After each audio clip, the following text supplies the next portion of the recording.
Her father was gravely ill. Her family was forcing her to marry. Jiang Shu's life had hit rock bottom. During a farcical blind date, panic seized her. She fled the table in desperation. A powerful hand from the neighboring booth stopped her. It was Fu Shiyan, a titan of industry. "Marry me," he stated coolly, "and I will save your father." He presented a contract, an offer she couldn't refuse. She believed it was merely a cold, transactional agreement. But then he forcefully carved a space for himself in her life. He became her shelter from every storm, shielding her firmly beneath his wing. Just as she started to believe these were unexpected perks of their deal, she made a discovery. Hidden within the man's most private domain lay fragments of a dream she herself had lost years ago. It turned out, every seemingly chance encounter had been meticulously planned. Their entire story was nothing less than in. Chapter 1. The Setup. Haicheng, an upscale tea house, tastefully decorated with an air of quiet luxury. Jiang Shu had been sitting there for 30 minutes. Her fingertips tapped a restless rhythm against her cooling teacup. The matchmaking meeting, so fervently arranged by her mother, was off to a stellar start. The male lead was still conspicuously absent. After another agonizing 10 minutes, a figure in an ill-fitting gray suit finally hurried in. "Miss Jiang?" His voice came with a slightly greasy puff of breath. Jiang Shu looked up, her pupils contracting almost imperceptibly. The man before her was portly, with a sleazy smile that didn't reach his eyes. This was the dashing and successful ideal son-in-law her mother had raved about. "I'm Lu Wei." He pulled out the chair and sat without waiting for an invitation. His gaze crawled over her face and figure like a slimy insect before he grinned, revealing teeth stained yellow from smoking. "You are quite pretty, Miss Jiang." Dispensing with any pleasantries, he got straight to the point. "I know your situation. My requirements for a wife are simple. Quit your job after we marry. Focus on homemaking and raising children. I'll cover the expenses, but you'll need to take good care of my 2 kids and my elderly parents." "Mr. Lu." Jiang Shu cut him off, her stomach churning. "My apologies. I don't believe we're suited for each other." Lu Yi's face darkened instantly. "Miss Jiang, don't be ungrateful. I own a company. Marrying me would be a step up for you. I believe I've made myself clear." Jiang Shu stood. Her voice was quiet, but it carried a frosty finality. The man was easily old enough to be her father. "You'll regret this." Lu Yi spat the words out before storming off. Jiang Shu massaged her throbbing temples, overwhelmed by a profound sense of powerlessness towards her mother. She never should have agreed to this. She'd taken a half-day off work for this disaster, but instead of leaving immediately, she sank back in her chair. Her attention was caught by the scene unfolding at the next tableau, world apart from her own humiliating encounter. The man at the neighboring booth wore a black suit tailored to perfection. His profile was like a master sculptor's work, so devastatingly handsome it stole the breath. He simply sat there, yet an aura of innate authority and unapproachable coolness carved a space around him. The woman opposite him was impeccably made up, her face a mask of infatuation. "Mr. Fu, shall we have the wedding in Ireland? It's so romantic there. We could invite." The man didn't even lift his eyes. His voice was cold as ice. "Unnecessary. I'm not satisfied with you." The woman's smile froze on her face. "Mr. Fu, we could spend some time together first. I'm sure I could." Fu Shiyan finally looked up. His gaze swept dismissively over her overly plump cheekbones. "I don't appreciate faces with heavy artificial enhancements." But Jiang Shu nearly choked on her tea, quickly covering her mouth. That rejection was brutally precise. The woman's face flushed a mottled red and white. Snatching her purse, she fled the scene. No more show to watch. Time for her to make an exit too. Jiang Shu grabbed her own bag, but a deep, resonant baritone stopped her in her tracks. "Jiang Shu." Her spine stiffened. She turned slowly, forcing a professional smile onto her face. "CEO Fu." Fu Shiyan's intense gaze settled on her, filled with a knowing amusement that saw right through her. "Enjoying the show?" "It was all right, no." She nearly bit her tongue in a rush to correct herself. "I wasn't watching any show, CEO Fu." "Sit." The command brooked no argument. Her heart hammering against her ribs, Jiang Shu reluctantly took the seat opposite him. Fu Shiyan, president of the Fu Corporation, a titan of industry who could shape Haicheng's business landscape with a word. At just 26, his wealth was already incalculable. And she, Jiang Shu, was but one of thousands of ordinary employees in the Fu Corporation's design department, a mere face in the crowd. By all rights, he shouldn't even remember she existed. But 3 years ago, when he had first taken the helm and was touring the design department, he had stopped, uniquely, before her desk amidst the sea of bowed heads. "What's your name?" he had asked then. Jiang Shu had been so flustered she almost bit her tongue, stammering out her name. It was only because her face stood out a little too much among the makeup-free designers. Back then, everyone in the department assumed she was about to be plucked from obscurity. But Jiang Shu knew better. Sure enough, 3 years passed without further interaction. Her encounters with the big boss since then could be counted on one hand. Spotting him in the tea house earlier, she'd been relieved he'd forgotten her, allowing her to enjoy the drama in peace. Who would have thought? CEO Fu. If there's nothing else, she tried to break the suffocating silence. Fu Shiyan's penetrating eyes held hers, seeming to read every thought in her head. When he spoke, his words landed like a thunderclap. You're looking to get married? Chapter 2. A proposal. Jiang Shu's mind went blank. So, while she was watching her boss's drama, he had been watching hers? She gave a stiff nod, her mind frantically replaying and regretting her moment of schadenfreude. The man's voice fell again, sharp and clear as a lightning strike. Jiang Shu, how about marrying me instead? Her head snapped up, her pupils dilated in shock, staring incredulously at the handsome, yet utterly impassive face before her. CEO Fu, what did you say? She was sure she was hallucinating. I said, marry me. Fu Shiyan repeated impatiently, his tone decisive and devoid of any humor. It took Jiang Shu a solid 10 seconds to reel her mind back from outer space. Why me? Her voice was dry and scratchy. With Fu Shiyan's status and wealth, what kind of elite socialite couldn't he find? Why her, the lowly employee? Could it be had the CEO secretly been in love with her all these years?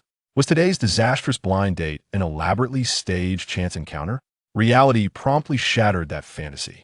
Fu Shiyan's gaze shifted to the window. His explanation was detached. My grandfather is critically ill. The doctors give him 6 months.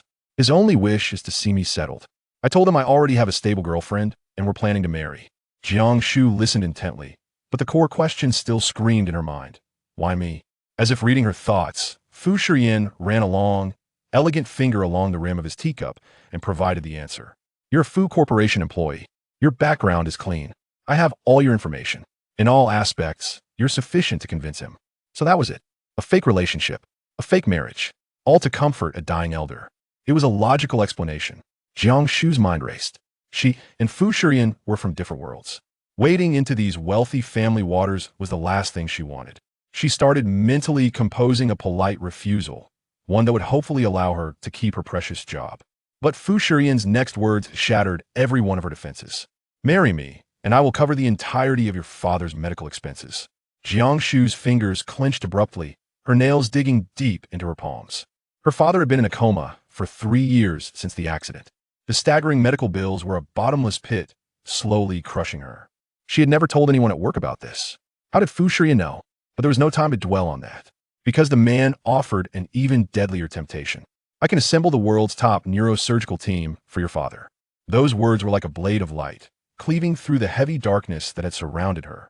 A top medical team that meant the possibility of her father waking up was no longer a distant, hopeless dream. The temptation was overwhelmingly potent. All her earlier reservations about troubled waters crumbled to dust in the face of her father's potential survival. It was just acting, right? She could do that. CEO Fu.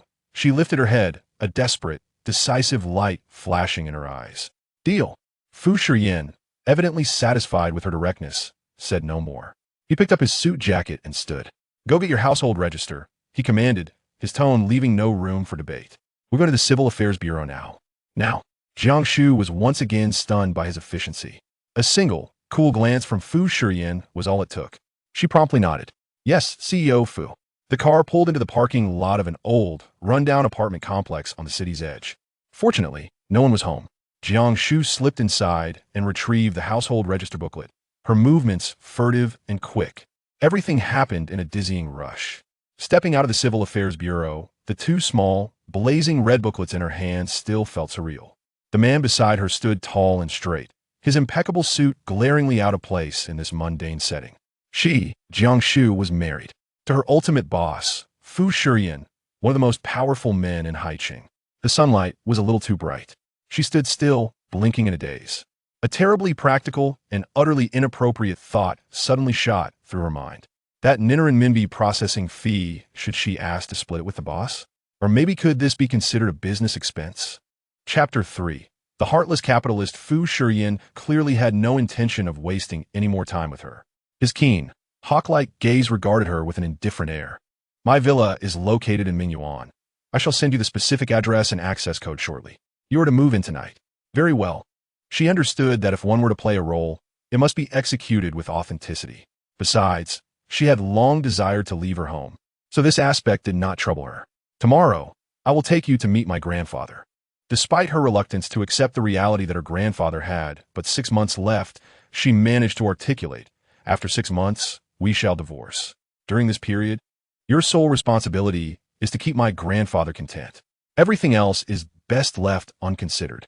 With his cold words hanging in the air, Jiang Shu comprehended the implication. She ought not to entertain thoughts of becoming Mrs. Fu on a permanent basis. I understand. Regarding my father's side, Fu Shiyan glanced at his watch. I will arrange for someone to handle it immediately. Thank you, Mr. Fu. He offered no further words before entering the sleek black Rolls-Royce and departing. True to form, the heartless capitalist had cast her aside after merely acquiring the marriage license. Jiang Shu pursed her lips. After paying the licensing fee, she found herself with only 2 coins left. Opting for an eco-friendly choice, she decided to take the bus home. Upon her return, she discovered that the sound insulation of the house was poor, as her mother's voice reached her even before she opened the door. Xiao Zhou, rest assured, Lu Yi is quite taken with your sister. Regardless of the circumstances, I will find a way to secure her marriage. That will ensure a proper dowry for Tingting and a stable home for you both. The notion of selling one daughter to wed another was quite absurd. Jiang Shu entered the room, and the gaze of the 2 individuals on the sofa immediately fell upon her. Her mother promptly exclaimed, Lu Yi is very pleased with you. I know you have some hesitations about him, but he has many commendable qualities. True, he is a bit older, yet he is caring. Moreover, marrying him will spare you the burden of childbirth. Jiang Shu rolled her eyes in disbelief, realizing that being a stepmother was somehow being portrayed as an honor. She interrupted her mother's fervent speech. Whoever fancies him may marry him. I refuse to do so. Her mother slammed her palm on the table, her voice rising in indignation. Jiang Shu, you must marry him. I am your mother. Your marriage is my prerogative. Jiang Shu retrieved her marriage certificate from her bag, a smile playing on her lips. I'm already married. Bigamy is a crime, you know. Upon seeing the certificate, her mother lunged forward. Married? Jiang Shu, to whom did you marry? Just as her mother was about to grasp the certificate, Jiang Shu swiftly tucked it back in her bag and tossed the household registration booklet onto the table. Naturally, she had no intention of revealing that her husband was the president of the Fu Corporation. She casually remarked, a waiter from a restaurant. I assent at what you wish for. For me to marry early and leave home? Well, your wish has been granted. You. Her mother, clutching her chest in exasperation, retorted, Jiang Shu, you're going to give me a heart attack.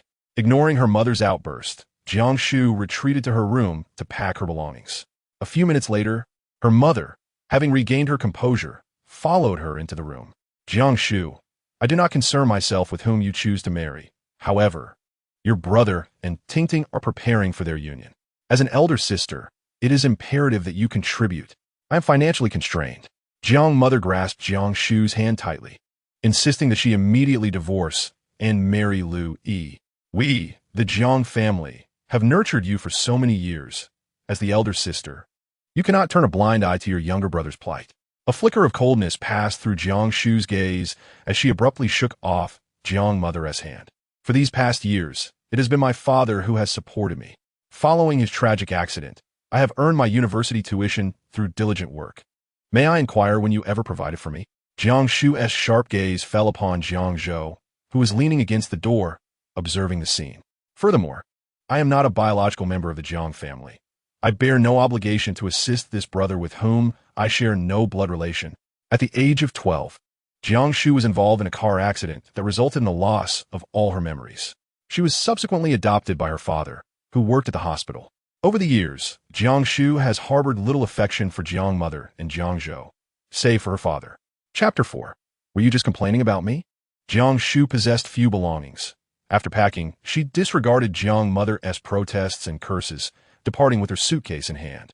Upon arriving at Mingyuan around 7 o'clock, Jiang Shu felt a sense of bewilderment. This was due to Fu Shiyan not having sent her the specifics of which building to go to and the access code.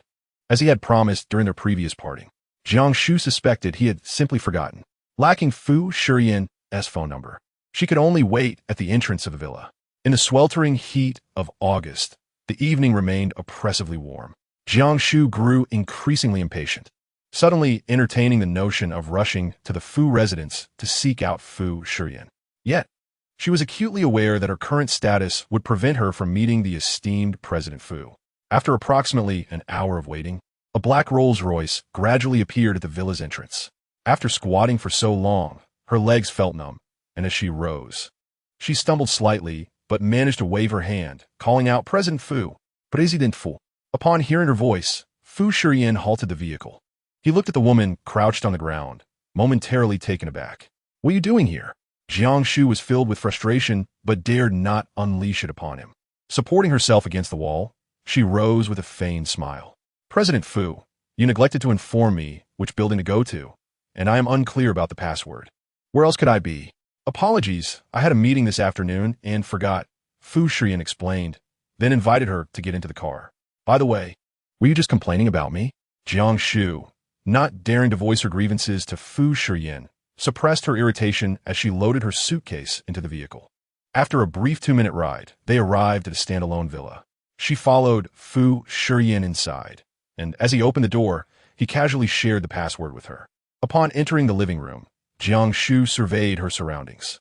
The decor was in cool tones, exuding a minimalist aesthetic, yet each detail whispered of opulence. You will reside in a room on the left of the second floor. On the right is my room and study. Do not enter without my permission, and refrain from rearranging the furnishings in other areas. Understood, President Fu, Jiang Shu replied with a compliant nod. Although there were numerous regulations, Jiang Shu would rather endure the plethora of rules alongside Fu Shiyan than live with Jiang Mu and Jiang Zhou. Presently, she no longer needed to worry about her father's medical expenses. In 6 months, she anticipated saving enough to make a down payment on a modest apartment in Haiqing. With the prospect of a bright future tantalizingly close, Jiang Shu cheerfully ascended the stairs with her suitcase in tow. Just as she finished organizing her belongings, a knock resounded at the door. Upon opening it, she found Fu Shiyan standing there, having changed into a comfortable outfit. His expression was indifferent as he handed her a document. This is my preference. Memorize it tonight. Do not reveal any discrepancies before grandfather tomorrow. Jiang Shu nodded, accepting the document while inwardly lamenting that living in such a grand residence was not as easy as it seemed. What about my preferences? Should I inform you? No need, he replied coolly before turning on his heel and departing. He had already thoroughly investigated every aspect of her life. Once the door was closed, Jiang Shu returned to her room, scrutinizing the printed document that listed Fu Shiyan's likes and dislikes with meticulous detail, even including the measurements of his intimate clothing. After a cursory glance, she decided to take a shower. Before going to bed, she picked up her phone to message her supervisor, requesting a day off. She planned to accompany Fu Shiyan to visit grandfather in the morning and then intended to see her father, thus requesting the entire day off. As expected, her unsparing supervisor exploded in response. Jiang Shu, you skipped work this afternoon, and now you're asking for another day off. I want to prove it. If you don't show up tomorrow, you'll lose your perfect attendance. Jiang Shu felt a pang in her chest.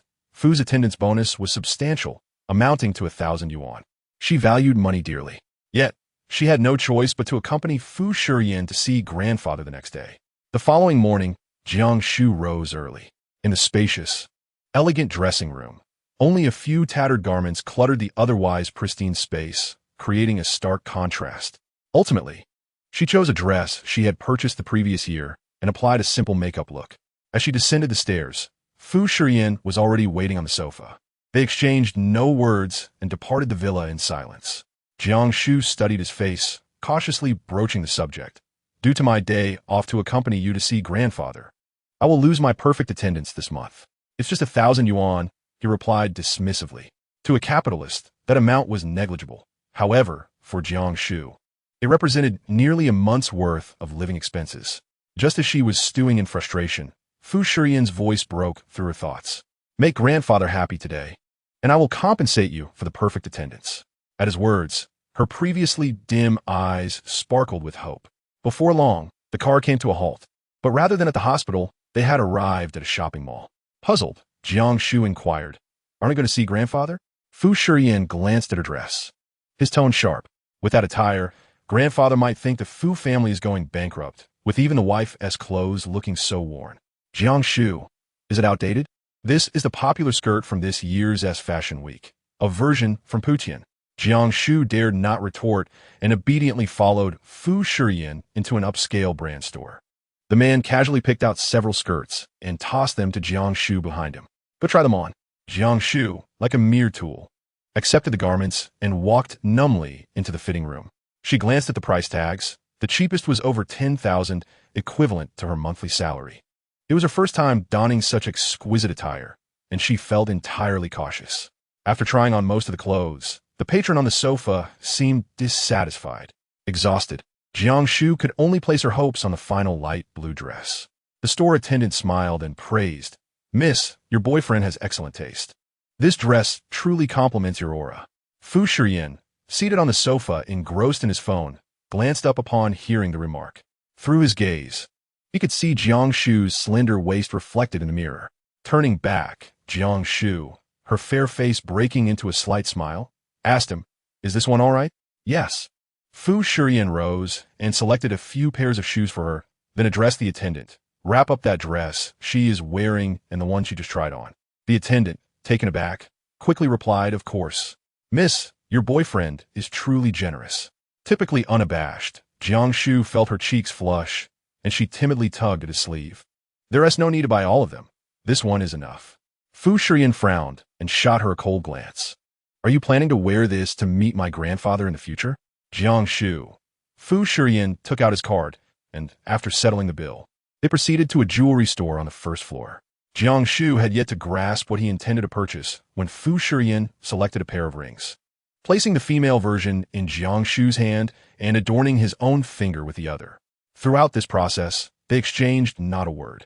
As Fu Shiyan was at the counter paying, Jiang Shu waited by the entrance, faintly overhearing the nearby attendants whispering, Ah, they look so well matched. Indeed, they seemed compatible. But surely her boyfriend did not love her. The way he chose a ring appeared so perfunctory. He couldn't even be bothered to help his girlfriend put it on. Jiang Shu's lips twitched. Their speculations were strikingly accurate. Chapter 6. Call me Ian. As the two departed the mall, they arrived at the hospital. Upon exiting the car, Fu Shiyan unloaded various supplements from the trunk. Noticing Jiang Shu standing dazed by the car, he impatiently urged, Let us go. Jiang Shu snapped back to reality and stepped forward to follow him. Nervous? Fu Shiyan had already sensed the shift in Jiang Shu's demeanor. Her earlier ease had evaporated. Yet she stubbornly asserted, Nonsense, who's nervous? Of course, Jiang Shu was deceiving herself. Although she had been in relationships before, she had never met a partner's parents, especially not the illustrious Fu grandfather. This was her first encounter with such formidable circumstances. Upon entering the elevator, Jiang Shu could not help but inquire, Mr. Fu, your grandfather isn't fierce, is he? Not at all, Fu Shiyan replied coolly, then added, Call me Ayen. Huh? Jiang Shu realized that it was rather impractical to refer to someone she had been dating for 2 years as Mr. Fu. All right, Ayen, she said smoothly. She then twirled her eyes and continued, Since you are 4 years my senior, as the saying goes, there's a chasm between us, so to bridge that gap, perhaps I should call you Brother Ayen? What do you think? As her words hung in the air, Jiang Shu sensed a sudden chill in Fu Shiyan's gaze. His thin lips leisurely articulating, Not really. After speaking, the elevator doors opened, and he stepped out without another word. Jiang Shu, somewhat perplexed, wondered why he had reacted so adversely to a mere title. To be with him is akin to being with a tiger. How troublesome. Arriving at the hospital room, Fu Shiyan halted his steps. As Jiang Shu approached him, he naturally took her hand. She stiffened slightly, but he had already pushed the door open and entered. Inside the ward, old Master Fu was seated on the balcony playing chess with Uncle Zhang. Upon seeing them, the old man promptly rose. Ayen, you're here. His gaze fell upon Jiang Shu's face. Fu Shiyan had informed him the previous night about their marriage certificate. A warm smile graced old Master Fu's face as he addressed her. You must be Xiao Shu, right? Yes, hello, Grandpa. My name is Jiang Shu, she replied. Come, seat. The old man urged, guiding her to the sofa. Fu Shiyan set down the assortment of supplements he was carrying and said to his grandfather, These are all for Xiao Shu. How thoughtful of you, Xiao Shu, old Master Fu beamed. I heard you and Ayin have been in a relationship for 2 years. This rascal has kept it from me, never bringing you to meet me. Before their visit, Fu Shiyan had already instructed Jiang Shu on how to respond to his grandfather's remarks. She glanced at the man beside her and smiled. Grandpa, Ayin has long wished to bring me to meet you, but I kept refusing. You know, I'm just a humble designer at Fu Corporation. Hearing this, the old man solemnly grasped her hand. Our family does not concern itself with status or background. You needn't feel any pressure. As long as you both cherish each other, we elders will not oppose it. Jiang Shu looked at Fu Shiyan seated beside her, acknowledging yes. Ayin said the same. Her radiant smile illuminated the room, momentarily leaving Fu Shiyan in a daze. He reached out, affectionately ruffling her hair. Observing this, Old Master Fu's smile widened even further. Old Master Fu was indeed easy to get along with, and Jiang Shu felt her earlier nervousness dissipating. After exchanging pleasantries, she joined him in a game of chess. Midway through, her phone rang. Grandpa, I'll take this call. Let Ayin keep you company. Very well, he replied. After Jiang Shu departed, Fu Shiyan took his place, the old man regarding him with a somewhat stern gaze. Shiyan, tell me, did you and Jiang Shu marry because of Xiao Xiao? Jiang Shu bears a striking resemblance to her. Chapter 7. If you have the ability, go complain. Fu Shiyan's hand, poised to grasp a chess piece, faltered momentarily before he set it down. Yes, Grandpa, it did begin that way, but now I genuinely care for her. The old man smiled with relief. As long as you both truly love each other, seeing you wed to the one you cherish brings me no regrets in this life. Remember, cherish the moments and let me hold my great-grandchild soon. At over 80 years of age, Fu's health was waning, as is the nature of aging. Fu Shiyan's gaze flickered slightly as he responded affirmatively. A call from Jiang Shu's mother echoed the sentiments of the previous day, and Jiang Shu, with minimal engagement, returned to the hospital room. As mealtime approached, the old man insisted on taking a stroll, leading his grandson and granddaughter-in-law to a nearby restaurant. Fu Shiyan ordered several of the old man's favorite dishes, then handed the menu to Jiang Shu, his voice cool, yet laced with affection. Choose what you wish to eat. Jiang Shu casually accepted the menu, selecting a few dishes seemingly at random. Soon, the waiter delivered the food. Fu Shiyan played his role well, occasionally serving Jiang Shu. In turn, Jiang Shu imitated him, scooping the eggplant dish she had ordered into his bowl. Ayin, this is your favorite dish, eat more. Fu Shiyan's gaze lingered on her face, a hint of warning flashing in his expression. The old man, seated across from them, raised an eyebrow. Shiyan has always detested eggplant. At this, Jiang Shu smiled brightly. Grandpa, you might not know, but I adore eggplant. Ayin has grown fond of it since being with me. Is that so? The old man chuckled heartily. They say that when two people live together for a long time, their habits change. Your grandmother once loved desserts, though I did not. Yet over time, I too developed a taste for them. Thus, Fu Shiyan, suppressing his irritation, consumed the eggplant in his bowl. Jiang Shu felt a pang of guilt, yet she couldn't help but relish Fu Shiyan's disgruntled demeanor. After their meal, upon returning to the hospital, the old man spoke. All right, I understand you both are busy. You may leave now. Xiao Shu, do visit Grandpa whenever you can. Jiang Shu glanced at Fu Shiyan, who replied, All right, Grandpa, we shall take our leave. I will bring Xiao Shu to see you again. Jiang Shu also bid farewell to her grandfather with a smile. Fu Shiyan grasped Jiang Shu's hand tightly as they walked side by side, causing her to feel quite distressed. Ouch, it hurts. Grandpa Fu is still watching. Do you have the audacity to complain? Fu Shiyan remarked coldly. Jiang Shu replied, I lack the ability. After getting into the car, Jiang Shu settled into the passenger seat. Fu Shiyan, aware that the elder was still watching from outside, took the initiative to fasten her seatbelt.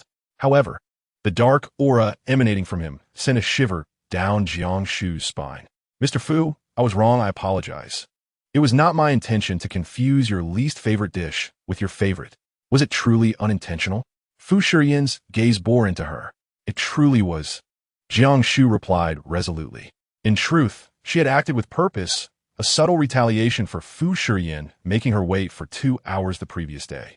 Fu Shiyan, fully aware of her mischievous thoughts, started the engine, his tone heavy with foreboding. Do you realize that your actions might expose our marriage as a sham to grandfather? Chapter 8. I am married. Jiang Shu pouted, but I managed to smooth things over, didn't I? Sensing Fu Shiyan's cold glare, she quickly straightened her posture. I will certainly be more cautious in the future. Fu Shiyan's response was a chilling warning. If there's a next time, you will regret it. Jiang Shu nodded fervently. Please drop me off at the intersection below. I need to return to the hospital to see my father. Jiang's father was in the same hospital as Fu's grandfather. Fu Shiyan said nothing further, stopping the car by the roadside. Before exiting, Jiang Shu looked at him earnestly. I performed quite well, didn't I? Grandfather seemed pleased. Mr. Fu, my perfect attendance is gone. Jiang Shu was taken aback, realizing her miscalculation. She should not have provoked a tiger by the tail, yet at this point she, undeterred, crossed her arms defiantly and said, All right, once I return to the hospital, I shall visit grandfather. As she unbuckled her seatbelt, Fu Shiyan grasped her wrist. Are you threatening me? Jiang Shu smiled brightly. Not at all. How could I dare, Mr. Fu? Perfect timing. I will accompany you to see our father. Upon hearing this, Jiang Shu's heart sank. This was no casual visit, but rather an ominous intention to withdraw her father's oxygen supply. She immediately relented. Mr. Fu, I was wrong. I will not disturb grandfather. I can forfeit my perfect attendance. Fu Shiyan let out a cold laugh. Jiang Shu, on the verge of tears, unbuckled her seatbelt and exited the vehicle. Returning to the hospital, Jiang Shu had already received news the previous night that Fu Shiyan had arranged for her father to be transferred to a VIP ward. She approached her father's bedside, gazing at the man who had been in slumber for 3 years, her heart heavy with sorrow. Dad, please wake up soon. I miss you so much, and I long to talk to you. Her eyes glistened with unshed tears. At the age of 12, though she could not be certain it was precisely 12, Jiang Shu had awoken in this very hospital, her mind a blank slate. The first person she encountered being her father, a surgeon by profession. He had taken her in when she had lost all her memories, treating her, coaxing her to take her medicine, and after the police failed to locate her family, he brought her back to the Jiang family. Time had flown by, and now over a decade had passed. Xiao Shu, you've come. The hospital door swung open, and Jiang Fu's attending physician, Su Ming, stepped inside. Jiang Shu, with her back turned, wiped away the tears from her eyes and smiled as she greeted him. Ming Yi. Jiang Shu shared a close bond with Su Ming, who had often helped her financially during difficult times. Clad in a pristine white coat, Su Ming's handsome face bore a hint of a smile as he pondered aloud. I heard from the dean yesterday that a top-notch team from abroad has been dispatched to treat your father. Xiao Shu you. Jiang Shu understood the unspoken question. How could she afford such expenses? Minggu, I'm married. At this revelation, Su Ming's expression transformed into one of astonishment. Married? After 3 years of camaraderie and Su Ming's unwavering support, Jiang Shu regarded him as an elder brother and, therefore, felt no need to conceal the truth about her sham marriage with Fu Shiyan. Su Ming listened, finding the situation incredibly dramatic. This is quite sudden. Indeed, I've longed to marry, to distance myself from my mother, and Fu Shiyan can assist my father, which is quite beneficial, Jiang Shu admitted, having come to terms with her situation. Su Ming gazed at her profile, a tumult of emotions swirling within him, predominantly a sense of loss.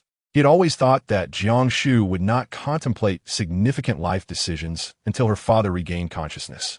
Little did he know, she had already desired to marry. Chapter 9. What brings you to my room at this hour? Jiang Shu continued her conversation with Su Ming for a while before remaining at the hospital with her father until after 5 o'clock. After purchasing some groceries from a nearby supermarket, she took the bus back to Mingyuan. By the time Jiang Shu finished her dinner, Fu Shiyan had yet to return. Following her nightly routine, she washed up and lay down to sleep. In the middle of the night, she was stirred awake by thirst. Sleepily, she ventured downstairs for a glass of water and, after quenching her thirst, returned to her room to resume her slumber. At 2 in the morning, Fu Shiyan returned to the villa after a social engagement. Upon entering his room and turning on the light, he halted in his tracks, bewildered by the sight of this woman on his bed. Dressed in a pure cotton nightgown, her relaxed posture revealed her long, fair legs. Fu Shiyan's gaze darkened instantaneously. He approached and grasped Jiang Shu's arm. Jiang Shu, what are you doing? Jiang Shu rubbed her eyes and shrugged off his hand, glaring at him. What are you doing in my room at this hour? Fu Shiyan's expression remained cold. Look closely, whose room is this? At his words, Jiang Shu fully awakened. She surveyed her surroundings and realized this was Fu Shiyan's room. She had entered by mistake. Acknowledging this fact, the defiance she had previously exhibited evaporated. and she cautiously stepped down from the bed. I'm so sorry. I must have been confused and walked into the wrong room. Wrong room? Fu Shiyan scrutinized her, clearly skeptical of her explanation. Was it truly a mistake, or was there something more? Jiang Shu earnestly clarified, I genuinely walked into the wrong room. I, Fu Shiyan, had no desire to listen to her incessant chatter, and with a cold, detached voice, I interjected leave. Jiang Shu let out a scoff and promptly slipped away. My inner turmoil escalated. A woman had unexpectedly appeared in the villa, yet the current circumstances forced us to coexist. After all, my grandfather could summon an investigation at any moment. After taking a shower, I lay on the bed, the faint scent of Jiang Shu still lingering by my side. I frowned slightly, subconsciously recalling the scenes from when she first entered the room. My agitation deepened. I got up and changed the bedding before finally drifting into a restless sleep. As fate would have it, the following day, Jiang Shu encountered me just as she was leaving the villa. We departed in quick succession. One climbed into a Rolls-Royce, while the other walked a kilometer to catch the bus. Jiang Shu harbored no illusions that I would offer her a ride to the Fu Corporation. I had warned her long ago not to disclose our marriage to anyone at the company. Not long after settling at her workstation, Jiang Shu was summoned to the director's office. As an interior designer, she reported to Director Zhang, a man in his 30s who had always looked down upon her, particularly since he had been rejected by her when he first joined the company. Are you planning to take a leave of absence or skip work again, Jiang Shu? Do you have any regard for me as your director? Have you completed the design plans for Huiji yet? Huiji was a new development by Fu Corporation, and they were in the process of selecting designs from numerous architects for the interior. Jiang Shu had been preoccupied the past few days and had no time to draft any design plans. She rolled her eyes. Director Zhang, this task was only assigned a couple of days ago. We still have a week to complete it. Moreover, even if she were to create a design, it was unlikely that hers would be chosen. Despite her talent, she had been consistently suppressed by this director over the years, leaving her with little opportunity to showcase her abilities. How dare you retort? With your attitude, you'll be dismissed sooner or later. Now, go print this document for me. Jiang Shu, exasperated, rolled her eyes again. Yet another menial task. I am the president's wife now. One day, I'll have President Fu fire you. She mused, though she knew that was merely a fanciful thought, and she resignedly took the documents to print. Chapter 10. A turn of face quicker than a page, turn after a busy morning. Jiang Shu stretched and checked the time. It was already mealtime, and her colleagues were gradually heading to the cafeteria. Jiang Shu, join us, called a colleague named Xiao Chun. Coming, she replied, shutting down her computer. However, as they rounded the corner, an unexpected visitor approached, and the smile that had graced Jiang Shu's face instantly vanished. Jiang Shu. The voice of her mother was cold and devoid of emotion, but Jiang Shu understood that her mother's visit to the company could only spell trouble. After greeting Xiao Chun, she followed her mother to the outdoor terrace. What do you want? Jiang Shu spoke directly. Yet her mother responded without a hint of politeness. Jiang Shu, do not feign ignorance. Regarding your brother's marriage, you must procure the funds post-haste. I have stated that I lack money. There is nothing I can do about this, Jiang Shu replied. Do not compel me to take drastic measures. Zhang's mother threatened coldly. If you wish to continue your employment here, you will obediently produce the funds. Otherwise, I assure you, I will make your life difficult. Jiang Shu's hands clenched silently, her expression darkening. Unperturbed, Zhang's mother continued, since you are already married, it is only reasonable for the other party to contribute some betrothal gifts. I'm not asking for much, just 100,000. If you comply, I will find a way to help you extricate yourself from Lu Yi's grasp. Otherwise, I will ensure you receive no less than what he offers. Enough, Jiang Shu retorted coldly. No matter what you do, I shall reiterate, I have no money. With that, she turned and left, leaving her mother in a state of shock, her chest heaving. She had not anticipated that Jiang Shu would be so unyielding at this juncture. In that case, do not expect my sympathy, Zhang's mother huffed, her eyes glinting with calculation. Unbeknownst to them, as they departed, a figure emerged from the shadows, an intrigued woman whose eyes sparkled with amusement at the revelation of Jiang Shu's marriage. After the altercation with her mother, Jiang Shu found her appetite dissipated. She hastily consumed a few bites before retreating to her office. Upon entering, she noticed numerous scrutinizing gazes lingering around her, accompanied by whispers among her colleagues. No way, she's that kind of person. Already married, yet still pretending to be single? They murmured, revealing their disbelief and judgment. A flicker of doubt crossed Jiang Shu's eyes, but she dismissed it, pulling out her chair and sitting down. Jiang Shu, I heard you got married. Is it true? A colleague's inquiry caused her heart to skip a beat, reminding her of Fu Shiyan's earlier words, which brought forth a headache. Just as she considered denying it, she noticed several eager ears pricked nearby, those who had previously courted her attentions. Jiang Shu reasoned that revealing her marriage was not a significant issue, as long as she kept her husband's identity as Fu Shiyan a secret, thereby warding off unwanted advances. Yes, I am married. Her words stirred a tempest of reactions. The eavesdropping colleagues were instantly deflated. What? Jiang Shu, when did this happen? You never mentioned it. Several co-workers rushed to her side, incredulous. Seriously, how could you keep this a secret? Not even a celebratory treat for us. Jiang Shu felt a flush of embarrassment. The notion of a hasty marriage still bewildered her. Let us discuss this in a couple of days, she thought. It was not that she was unwilling to share treats. Rather, she feared the complications that might arise should Fu Shiyan discover her actions. Hurry, Jiang Shu. Tell us about your husband. How could someone as beautiful as you give up an entire forest for him? It seems you two must have been together for quite a while. Yet we have never even met him. Faced with her colleagues' insatiable curiosity, Jiang Shu casually concocted an excuse to deflect their inquiries. Once everyone had departed, she let out a sigh of relief. Jiang Shu immersed herself in her work, but soon her phone buzzed incessantly, sending sharp pains through her eardrums. She glanced down to find a barrage of messages from suitors demanding the return of their gifts. Goodness, how superficial can they be? Xiaoqin couldn't help but comment. When they were pursuing you, each one was more attentive than the last, and now they turned their backs faster than one can flip a book. Jiang Shu, however, found solace in the situation. Indeed, I should have accepted them in the first place. Returning them is the best course of action. Without hesitation, she promptly created a group chat. The items will be delivered to your homes, with cash on delivery. Please remember to cover the shipping costs. She would not entertain the idea of footing the bill herself. Chapter 11. Do not disturb my earnings, however, due to this incident. Jiang Shu's standing in the design department had diminished. Every time she passed by, whispers followed her, and some even went so far as to bump into her, hurling insults. Jiang Shu endured it all. It's fine, she reassured herself. After all, these matters were trivial compared to her salary. That evening, Fu Shiyan attended an impromptu meeting and returned home late at night. He casually removed his jacket and slipped into his slippers, ready to ascend the stairs when he suddenly caught sight of a slender figure curled up on the sofa. The woman appeared to be sleeping restlessly, her brows furrowed, murmuring something under her breath. Fu Shiyan approached and leaned in to listen. A bunch of rotten peach blossoms, just go away. Stay far away and don't disturb my earnings. He pinched the bridge of his nose, momentarily at a loss for words. What must one be going through to dream of money?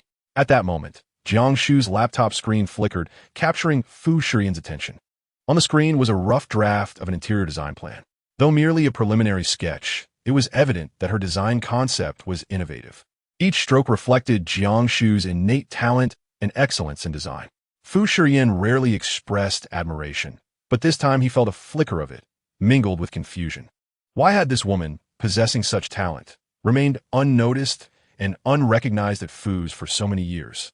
Suddenly, the woman on the sofa stirred, as if dreaming of something, and a tear slipped from the corner of her eye, disappearing into the fabric of the sofa cover. Fu Shiyan looked down at her, and after a prolonged silence, heard her murmur one word, "Father." A glimmer of surprise crossed his gaze, and the fleeting chill in his eyes transformed into a cold smirk. "Sir, you have returned?" A servant's voice broke the silence. Fu Shiyan gestured for quiet, and the servant promptly understood. "Bring her a blanket," he instructed before turning to ascend the stairs. The following day, Jiang Shu awoke from her slumber, the blanket slipping from her shoulders, a flicker of confusion passing through her eyes. "Miss Jiang, you are awake?" came the voice of a servant. Jiang Shu promptly moved her stiff shoulders and replied, "Thank you for the blanket."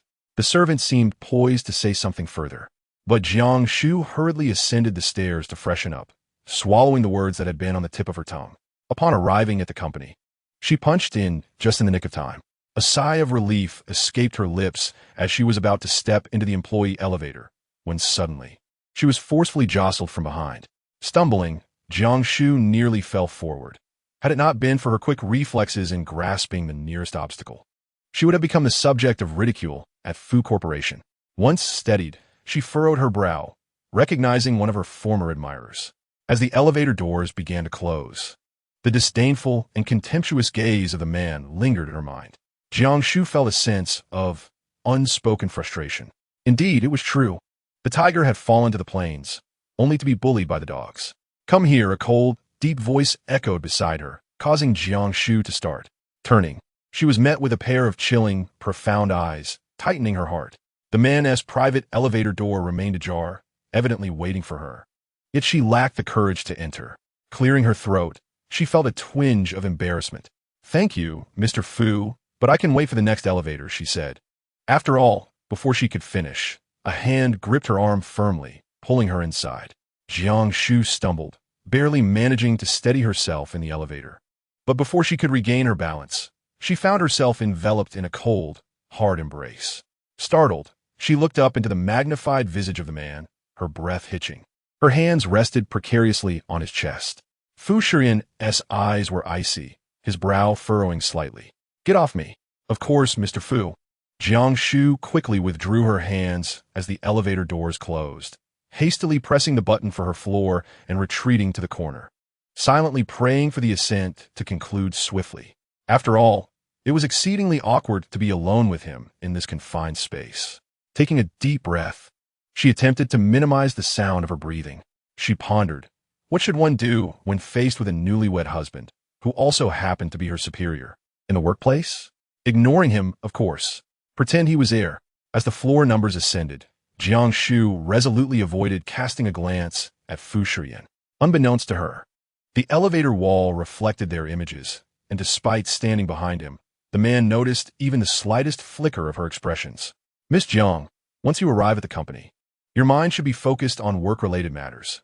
Only then will your salary increase swiftly," he remarked. "What?" A hint of confusion flashed across Jiang Shu's eyes. Leaning closer, he added, "If you dream of making money, it seems you are in dire need of it." Jiang Shu felt a flush of embarrassment and was about to respond when, ding, the elevator doors opened, and seeing she was about to be late, she hastily exited. As Fu Shiyan turned around, she found herself alone. Chapter 12. A Lesson in Discipline. Jiang Shu entered the department and was astonished to find Director Zhang unusually convening a meeting early in the morning. Due to her tardiness, she could distinctly hear her name being berated through the walls. "Our department has become increasingly lax, especially Jiang Shu. It's already past the appointed time, and she is yet to arrive." Jiang Shu shrugged her shoulders and decided to return to her desk, having already forfeited her perfect attendance. Attending the meeting would only subject her to further ridicule from Director Zhang in front of her colleagues, making any attempt to salvage the situation futile. Taking her seat, she opened her computer and continued working on the unfinished interior design project. "Jiang Shu, you're in trouble. You dare to be late for today's meeting." A colleague patted her shoulder, drawing her attention away from the screen. She realized the meeting had already concluded. With a smile, she explained, "I accidentally overslept. By the way, what was discussed in the meeting? I hope it wasn't teased still about the packaging design." 3 days prior, Director Zhang had instructed the team to work on the packaging design for a collaborative food company, yet no satisfactory drafts had emerged, leading to repeated complaints during meetings. You guessed it right. He reprimanded several people over the packaging issue, including you, for your tardiness. "You better watch yourself," her colleague remarked with a complex expression before returning to work. Jiang Shu pursed her lips. Quickly, she gathered her completed design drafts and hurried to the director's office. Knock. Knock. Come in. Jiang Shu entered, approached the desk, and handed over the design drafts. "Director, I have completed the designs for your review." Without even a glance, Director Zhang tossed the papers aside, his gaze unabashedly sweeping over Jiang Shu. Surprisingly, he did not explode in anger, but instead, his calm demeanor was unsettling. After a moment of contemplation, Jiang Shu spoke. "Director Zhang, I truly overslept today and missed the meeting. Please do not be upset. A person of dignity must be adaptable." She thought, though she could confront Director Zhang, she could never afford to challenge her financial stability, especially since she had already been bold once today. Director Zhang snorted. "Since you are aware, get the packaging design for the food company completed." She knew this matter was far from settled. Reluctantly smiling, Jiang Shu responded, Understood, Director. I will take my leave now. Go on, Director Jiang replied curtly. Yet even as Jiang Shu exited the office, she felt the weight of his lingering gaze upon her. A sense of discomfort washed over her. After all, his stare felt as if it could consume her whole. She instinctively turned her head, only to find Director Jiang engrossed in his documents, allowing her to breathe a sigh of relief. Perhaps she was overthinking it. Some individuals truly have the audacity to remain in this company, their reputation as white lotus flowers ringing louder than ever. Yet they can maintain a composed facade while working here. Indeed, it appears that some individuals, having first entered into matrimony, now seek to entangle themselves with President Fu, naively believing that their beauty grants them the liberty to act with impunity within the company. As Jiang Shu made her way back to her workstation, a series of scornful remarks deliberately reached her ears, clearly aimed at her. Casting a cold glance at the group of snide female colleagues, she noticed that Xiao Chun, unable to tolerate the situation, interjected on her behalf, saying, "What is the matter? Are you dissatisfied? If you have the capability, perhaps you should also enhance your appearance. Otherwise, your words hold no weight." A woman scoffed dismissively. "Isn't it merely because of her looks? What is there to be proud of?" Xiao Chun was poised to retort, but Jiang Shu pulled her back, saying, "Let it be, Xiao Chun. If a dog bites you, would you really retaliate? What did you say?" One of the female colleagues stormed forward, pointing an accusing finger at Jiang Shu, hurling insults. "You seduce men all day and act so righteous. You are nothing but a vixen." With a sharp clap, the sound of a resounding slap stunned the onlookers into silence. Not only were they taken aback, but the struck colleague, in disbelief, covered her face and shouted, "How dare you hit me?" Jiang Shu replied nonchalantly, "It is simply because you deserve it. Mind your words. Or next time, it may not be just one slap." As she spoke, her gaze swept across the crowd, serving as a warning to all gossipers. Chapter 13. A lesson well learned. The crowd stood in shock, utterly unprepared for the typically gentle Jiang Shu to erupt in such fury. "You, Jiang Shu, just wait. I will ensure you pay for that slap," the colleague spat, leaving in a huff. The remaining spectators dispersed as well. Xiao Chun, with concern, tugged at Jiang Shu's arm. "This one seems to have some connections. Did we stir up trouble?" However, Jiang Shu was unfazed. Her approach to conflict had always been one of restraint, unless provoked. Besides, Wang Wan's earlier remarks had indeed crossed the line. She initiated this. "It's nothing. Let us focus on our work," Jiang Shu reassured Xiao Chun, returning to her tasks. Following the incident, the office atmosphere shifted and the chatter about Jiang Shu subsided, granting her a moment of peace. In the afternoon, after completing her duties, Jiang Shu stretched and glanced at the time. It was closing time. "Jiang Shu, I'm leaving now," Xiao Chun called out as she waved goodbye. "See you tomorrow," Jiang Shu replied, waving her hand. Once Xiao Chun departed, Jiang Shu shut down her computer and descended the stairs. To her surprise, upon stepping outside the company, she was encircled by a group of people. At the forefront stood a man with dark skin and a scar across his face. "Are you Jiang Shu?" he inquired. Taking a deep breath to compose herself, Jiang Shu replied, "Who are you? What do you want?" The man sneered coldly. "Are you the one who bullied my sister?" With that, he advanced toward her. Jiang Shu, her expression unyielding, showed no sign of fear and retorted, "And who might your sister be? Spare me the theatrics. What you have done, you're well aware. Today, I have come to issue you a warning, should you dare to lay a finger on my sister again. My fists are not merely for show." As he spoke, the man gestured with his fist towards Jiang Shu. Meanwhile, Fu Shiyan had just exited his office. Overhearing colleagues engaged in conversation, mentioning Jiang Shu, which piqued his interest. "This wretched person dared to strike me. My parents never laid a hand on me growing up. Yet she has the audacity to slap me. This time, I will ensure she pays dearly for her actions." "All right, Huan, no more anger. Did you not tell your brother to confront her?" I already instructed my brother not to show her any mercy, to teach her a harsh lesson and make her remember it." A glint of ruthlessness flashed in Wang Wan's eyes. A nearby female colleague noticed Fu Shiyan and was taken aback. "Mr. Fu." Wang Wan also regained her composure, greeting him, "Hello, Mr. Fu." Fu Shiyan passed by with an impassive expression. Once he had left, Wang Wan let out a deep breath. Surely, Mr. Fu did not hear those words. Rest assured, even if he did, what difference would it make? Do you think Mr. Fu would regard Jiang Shu highly? Upon hearing this, Wang Wan felt relieved. As Fu Shiyan entered the elevator, his expression darkened. Watching the floors descend, an uncharacteristic sense of urgency began to rise within him. Furrowing his brow, he grappled with the source of this unfamiliar feeling. Before he could ponder further, the elevator arrived, and he strode out, only to find several burly men surrounding Jiang Shu. As he pulled out his phone to make a call, he moved towards her. "Today, I shall teach you a proper lesson." The scarred man's words barely faded when a male voice unexpectedly rang out. "Jiang Shu." Startled, Jiang Shu turned to see Fu Shiyan standing beside her, grasping her hand firmly. "Why have you not gone home after work?" Jiang Shu attempted to break free, but the man tightened his grip and then turned to the scarred man. "What do you want?" The scarred man scoffed, dismissing Fu Shiyan as he stood alone. "What? Do you wish to play the hero? Let us see if you possess the capability." With that, he swung a stick towards Fu Shiyan. In a flash, Fu Shiyan narrowed his eyes, and just as the stick was mere inches from him, he struck, seizing the weapon.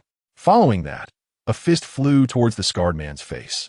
A muffled grunt echoed as the scarred man clutched his cheek, howling in pain. The onlookers were astonished, unable to comprehend how swiftly Fu Shiyan had acted.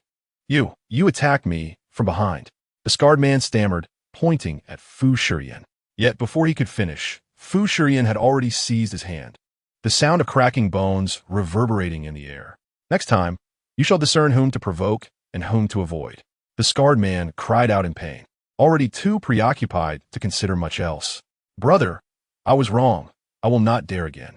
Upon witnessing his plea for mercy, Fu Shiyan decided to spare him. At that moment, the company's security arrived in haste. "Call the police. Let them spend a few days in jail before they return." "No, please, I beg you, spare us." Regardless of their pleas, Fu Shiyan showed no hesitation, merely turning to Jiang Shu and inquiring, "Are you all right?" Jiang Shu numbly shook her head. "Me fine." She then blinked and remarked, "Mr. Fu, I didn't expect you to be so formidable." After sincerely complimenting him, she became aware of their interlocked hands and hurriedly released her grip. "Thank you, Mr. Fu. It's getting late. I should head home." As she attempted to flee, Fu Shiyan caught her firmly. "I believe it's on the way. Let us go together." Jiang Shu felt as if she were a chick being tossed into the car. She wanted to say something, but upon meeting the man's icy gaze, the words were swallowed back. Silence enveloped them throughout the drive until the car came to a steady halt in the villa's garage. Jiang Shu unfastened her seatbelt, but was halted by Fu Shiyan's voice. "What happened today?" Jiang Shu responded with a slight nod, quickly realizing what he meant, and replied, "It was just a minor issue." She was reluctant to divulge the rumors regarding the company, hence her vague response. "Fortunately, it's resolved. You have already helped me." Fu Shiyan brow furrowed deeply. "Are you certain it is merely a trivial matter?" Jiang Shu quickly smiled and affirmed, Yes, just a small matter. Hand me your phone." Confused, Jiang Shu obediently handed it over. The man swiftly dialed a series of numbers, and soon, a melodious ringtone echoed. "This is my personal number. For any matters in the future, feel free to call me directly." Jiang Shu felt flustered and murmured, "Isn't that inappropriate?" She hastily reclaimed her phone. "It's nothing. It's quite good. Thank you, Mr. Fu. May I exit the car now?" Upon receiving his permission, Jiang Shu quickly unbuckled her seatbelt and dashed inside. Moments later, the sound of the car engine starting echoed, and soon, the vehicle had vanished from the garage. Chapter 15. The design draft was plagiarized as Jiang Shu exhaled a sigh of relief. Curiosity crept in regarding Fu Shiyan's destination. She promptly shook her head. His whereabouts were of no concern to her, as he was merely her nominal husband. The following day, wishing to avoid an awkward encounter with Fu Shiyan at work, Jiang Shu rose early and arrived at the company, only to run into Director Zhang. Jiang Shu approached with a natural smile. "Good morning, Director Zhang." Director Zhang nodded slightly and glanced at her, saying, "Come with me to a dinner party tonight. Make sure to dress elegantly. The attendees are business partners, and we cannot afford to be negligent." Jiang Shu was momentarily taken aback. "Me? Who else?" Director Zhang's impatience flared. "It's merely a dinner. Stop dawdling. If you don't want to go, perhaps you should reconsider your position." Jiang Shu hesitated. She was not particularly keen on attending corporate gatherings.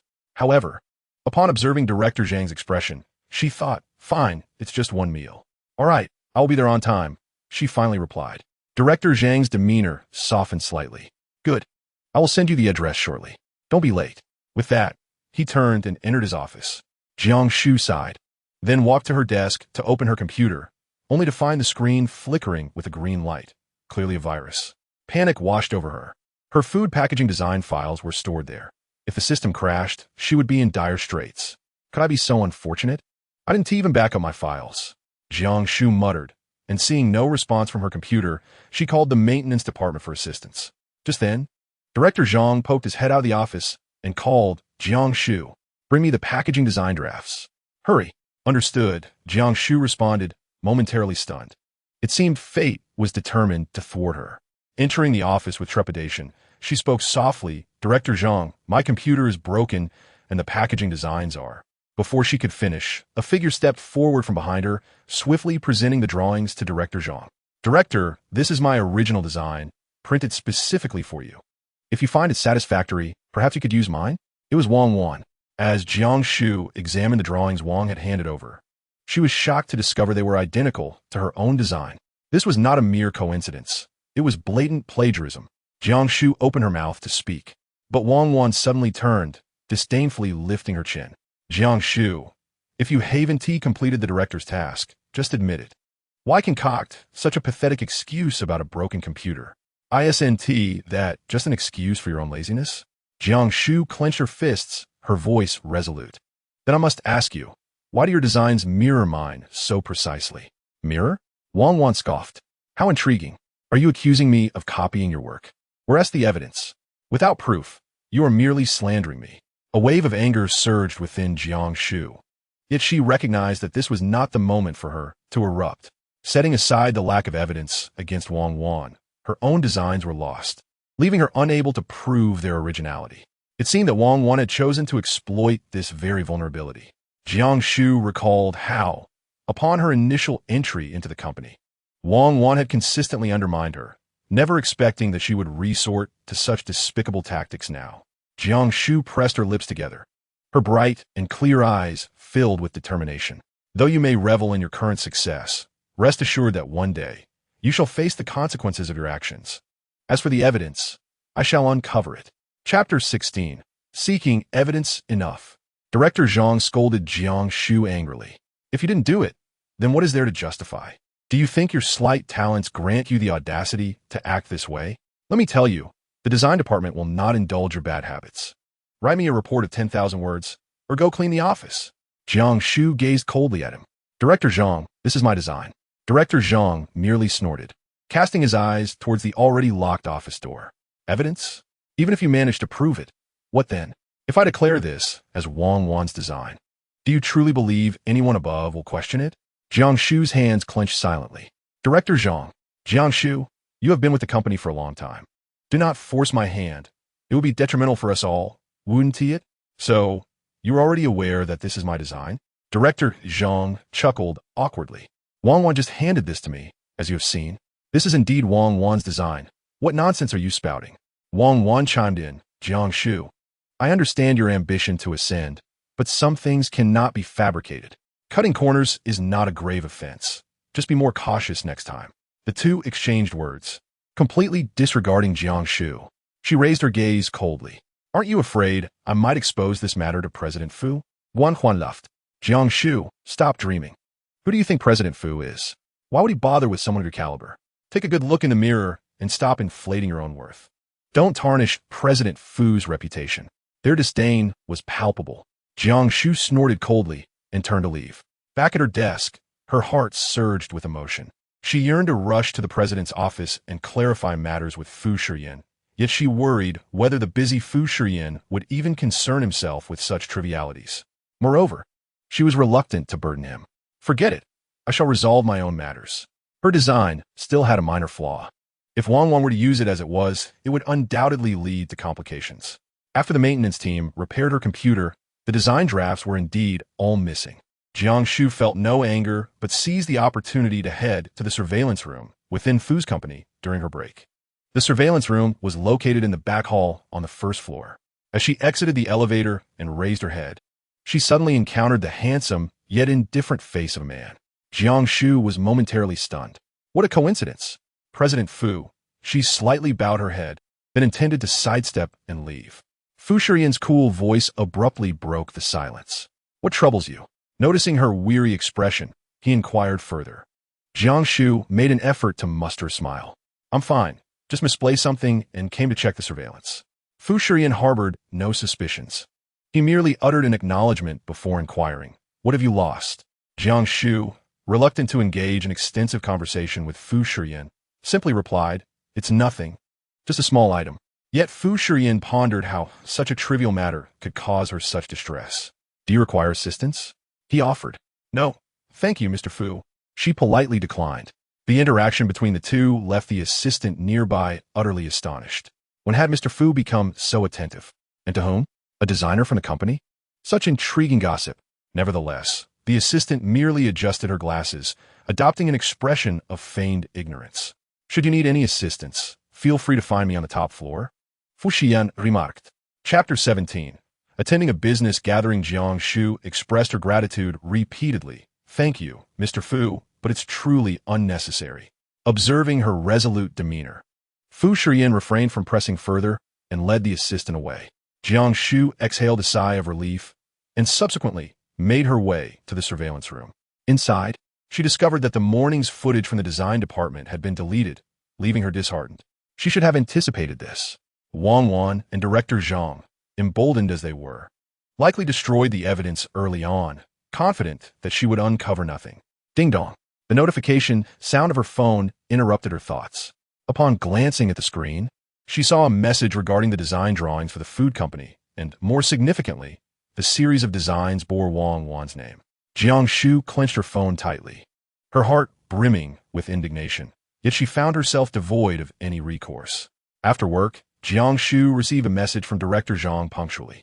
With a gathering looming, she had no choice but to hail a cab to the Victoria restaurant in Haicheng. Jiang Shu, why are you still not here? The stern voice of Director Zhang resonated through the receiver. Glancing at the congested traffic outside her window, Jiang Shu hurriedly replied, I'm almost there. There's a bit of jam. You have 15 minutes. If you fail to arrive, you shall bear the consequences, he retorted before abruptly ending the call, leaving Jiang Shu blinking in bewilderment. Without further ado, as the restaurant was not too far away, she exited the cab and dashed toward her destination. After what felt like an eternity, a familiar honking sound reached her ears, followed by a sleek Maybach coming to a stop before her. Mr. Fu, Jiang Shu exclaimed, astonished to encounter him here. What brings you to this place? She asked, noticing the beads of sweat adorning her forehead.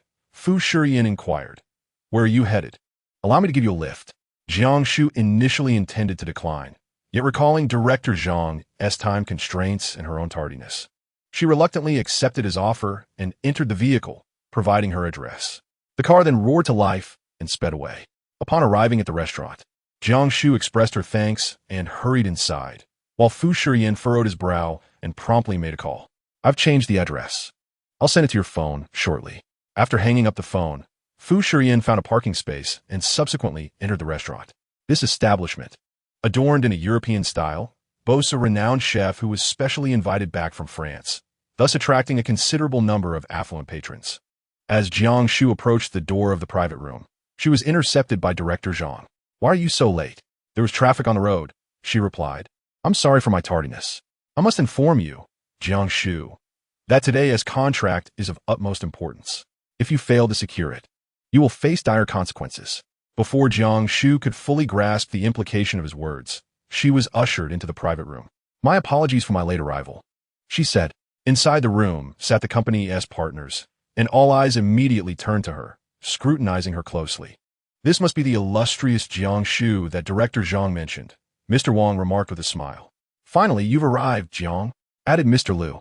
Director Zhang has spoken highly of this beautiful lady.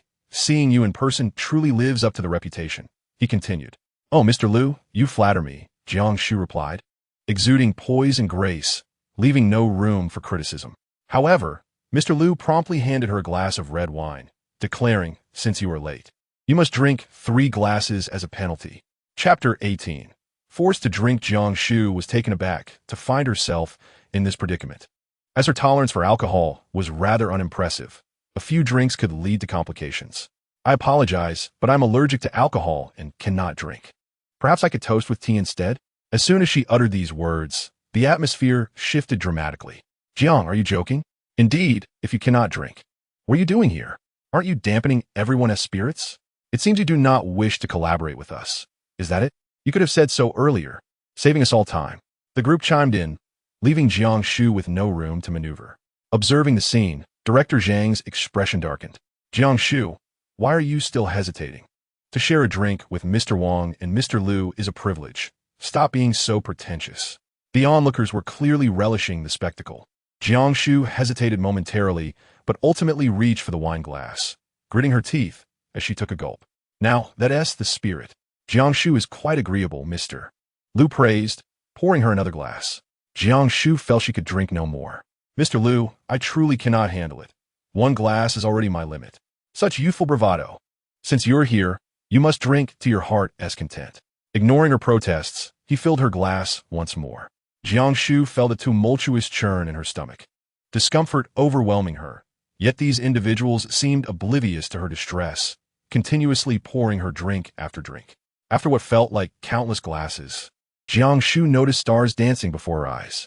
With a hiccup, she exclaimed, I can't drink any more. The executives exchanged knowing glances, sharing a conspiratorial smile. As Xiao Jiang, having indulged too much, stood unsteadily, Director Zhang suggested, There's a hotel upstairs. Allow me to secure a room for you to rest. Without hesitation, he stepped forward to support Jiang Shu, who promptly pushed him away. No, I can simply call my husband to pick me up, she insisted. Oh, I had forgotten that you were married, Director Zhang remarked with a sardonic smile, then added, However, even if your husband comes, it will take time. It would be best for you to rest upstairs for now. No, really, Jiang Shu protested, rummaging through her pockets for her phone. Zhang Director reached out to snatch it away, but Jiang Shu had already dialed number. Xiao Jiang, hand me the phone, he demanded, clearly displeased, and swiftly seized it from her grasp. Hello, came a deep male voice from the other end. Without hesitation, Director Zhang hung up the call. Meanwhile, Fu Shiyan, on the other side, furrowed his brow and promptly redialed. The melodious ringtone echoed within the private room. Director Zhang, growing increasingly impatient while holding Jiang Shu, was taken aback when she reached out, took the phone, and answered, Hello, who is this? After verifying the caller ID, Fu Shiyan inquired, What's wrong? I'm fine. Just had a bit to drink, Jiang Shu started, but Director Zhang abruptly snatched the phone away and hung up, stuffing it into his pocket. Xiao Jiang, if you've had too much to drink, refrain from making calls. You should rest upstairs, he insisted. Clearly, this was not the first time Mr. Wang and Mr. Liu had engaged in such behavior. Director Zhang, we shall head upstairs. You can bring her to us, they said. Rest assured, Mr. Wang, Mr. Liu. I will bring her up shortly, Director Zhang replied. Once Mr. Wang and Mr. Liu had departed, Director Zhang lost all patience, forcibly dragging Jiang Shu out of the private room and towards the elevator. Dizziness engulfed Jiang Shu, and as soon as they exited the room, her stomach churned violently. She retched and vomited. Director Zhang grimaced in distaste, but nonetheless dragged her into the elevator. Just as the doors were about to close with a chime, they slid open once more, revealing Fu Shiyan standing at the threshold. Mr. Fu, Director Zhang stammered, momentarily stunned, loosening his grip on Jiang Shu, who promptly slumped to the ground. Seeing this, Fu Shiyan's heart sank with understanding. Director Zhang, what is happening? He demanded. She's a colleague from the company, intoxicated. I'm taking her to the hotel upstairs to rest, Director Zhang explained hurriedly. However, Fu Shiyan paid no heed to his justification. He stepped forward decisively, grasped Jiang Shu's arm, and effortlessly lifted her into his arms. Director Zhang was utterly stunned.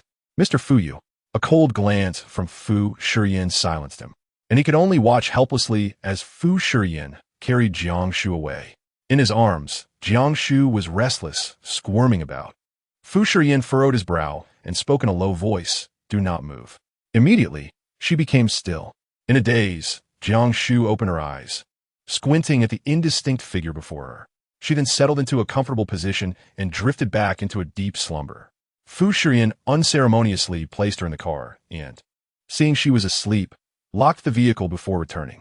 Director Zhang was on the phone, explaining to those upstairs when he noticed Fu Shiyan returning. The man's formidable aura approached him, causing Zhang to instinctively shiver. Director Zhang, what is the matter? You cannot even manage such a trivial issue. It seems our collaboration shall come to an end. Before Jiang could stammer out a response, Fu Shiyan was already before him, extending his hand. Jiang obediently handed over his phone. After years in the business realm, Fu Shiyan had encountered every conceivable tactic. Today's events revealed everything at a glance. Director Jiang. So, it appears your achievements were acquired through such means? Mr. Fu Yi. Fu Shiyan smirked slightly, though his eyes remained devoid of warmth. You should indeed explain today's incident. Otherwise, should I take action, you may find no refuge in the vast high city. Mr. Fu, spare me. This was all Director Lu's idea. He coveted Miss Jiang's beauty, and I was merely a pawn in his scheme. I did nothing, truly nothing at all. Director Jiang trembled, terror-stricken. Fu Shiyan let out a cold snort. Return to handle your resignation paperwork. From tomorrow onward, I do not wish to see you in the company. Director Jiang understood that his fate was sealed. He wanted to plead further, but Fu Shiyan interjected. Furthermore, I wish for no one else to know about today's events. Should you dare to utter a single word, I want Mr. Fu, rest assured. I will not disclose a thing. Please grant me another chance. Yet, regardless of Jiang's pleas, Fu Shiyan had already turned away, striding off. Jiang realized some matters could not be salvaged. He felt utterly defeated, collapsing to the ground. Chapter 20. Whose room is this? Upon returning to the car, Fu Shiyan opened the door, and a strong scent of alcohol wafted out, causing him to instinctively furrow his brow. I cannot drink anymore. I must stop, mumbled the inebriated Jiang Shu, flailing her arms in the air. Witnessing this, Fu Shiyan remarked, if you cannot drink, then do not. There is no need to torment yourself.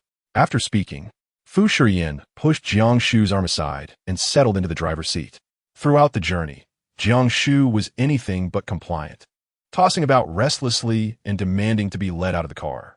Finally, upon arriving home, Fu Shiyan let out a sigh of relief.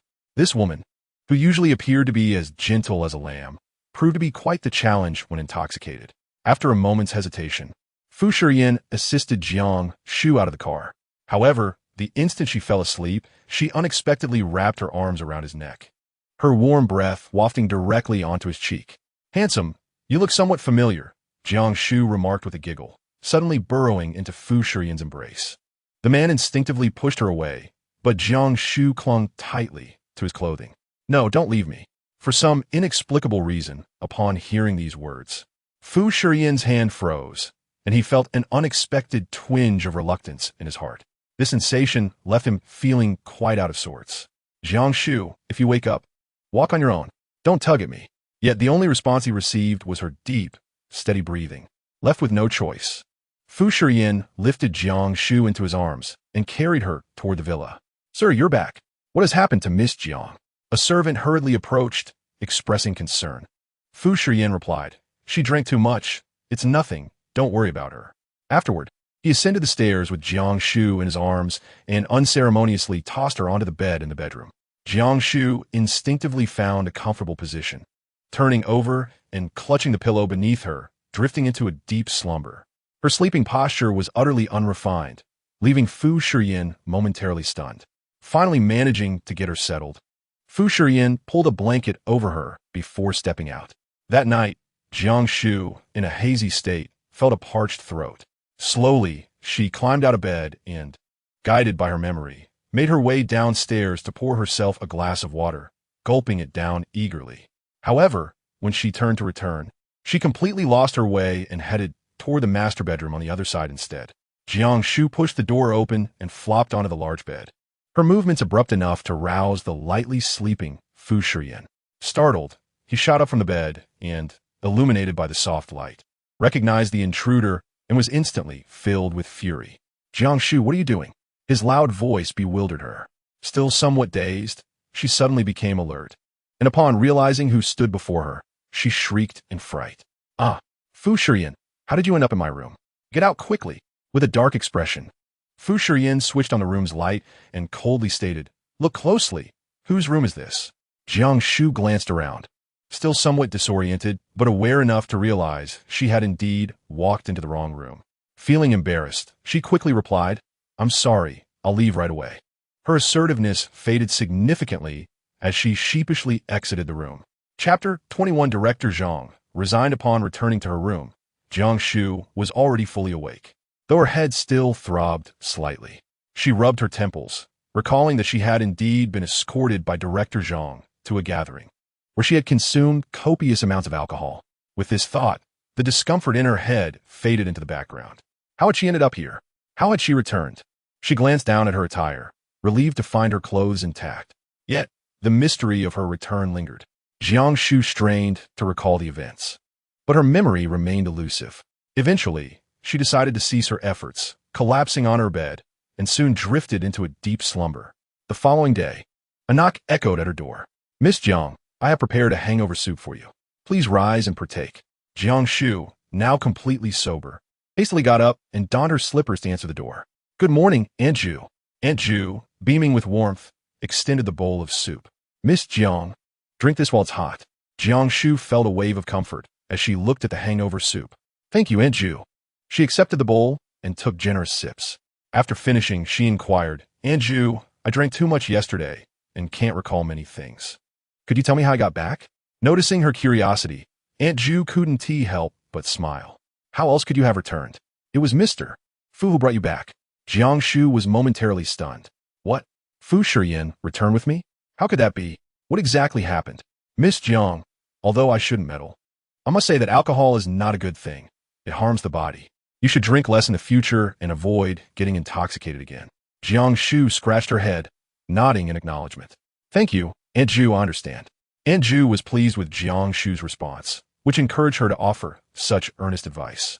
Once Aunt Ju departed, Jiang Shu began to pace her room, eager to uncover the events of the previous night and why Fu Shiyan had been the one to escort her home.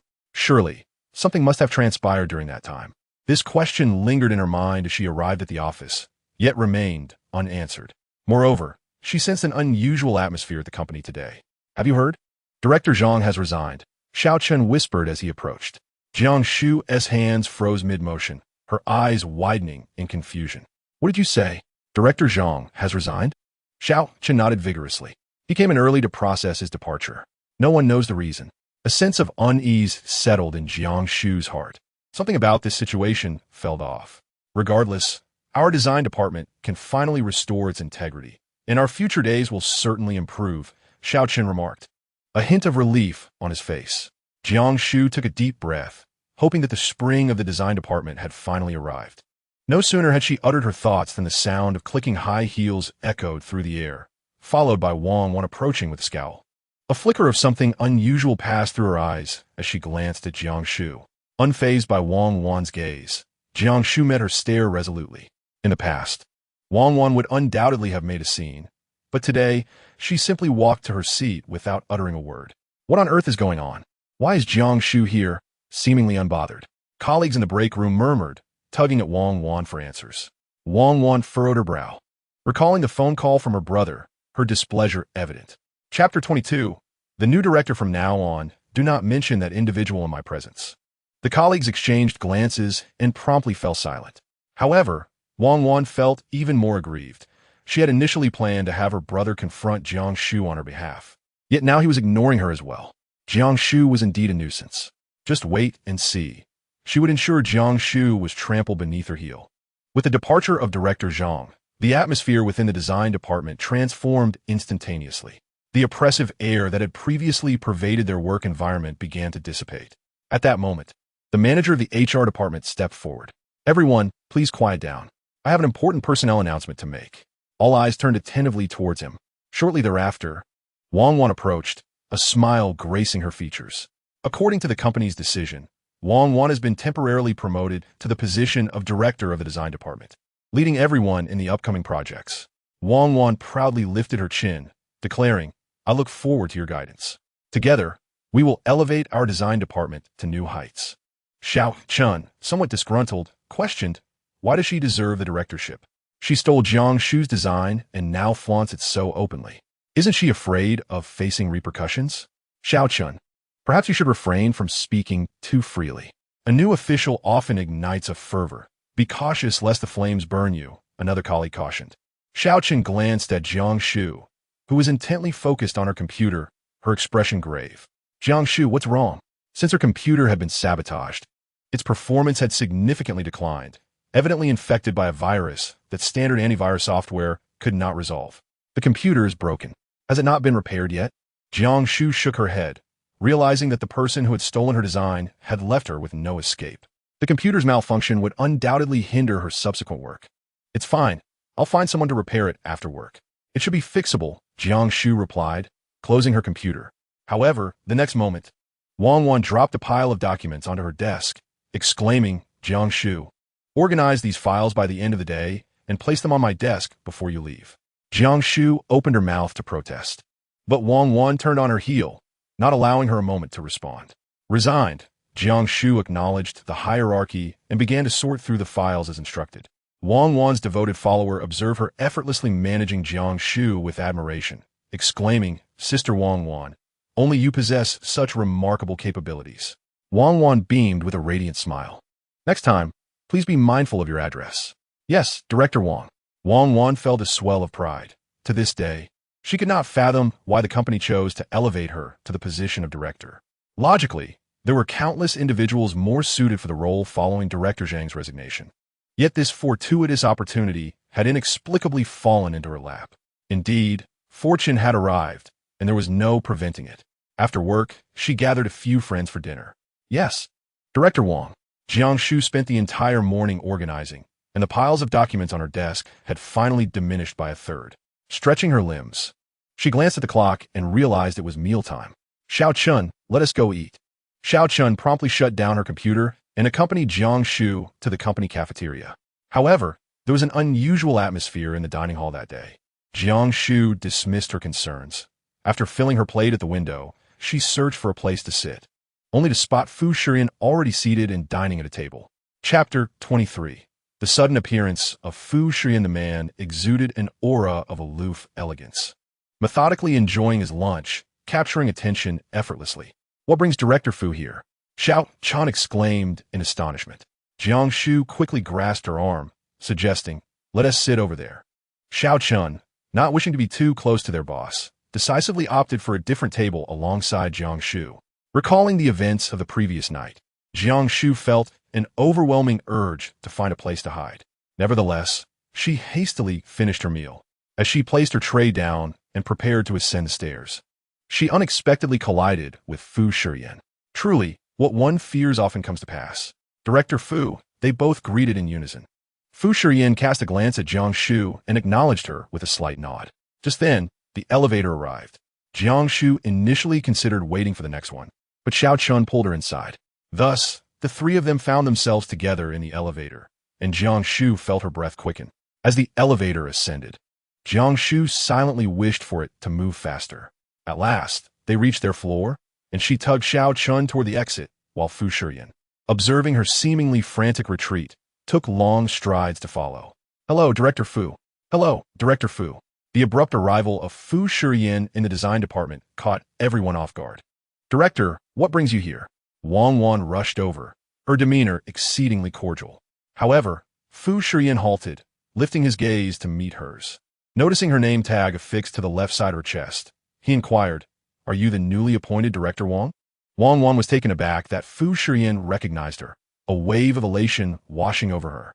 Yes, Director Fu. I am Wang. Fu Shiyan recognized her face, but not for her recent promotion. Rather, it was due to the gossip surrounding her from the previous day. Director Wang is truly remarkable, having ascended to the position at such a young age. Fu Shiyan's words were laced with meaning, yet Wang mistakenly believed he was praising her. It is my duty to contribute to the company, and I shall endeavor to excel in all my responsibilities. A cold scoff escaped Fu Shiyan's lips. Does this include your colleagues? At this utterance, Wang's countenance shifted dramatically, her face betraying confusion as she gazed at Fu Shiyan. Director Fu, what do you mean by that? Have you heard any unfavorable rumors? Those whispers are mere fleeting notions, surely detached from reality.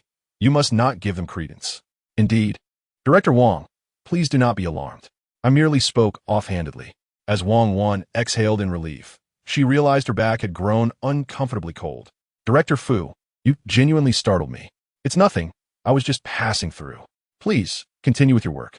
Wang, feeling a weight lifted, hurriedly departed.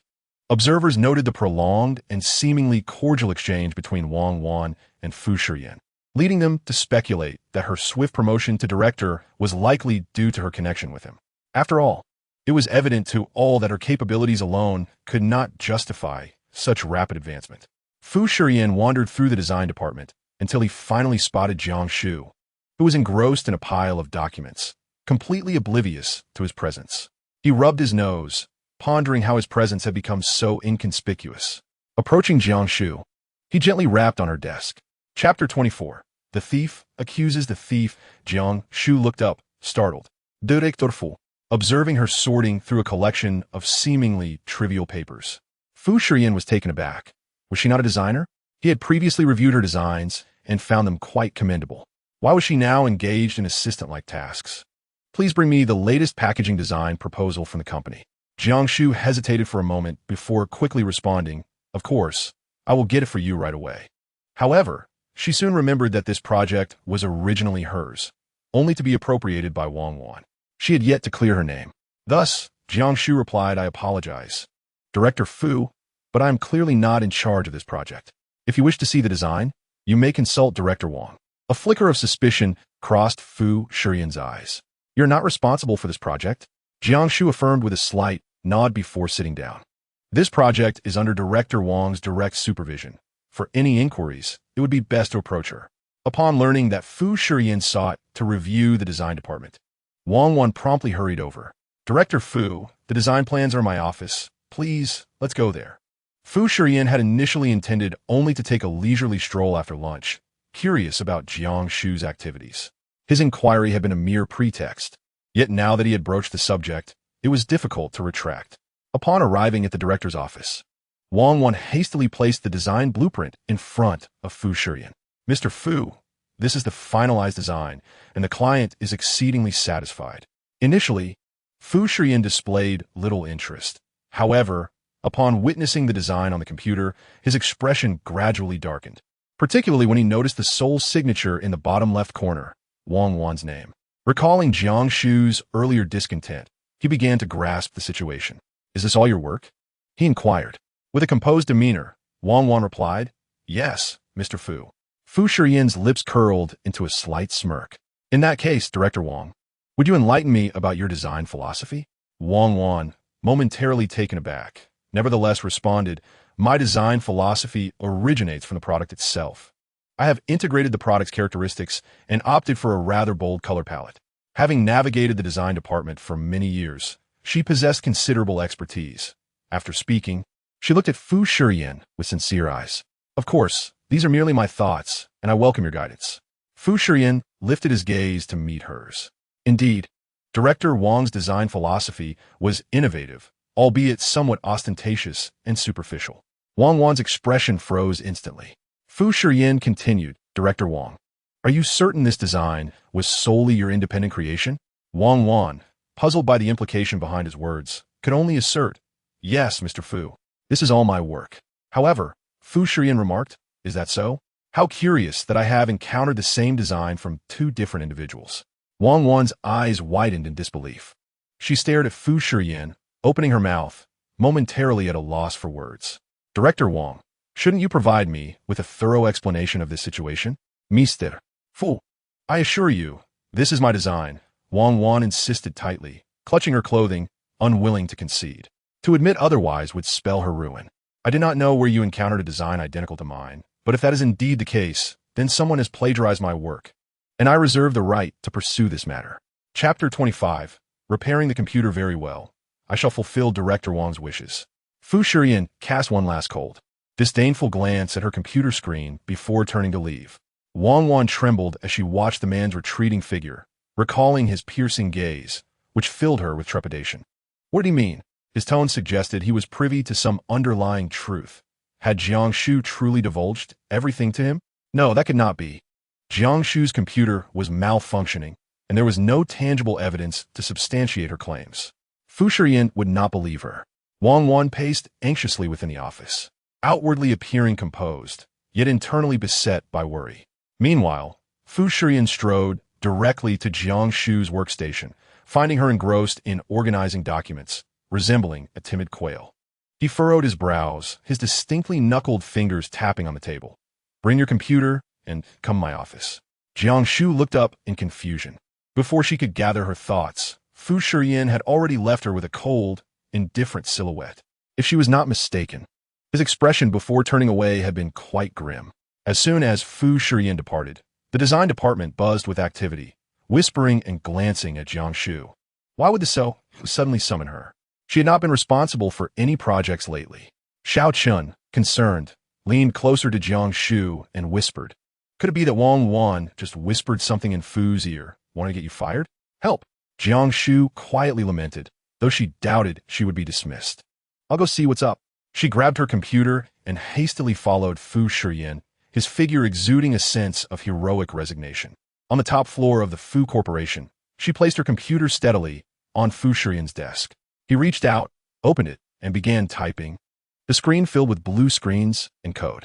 His fingers paused as he lifted his gaze to Jiang Shu, who appeared rather apprehensive. Fu Zong, my computer has a virus. The maintenance team has come several times, but it remains unfixed, Jiang Shu explained, speculating that Fu Shiyan couldn't possibly want to use her computer because his own was malfunctioning. This outcome was unsurprising to Fu Shiyan, who pressed his fingers against his brow. Feeling a swell of frustration as he recalled Wang Wan's earlier confidence and observed Jiang Shu shouldering everything on her own. Are you a punching bag? He inquired. What? Jiang Shu was taken aback, but Fu Shiyan did not respond. Instead, he pulled out his phone and dialed a number.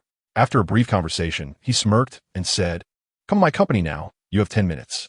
Jiang Shu was utterly perplexed. Fu Zong. Fu Shiyan ignored her. He cast a sweeping glance in her direction, prompting Jiang Shu to force a smile. Fu Zong, if there's nothing urgent, I'll take my leave. I have many tasks left unfinished. You will wait here. 10 minutes later, a carefree man entered the office, grinning as he said, Yin, so you do have a need for me. Fu Shiyan turned the computer around. Can this be fixed? The man bent over, examining it earnestly for a moment before his smile widened. Simple. Give me half an hour. Jiang Shu's interest peaked. She felt a surge of excitement. The maintenance team had claimed this was the most formidable virus from abroad, with few capable of removing it. The man chuckled, casting a few glances at Jiang Shu. Watch closely. I'm one of the few. Oh, Jiang Shu thought. Fu Shiyan's friend certainly talks a big game without batting an eye. Half an hour later, the man finished typing the last keystroke, and the computer instantly returned to its original state. He handed it to Fu Shiyan, saying, Check if everything is intact. Before Fu Shiyan could act, Jiang Shu eagerly snatched it from him, immediately locating her design drafts. Upon seeing them restored, she nearly burst into tears of joy. This is wonderful, truly wonderful. I can demonstrate that I have not plagiarized. The disheveled man was utterly bewildered, turning to his friend, Fu Shiyan, who surprisingly wore a faint smile while observing the exuberant woman. This was unprecedented. Chapter 26, His Friend. Fu Shiyan, sensing the gaze upon him, cast a momentary glance back, imbued with a hint of warning. Jiang Shu, cradling her computer with uncontainable joy, rejoiced that her device had been repaired and she now possessed the original document. Eager to see if Wang Wan still dared to claim she could not provide evidence, she felt an overwhelming urge to bow deeply to Fu Shiyan, exclaiming, Mr. Fu, I'm immensely grateful. Rather than thanking me, it would be wiser to apply yourself more diligently at work. Fu Shiyan retorted with a playful sarcasm. Yet his eyes bore no trace of disdain, but rather a spark of amusement. This foolish woman. It was no wonder she had not made a mark at Fu's company all these years. She had merely been a pawn in others' games. Jiang Shu had grown accustomed to his tone. He possessed a sharp tongue, but a soft heart, genuinely concerned for his employees. Why are you two so busy thanking each other? The one who actually repaired the computer is me. Can you even see me? The disheveled man waved his hand incredulously. Jiang Shu soon realized and smiled at him, saying, I apologize, and thank you as well. You are quite impressive and have been a tremendous help. The flirtation at the end did not create distance, but rather felt like the camaraderie of close friends. As an employee, she should not have felt such ease in front of her superior. The man raised an eyebrow and extended his hand. You are perceptive. Hello, I am Liang Qiu, a good friend of Yin. When he uttered Yin, Liang Qiu's gaze deliberately flitted between Fu Shiyan and Jiang Shu. Fu Shiyan's friend, indeed, she mused. Hello, I am Jiang Shu, an employee in the design department. A fleeting moment of awkwardness crossed Jiang Shu's face. Employee? What else could she say? Should she declare herself as Fu Shiyan's nominal wife? How absurd. The thought alone sent shivers of social embarrassment through her. Did you know? Yin has never sought my assistance on behalf of a woman before. You're the first, Liang Qiu teased, leaning closer, deliberately provoking Jiang Shu. She was indeed taken aback, feeling somewhat flustered. The first? Fu Shiyan, noticing Jiang Shu's discomfort, compassionately intervened. Are you particularly idle? Jiang Shu felt as though a weight had been lifted. I will return to work immediately. She swiftly exited, and Liang Qiu smirked, propping himself against Fu Shiyan's desk. Yin, I was unaware you were so attentive to your employees. Fu Shiyan remained seated in his office chair, unwilling to elaborate. Her computer merely contained important documents. You may leave now. There is no need for you here. I feel like I've seen her somewhere before, Liang Qiu mused, disregarding the atmosphere. Escort our guest out. At this, a tall woman clad in professional attire and adorned with exquisite makeup entered the office with a smile, extending her hand. Young Master Liang. Please. Liang Qiu narrowed his eyes and chided. You are equally ungrateful. We have encountered each other numerous times, yet you still refuse to advocate for me.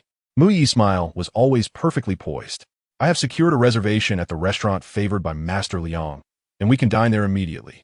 Upon hearing this, Liang Qiu smiled and waved to Fu Shiyan, saying, I shall take my leave now, until we meet again. After seeing Liang Qiu off, Mu Yi's smile faded. Since her graduation, she had been by Fu Shiyan's side, and throughout the years, she had never witnessed him show such concern for any junior employee, even going so far as to invite his own friend to assist her. Could it be? As she pondered this, Mu Yi shook her head vigorously.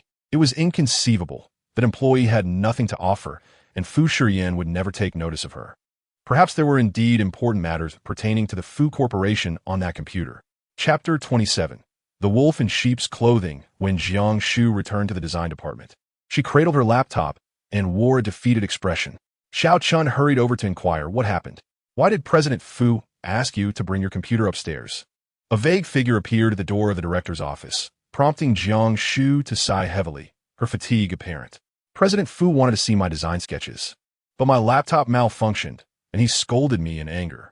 Xiao Chen's face filled with sympathy and dread, feeling the palpable tension as if she had already been reprimanded by President Fu. How unfortunate for you, Jiang Shu. The surrounding colleagues perked up their ears to listen, their relief evident. From Jiang Shu's account, it seemed that President Fu did not harbor any interest in her. On the contrary, he looked down upon her. Jiang Shu settled at her workstation and sighed again. I might as well organize my documents.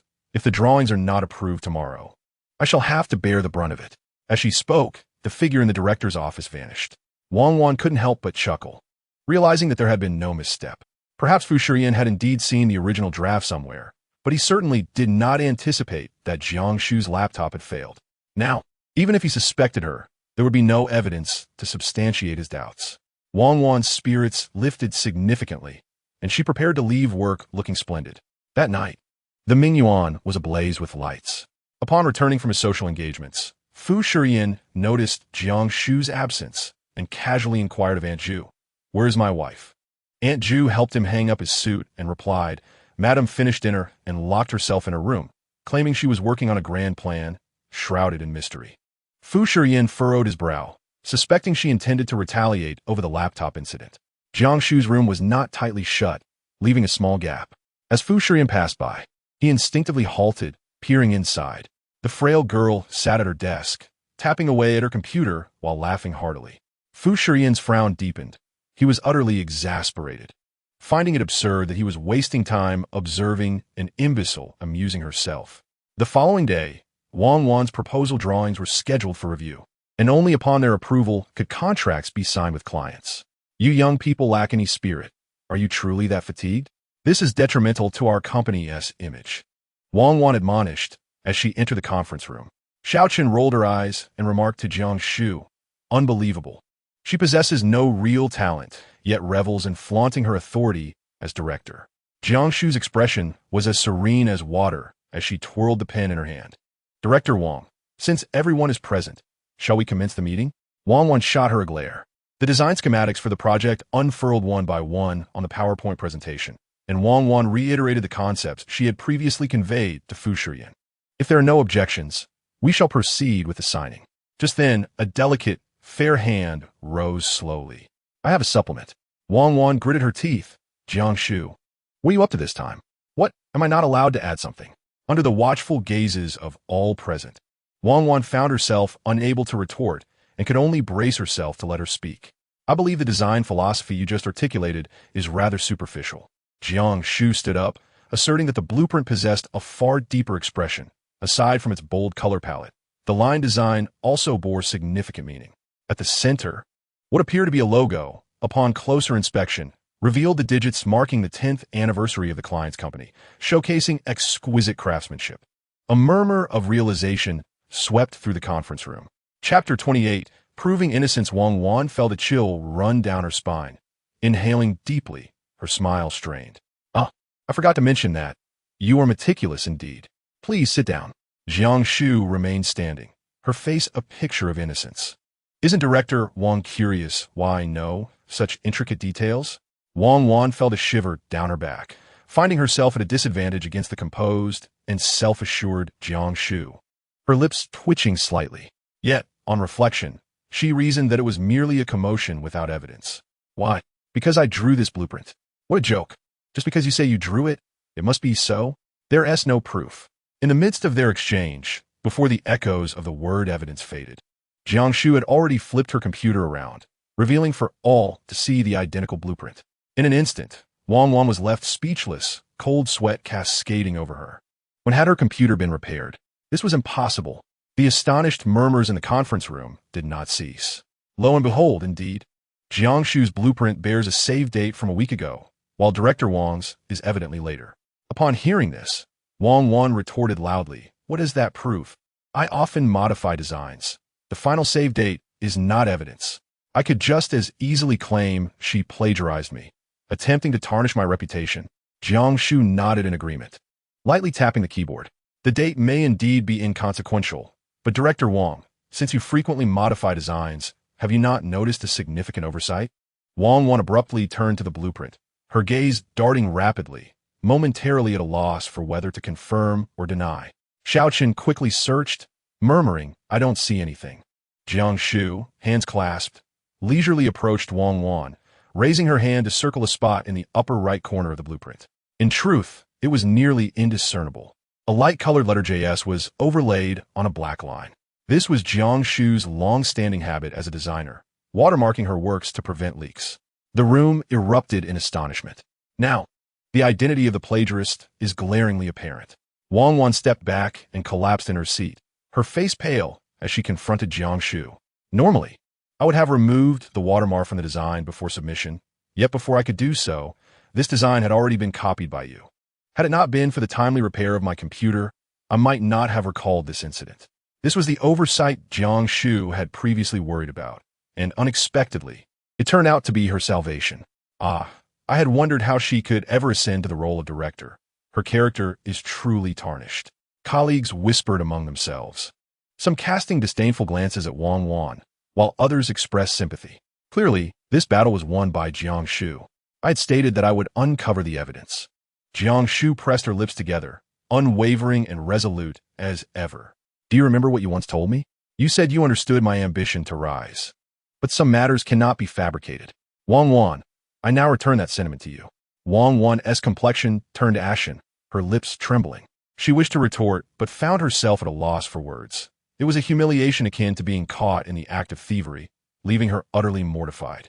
Just as the employees pointed fingers at Wang Wan, several security personnel burst in from outside, followed by a middle-aged man, dressed impeccably in a suit. He exuded an air of authority. Someone recognized him as Mr. Li, the head of the Human Resources Department. "Expel her from the company. The Fu Corporation will not tolerate those with unclean hands." Chapter 29. Revenge achieved suddenly. Wang Wan struggled with all her might, acting as if she had lost her mind. "I won't leave. I am the director of the design department. No one could dismiss me except for President Fu." She had conveniently forgotten that she had also offended Fu Shiyan. As a designer, to brazenly plagiarize another's work and still have the audacity to refuse to leave. We can certainly terminate your employment. Wang Wan's eyes turned bloodshot as she lunged towards Jiang Shu. This is all you're doing. You set me up? Jiang Shu took a step back, her expression calm. Go off and enjoy your double life with your director Zhang. Take her away, Mr. Li commanded, and the security personnel promptly restrained Wang Wan, dragging her out in a most undignified manner. Xiao Chun could not contain his laughter. Now the entire company was aware of her expulsion from the Fu Corporation. Xiao Shu, revenge has been served. Jiang Shu exhaled deeply, a smile gracing her lips. Indeed, it was a significant retribution. As Wang Wan was escorted away, her colleagues scattered like birds, speculating on who the next design director would be. Was it you who notified Mr. Li from HR? You were well prepared, having him witness this spectacle? Xiao Chun mused, still savoring the moment. Jiang Shu fell into contemplation. She had not informed Mr. Li, but she had contacted Fu Shiyan. She awoke early today, leaving a note for Aunt Ju to deliver to Fu Shiyan. The note read, "If you wish to witness a show, come to the design department." Fu Shiyan had seen it, yet he did not make an appearance himself. Instead, he sent someone more suitable and authoritative to resolve the situation. One must admit, it was a prudent move. Now, everyone present understood that Jiang Shu was not to be trifled with, and no one would dare to bully her again. In the upper conference room, sunlight streamed through the floor-to-ceiling windows, casting a delicate glow upon the man's features. "Mr. Fu, your coffee," said Mu Yi, placing the cup down, her gaze inadvertently drifting to Fu Shiyan's computer screen. She paused, surprised. "Mr. Fu, are you monitoring something? Is there a loss? I can send someone to investigate." Fu Shiyan did not lift his eyes, casually closing the page. "No, just browsing." Mu Yi hesitated to inquire further, but left the room in a daze, her mind lingering on the fleeting glimpse of the design department on the 27th floor. Why was Fu Shiyan looking at the surveillance of the design department? Her curiosity intensified as she dialed a number. "Lucy, it's me. Has anything happened in your design department today? In the parking lot?" "Mr. Fu, I genuinely appreciate everything you do for the staff. Might I have the honor of treating you to dinner this evening?" She chuckled at the thought, realizing the extravagant cost of treating Fu Shiyan. "Mr. Fu, your achievements at Fu Corporation are remarkable. To express my gratitude, how about I cook for you tonight?" As she spoke, Jiang Shu's excitement bubbled over. Cooking had no cost, so she would commit to it. In front of the sleek black Porsche 911, Jiang Shu had been waiting for quite some time, dodging passers-by and vehicles. Yet Fu Shiyan remained unyielding, not emerging. Just as she flailed her arms in frustration, Fu Shiyan finally strolled out, his expensive shoes making a pleasing sound against the floor. "Dinner is unnecessary," he stated, causing Jiang Shu to stiffen. As his features gradually came into view, she felt that even if the ground were to open up beneath her, she would have no face to hide. "Mr. Fu, when did you come down? When you expressed your admiration for me, you were eavesdropping," Jiang Shu exclaimed, her cheeks flushing with indignation. "How could he be so audacious? If memory serves, your position was in front of my car." Fu Shiyan spoke with a calm, icy tone, leaving her at a loss for words. Jiang Shu fell silent, deciding to relinquish the matter. She clapped her hands together, her face beaming. "Since Mr. Fu has heard me, may I have the honor of cooking for you?" "Not at all." How ruthlessly blunt. Jiang Shu was left speechless. Her father had always taught her to be grateful and to repay kindness. She had not forgotten Fu Shiyan's numerous rescues, including his assistance in fixing her computer, which had enabled her to outmaneuver Wang Wan. Yet, she did not anticipate that the courage she had mustered would be so easily dismissed. If he didn't want it, then so be it. She wasn't particularly keen on it anyway. A sense of inexplicable disappointment washed over Jiang Shu.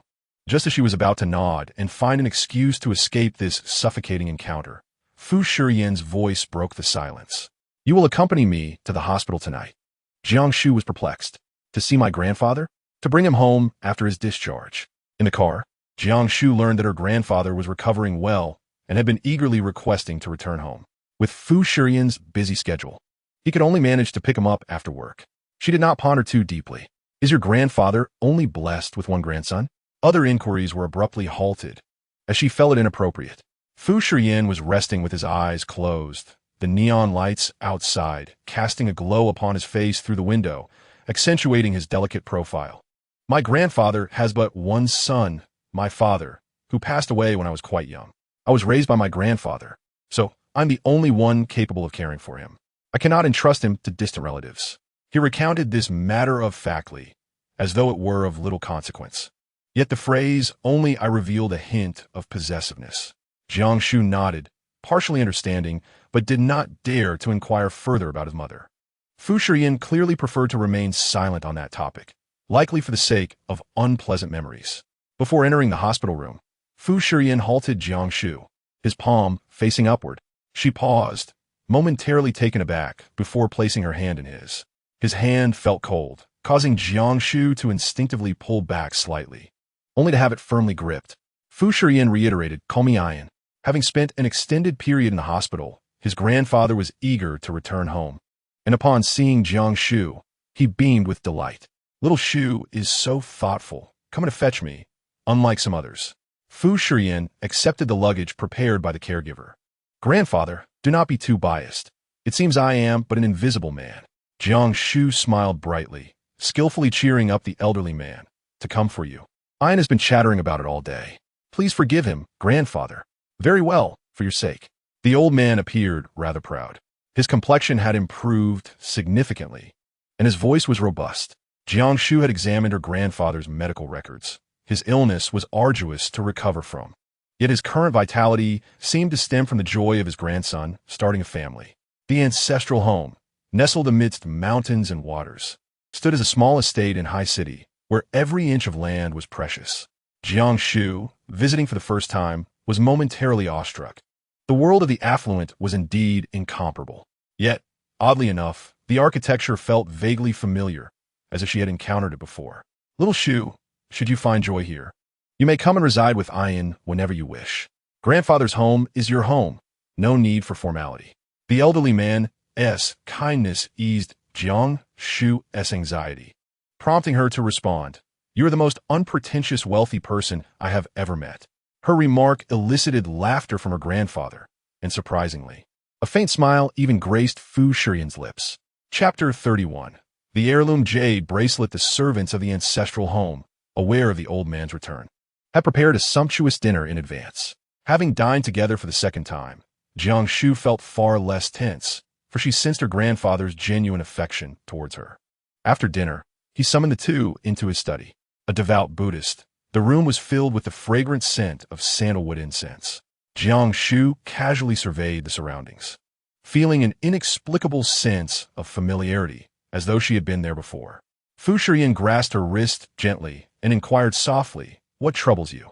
"I just feel a sense of familiarity, perhaps due to having seen a similar interior design in a book." "Do not mind me," Jiang Shu replied, slightly flustered. At that moment, her grandfather retrieved an ancient box from the cabinet, gesturing for Jiang Shu to take a seat. "This is a relic left by your grandmother. Before she departed, she hoped that a Yan would marry soon. Unfortunately, within this box lies a jade bracelet, passed down since the time of your great-grandmother. Originally intended for a Yan's mother, an unfortunate incident with Xiao Shu caused a change in plans. Now, it is time for this jade bracelet to be entrusted to you." As the box opened, a jade bracelet lay quietly within, its texture warm and its brilliance evident, unmistakably of immense value. Jiang Shu could hardly believe that this exquisite item was meant for her, and she quickly declined, saying, No, such a precious item is too much for me. Please keep it, Grandpa." Grandfather, with a serious demeanor, insisted, "Before your grandmother passed, she repeatedly urged me to ensure this bracelet was given to a Yan's future wife. You are now a Yan's wife. How could you not accept it?" While his logic held merit, she was not truly a Yan's wife in every sense. She could not overstep her bounds. Jiang Shu, on the verge of tears, looked to the man beside her for help, tugging at his sleeve, silently pleading, "Please, say something." Fu Shiyan felt that he had been smiling a bit too often lately. At that moment, her eyes glistened with unshed tears, resembling a timid rabbit. "Just take it," he declared with an authoritative tone. Jiang Shu's expression was one of disbelief. "Do you truly understand what you are saying?" Fu Shiyan, with a composed demeanor, grasped her delicate wrist and forcibly placed the jade bracelet upon her. Her hands, already fair, appeared even more striking adorned with the jade. "As my wife, what is there that you cannot accept? If you refuse this, does it mean you do not wish to be my wife?" His calm voice left her speechless. Before her grandfather, she could not contradict him. The crux of the matter was that the script of their pretense had not been followed. Indeed, her grandfather chuckled. The daughter-in-law of the Fu family, even the moon from the heavens, is within reach. Jiang Shu continued to resist, but Fu Shiyan tightened his grip on her hand. Casting her a significant glance, "Jade nurtures the wearer. Wear it with peace of mind." "Then I shall wear it for now," she thought, knowing she must find a way to return it to Fu Shiyan later. At that moment, the sound of rain began to patter outside. Jiang Shu hurried to the balcony, witnessing the torrential downpour accompanied by thunder and lightning. Concern etched across her face. She turned to Fu Shiyan and said, "It's raining." "Indeed, it is raining, and it appears this downpour will not cease anytime soon," her grandfather declared, waving his hand. "You two need not rush back. The roads are unsafe. Stay here for the night." Her worries had materialized. Fu Shiyan had no objections. "Then let us stay for the night." Jiang Shu stared at him in disbelief. Did he truly understand the implications of his words? Fu Shiyan seemed oblivious to her expression, calmly stepping outside. Chapter 32. A night together after bidding farewell to her grandfather. Jiang Shu hurriedly followed Fu Shiyan, grasping his hand and lowering her voice. "Mr. Fu, why must we stay?" Fu Shiyan cast a casual glance outside. "Do you wish to be struck by lightning? But do you realize what staying here signifies? It means I will be encroaching upon your territory. Aren't you the one who dislikes me entering your room?" Beneath the watchful gaze of her grandfather, it was deemed inappropriate for two individuals to occupy separate rooms. However, witnessing the embarrassment etched upon Jiang Shu's face, Fu Shiyan found it amusing and playfully teased her. "It's all right. This is not Mingyuan, and I grant you permission." Before Jiang Shu could muster a counterargument, a servant approached, cradling a blanket, and gently said, "Please follow me inside." As she opened the door to the room, she smiled and remarked, "Although a yin does not often stay here, we maintain his room meticulously. It is quite clean." Steeling herself, Jiang Shu stepped into Fu Shiyan's quarters, which exuded a Scandinavian aesthetic, neat and orderly, with a large bed that appeared exceedingly inviting. The fact that the servant could casually address Fu Shiyan as a yin suggested a comfortable rapport between him and the household staff, devoid of pretensions. This marked Jiang Shu's inaugural venture into her boss's private domain, evoking a sense of trepidation tinged with curiosity. "Aunt Lu, thank you for your assistance. I can handle it from here," Fu Shiyan offered, ultimately choosing to liberate Jiang Shu from her awkward predicament. Aunt Lu nodded, her gaze lingering on the two young individuals, thick with unspoken tension, before she departed. Jiang Shu wished fervently for a place to hide. Amused, Fu Shiyan playfully patted her head, his tone inscrutable as he announced, "I will take a shower first." Listen to that. How reminiscent of a young couple's earnest exchange before their first real intimacy. Jiang Shu blinked, asking, "And what about me?" Fu Shiyan furrowed his brow. "I meant, if you shower first, what will I do? I didn't bring any clothes. I can't possibly forego a shower after a long day." This posed a genuine dilemma. Almost an hour later, Jiang Shu cautiously opened the bathroom door and called out, "Mr. Fu, could you please turn off the light?" The man, having finished a shower and now lounging in bed while perusing the news in his sleepwear, raised his gaze leisurely. "With a figure like yours, who would want to look?" Jiang Shu could not help but glance down. She was clad in one of Fu Shiyan's shirts, which barely covered her thighs, leaving little to the imagination with any movement. "Well, there is still some flesh on you," Fu Shiyan chuckled lightly, reaching up to extinguish the light, plunging the room into darkness. Jiang Shu exhaled in relief, finally summoning the courage to step out. "Mr. Fu, where am I supposed to sleep?" "There is only one bed. I have no objections if you wish to sleep on the floor." Almost immediately, Jiang Shu climbed onto the bed, cocooning herself in the blanket and retreating to a corner. "Mr. Fu, this bed is to be divided equally. Whoever crosses the line is a dog." Fu Shiyan squinted in the dimness. After a night of hearing her call him a yin, he found it oddly jarring to hear her refer to him as Mr. Fu. "Sleep," he instructed, pausing before adding, "Rest assured, I have no interest in you." Yet, Jiang Shu could not find solace in sleep. In her 20-plus years of existence, she had never shared a bed with a man. Moreover, Fu Shiyan smelled heavenly. Despite them using the same body wash, his scent was distinctly more alluring. Clutching the blanket tightly, the only sound she discerned was the rapid beating of her heart. "Mr. Fu, are you asleep?" She dared not turn around. Chapter 33. Seeing what should not be seen, Fu Shiyan's voice was somewhat hoarse, likely a result of his slumber the previous night. Jiang Shu felt her ears flush with warmth. I suppose I should return this bracelet to you. It is too precious. If it were to be damaged in my possession, it would be regrettable. It was a gift from your grandfather. Do you wish to cause him sorrow? Jiang Shu sighed. Then I shall return it to you when we divorce. This statement caused Fu Shiyan to pause in the darkness. Although divorce was an inevitable outcome, he felt a sudden wave of irritation. This jade bracelet was a unique piece from the last century, its exquisite quality unmatched in the entire country. If converted to cash, it could purchase an island. Fu Shiyan's voice was cool and detached, nearly causing Jiang Shu to tumble off the bed. Even if I were to sell her, she couldn't afford it. So, should you dare to incur any damage, the consequences shall be yours to bear. He was indeed a devil. Jiang Shu, who had initially harbored some romantic notions, found them extinguished. All she desired now was to sleep. Good night, Mr. Fu. The following morning, the first person Jiang Shu saw upon opening her eyes was Fu Shiyan.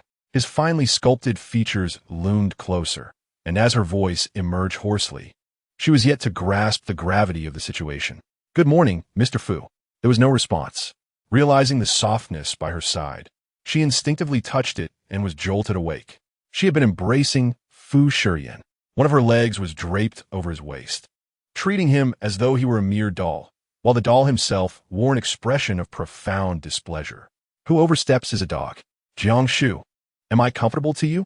The man's voice carried a stormy undertone, laced with a hint of disdain.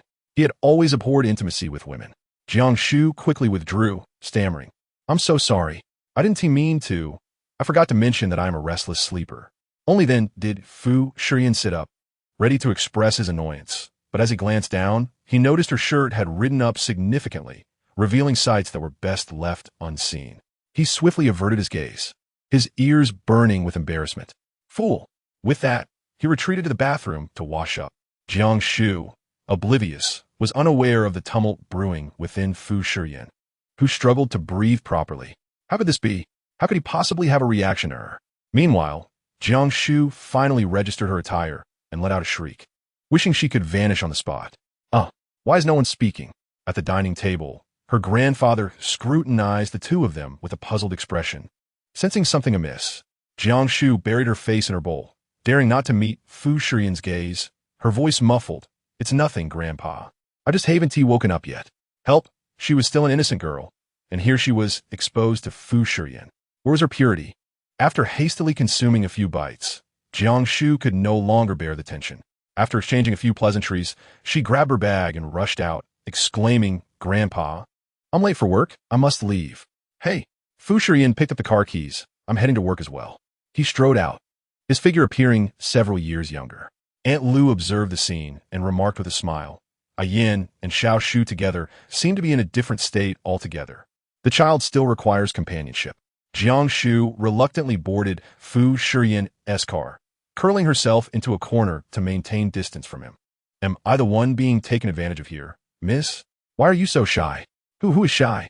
Moreover, how can men and women be the same? You merely embraced me, yet I have lost my innocence. Jiang Shu covered her face, overwhelmed with despair. Chapter 34. Strutting through the streets, seeing her distress, Fu Shiyan chuckled. Jiang Shu, surely you have experienced this before. Jiang Shu did not wish to grasp the implication immediately, yet she found herself understanding it all too well. For reasons unbeknownst to her, she was reluctant to admit it, as though acknowledging it would signify defeat. Who says that? I have certainly experienced it. As their laughter subsided, Fu Shiyan's smile faded, his expression growing markedly solemn. After a moment, he merely hummed in response and accelerated the car, the seatbelt constricting painfully around Jiang Shu, leaving her with unvoiced indignation. One must admit, this man possessed a remarkable ability to change his demeanor swiftly. On the 27th floor of the Fu building, Jiang Shu exited the elevator, feeling deflated, and unexpectedly collided with Xiao Chun, who radiated youthful vigor. Good morning. Good morning. What's wrong? You look so listless. Wan has left, and you should have slept well last night. Unfortunately, I fell into a den of wolves last night. Xiao Chun, perplexed, suddenly brightened. Her gaze fixated on the jade bracelet adorning Jiang Shu's wrist. Her eyes widened in disbelief. Jiang Shu. She startled everyone around her. Jiang Shu, feeling guilty, nearly jumped. What is it? What are you wearing on your wrist? At her words, all eyes turned to Jiang Shu's wrist, where a luxurious jade bracelet gleamed against her fair skin. Its quality instantly recognizable to the designers present. Wow, Jiang Shu. Her heart raced like a roller coaster, filled with tumultuous emotions. She forced herself to appear unfazed. What kind of look is that? Even if I were wealthy, I could never acquire the real thing. This is a replica. Doesn't it look similar? Upon reflection, everyone conceded that Jiang Shu had always been frugal. It does appear well-crafted, one remarked. I thought it could not possibly be genuine. However, it does suit you well, though it is only worthy of an A grade. The speaker was Song Ku, also from the design department. Since Wang Wan's departure, speculation had swirled about who would become the next director, Jiang Shu or Song Ku, both of whom were the department's top talents. Song Ku served as the leader of Group A, affording her a slight edge in the competition. Yet, with Jiang Shu's recent prominence, the outcome remained uncertain. Xiaoqin was ready to defend Jiang Shu, but was stopped by her. It's fine, no need for that. Let us get back to work. Xiaoqin sighed, pausing for one last look. By the way, what about that ring on your left hand? It isn't also a fake, is it? Why have you suddenly taken to adorning yourself with jewelry? This wouldn't happen to be your wedding ring, would it? Indeed. She had worn it after meeting her grandfather yesterday, as Fu Shiyan insisted she put it on, and in her haste to leave today, she had forgotten to remove it. Jiang Shu forced herself to nod, stating that the jewelry was merely for adornment. As the crowd dispersed, she removed the ring, feeling a headache coming on. The bracelet was far too ostentatious, and she couldn't possibly explain to everyone that it was a replica. She needed to devise a way to conceal it. The morning farce in the design department was fully witnessed by Mu Yi. After hearing Lucy's remarks yesterday, she felt an unsettling premonition, sensing a connection between President Fu and Jiang Shu. Upon arriving at work today, she inexplicably pressed the button for the 27th floor in the elevator, leading her to witness this scene. A jade bracelet and a ring caught her attention. An employee passing by greeted her, Mu assistant, what brings you to the 27th floor? Is there a work arrangement from President Fu? It was well known throughout Fu Corporation that Mu Yi was a favored aide of Fu Shiyan, having accompanied him since the early days of the company's expansion. Her words carried significant weight, and everyone treated her with utmost respect. Regaining her composure, Mu Yi replied, no, just taking a casual look. I'll head up now. Chapter 35. He is married? Fu Shiyan arrived early today, and before Mu Yi could prepare breakfast, he was already seated in his office. A wave of panic washed over her as she hurriedly prepared American coffee and toast, staples for Fu Shiyan, who was often too busy to eat properly. President Fu, I apologize for being late. Here is your breakfast, Mu Yi said cautiously. Fu Shiyan remained expressionless, his gaze fixed on the new financial reports. I arrived early. I've already eaten. Take it away. Eaten already? Mu Yi was taken aback. All right. Distracted, she picked up the tray and stole a glance at Fu Shiyan, only to be stunned by the sight of a ring adorning his left hand's ring finger. The significance of such a ring was unmistakable. Momentarily lost in thought, she accidentally dropped the tray, spilling hot coffee all over herself. Fu Shiyan finally looked up, frowning in dissatisfaction. What happened? She was usually meticulous in her work, never making such a rookie mistake. What was going on today? I'm sorry, President Fu. I didn't rest well last night, and am a bit out of sorts. I'll have someone clean this up right away. Fu Shiyan's expression darkened with impatience. Go ahead. If you're feeling unwell, you may take a leave. He was always like this, balancing kindness with a hint of detachment, embodying a strict professionalism. Mu Yi stood frozen, her eyes glistening with unshed tears, her body trembling slightly. What? Is there something else? Fu Shiyan's brows furrowed deeper. No, President Fu. I was just a bit surprised. It's the first time I've seen you wear a ring. Is there something personal happening in your life? Mu Yi forced back her tears, smiling weakly despite knowing that Fu Shiyan despised any intrusion into his private affairs. Yet, she asked nonetheless, feeling a sense of urgency for the first time after all these years by his side. Only then did Fu Shiyan notice the ring on his finger, feeling a twinge of frustration for having forgotten to remove it. He had no desire to announce his marriage to anyone, but now that someone he trusted had seen through the veil, he felt no inclination to conceal it. Yes, with a candid acknowledgement, I confess that I have entered into matrimony, albeit discreetly, a fact known to no one else. save for you, the first to be made aware. I wish for this revelation to remain confidential. Do you comprehend? The first to learn this news, Mu-yi, found herself nearly breathless, as the weight of this revelation was more suffocating than death itself.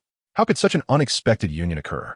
I understand only that I have never witnessed President Fu in close proximity to any lady. The suddenness of this announcement bewildered me. Mu-yi, in her flustered state, momentarily forgot the boundaries of professionalism. Fu Shiyan, with his hands interlaced and a cold, imposing demeanor, expressed his discontent. Mu-yi, your professionalism today is lacking. My apologies. I shall promptly summon someone to tidy up, she replied, hastily exiting and shutting the door behind her, tears streaming freely down her cheeks. For all these years, her unwavering professionalism had deprived her of the opportunity to draw near to him. She had prided herself on knowing him best, yet remained oblivious to the fact of his marriage. In despair, Mu-yi closed her eyes. At that moment, the design of the ring suddenly flashed in her mind. She opened her eyes wide. Something was amiss. Where had she seen this ring before? Her heart raced, and a figure emerged from her memory, someone she had encountered just half an hour prior. Taking a step back, she resisted the notion, incredulous. How could it be? Jiang Shu. Having worked at Fu's for many years, Mu-yi had never intersected with Fu Shiyan, and even if there had been any interaction, it was merely in recent days. How could it possibly be her? Chapter 36. It is Jiang Shu. Wang Wan faltered, yet the project must proceed. Jiang Shu seamlessly took over the mess. Unwilling to allow her design to be tainted, she revised the blueprints extensively. Naturally, the revisions passed scrutiny, with the client expressing satisfaction and promptly releasing funds. The entire design department buzzed with speculation over who would fill the now-vacant director position, Song Ku or Jiang Shu, both having achieved notable results during their tenure at Fu's. When Xiao Chan brought this up, Jiang Shu exhibited little interest. I have no desire to be the director. It's far too demanding. How unambitious. Weren't you intending to earn medical expenses for your father? Being a director entails more than just a meager salary. As for her father's medical expenses, Fu Shiyan had ensured assistance through his connections. Not only was funding assured, but the medical team was also the finest available.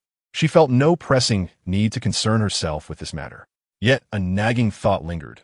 What if one day Fu Shiyan no longer required her and sought a divorce? She would be left with nothing. You've reminded me. I still wish to strive for success. I'll put forth my utmost effort to serve my boss. In the design department's break room, Lucy handed Mu-yi a cup of coffee, following her gaze toward Jiang Shu, who was engrossed in her work. Sister, why have you been so focused on Jiang Shu lately? She merely exposed a plagiarist. How could it possibly rattle you? Mu-yi's expression darkened. This woman possessed a certain attractiveness, though not striking enough to warrant a marriage to Fu Shiyan. She consoled herself. Perhaps the ring was merely a coincidental design. Jiang Shu no longer wore the ring, leaving Mu-yi without a point of comparison. Such determination will surely lead to great accomplishments in the future. President Fu has advised me to keep a close watch. Mu-yi took a sip of coffee, lying with an unflinching demeanor. President Fu's intentions? Is it true, as a rumor suggests, that she has seduced President Fu? Lucy inquired, her excitement palpable. Mu-yi paused momentarily in her actions, but soon Lucy dismissed her own doubts, reasoning that how could President Fu possibly be interested in her? She is married, after all, and who would desire a second-hand item? This remark struck a chord within Mu-yi, causing her to abruptly set down her coffee. What did you say? Married? Lucy, startled, affirmed that yes, just a week prior, everyone had suddenly discovered her marriage. She had concealed it remarkably well, with no hints over the years. When did she get married? Who is her husband? Lucy exhaled deeply, focusing on the crux of the matter. You said you all found out she was married a week ago? Indeed, came the reply. So, this means that recently, President Fu has also had interactions with Jiang Shu. What a remarkable coincidence. The sense of urgency within Mu-yi intensified.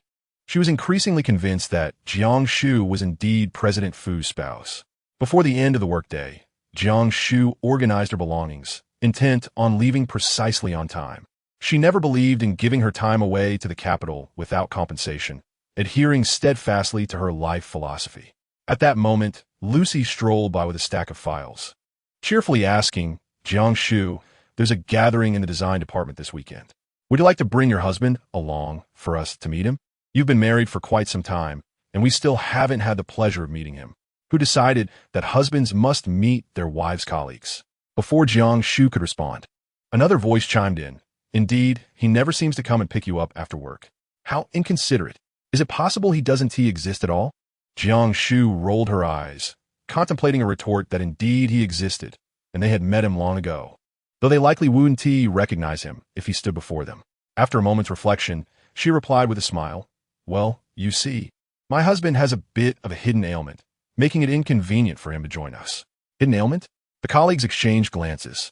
Jiang Shu had not intended to spread rumors about President Fu, but considering how she had taken significant advantage of him that morning, she felt compelled to reclaim something in return. Thus, she spun her tale with unwavering composure. Yes, my husband has had trouble with his legs since childhood and prefers not to be seen by others. You know how men can be. Their pride is often more pronounced in such matters. Upon hearing this, the design department fell silent for a few seconds, their gazes towards Jiang Shu now filled with sympathy. Even Song let out a derisive laugh. You truly are a saint, willing to sacrifice your future for him. One cannot say such things. After all, he loves me to the point of despair, Jiang Shu responded. Love is a wondrous thing. Only when the mountains crumble and the heavens align can one dare to sever ties with you.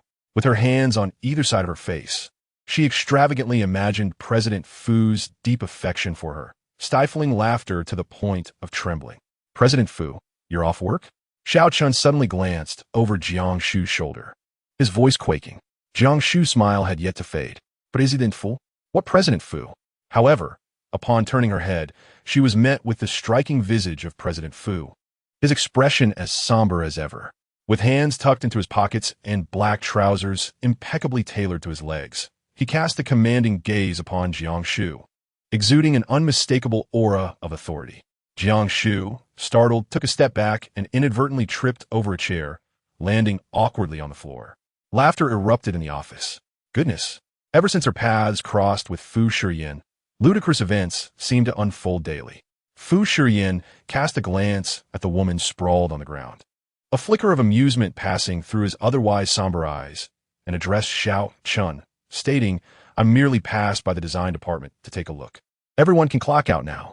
With that, he strode out, and behind him, Mu Yi hurriedly followed, glancing back as Jiang Shu was just getting up and rubbing her wrist. Mu Yi's eyes darkened slightly. Fu Shiyan had a social engagement that day, accompanied by General Manager Li from the Human Resources Department, a veteran within the company, whose trustworthiness was well established. As the social gathering drew to a close, Fu Shiyan seemingly nonchalantly inquired, There's a vacancy in the design department. It cannot persist for long. Do you have anyone in mind to fill the position? Li was momentarily taken aback, his mind racing as he pondered the underlying motives behind the question. Ever since he had been tasked with assisting Jiang Shu, he suspected there was something amiss beneath the surface. Under the night sky, Fu Shiyan shot him a knowing glance, his insight piercing. Stop trying to speculate on my thoughts. Speak your mind. Li began. I believe both Jiang Shu and Song Ku possess commendable abilities. As for Jiang Shu, she is decisive and possesses great potential. However, her recent emergence leaves her somewhat lacking in experience and achievements compared to Song Ku.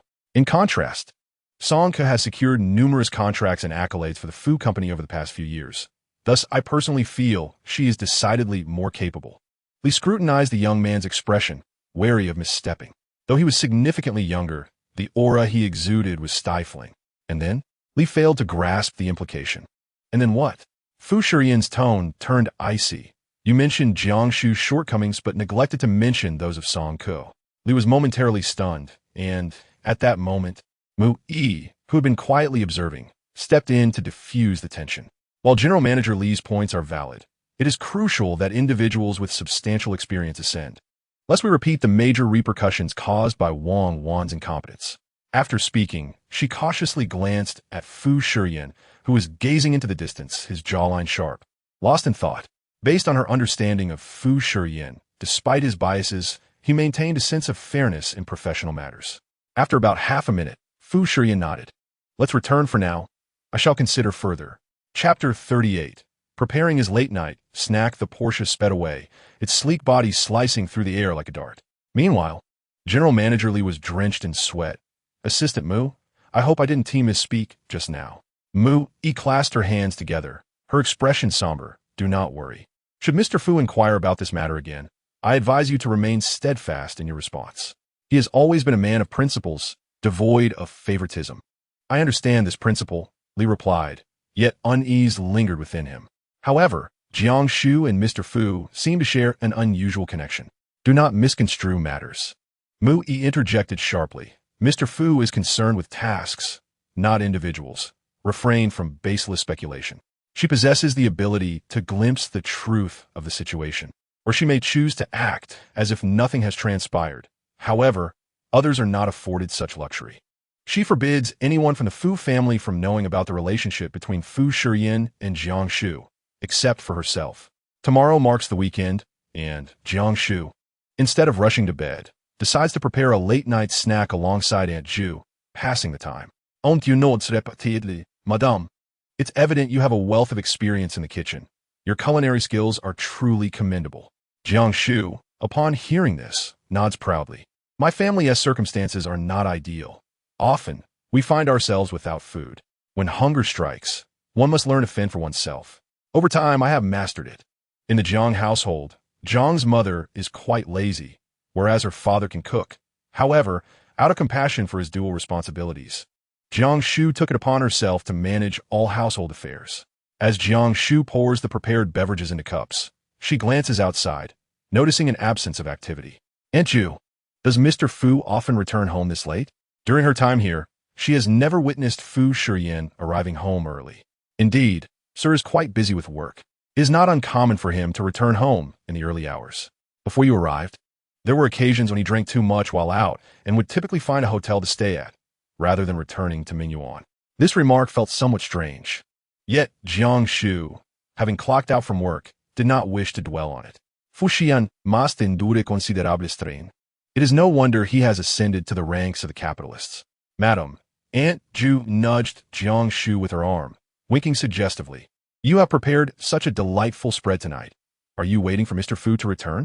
"One might say that," she replied, feeling fortunate that it is Fu Shiyan. She still has the chance to extend her apologies.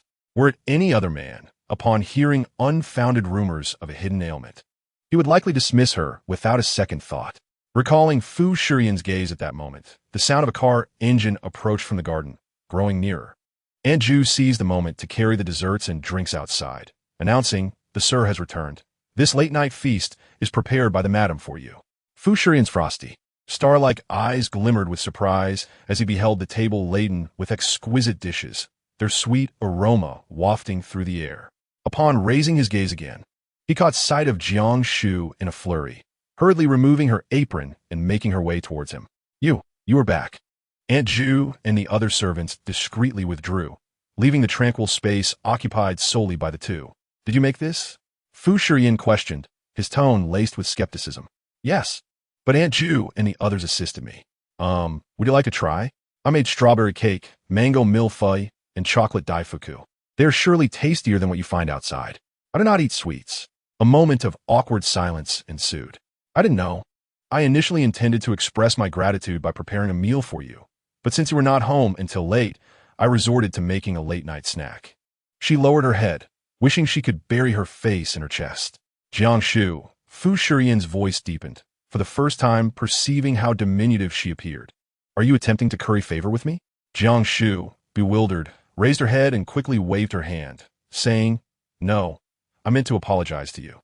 Earlier today, after work, I spoke some disparaging words about you. I hope you want tea, take it to heart. I promise I'll amend my ways." There was no ambiguity or flirtation, only a palpable desire to survive. Chapter 39. Focus on work. She truly could not afford to lose this job. Fu Shiyan, with his arms crossed over his chest, maintained his usual indifferent demeanor. "I remember when you moved in here. I provided you with some information indicating that I do not consume sweet foods.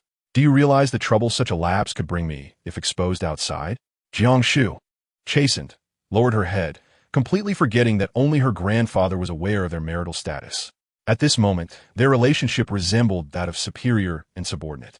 "President Fu, about that information, devote more effort to your work." Fu Shiyan interrupted her and strode past. the scent of alcohol heavy about him. Defeated, Jiang Shu sank onto the sofa. Her appetite for her favorite sweets entirely vanished. Did understanding him count as work? How can anyone in this world not love sweets? Life is already so bitter. One ought to indulge in sweetness. Never mind. If you want to eat it, I will, Jiang Shu murmured, reaching for the cake on the table, spooning it into her mouth. The sweetness spread within her, yet her inner turmoil remained unchanged. Why be so fierce? I merely made a few jokes at work, and no one knows you're my husband. It wasn't tea like this yesterday at the old house. The man, tall and elegant, stood in the corridor on the second floor, looking down at the petite woman nestled on the sofa, her cheeks moving as she chewed. She seemed to feel wronged, pausing to alleviate her emotions, remaining still for quite some time. Fu Shiyan furrowed his brow deeply, a certain part of him sinking. He hadn't intended to speak harshly to the young woman. He merely felt a sense of frustration that if she had exerted more effort over the years, the position of design director could have been hers today, sparing him the worry. Sensing his gaze, Jiang Shu turned her head slightly, her lips still smeared with cream. Fu Shiyan stepped back, concealing himself in the shadows. She failed to see him, mistaking it for an illusion, and got up to tidy her things. After washing her face, her mood improved somewhat. The following day, being a weekend, Jiang Shu rose early to take a part-time job in the bustling city center as an NPC for an escape room, earning 200 for the day. Last week, due to matters concerning Fu Shiyan, she had been unable to come. Just as she finished applying her ghostly makeup, she suddenly received a phone call from the hospital. Startled, she answered in a panic, "Hello, Dr. Su? Is something wrong with my father?" The voice on the other end was noisy, as if amidst a bustling area. After a moment of silence, Su Ming said, "Xiao Shu, you should come to the hospital." Zhang's mother had been taken to the hospital. In recent days, she had been unable to locate Jiang Shu. Suspecting that she would undoubtedly visit her father over the weekend, she stationed herself in wait. However, upon Zhang's mother's arrival, it became apparent that the hospital had not only refrained from urging her for medical expenses, but had also transferred Zhang's father to a VIP ward. The nurse, with a nonchalant demeanor, remarked, "Your child has accomplished much. They have advanced 200,000 in medical fees." Zhang's mother was instantly infuriated. This Jiang Shu, indeed wealthy, yet unwilling to assist her. Swiftly, Zhang's mother clung to the nurse, demanding the reimbursement of the advanced medical fees, claiming an urgent family matter necessitated the funds. "If you do not return the money to me, I shall remain right here." Her unruly behavior attracted a considerable crowd. Su Ming, hearing the commotion from his office, emerged to find Zhang's mother sprawled on the floor, behaving like a petulant child. Chapter 40. A resounding slap. Jiang Shu arrived at the hospital, drawing numerous curious glances along her path. "Dr. Su," she called out, parting the crowd and grasping Su Ming's arm. "What has transpired?" Su Ming raised an eyebrow, gesturing toward her face. "Your makeup." Jiang Shu blushed, apologizing. "I had no time to remove it." "Where is she?" "She was just taken away by security. But rest assured, I have not refunded her the medical fees." Jiang Shu finally exhaled in relief, patting her chest. "That is good to hear. Thank you for your assistance. My stepmother is quite mercenary, causing trouble for the hospital. I sincerely apologize." "Do not rush to apologize. Although I am not currently your father's attending physician, I am well aware of your family's circumstances over the years, so there is no need for embarrassment," Su Ming gently reassured her, patting her shoulder. At that moment, Jiang Shu sank into a chair in the corridor, expressing her heartfelt gratitude to Su Ming. "Dr. Su, I am so thankful for your support today. No, I'm grateful for your presence throughout these years. Your words always empower me, unlike some individuals." Su Ming maintained a warm smile as he gazed at Jiang Shu. Even with her theatrical makeup, he could perceive her innate charm. "Shall we go see your stepmother?" Jiang Shu, weary, stood and took a few steps back, only to find Su Ming following her. "Dr. Su, aren't you on duty?" "Before your arrival, I handed over my responsibilities to a colleague, so there is no rush," he replied. Jiang Shu, although somewhat perplexed, felt immense gratitude. Having a man accompany her provided a sense of security. Meanwhile, in the security office, Zhang's mother was being loudly reprimanded. "Do you think this hospital is your home? You cannot act as you please." Zhang's mother lifted her head and, spotting the two approaching figures, shouted, "Jiang Shu, brother, this is my daughter. Please let me go." The security guard turned, eyeing the oddly made-up woman. "You are her daughter?" "Stepdaughter," Jiang Shu coldly interjected. "I I have raised you all these years, you ungrateful wretch. You claim there are no funds to assist your brother's wedding, yet manage to advance 200,000 for that dying man. You heartless ingrate. I should have let you starve all those years ago. Jiang Shu regarded the woman with a cold, unyielding stare as she unraveled in madness. Mr. Jiang once remarked that their marriage was arranged. Yet after all these years, how could there be no affection at all? To the extent of threatening to remove her husband's life support for the sake of their son's marriage. How utterly heartless. Enough, Jiang Shu exclaimed. Let me be candid with you. That 200,000 does not belong to me. I have no money, but I do possess my life. Jiang's mother, in a fit of fury, nearly lunged at Jiang Shu, her nails itching to scratch her face. If it isn't yours, then whose is it? Oh, this doctor beside you seems rather familiar. You wouldn't happen to be married to him, would you? Climbing into the bed of the attending physician to save that old wretch. With a resounding slap, Jiang's mother was knocked to the side, her hand instinctively covering her face as she stared in disbelief at the man in the white coat who stood protectively in front of Jiang Shu. For a moment, Jiang Shu was taken aback. The Su Ming she knew was the epitome of gentleness, never having laid a hand on anyone. Dr. Su, you dare strike me? That slap was meant for Jiang Shu. She wouldn't dare. I took it upon myself. You may feel free to report me. And let us see if the police will charge me with spreading rumors, he retorted. Jiang's mother, wide-eyed, was left speechless. Jiang Shu felt a rush of satisfaction and added, Do you wish to remain here, or would you prefer a visit to the police station? The choice is yours. Chapter 41. Waiting for her divorce. Ultimately, Jiang's mother did not wish to tarnish a record. She spat a few harsh words at Jiang Shu before leaving, seething. Just you wait. Thank you so much today, Dr. Su. If it weren't for you, I wouldn't have known what to do. I've tried every trick against this scoundrel, but it seems that only violence had any effect, Jiang Shu expressed sincerely, standing in the sunlight. Su Ming, my. After all those words of gratitude, how do you intend to repay me? Jiang Shu glanced at the time, a sudden idea sparking in her mind. How about this? Since you're not on duty, I'll treat you to lunch. Sounds good, but your makeup is somewhat smudged, he remarked. Only then did Jiang Shu recall her appearance, muttering a curse under her breath before hastily dashing into a nearby restroom. Dr. Su, please wait for me. Su Ming's eyes narrowed, his smile unwavering.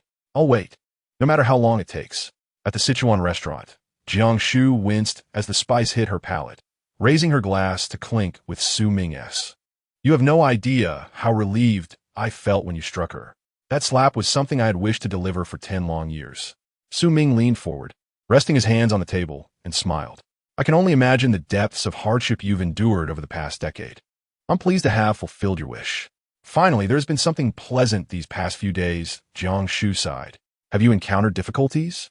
As she was about to speak, she found the matter too complex to articulate and hesitated. It's just work-related issues. Su Ming, perceiving her fleeting emotions, pressed his lips together and inquired, Is it related to the 200,000 from your father? In a roundabout manner, Jiang Shu responded, Indeed, money is hard to come by. Feeling Su Ming's gaze upon her, her defenses crumbled, and she decided to be forthright. Dr. Su, would you mind serving as my sounding board? Of course, he replied. Well, I must confess, my marriage was largely motivated by that 200,000 and the medical team. Is it not absurd to sell oneself for such things? Jiang Shu forced a bitter smile. Su Ming was taken aback, frowning as he shook his head, realizing that this was the reason for her marriage. Indeed, who would choose such a path if not compelled by life circumstances? Rest assured, it's not a marriage of physical transaction. It merely serves as a facade, a performance for him. Witnessing Jiang Shu's flustered explanations, Su Ming's amusement grew. His heart finally unburdened after days of pent-up frustration. I believe you. How wonderful it is to finally find someone who understands me. However, Dr. Jiang, do you not think I come off as rather cheap? Such looks were not uncommon for her in the presence of Fu Shiyan. Of course not, Xiao Shu. Everyone encounters moments of unavoidable compromise. It is acceptable to yield temporarily, but one must extricate themselves promptly, for this marriage, in any case, is not a favorable situation. Jiang Shu nodded vigorously, fully aware of this. How about this? When I eventually divorce, I shall treat you to a meal. At that time, I will host you. Su Ming poured her a drink, gazing longingly into the girl's sparkling eyes. That sounds delightful. Jiang Shu remained oblivious to Su Ming's unspoken continuation. At that time, I shall confess my feelings for you. What kind of man is the one you married? Jiang Shu blurted out, cold-blooded, heartless, condescending, unreasonable, self-righteous, and quick to turn against others, wishing to attribute every derogatory remark to Fu Shiyan. Chapter 42. Stay away from him after dining. Jiang Shu and Su Ming walked side by side out of the restaurant, situated in a bustling commercial district. I must return to the hospital for my shift. How unfortunate. Who works overtime on weekends? Jiang Shu jested playfully. Su Ming chuckled at her humor, playfully pinching her nose, wondering if anyone would abandon their side job halfway through. Perhaps you need to find a new part-time position? Jiang Shu feigned injury, saying, Dr. Su, you have wounded me. Directly across from the shopping mall, Fu Shiyan emerged from a high-end Japanese restaurant. Upon lifting his gaze, he beheld the scene before him. Jiang Shu was here, flirting with the man beside her. President Fu, today was quite enjoyable. I will urge my subordinates to expedite the progress upon my return. The executive who had followed him extended his hand towards Fu Shiyan. The man then retracted his gaze, nodding slightly as they shook hands, anticipating the collaboration between their two companies. I have matters to attend to this afternoon, so I shall take my leave. Please. Fu Shiyan watched the executive depart, then turned his attention back, only to find Jiang Shu's companion had already turned and vanished from sight. Jiang Shu seemed reluctant to part, taking a long while to withdraw her gaze. As Su Ming left, Jiang Shu was about to head in the opposite direction when her steps faltered. Something felt amiss. Had she just glimpsed a familiar figure? She turned her head in disbelief, truly finding Fu Shiyan standing before the Japanese restaurant across the street. He was tall and had a commanding presence. Dressed not in a suit today, but in a simple white shirt and black trousers, exuding an air of sophistication that was hard to ignore. How did Fu Shiyan end up here? In the brief moment that Jiang Shu was processing this, Fu Shiyan had already strode over, closing the distance between them. A chill and a palpable pressure enveloped her. Recalling the atmosphere from the previous night, Jiang Shu forced a smile. Hello, President Fu. What a coincidence to encounter you here. I hope you are enjoying your lunch. Fu Shiyan was not in the mood for pleasantries. With a cold scoff, he remarked, You're quite impressive. I wondered how you adjusted your emotions so swiftly.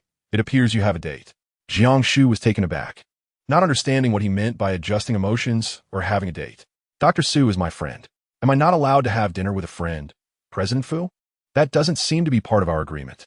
Friend? Fu Shiyan's voice took on a teasing tone. So, in your world, an opposite-gender friend can pinch your nose. How liberal of you. Jiang Shu grasped the implication and was incensed, retorting, in foreign countries, cheek kissing is popular. It's the 21st century. I didn't expect President Fu to be so conservative. Fu Shiyan was momentarily taken aback, but Jiang Shu had already stepped into the elevator heading down. He followed closely behind her. Jiang Shu, keep your distance from that man. Jiang Shu covered her ears. Fu Shiyan raised his hand, gripping her wrist and pulling her down. Did you hear me? She looked up, her eyes bright with defiance. Why? His intentions were far from innocent. Where's the malice? Fu Shiyan averted his gaze, feeling somewhat guilty. In any case, don't be so intimate with men in public. It causes me trouble. Jiang Shu felt her anger from the previous day rising again. I knew Dr. Su before I met you, President Fu.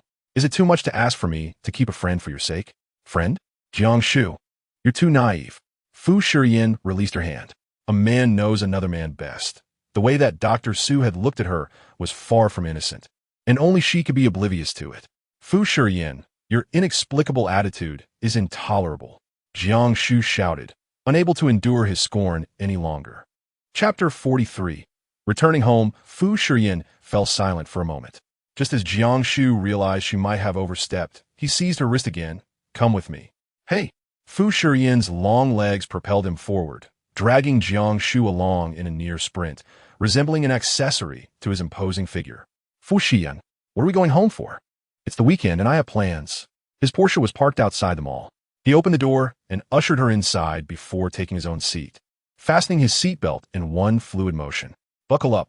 Fu Shiyan drove swiftly, weaving through traffic with reckless abandon. Jiang Shu clutched her seatbelt tightly, glancing at the rearview mirror, where other cars kept their distance from him. Indeed, the Porsche 911, should it sustain any damage, one cannot fathom the cost of repairs. What did you dine on with Dr. Su? Sichuan cuisine. Jiang Shu blinked, inquiring, why do you ask? Fu Shiyan pursed his lips tightly, choosing to remain unresponsive. Fu Shiyan, I implore you, while I have agreed to cooperate with you, it does not imply that my time over the weekend is entirely yours. You cannot behave so unscrupulously. Silence ensued. Jiang Shu, her anxiety mounting, continued to murmur, I have been running around all day. Not only did I forfeit my part-time job at the escape room, but I have yet to find a new one. If you continue to waste my time, I will not earn any money. The thought of dining with Dr. Su today, only to be reprimanded by him, stirred her frustration. What part-time job? Fu Shiyan eased off the accelerator, surprised to learn that this woman was also seeking additional work over the weekend. Do you not understand? It is quite literally a part-time job, Jiang Shu replied. As Fu Shiyan turned the steering wheel, he remarked, if memory serves me correctly, your monthly salary, coupled with full attendance, amounts to at least 10,000. Now that your father's medical expenses have been settled, why do you still pursue a part-time job? Your reasoning is flawed, Jiang Shu countered, her gaze firm. While I may possess some savings, it is prudent to prepare for unforeseen circumstances. Should you ever depart from my life, I would inevitably bear the weight of responsibility. A woman must be self-reliant. Depending on others is not an option. Of course, my reliance on you at present is a matter of necessity. And Mr. Fu, unless you manage a household, you cannot comprehend the rising costs of living in this economy. Her words flowed rapidly, and upon concluding, she wore a self-satisfied expression, seeking validation. Am I not correct?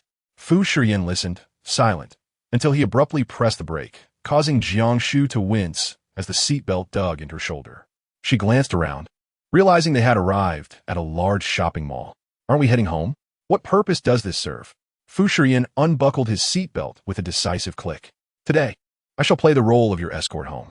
This shopping mall catered to an upscale clientele, where even the most mundane items bore a hefty price.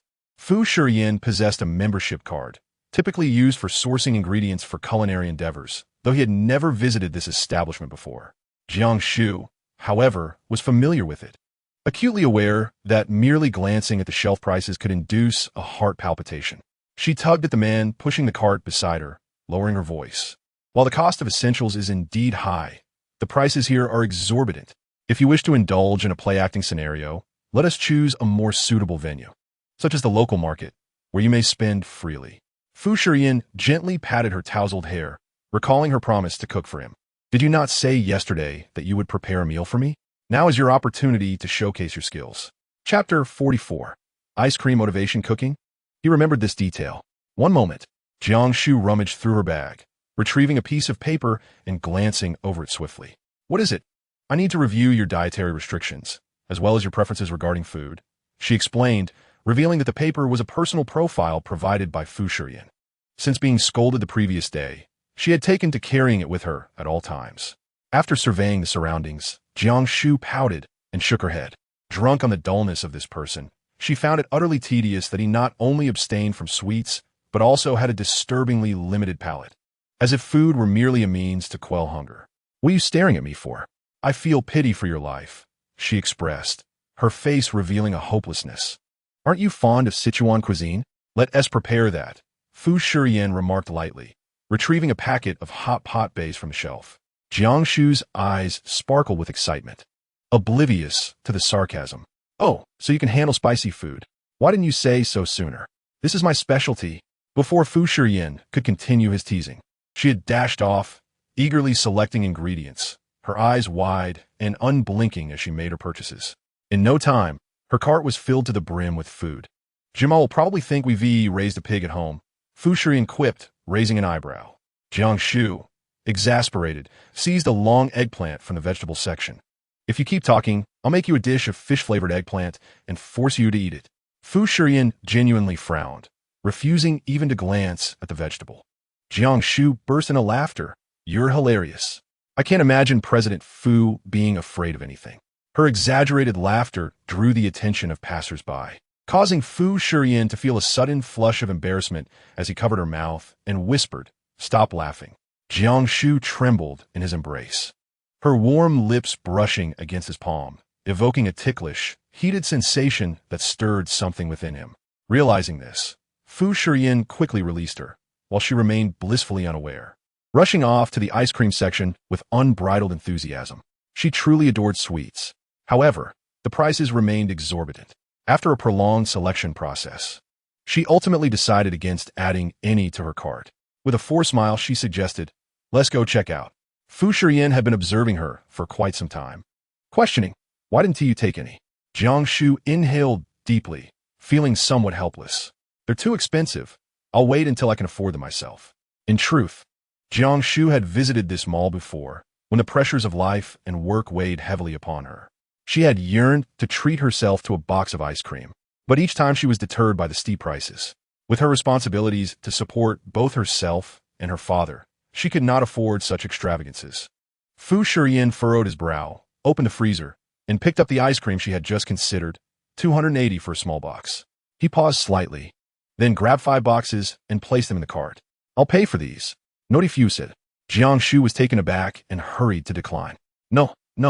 I know you might feel a bit sorry for me, but I really don't need this. I want to succeed on my own, not rely on your charity." Fu Shiyan simply watched as she clutched his wrist, a delicate hand that barely encompassed him.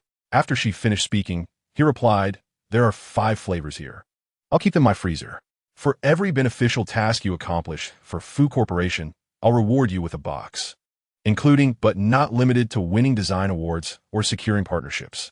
Jiang Shu's eyes widened in disbelief. Was he really going to monitor her work pace?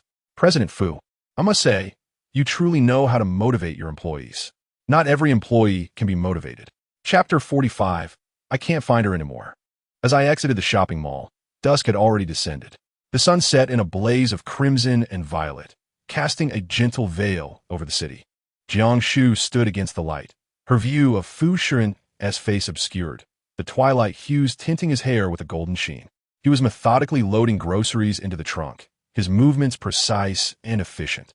It was at that moment that Jiang Shu felt her heart race inexplicably, a strange sensation washing over her. Undeniably, Fu Shiyan was a remarkably rational and mature man. Such individuals are rare, with only a select few perched atop the pinnacle of society. Yet, this man had become Jiang Shu's husband, albeit only in name. As she settled into the car, lost in thought, Fu Shiyan playfully tapped the back of her head. Jiang Shu hesitated, ultimately refraining from asking whether he had ever been in love or had someone he cherished. The reasons were twofold. Fu Shiyan might not respond, and if his answer diverged from her expectations, she would likely feel a twinge of disappointment. Upon returning to Mingyuan, Anju was visibly startled by the abundance of groceries they had purchased. Jiang Shu moved swiftly, immediately immersing herself in the tasks at hand. While Fu Shiyan sat on the living room sofa, addressing emails on his laptop, occasionally glancing towards the kitchen. This was the first time he witnessed a woman tying an apron for him, washing her hands to prepare a meal. Soon, the delightful aroma of food wafted from the kitchen as Jiang Shu emerged with dish after dish, cheerfully announcing, "Dinner is ready." Aside from the servants, Fu Shiyan pondered when it was the last time someone had prepared a meal and called him to the table, perhaps 15 years ago. 15 years had passed so swiftly. The table was laden with Sichuan cuisine, boiled beef, spicy hot pot, and chili chicken, all vibrantly fiery. Aunt Ju expressed concern, "Sir, you typically do not indulge in such bold flavors. Shall I prepare a couple of lighter dishes?" Jiang Shu, just removing her apron, promptly interjected, "No, this is what he specifically requested, and I've already prepared it." "Aunt Ju, please don't trouble yourself." Fu Shiyan rolled up the cuffs of his shirt to his elbows, stating, "No need. I can manage." He could handle spicy food, although he had tea for many years. Jiang Shu's tolerance was not as robust as his. Within 10 minutes, she had started sipping yogurt, while Fu Shiyan exhibited no reaction aside from slightly reddened lips. "Your culinary skills are commendable," she remarked, grimacing at the heat. "Mr. Fu, most people in Haicheng don't eat spicy food. I didn't expect you could." Fu Shiyan paused. "I once had a friend who adored spicy food. Even though she couldn't handle it, she would still crave it. Over time, I developed a taste for it myself." "Was this friend male or female?" Jiang Shu inquired casually. "Female." Jiang Shu's hand slipped, nearly causing her to bump her face against the table. Cautiously, she glanced at Fu Shiyan, struggling to reconcile the image of him with a female friend. "What about her now?" "She has moved on. The visage of that woman in Fu Shiyan's memory began to merge with Jiang Shu's face. The atmosphere turned heavy, and Jiang Shu felt awkward. "I'm sorry, I don't know," she replied. Fu Shiyan averted his gaze, disappointment evident in his eyes. "She's not dead. I just can't find her." Realizing she had stumbled upon a significant revelation, Jiang Shu refrained from pressing further, sensing that Fu Shiyan was reluctant to elaborate.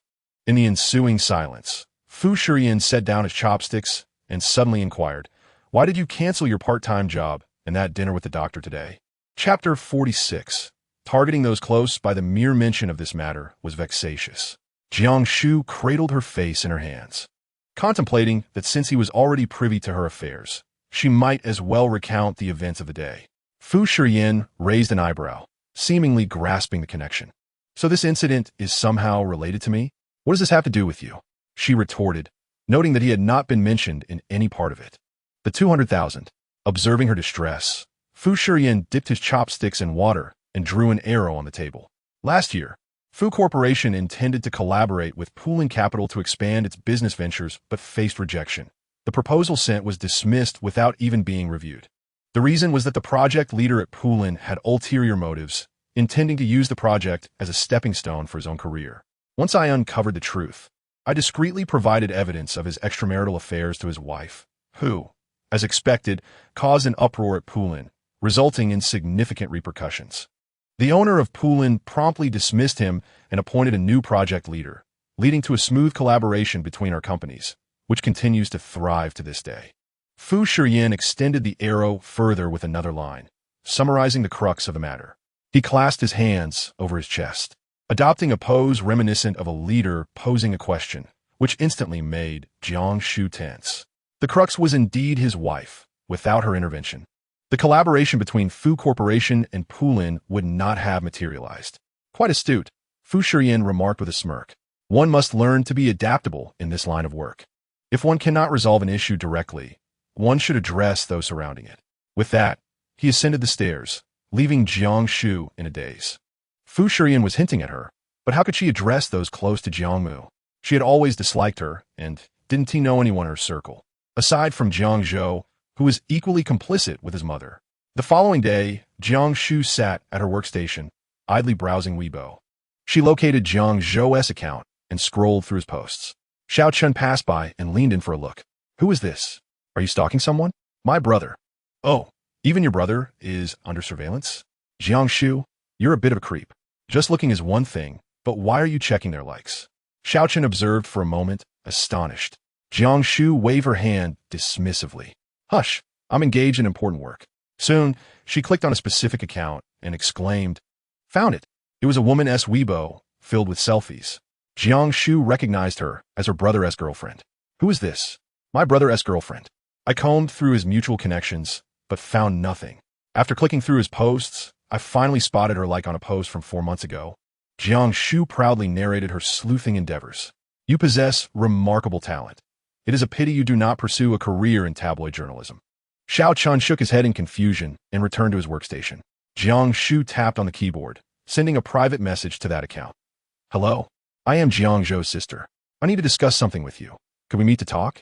Jiang Zhou's girlfriend, Wu Ting, had been in a stable relationship with him for 3 years, which is why they were contemplating marriage.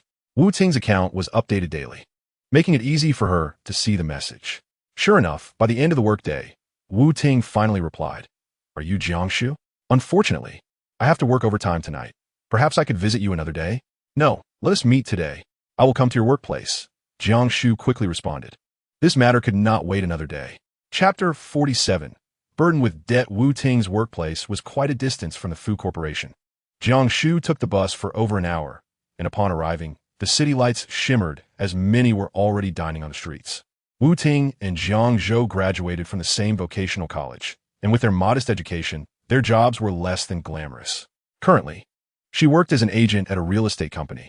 Jiang Shu waited in a cafe located beneath their office for an hour, her coffee growing cold in her hands, until Wu Ting finally arrived, bag on her shoulder, looking apologetic. "Sister, I am so sorry. I was supposed to visit you, but I have been swamped with work. I just finished showing a property to a client." Wu Ting had a certain charm about her. Yet the toll of her long hours rendered her weary and not in the best condition. Jiang Shu still verheert zu sieht. It is quite all right. I often work overtime as well, so I understand. Wu Ting seemed somewhat anxious. What did you wish to discuss? Well, I heard that you and Jiang Zhou are about to get married. Yes, precisely. That is why I am working so hard, Wu Ting replied, a hint of embarrassment coloring her cheeks. Jiang Shu could see that she was a diligent and sincere girl. You may not be fully aware, but Jiang Zhou and I are not biological siblings, so I may speak rather bluntly. I hope you do not take offense. Unexpectedly, Wu Ting nodded quickly. I understand. Jiang Zhou has mentioned it to me. Then I shall be direct. His mother is raising funds for your wedding and is even considering cutting off his father's medical expenses. If I were not at my wit's end, I would not have sought you out. Since my father fell ill, I have been covering his medical expenses entirely. Neither Jiang Zhou nor his mother has contributed a single penny. Under such circumstances, his mother is struggling to afford your wedding. To be frank, if someone were diligent over the years, they should have been able to save some money. Wouldn't you agree? It should not have come to the point of cutting off medical expenses. Jiang Shu articulated her thoughts clearly, confident that the girl would comprehend. The Jiang family was a pit of fire, and one should not leap into it. Wu Ting pressed her lips together, her expression troubled. Sister, I am aware of some of these issues, but my capacity to intervene is limited. However, I believe that once we are married, if we work hard, our situation will surely improve. Jiang Shu understood there were feelings involved. She furrowed her brows and decided to reveal her cards. Miss Wu, are you aware that Jiang Zhou is currently in a state of debt? Wu Ting was taken aback, clearly unaware. He merely informed me that his family has little money and that we need to start from scratch. Jiang Shu chuckled, helplessly retrieving a credit report from her bag and handing it to Wu Ting. This reflects Jiang Zhou's current financial situation. He has been gambling for years and has not held a job, living off small loans instead. He has incurred substantial losses and is unable to repay his debts. As a result, he is now listed as a dishonest person, unable to travel by high-speed train or airplane. Were you not informed? Jiang Shu had previously wondered how a son could so callously sever his father's medical support, until she inadvertently glimpsed Jiang Zhou's phone one day and discovered the extent of his debts. Only a gambler would so disregard familial bonds. Wu Ting trembled violently as she held the document. It was evident that this revelation struck her deeply. A rough estimate suggested that Jiang Zhou owed over 100,000. Miss Wu, I surmise your monthly salary is no more than 10,000. If you were to marry him, how many years would it take to repay? Chapter 48. A night without return. Jiang Shu felt reluctant to shatter the girl's love. Yet this affection was but a fleeting illusion. She had to dispel Jiang's mother's avarice and rescue this girl from impending doom. Jiang Zhou had not ceased his gambling. A man of his ilk, deceitful and without boundaries, would ruin your life if you were to bind yourself to him. I hope you will consider this carefully. Wu Ting closed her eyes, her shoulders shaking as tears streamed down her face. This feels like a nightmare. You are a good girl and should not be burdened by Jiang Zhou. You could easily find a worthy man to love. Thus, I urge you to break off the engagement.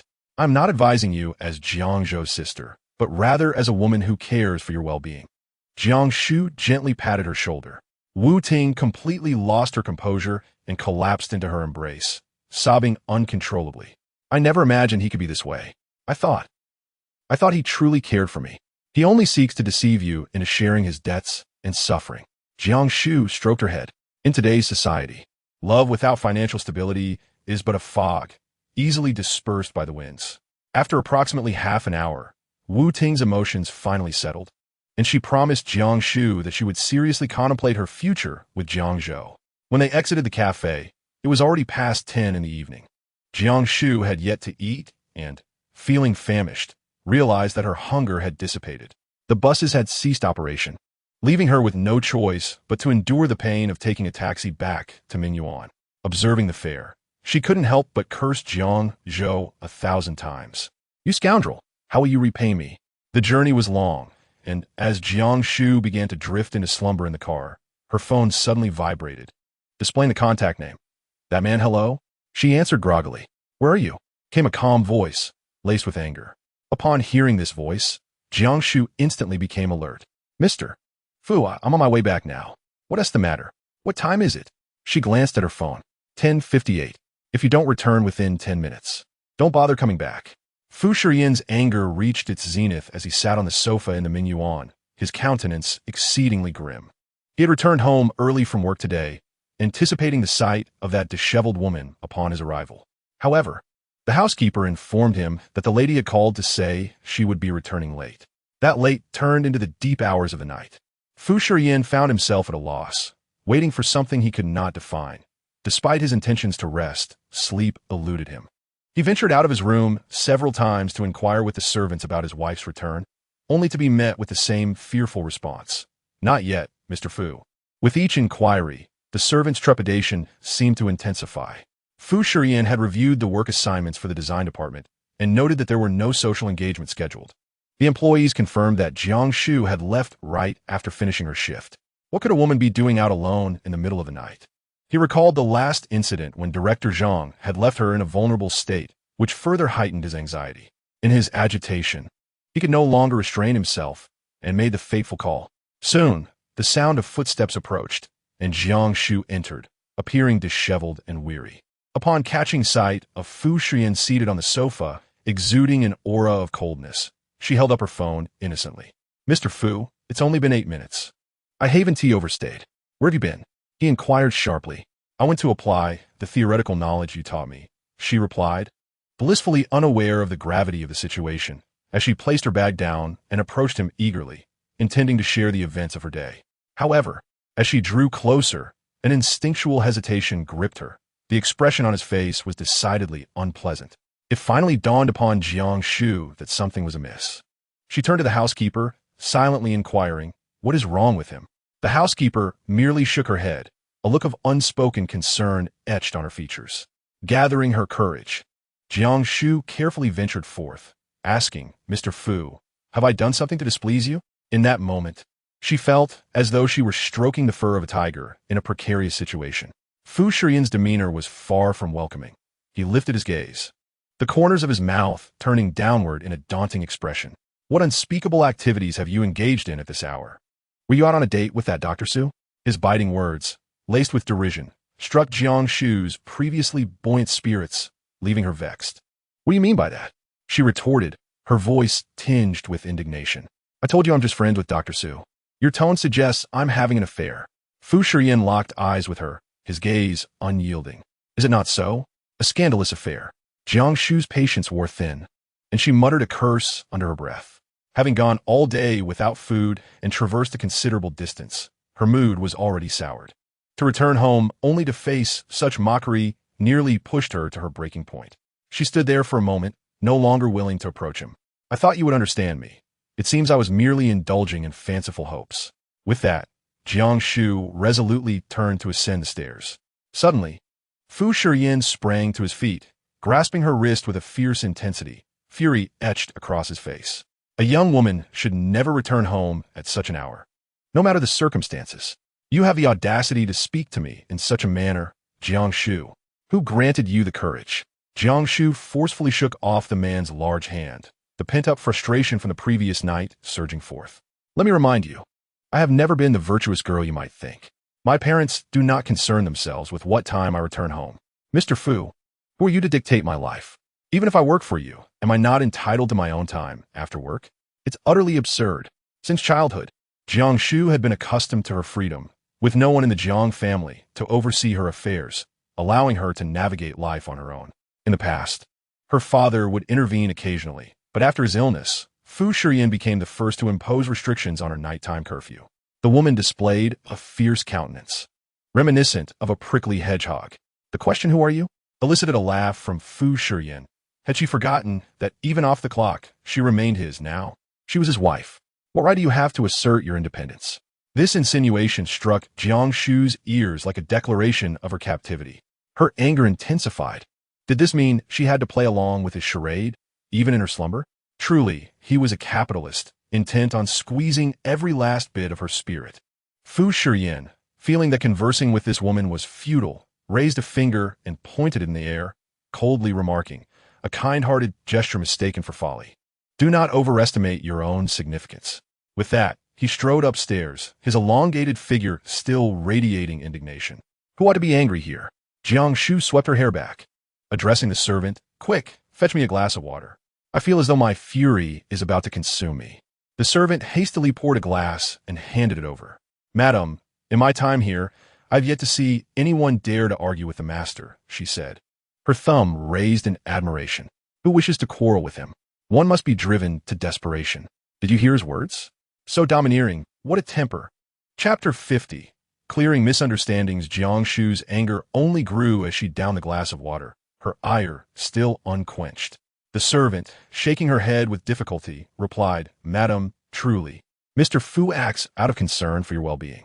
His manner of speaking may be somewhat brusque, yet after much contemplation, he chose to be forthright. Mr. Fu is accustomed to retiring early when not working, but this evening he has not rested since returning home. He inquired about your arrival several times. It is evident he is genuinely worried about you. Upon hearing this, Jiang Shu was momentarily taken aback. She recalled the profound tone of Fu Shiyan's voice when he called her, and his reaction just moments ago certainly seemed peculiar. Had he waited for me all night? The servant nodded vigorously. Yes, Aunt Ju can attest to this. The master was indeed anxious. So, perhaps your words were a bit harsh. Why would Fu Shiyan be concerned about her whereabouts? Nonetheless, he ought not to have spoken to her in such a manner. The depth of love often brings forth sharp rebukes. At this, Jiang Shu was immediately filled with goosebumps. Such a phrase did not apply to her. How could Fu Shiyan possibly have such profound feelings for her? She shook her head vigorously, dismissing any errant thoughts. No, he merely worried that I might bring him trouble and wished to extract the last vestiges of my worth. Upon finishing her thoughts, a sense of relief washed over her. Indeed, the identity of a capitalist suited Fu Shiyan perfectly. Notions of deep affection and harsh accountability should not be carelessly conjectured. Madam, is there anything left to eat in the kitchen? I'm absolutely famished. The following morning, the words of a servant from the previous night lingered in Jiang Shu's mind, prompting her to introspect whether she had perhaps been overly radical, resulting in a restless night and a body fraught with aches upon rising. As she passed by Fu Shiyan's room, she momentarily halted. In that instant, the door swung open unexpectedly, revealing Fu Shiyan, freshly bathed, with droplets of water glistening on his skin. His gaze fell upon the disheveled woman before him, a hint of surprise flickering in his eyes. Though the corners of his mouth remained tightly pressed, anger still simmering beneath the surface. Startled, Jiang Shu's face flushed with embarrassment as they stood in a tense silence for about half a minute. I went to find my brother's girlfriend last night. Her workplace is quite far from here, and the taxi cost me $200. That's why I returned late. Though she felt reluctant to explain herself, her mouth betrayed her, speaking without her consent. A flicker of surprise crossed Fu Shiyan's eyes. He had not anticipated her would offer an explanation, revealing a character that bore no grudges. He smirked, his sarcasm undiminished. Ah, so you can indeed speak. I was upset yesterday because I heard you accuse me of having an affair with Dr. Su. Who prompted you to speak of me first? The scent of his post-bath fragrance enveloped Jiang Shu, who could hardly meet Fu Shiyan's gaze. His face was strikingly handsome and exuded an aggressive allure. She feared that if she continued speaking, her cheeks would betray her with a blush, which would be utterly mortifying. The anger within Fu Shiyan had nearly dissipated, yet he stated, from now on, regardless of the circumstances, you must return home before 11. Why? She recalled the servant's words, suggesting that Fu Shiyan was concerned for her well-being. Because you reside on my territory, you must abide by my rules. With long strides, Fu Shiyan descended the stairs, appearing in much better spirits. Jiang Shu smirked, playfully grimacing at his retreating figure, muttering to herself, a capitalist. Truly a capitalist. Chapter 51. The fall of Song Ku. Since her conversation with Wu Ting, Jiang Shu felt considerably reassured. She was confident that the correct choice would be made. Once the engagement was annulled, Zhang's mother would have no grounds to demand her father's medical expenses. However, days passed without a response from Wu Ting, leaving Jiang Shu a tad anxious. She feared that the woman might be swayed by Jiang Zhou's charms, or, conversely, that Jiang Zhou, in a desperate plight, might do something detrimental to Wu Ting. Contemplating whether to reach out, she hesitated before the dialogue box. At that moment, a stir erupted in the design department. Fu Shiyan's assistant, Mu Yi, had arrived. Dressed in a sharp work outfit, she exuded a polished elegance. The CEO has made new personnel appointments in the design department. Mu Yi announced, holding up a document. Xiao Chun quickly tugged at Jiang Shu's sleeve, whispering, "It must be the position of design director. Surely, it cannot be you." Jiang Shu herself was skeptical, believing her experience was insufficient. Indeed, Mu Yi opened the document, and amongst the eager faces, she proclaimed, "The new design director of the department is Song Ke." A chorus of congratulations erupted from Group A, celebrating Song Ke's appointment. Xiao Chun wore a dejected expression, expressing his discontent. In terms of talent, he undoubtedly surpassed Song Ke. Jiang Shu, anticipating this, could only manage a wry smile and shake her head. "Do not speak so recklessly." At that moment, Mu Yi's gaze unexpectedly fell upon her, imbued with scrutiny and a hint of amusement. Before she swiftly withdrew her gaze and exited, Jiang Shu gazed at her graceful figure, feeling a twinge of admiration. "What I admire most is indeed Assistant Mu. Her exceptional capabilities have allowed her to serve as Fu Shiyan's assistant at such a young age. Not only does she enjoy a high salary, but she must also possess a profound confidence in all aspects of her life. How splendid." Xiao Chun also glanced in her direction, acknowledging that Assistant Mu was indeed extraordinary. It was rumored that when the leadership of the Fu Corporation had yet to be determined, she resolutely chose to stand by Fu Shiyan's side, accompanying him through trials and tribulations to reach their current position. Such vision and determination are not commonly found in women. Within the Fu Corporation, she is undoubtedly the individual whom President Fu trusts the most. Jiang Shu had heard whispers of this, and if she were in Mu Yi's position, she too would likely choose Fu Shiyan. He possessed qualities that others lacked, including remarkable leadership. Alas, it is regrettable that she could not have met Fu Shiyan years ago. In the break room, President Li, during a brief respite from work, brewed coffee and noticed Mu Yi lost in thought by the floor-to-ceiling window. He approached her with a half-smile. "Assistant Mu, I heard you personally announce the personnel changes in the design department today." Mu Yi lifted her eyes, wary. "This personnel change has been sanctioned by President Fu himself. What is wrong with me announcing it? That is not typically within your purview. It seems to be an overstepping of authority. Does President Fu know about your unilateral decision?" Li's insinuation suggested he preferred that Fu Shiyan be informed. Having navigated the professional world for many years, Li took a sip of coffee and smiled. "Assistant Mu is quite favored by President Fu. I would not dare report you. Besides, I am quite satisfied with this outcome, and there is no need to stir up trouble." Understanding his reluctance, Mu Yi returned her attention to the scenery outside, dismissing him. After finishing his coffee, Li suddenly leaned closer and whispered, "Put in some effort. The entire company is speculating whether you might be President Fu's ultimate partner.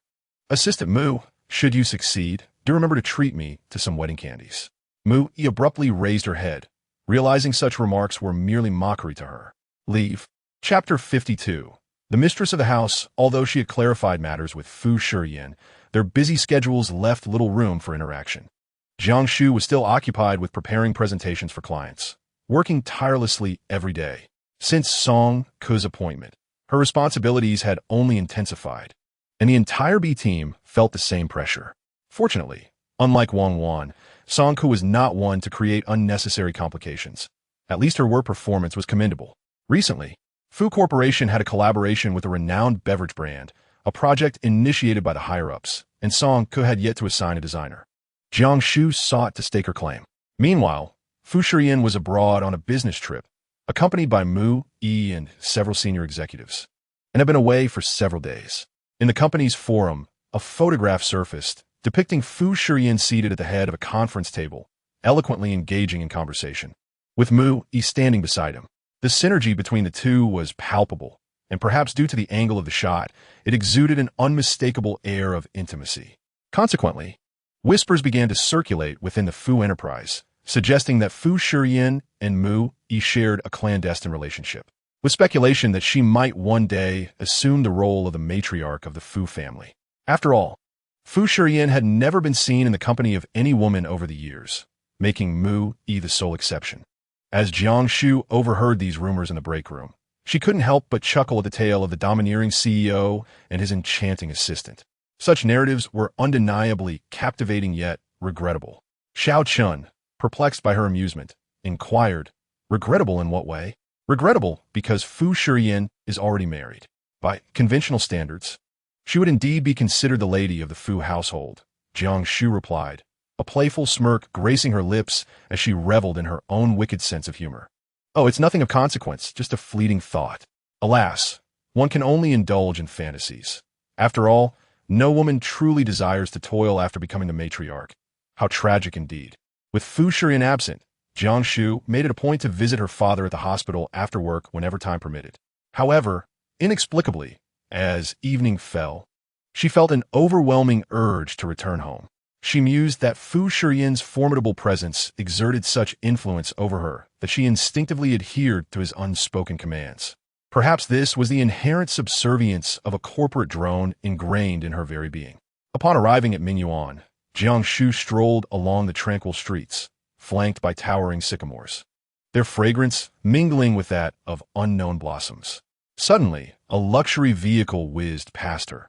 Before she could fully comprehend the moment, her phone rang. The caller ID displaying Wu Ting. Hello, Wu Ting, Jiang Shu answered promptly. On the other end, Wu Ting's voice trembled, clearly having just wept. Upon hearing Jiang Shu's voice, she broke down once more. Sister Jiang Shu, I've been attacked. Jiang Shu halted in her tracks. What? Who did this to you? Please stay calm and explain. It was Jiang Zhou. I told him I wanted to break up, and he refused to accept it. He grabbed my hair and slammed my head against the wall, hitting me for half an hour before regaining his senses. It was terrifying. Afterward, he even knelt and begged for my forgiveness. The vivid imagery ignited Jiang Shu's fury, prompting her to stomp her foot. He's nothing but a beast. Are you all right? Have you managed to escape? He tried to confine me, but I seized the moment he went to drink water and fled with all my strength. I'm currently in my rental apartment, but I'm terrified he might come after me. Wu Ting sobat. Jiang Shu considered Jiang Zhou's refusal to accept the breakup, but she never anticipated he would resort to violence against his girlfriend of 3 years. Yet, it made sense. A desperate gambler could indeed act in such a manner. Just as Jiang Shu was about to respond further, she noticed that the luxury vehicle had inexplicably come to a halt ahead, signaling hazard lights. Don't be afraid. This location is undoubtedly unsafe. You must relocate immediately, either to your parents' home or a hotel. Either will suffice. I will come to find you right away. As Jiang Shu spoke, she hastened forward to the luxurious car, which had its window lowered, revealing a sharply defined face marked by a hint of languor. He furrowed his brow slightly. Who are you so engrossed in calling? Fu Shiyan had returned from his business trip. Jiang Shu's eyes lit up as she leaned against the car door and implored, Fu Shiyan, could you give me a ride to a place? 10 minutes later, inside the car, Fu Shiyan finally comprehended the woman's words. Pinching his brow, he stated bluntly, according to your account, Jiang Zhou is a desperate gambler whose last thread of hope has snapped. It is only natural for him to resort to extreme actions, as evidenced tonight. Hence, even if you assist her now, she will still face threats in the future. I suggest it would be wiser to involve the police. Jiang Shu, still focused on her phone as she texted to comfort Wu Ting, did not lift her head. You are truly heartless. She has just been beaten and is unaware of the severity of her injuries. Should I tell her to forget me and seek the police instead? Am I even human? She felt a twinge of guilt. Fundamentally, if it weren't for her, Wu Ting would not be suffering. Therefore, she resolutely decided that she must go tonight. The street lights streamed through the car window, illuminating the woman's face, where her baby fat now bore an earnest expression. Observing her, Fu Shiyan instructed the driver, all right, step on it. Wu Ting heeded Jiang Shu's advice, gathering a few belongings to check into a hotel room. When Jiang Shu arrived, Wu Ting hesitated for a long moment before daring to open the door. Peering through the crack, she noticed a man inside and immediately grew wary. Who is this? Jiang Shu quickly interjected. Oh, this is a friend of mine, a good person. You needn't be afraid.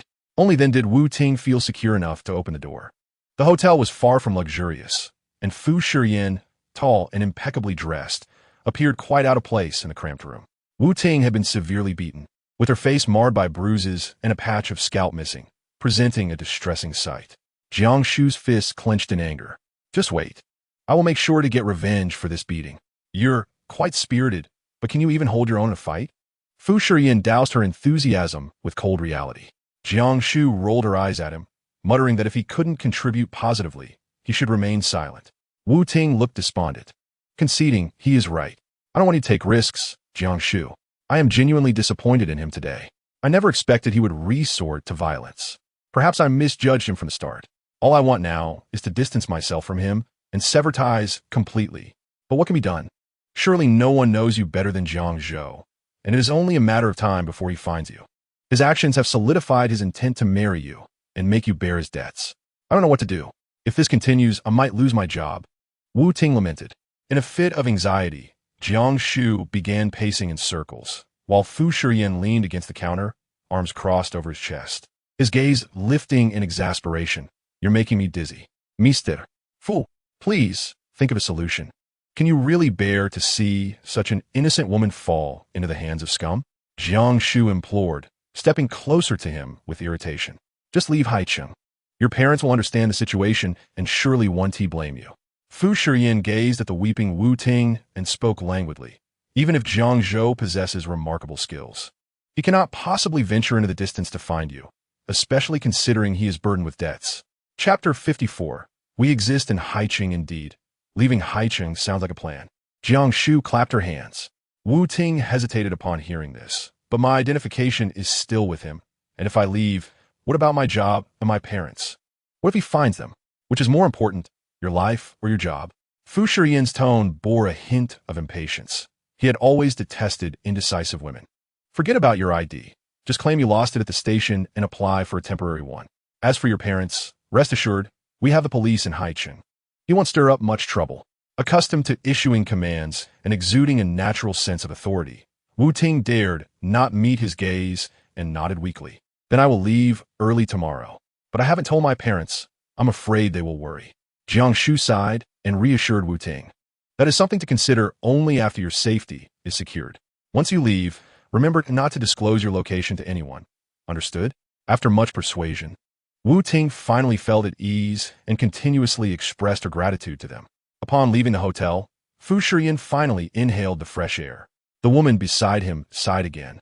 Now I understand how they managed to stay together for 3 years. Wu Ting lacked decisiveness, clearly having let Jiang Shu dominate the relationship. No wonder she was deceived. Fu Shiyan turned his head. Could you refrain from sighing? It's been quite bothersome all night. Jiang Shu awkwardly joked. I never expected you to know how to handle a temporary ID. I thought you only traveled by private jet. Do you think I am you, devoid of common sense?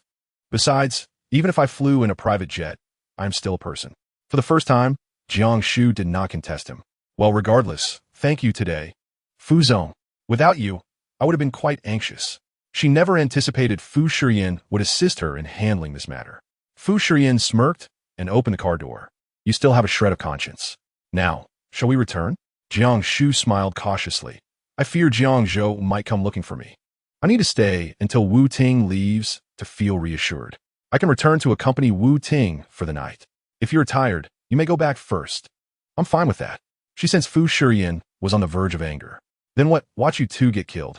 Fu Shiyan pressed his lips together, suppressing his annoyance. Get in the car. Jiang Shu had no choice but to comply. However, once in the vehicle, Fu Shiyan did not instruct the driver to start the engine. Instead, he leaned back in the seat and closed his eyes to rest.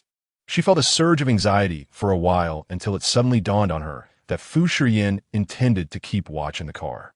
Through the window, they could clearly see anyone passing by outside.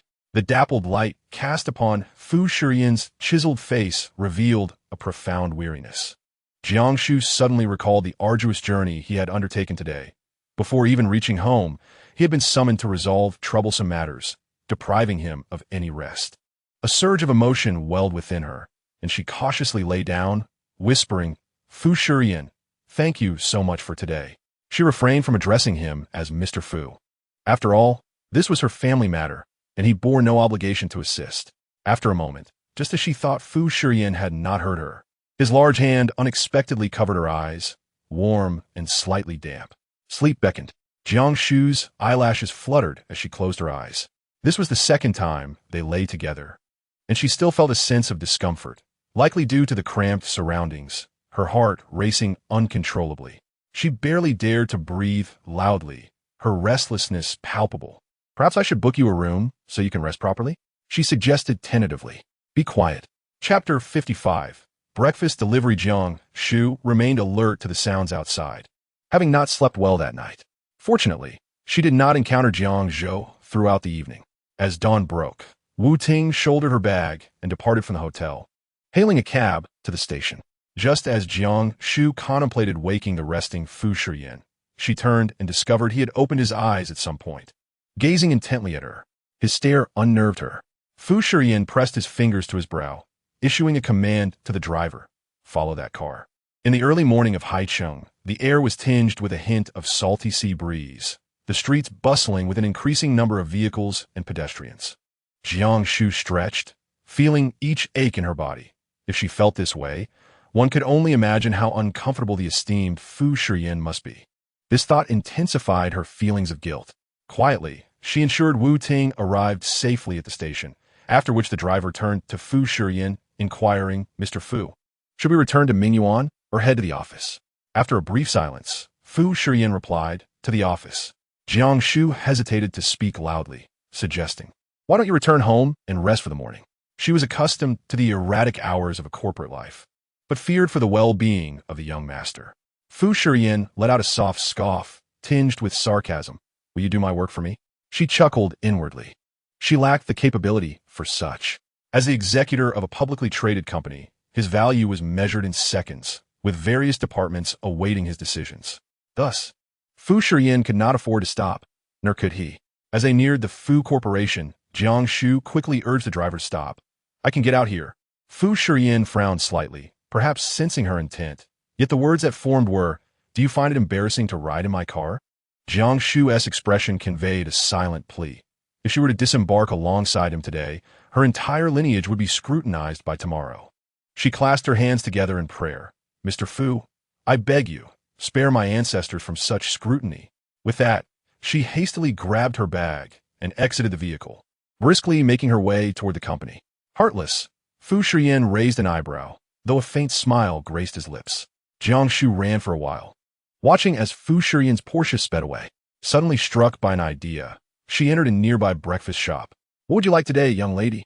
"I'll have a serving of rice rolls to eat here, along with 2 meat buns and a cup of soy milk to go." The prices have risen sharply. 10 years ago, a meat bun cost only 1 yuan, but now it has skyrocketed to 5. Jiang Shu could seldom afford such luxuries. However, this was for Fu Shiyan, and she was at a loss for how to express her gratitude for his actions the previous night.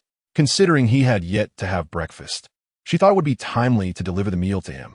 Carrying the breakfast, Jiang Shu took the elevator from the underground parking lot, ascending with ease as the hour was still early and the place was nearly deserted.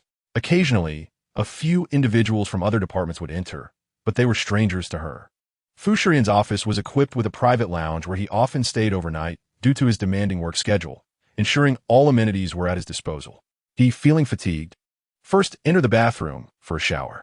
Reaching the top floor, Jiang Shu found the secretary's office empty. She cautiously slipped into the executor's office, only to discover it was also void of presence. Where could Fu Shiyan be? Wasn't he supposed to be at the company? Perplexed, she decided to leave the breakfast on the table. Taking out a sticky note from her bag, she penned, "Thank you for your selfless dedication, President Fu. Do remember to have breakfast." As she was about to leave, the door to the lounge unexpectedly swung open. Fu Shiyan had just finished a shower, his hair damp, clad in a white shirt with the top 2 buttons undone, revealing his finely sculpted collarbone. Water droplets from his hair trickled down his neck, causing Jiang Shu to widen her eyes, instinctively swallowing hard. Fu Shiyan halted his motion of drying his hair with a towel, narrowing his eyes. "Jiang Shu, what brings you here?" I brought you breakfast." In a moment of indecision, Jiang Shu found herself caught between leaving and staying, her hands awkwardly gesturing towards the food on the table.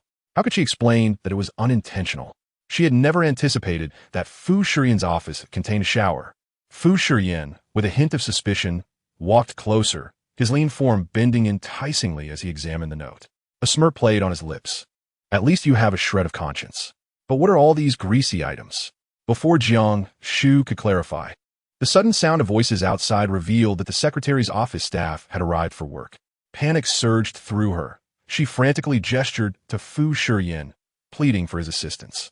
Fu Shiyan pressed his lips together, picking up the breakfast. "Follow me." He shut the lounge door and locked it. Soon after, there was a knock at the door. A voice belonged to Mu E. "President Fu, are you in there? I noticed some water droplets in the office." Jiang Shu leaned against the door, her heart racing to her throat, her breath momentarily escaping her. Fu Shiyan settled onto the sofa, his expression impassive. Yes, I need some rest. Please do not disturb me. He hesitated for a moment. Did you work late last night? Why didn't you notify me for assistance? Leave? He stood frozen for a few seconds, then replied, all right, before turning to depart. Jiang Shu executed a swift slide and settled herself before Fu Shiyan. Her face etched with despair. What now? Your secretary has already arrived at work. How am I supposed to leave? Fu Shiyan's office was intimately connected to the secretary's area. Anyone exiting would be seen. If it were discovered that she emerged from his lounge, her reputation would be irreparably tarnished. Fu Shiyan seemed oblivious to her plight, instead unwrapping a greasy takeout box and arranging its contents with a frown of distaste. What are these? They're quite delicious, Jiang Shu exclaimed, her urgency mounting as she picked up her chopsticks to point at the dumplings, thin-skinned, generously filled, with shrimp of considerable size within, and the meat buns, filled with the freshest pork belly and chopped green onions from the morning market. Absolutely delectable. And this soy milk, she continued, made from yellow soybeans, soaked overnight and ground by hand the following day. Truly authentic and nutritious. She recounted the details with pride. Fu Shiyan narrowed his eyes, observing her as she sat in the highest room of Haicheng, with a backdrop of bustling traffic and countless buildings. Beneath him, she was a figure of authority. Yet here she was, presenting lowly breakfast fare with such ease, devoid of any sense of incongruity. I only eat toast and drink American coffee in the mornings, he stated, extinguishing the fervor that had ignited within her. Although she understood that the food she had brought was insignificant to him, she could not shake the desire for his approval. Well, for us working folks, this is quite a lavish breakfast. If you don't eat, you might regret it. I certainly will. Jiang Shu feigned indifference, lifting a bun to her mouth, only to have it snatched away by Fu Shiyan's hand. Who said I wouldn't eat? Chapter 57. The Cold Heights. Fu Shiyan's manner of eating was refined. Even while consuming a bun, he exuded an aesthetic charm, unself-conscious in his actions. Jiang Shu found herself momentarily taken aback, noticing the upward tilt of his eyes as he declared the flavor average, not as delightful as before. She was astonished, for it implied that Fu Shiyan had once lived as an ordinary person. Yet wasn't he always accustomed to luxury from a young age? Is that so? Have you tasted it? Long ago, during my childhood, he recalled, lost in distant memories, choosing not to elaborate. Jiang Shu, sensing the depth of the moment, refrained from pressing further. Turning her gaze to the splendid scenery below, she felt a rush of exhilaration, as if she were surveying the world from an elevated vantage point. How beautiful!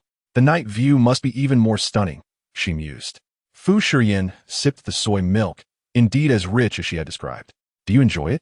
I do, but staying here for too long must feel quite lonely, Jiang Shu sighed, cradling her knees. After all, the heights can be chilling. Upon hearing this, Fu Shiyan paused in his chewing, a stirring sensation blooming within him. She was the first woman to enter his private lounge, the first to voice the emotions he had kept buried for years. Yet at that moment, he felt an instinctive resistance. No, this person should not be her. What do you understand about the cold heights? Have you figured out how to leave? Jiang Shu was jolted from her melancholy. Oh no, it's almost time. If Song sees that I haven't clocked in, she will undoubtedly make my life miserable. My perfect attendance this month will be ruined. What could be more despairing than her being in the office, yet unable to clock in? The order from the beverage company. Had Song determined who to assign it to? Suddenly, Fu Shiyan recalled this trivial matter. No, she must be considering handling it personally. Jiang Shu had made an effort, but the outcome was unsatisfactory. Leaning back on the sofa, his collar slightly open, exuding a hint of languor, he remarked, your new general manager's reputation seems rather unsavory. Why haven't you lodged a complaint with me? Jiang Shu chuckled. I'm not a child. And do you truly believe everything I say? If the esteemed President Fu were to show favoritism, the position of director would not have been bestowed upon her, would it? She displayed a remarkable clarity of thought. Fu Shiyan rose, strode to the cloakroom, and donned a jacket. Remain here. Do not emerge without my command. Once he left, Jiang Shu felt emboldened to scrutinize the layout of the space. It was vast, at least 150 square meters, complete with a cloakroom, a small bar, a bathroom, and a bedroom. To call it his second home would not be an exaggeration. Her legs grew numb as she crawled onto the sofa, awaiting instructions. In the office, take this document to Poolin Capital. The details of the contract require further discussion. Mu-yi accepted the document with a nod. Unable to resist, she stole a glance at Fu Shiyan, whose expression remained unchanged. He had been rarely residing in the lounge lately. Why had he stayed last night? Oh, nothing. I'll go immediately. Call in the remaining few. I have matters to discuss. Understood. The secretary's office, along with Mu-yi, comprised 4 individuals, all distinguished for their exemplary organizational skills. They entered the office with utmost respect, feeling a sense of reverence before the indifferent man. President Fu, you summoned us. Fu Shiyan acknowledged them with a brief sound. You are to visit the publicity department and retrieve the external promotion plan for the new project for my review. What is the situation with finance? The new quarterly report has yet to be submitted. Urge them, as I expect to see it today. As for venture capital, inform Eriks that if a suitable investment cannot be found, the entire team will be sent home. Chapter 58. Intimate gestures after a moment. The 3 exchanged glances, but quickly responded, we will attend to it immediately. They walked out together, whispering their confusion. These matters could be resolved with a phone call. Why does President Fu insist we go in person? Enough. President Fu surely has his reasons. Meanwhile, in the lounge, Fu Shiyan's intentions were to rest. As he leaned back on the sofa, dozing off, a smirk crept onto Fu Shiyan's face, and then he genuinely laughed, amused by the absurdity of the situation. He had dismissed everyone for her sake, and she had fallen asleep so peacefully. Jiang Shu, exhausted from a sleepless night, had barely touched the sofa before succumbing to slumber. Her sleep restless, her long, dark lashes fluttered, and her lips formed a slight pout, reminiscent of a child. Her sleeping posture was innocent, revealing a hint of baby fat on her face, and from this angle, she bore an uncanny resemblance to her younger self. Fu Shiyan found himself captivated, leaning closer and gently prodding her cheek with a finger. So soft. A smile graced his face, one he himself was oblivious to. No, don't hit me, Jiang Shu suddenly exclaimed. Startled awake, her body instinctively jerked, colliding with the man before her. Due to the proximity, her lips brushed against his face. Jiang Shu's eyes widened in disbelief at the scene unfolding before her. The two were now remarkably close, their breaths mingling in each other's ears, a gentle panting. Fu Shiyan felt a weight in his chest. Her lips, which had just grazed his, were exceedingly soft, evoking a desire to draw nearer. Her breath was hurried, warm air fanning against his ear, causing him to furrow his brow. Jiang Shu quickly recoiled, covering her lips with her hands, stammering, I don't know. I just fell asleep. I didn't realize you were in front of me. What were you doing? Fu Shiyan straightened, wiping his face with his fingers. I merely intended to wake you. Jiang Shu was left momentarily speechless. Aren't you leaving? The door to the lounge swung wide open, indicating he had finished whatever business he had.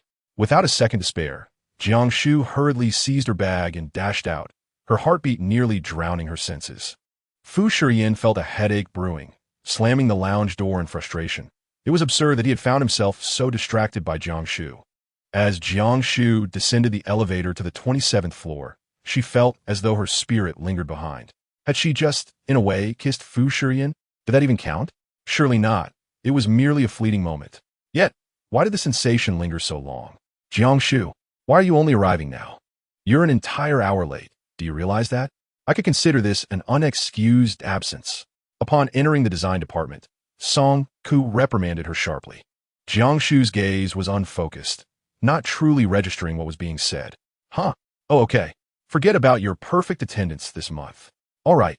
To this, not only Song Ku, but the entire design team was taken aback. Jiang Shu, who typically cherished her perfect attendance, was now seemingly indifferent. Song Ku, finding her behavior perplexing, chose to ignore her and return to her office. Xiao Chun hurriedly tapped Jiang Shu on the head with a file. What is wrong with you? You look like you've lost your mind. Have you seen a ghost?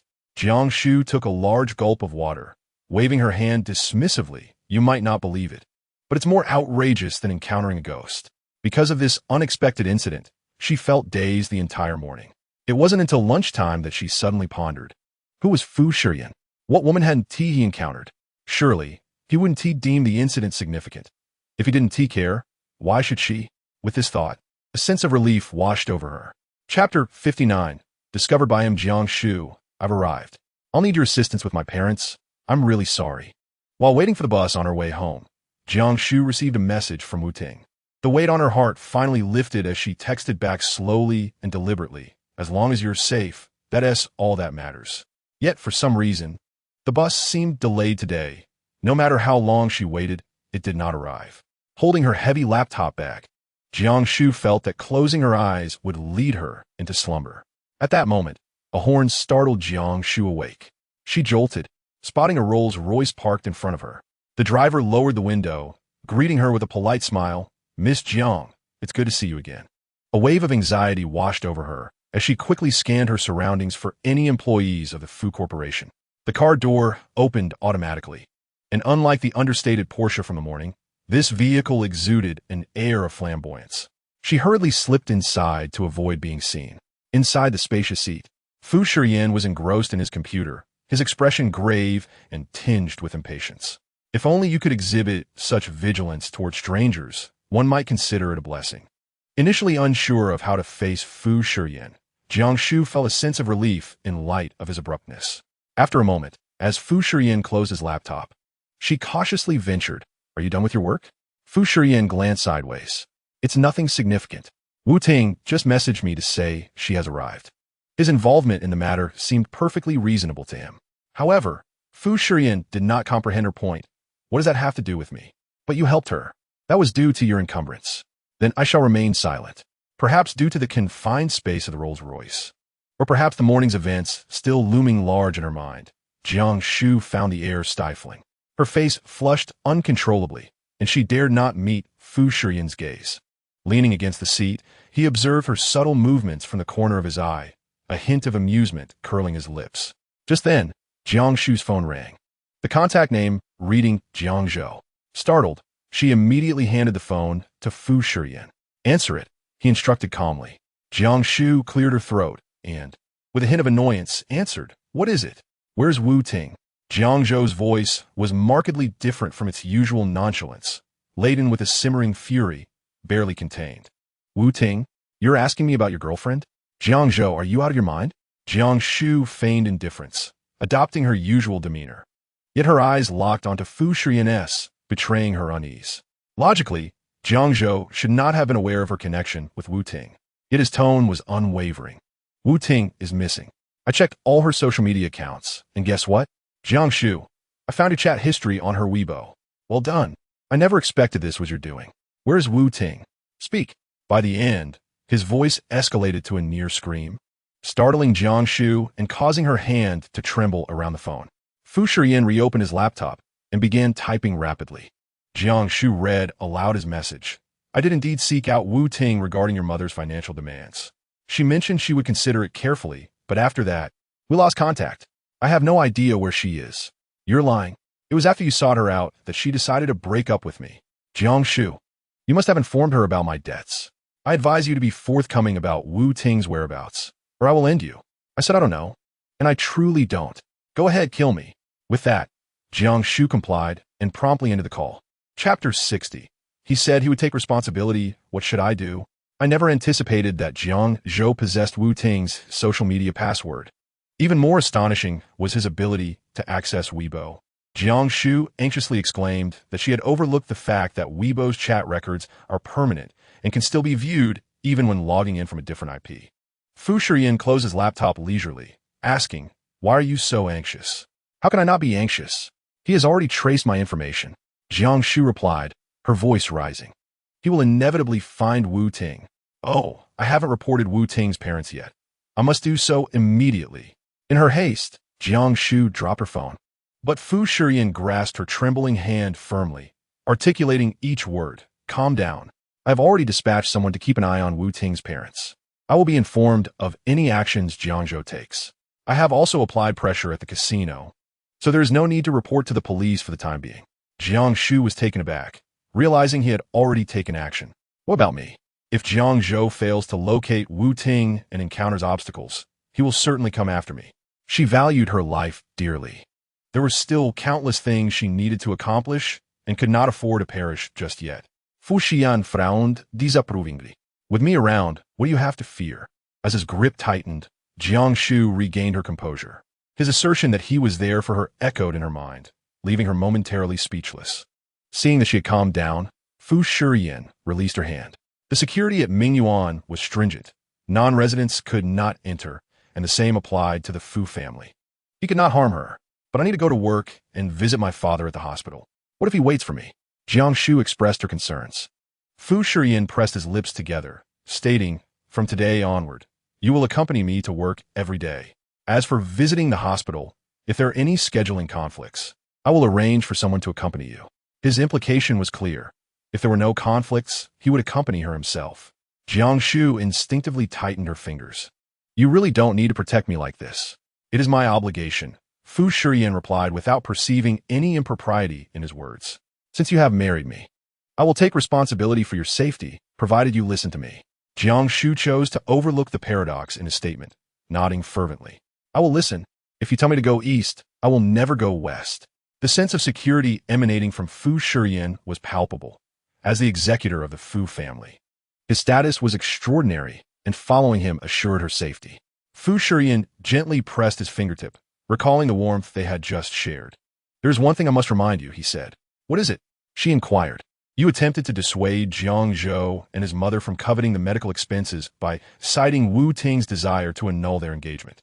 However, Jiang Zhou is deeply in debt and, feeling cornered, may resort to extreme measures. It is unlikely that his covetousness will simply dissipate." Fu Shiyan's words struck straight to the heart of the matter. Jiang Shu felt a throbbing headache, realizing, "I didn't think it through at the time. I focused on their marriage and overlooked this aspect. What do you think I should do?" she asked anxiously.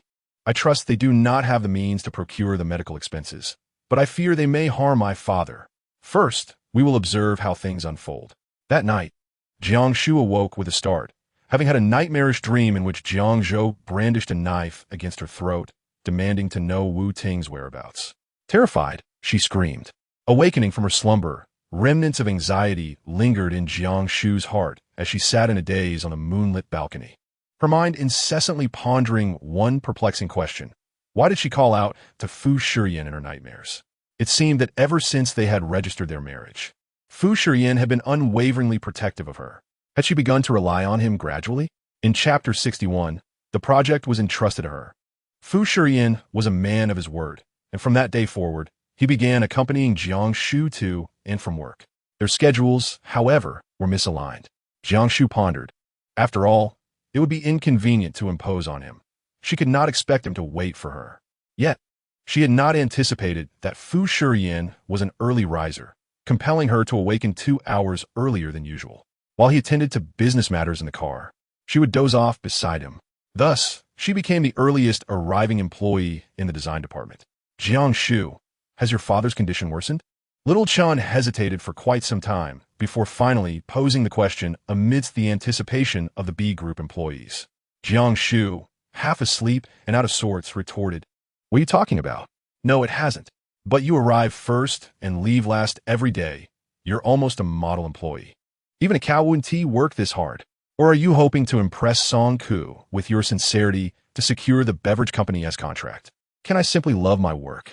Jiang Shu protested, her eyes barely open, still maintaining her defiance. Little Chin stared at her in disbelief. "Come on. You are the foremost anti-competition advocate in our department. When have you ever left on time? Lately, you've been putting in at least 2 hours of overtime. Even President Fu would have to commend you for that. What on earth is going on?" Jiang Shu felt a bitter smile fading from her lips. She was on the verge of exhaustion herself. In truth, the additional hours were merely spent waiting for the company to thin out before heading to the upper floors to find Fu Shiyan, who was still hard at work. She would wait in his lounge, not to socialize, but to sleep. He was perpetually busy, with conference calls and video meetings coming in succession, alongside contracts to sign, project progress to review, and product details to scrutinize. The astonishing part was that Fu Shiyan seemed oblivious to fatigue, often knocking on the lounge door at the end of the workday to jest. "Did you find my sofa comfortable for your slumber?" Jiang Shu would typically awaken from her dreams, asking, "Is it time to leave?" At this moment, Fu Shiyan would wear an expression of utter disbelief, as if to say that the 5 boxes of ice cream were about to expire. This thought made Jiang Shu smile, and she replied to little Chun, "I dare say." No one in the company can match President Fu in terms of overtime. Fortunately, those 2 hours of overtime each day had not been squandered. Jiang Shu had made progress on a project she was following, involving a century-old distillery seeking to outsource. They were pleased with her proposed plans and hoped she could be involved in the cover design. Should this project come to fruition, Jiang Shu's thoughts were not on bonuses, but rather on the 5 boxes of ice cream in the refrigerator at Mingyuan. The day of liberation was approaching, and she would not let them expire. Jiang Shu, what are you grinning about? Song could tap the table with a document, her face a mask of impatience. Jiang Shu snapped back to reality, clearing her throat before turning her head in confusion. Song could toss the documents onto her desk and leaned against the workstation. Haven't you always desired the contract with that beverage company? Here it is. Jiang Shu raised an eyebrow, intrigued. Why the sudden change? I have inquired about this project several times, yet you were unwilling to grant it to me. What has changed now? The corporate vision of that beverage company is commendable. If realized, it would undoubtedly establish a reputation in the realm of advertising design. Song Ku, seemingly reluctant to part with it, likely intended to reserve the opportunity for herself. Thus, she had relinquished it to fully commit to the distillery project, only for Song Ku to spring this on her. Something is amiss. Jiang Shu mused. You find this amusing, pursuing it relentlessly, yet when it is offered, you suddenly hesitate. Jiang Shu, what precisely do you wish to accomplish? Chapter 62. Quite the dilemma. Jiang Shu raised an eyebrow. I never said I didn't want it. I merely require a valid reason. The feedback they provided aligns perfectly with your style, and I am willing to relinquish this opportunity to you, Song Ku proclaimed with an air of arrogance, appearing remarkably selfless. However, Jiang Shu was unconvinced. Everyone in their department had ulterior motives, and it was improbable that they would easily relinquish such a prized opportunity. However, I have already committed to a new project. I fear I lack the time to take this on. You may not have the luxury to refuse. This is a project sanctioned by higher-ups, and I am your supervisor. I am assigning you this task. If you choose not to accept it, then feel free to leave. The design department will not miss you. Song Ku's implication was clear. She was not about to tolerate any insubordination.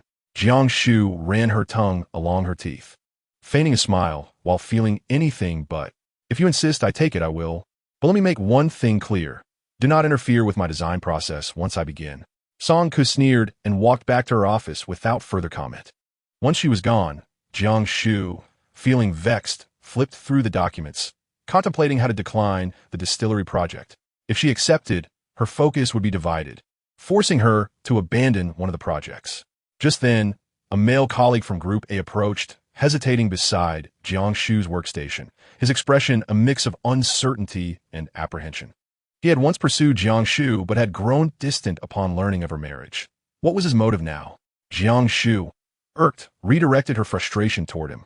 He glanced at Song Ku's office before hastily blurting out, the IP rights for this project are not held by the company, but rather by the ex-girlfriend of their CEO. Song Ku has attempted to negotiate several times without success. With that, he scurried off to the restroom. Understanding dawned on Jiang Shu. Securing the cover design would inevitably involve copyright complications. If the ex-girlfriend remained obstinate, it would all be for naught, a rather formidable predicament. No wonder Song Ku was willing to pass it to her. Quite cunning, Jiang Shu thought, taking a sip of water before delicately declining the distillery owner's proposal via WeChat. The response was one of regret and disappointment, unaware that her own heart was bleeding. Xiao Chun wheeled over in his chair, indignantly stating, I knew that Weasel had ulterior motives. But how did the copyright end up with the ex-girlfriend? What do you plan to do about it? Jiang Shu was also contemplating this issue. She speculated that the beverage company was founded by a couple during its inception, with the woman taking the copyright upon their breakup. Matters of the heart intertwined with commercial competition posed a formidable challenge. Nonetheless, she resolved to give it her all. Regardless, Jiang Shu still harbored a flicker of interest in this project, not solely due to its promising prospects, but also to prove that what Song Ku could not accomplish, she would achieve. At 10 o'clock in the evening, Fu Shiyan pushed open the door to the lounge, raising an eyebrow in surprise. As if the sun had risen in the west. Jiang Shu had not slept that day. She was engaged in a brainstorming session with her laptop in hand.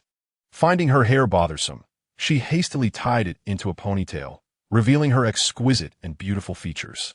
It was at that moment that Fu Shiyan suddenly had an epiphany, realizing that she was indeed a beauty.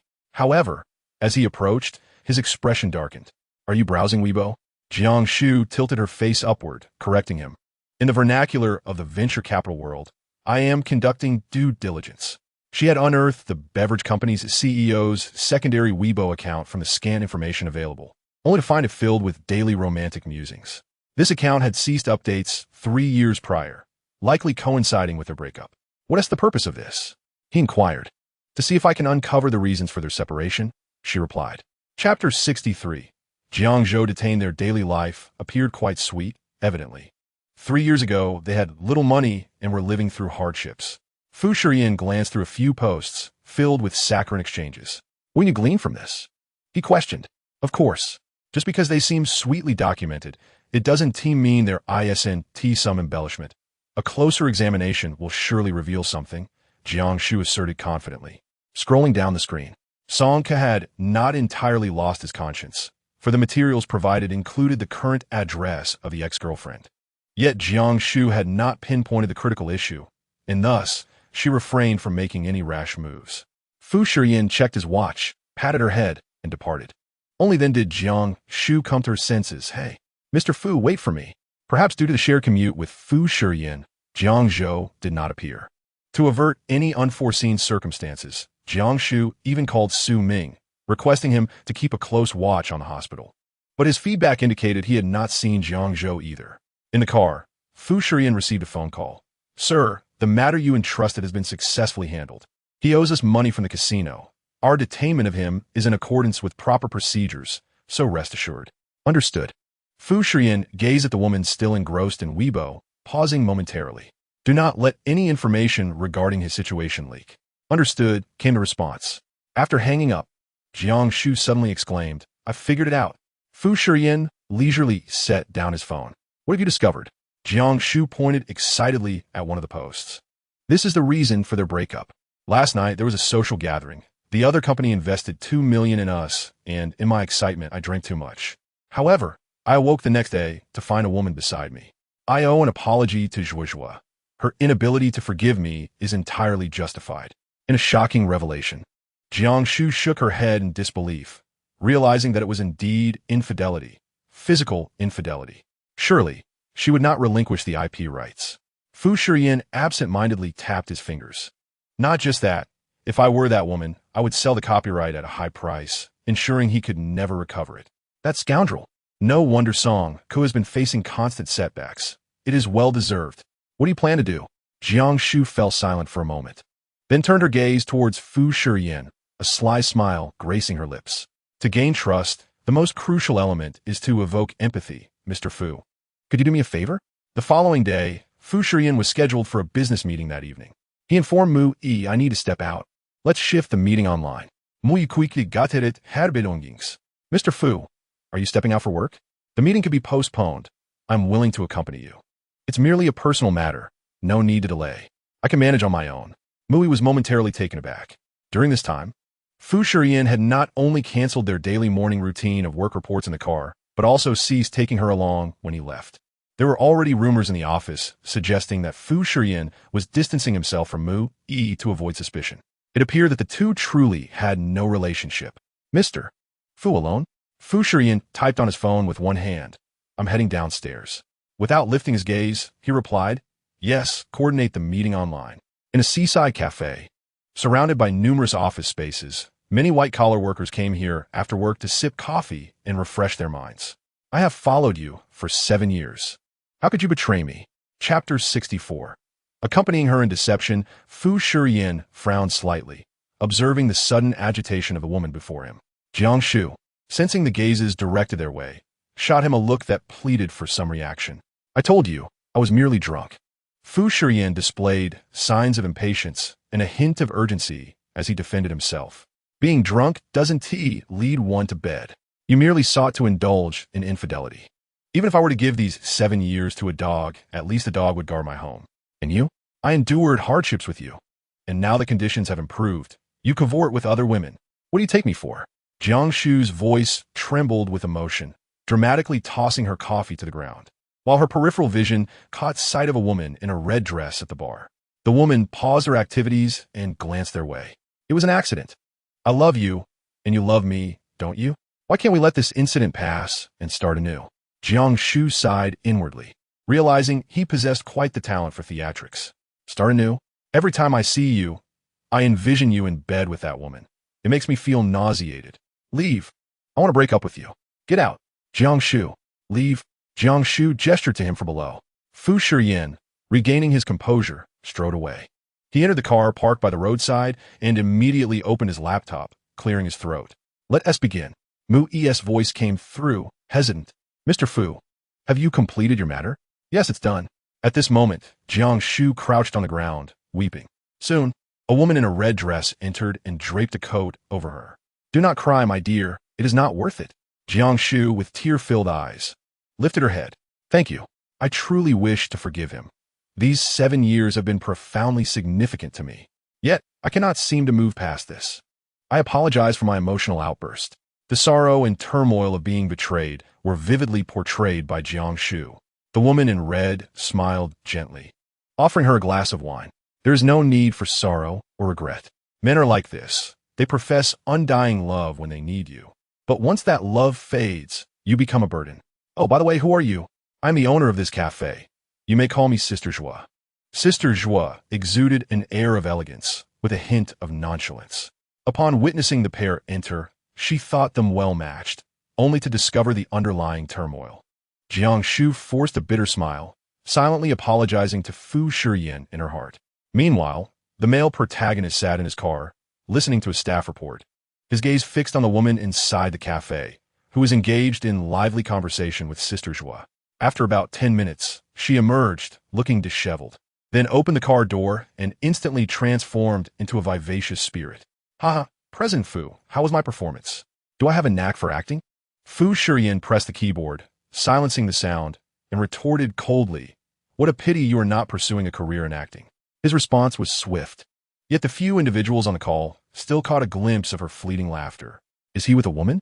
Mu-E, who was taking notes for the meeting, tightened her grip on her pen, feeling as though venomous serpents were gnawing at her insides.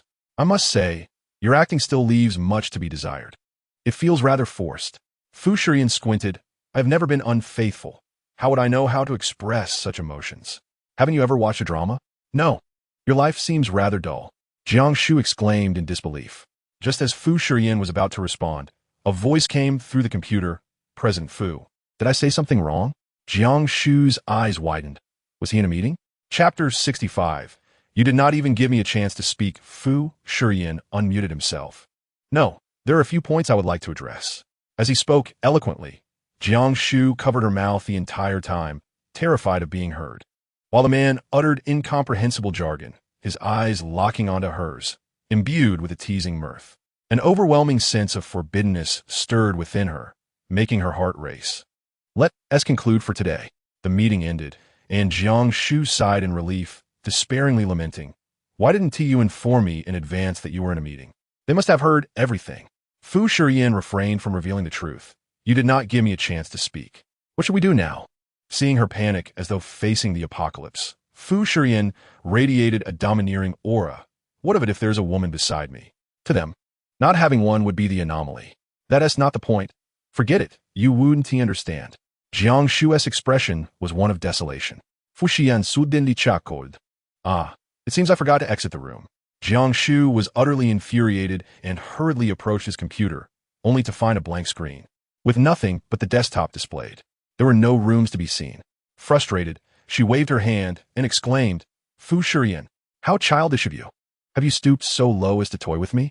Fu Shiyan's large hand pressed down on her restless head, his voice remarkably relaxed. How did your conversation go? I refrained from revealing my identity at once. Such matters require a gradual approach, and I would be returning in the following days. Returning? Jiang Shu misinterpreted his statement as impatience and quickly replied, I can come by myself from now on. The sound of the waves lapping against the shore was quite melodious, and he inquired, what about Jiang Zhou? Given how distant he was from the Fu family, he should have no way of locating me. Moreover, he hadn't shown up in days. Perhaps his threats to harm me were merely meant to frighten me. Jiang Shu analyzed the situation confidently. feeling somewhat guilty for continually troubling Fu Shiyan. Your carelessness is the reason for your misfortunes. If all the villains in the world thought like you, there would be no villains left, Fu Shiyan scoffed, accelerating the vehicle. Jiang Shu quickly fastened her seatbelt. Then let your driver accompany me. He is tall and strong, so he can surely protect me. Fu Shiyan's irritation surged within him. Fine. It was peculiar. Moments ago he was fine, yet now he was suddenly angry. Jiang Shu had agreed with Sister Zhua that she would visit daily to chat and alleviate her melancholy. Sister Zhua was a kind-hearted person, always reminding her that no matter how sad she felt, she must not resort to self-harm. Reflecting on this brought a tinge of guilt to Jiang Shu. Deceiving others is inherently wrong. However, when she prepared to visit again the next day, she spotted a familiar figure in the car. Fu Shiyan was reclining in the back seat with his eyes closed. Startled, she cautiously asked, "Didn't you say you would have the driver take me?" "You're overthinking." "I just happened to finish work," he replied. "So early? Don't you usually stay until after 10? Enough with the chatter. Are you coming or not?" Fu Shiyan interrupted her inquiry as he opened his eyes. Jiang Shu immediately silenced herself. "Let us go." In truth, she felt more at ease with Fu Shiyan accompanying her. And oddly enough, despite being scolded, her spirits were lifted. Perhaps this was what one called a sense of security? She chuckled softly to herself. Chapter 66. Wishing him well, Jiang Shu fully embodied the anguish of a woman wronged by infidelity. Every evening, Sister Zhua would prepare a glass of wine for her.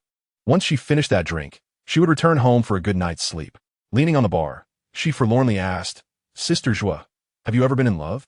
Sister Zhua broke into a smile. "Of course I have. At my age, that would be quite unusual. Is there someone you can't forget? The most memorable kind?" "Yes." "Do share your story. I've poured out my woes for so long. It's only fair you share yours," Jiang Shu encouraged gently. "It's quite similar to yours." Sister Zhua replied with a wry smile. "It's the tale of growing up alongside a man, only to be cast aside in the end." Jiang Shu was taken aback. "No wonder you understand men so well. How long have you been together?" 8 years. "Do you still love him?" Zhua Jie glanced at Jiang Shu with a wry smile, realizing she was still a little girl. "We have been separated for 3 years. How could I still love him?" "That may not be the case. Some individuals, even if they no longer love, still hold a unique place for someone in their hearts." "Do you?" After a moment's hesitation, Zhua Jie nodded. "Yes, that's a good start. It indicates there are still feelings involved." "What kind of man is he?" "In truth, he is beyond reproach." Zhua Jie fell into reminiscence. "He treated me exceptionally well. When he had no money, he would forego meals just to buy me small cakes. If other women had it, I had it too. Later, when he became affluent, he was generous with me as well, purchasing houses and cars, and giving me a betrothal gift of several $100,000, even willing to offer me original shares from his company." Jiang Shu was astonished. Yet he still, "Yes, during that time, I was in immense pain. How could someone who loved me so deeply betray my trust? Who could I believe in then? It's quite similar to how you feel now. So I understand your despair. Even if you sought reconciliation with him now, I would comprehend." Jiang Shu felt momentarily lost for words. "Zhua Jie, I'm sorry. It's nothing. It's all in the past. Do you have any regrets about him now?" Zhua Jie pondered, hoping he could live well. Upon leaving the cafe, Jiang Shu felt somewhat disoriented, and this time it was genuine. After walking a distance, she discovered Fu Shiyan leaning against his car, observing a girl at the street corner fishing for goldfish. A subtle smile gracing his lips. Jiang Shu approached him and sighed. Men are truly repugnant. Fu Shiyan turned his head, expressing displeasure at her indiscriminate criticism. "What's wrong? Is every man like this?" Even if they manage to retain their original intentions, once they gain some power, they cannot suppress their inner desires. In the end, they lose the most precious things. Jiang Shu exclaimed indignantly. "I am not." Just as Jiang Shu was about to retort, she looked up and saw his chiseled jawline. Momentarily silenced. "Indeed, you have always possessed power. What desire could you possibly have?" Fu Shiyan gently pressed down on her head. "Let us go home." "No, I need to vent my anger." With that, Jiang Shu briskly walked over to the nearby barbecue stall. "I want this, and that." Turning back to face Fu Shiyan's puzzled expression, she added, and a portion of rhizoma-like gusticide. The aroma wafted through the air, and soon, the food was ready. Jiang Shu pulled Fu Shiyan to sit at a small table nearby. "Are you going to eat?" Fu Shiyan, constrained by the narrow space, furrowed his brow. "I don't eat just anything." Chapter 67. She got married. Jiang Shu did not press him. The tastes of the wealthy are ingrained in their very essence. He might eat street food once, but it did not guarantee he would do so again. Thus, she savored the meal alone. The grilled squid was remarkably fresh, bursting with flavor. I somewhat regret this, Fu Shiyan. Regret what? The memories inflicted such profound harm upon Sister Zhua, and yet I found myself attempting to approach her, to evoke recollections of the past, which felt rather unethical. Jiang Shu was ensnared in her own paradox. Over the years, she had seldom softened towards clients due to work. Emotions were irrelevant, and the bonus was paramount. As long as a deal was secured, nothing else mattered. However, this instance seemed markedly different. Sister Zhua's past encompassed 8 years of youth, and after enduring such betrayal, she had to return the scoundrel's possessions, allowing him to profit immensely. Why should that be the case? The aroma of seafood wafted through the air, and Fu Shiyan instinctively reached for his brow. His hand rose halfway before he let it fall. Do you remember the full name of this Sister Zhua you mentioned? Jiang Shu paused in her chewing. Chen Zhuofeng. Fu Shiyan picked up the skewers she had left uneaten, playing with them absent-mindedly. The owner of Jingfeng Company is named Wang Jing, and he remains unmarried to this day. Jiang Shu was only aware of Wang Jing's English name and was taken aback to discover this layer of connection. A realization dawned upon her.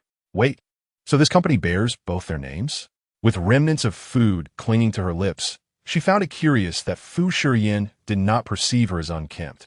Instead, he gently interjected, Chen Zhuofeng is already married. What? Jiang Shu's theories crumbled as she grasped his wrist in surprise. Is that true? How do you know? Fu Shiyan remained silent, his gaze fixed on her slender hand. Indeed, in their circle, such knowledge should be at their fingertips. This meant that Chen Zhuofeng had moved on and married, while Wang Jing clung to the past, naming the company after them, a clear indication that he was the one unable to let go. Yet if he had truly moved on, why was Song not pursuing the IP rights? The information had been sent to Fu Shiyan's phone a mere half-hour ago, and it was only then that he learned of it. The other party had even expressed surprise. President Fu, why the sudden interest in this small enterprise? He typed a one-handed response, to assist an employee in achieving their targets. Jiang Shu continued to muse aloud, her intellect swiftly piecing together the puzzle. So my breakthrough isn't actually Sister Zhua, but rather Wang Jing. I understand now. She pulled out a tissue to clean her hands, intending to leave, but then seemed to reconsider, returning to her seat with a smile. Fu Shiyan, won't you eat? The seafood from this stall is quite good. Shall I order more? You can choose. Today I'll cover the bill. It was quite a feat to coax her, known for her frugality, into spending. However, Fu Shiyan replied nonchalantly, I'm allergic to seafood. Jiang Shu froze in place, realizing her oversight. Fu Shiyan had already risen, tossing the broken skewer into the trash. You're the most irresponsible employee I have ever hired. I forgot to bring that paper today, Jiang Shu admitted sheepishly, then picked up the untouched box of pig's ear herb, chasing after Fu Shiyan's tall figure. You don't eat seafood, but there is still pig's ear herb. Will you have some, President Fu? Please, just this once. The box of pig's ear herb was thrust insistently before Fu Shiyan, his brow furrowing. Although he was familiar with the item, its appearance was reminiscent of wild grass, and he had never touched it. Chapter 68. Securing the project, the girl before him smiled brightly under the streetlight, her red lips parting in invitation.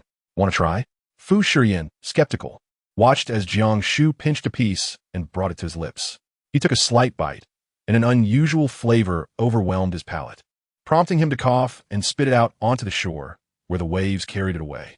Jiang Shu burst into laughter, relishing her triumph in finally turning the tables on him, who had always teased her before.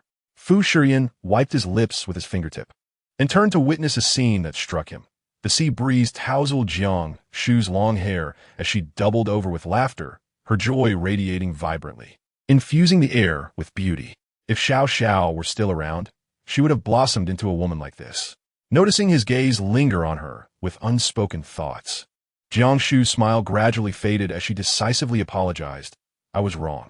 Fu Shiyan averted his eyes, suggesting, let's head back. Surprisingly, he was not angry. Upon returning, Jiang Shu promptly searched for information about Wang Jing and scheduled a meeting with his assistant. Jingfeng was still a burgeoning enterprise, not particularly large. And as Jiang Shu sat in the conference room, her mouth felt somewhat parched.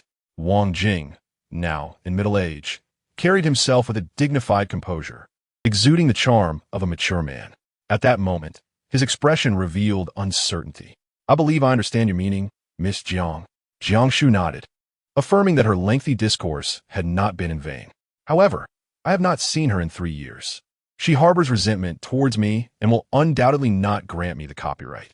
A bitter expression crossed Wang Jing's face. "Given what you've said, if you have already earned her trust, why not continue to build upon it?" The afternoon sun streamed through the window, warming Jiang Shu's back uncomfortably. "Mr. Wang, I pose a question to Sister Zhua. Do you have any regrets about him? Can you guess a response?"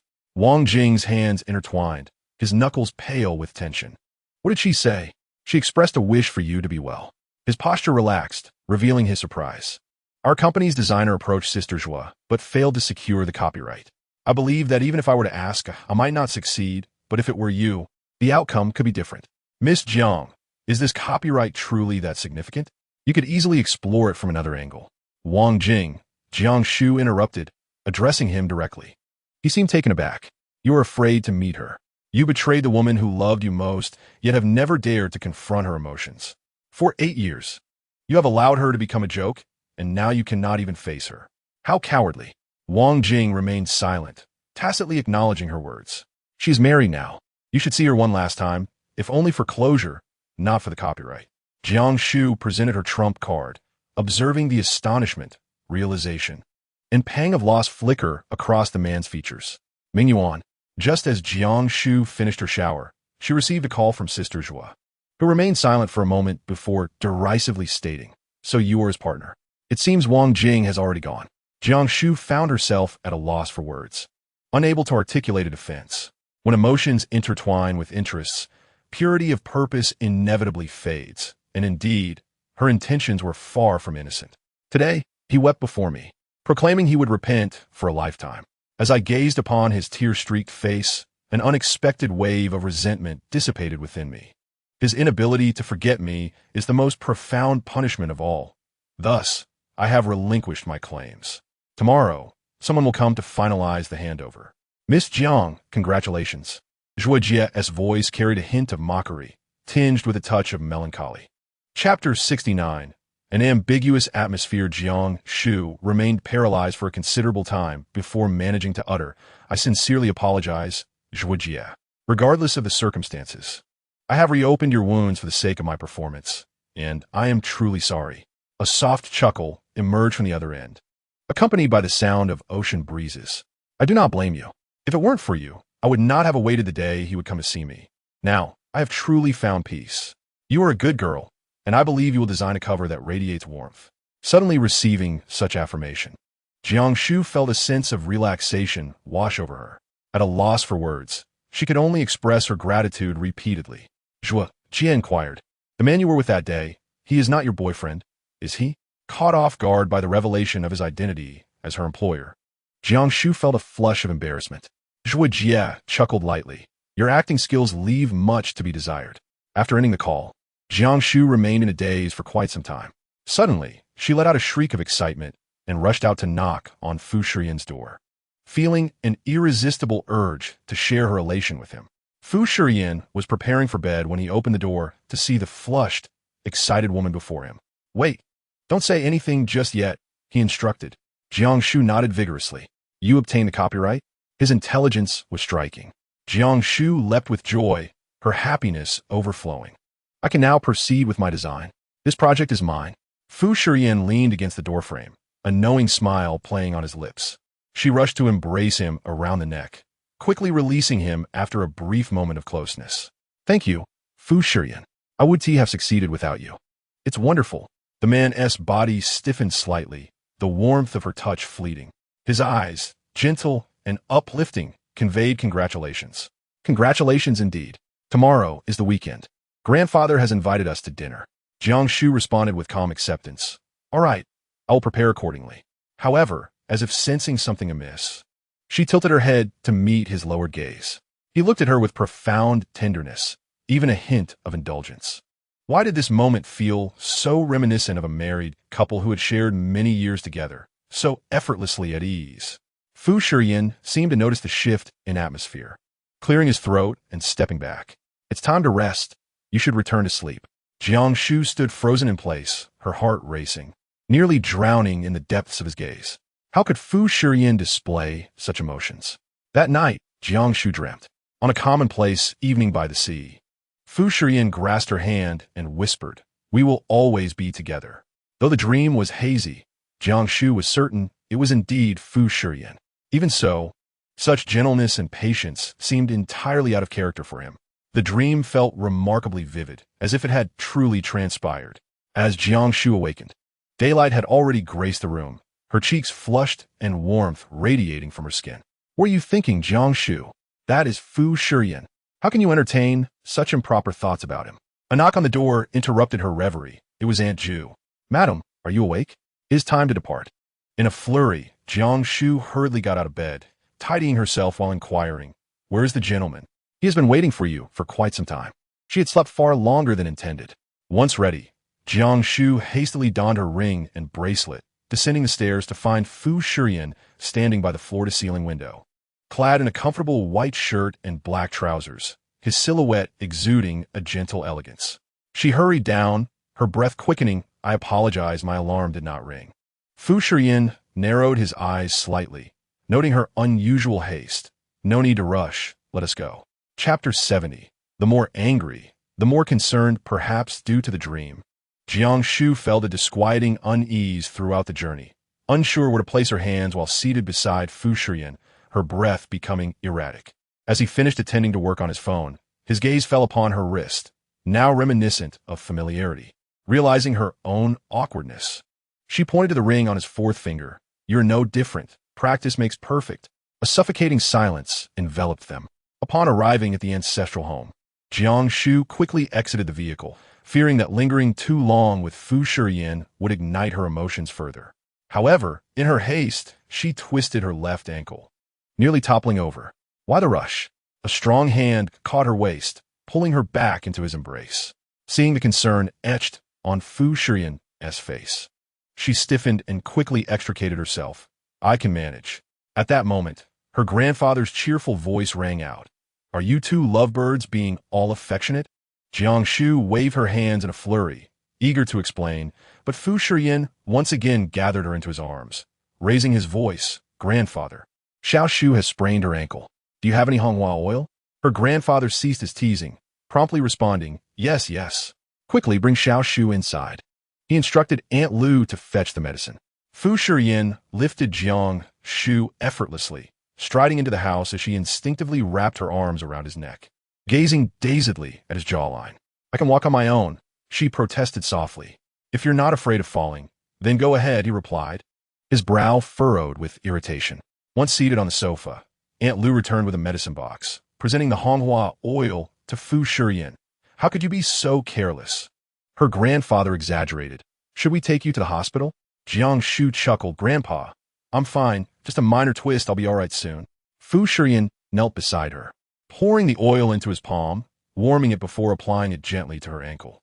Her slender ankle barely filled his hand, and he lingered there for a moment, his technique remarkably skilled.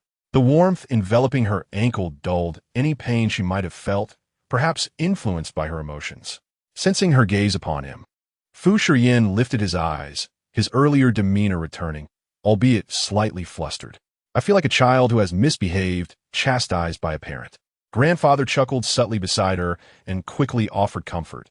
"Do not take it to heart. A Yan's words are always like this. Although he appears angry, he actually cares for you.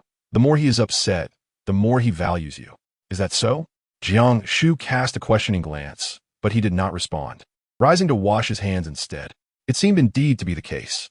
Jiang Shu smiled, continuing, "I understand, Grandfather, I know Yan well." Grandfather's smile widened with joy. After not visiting for half a month, Jiang Shu inquired about her grandfather's health, grasping his hand and repeatedly reminding him to take his medication and rest well. There was no pretense in her concern. She genuinely cherished this old man, who was not only kind but exceptionally good to her, allowing her to feel his sincerity. Therefore, even without the need to act for Fu Shiyan, she was willing to care for him. "I have no grandfather, so in my heart, you are just like my own." When Fu Shiyan emerged from the washroom, he overheard this statement, pausing in his tracks. Oh, your grandfather passed away early? Jiang Shu refrained from disclosing her true situation and nodded in acquiescence. It's all right, my child. From now on, I shall be your grandfather. Grandfather had always held affection for her, and hearing this made him feel even more tender towards her. Chapter 71. Addressing him as father after Fu Shiyan listened to their conversation, he stepped behind Jiang Shu, naturally arranging her hair. You've certainly managed to steal my grandfather away in just a short time, he jested, leaning closer to her ear. She felt a shiver run down her spine, quickly analyzing whether his behavior was an act or a genuine gesture, which was crucial, yet her analysis yielded no conclusion. You little rascal. You and Xiao Shu are married now. Why separate your inner? Grandfather reprimanded, leaning on his cane. Fu Shiyan raised an eyebrow and smiled, akin to comforting a child. All right, we are one family now. Jiang Shu couldn't help but smile as well, and in that atmosphere, it felt as if she truly was his wife. When her ankle twisted, Fu Shiyan carried her to the dining table, but as he stood, her delicate hand pressed against him. I can walk by myself. There's no need to trouble you. Such intimate contact stirred her heart. Fu Shiyan placed a large hand on the back of her head, whispering in her ear, Grandfather is watching. After saying this, they quickly separated, yet to Grandfather, it appeared incredibly sweet, easing his mind considerably. At the dining table, Grandfather casually inquired about Jiang Shu's family situation. I heard Yin mention that your father is still in the hospital. Has there been any improvement? No. The doctor said this illness cannot be rushed. It's all up to fate. Grandfather pondered for a moment. You have been married for some time now. Yet the banquet has not been held, and neither side's elders have met. How about I choose a time to visit your father? I believe he would be pleased to hear of your marriage, even in his coma. Jiang Shu was taken aback. If her father were to learn that she had married without his consent, he would certainly be furious. She frantically signaled Fu Shiyan with her eyes and then waved her hands. This won't do. Your health is not good, and it is unwise to go out. A place like the hospital is best avoided. I have greatly improved in health, so there is no need for concern. Some basic etiquette must still be observed. Fu Shiyan, with a measured demeanor, placed a bowl of soup in front of the flustered Jiang Shu. The doctor mentioned that her father's condition had significantly improved, and it was merely a matter of time before he awoke. Grandfather, let us wait until he regains consciousness to meet properly. It would be more formal, don't you think? He said with composure. After a moment of contemplation, Grandfather seemed to find merit in his words.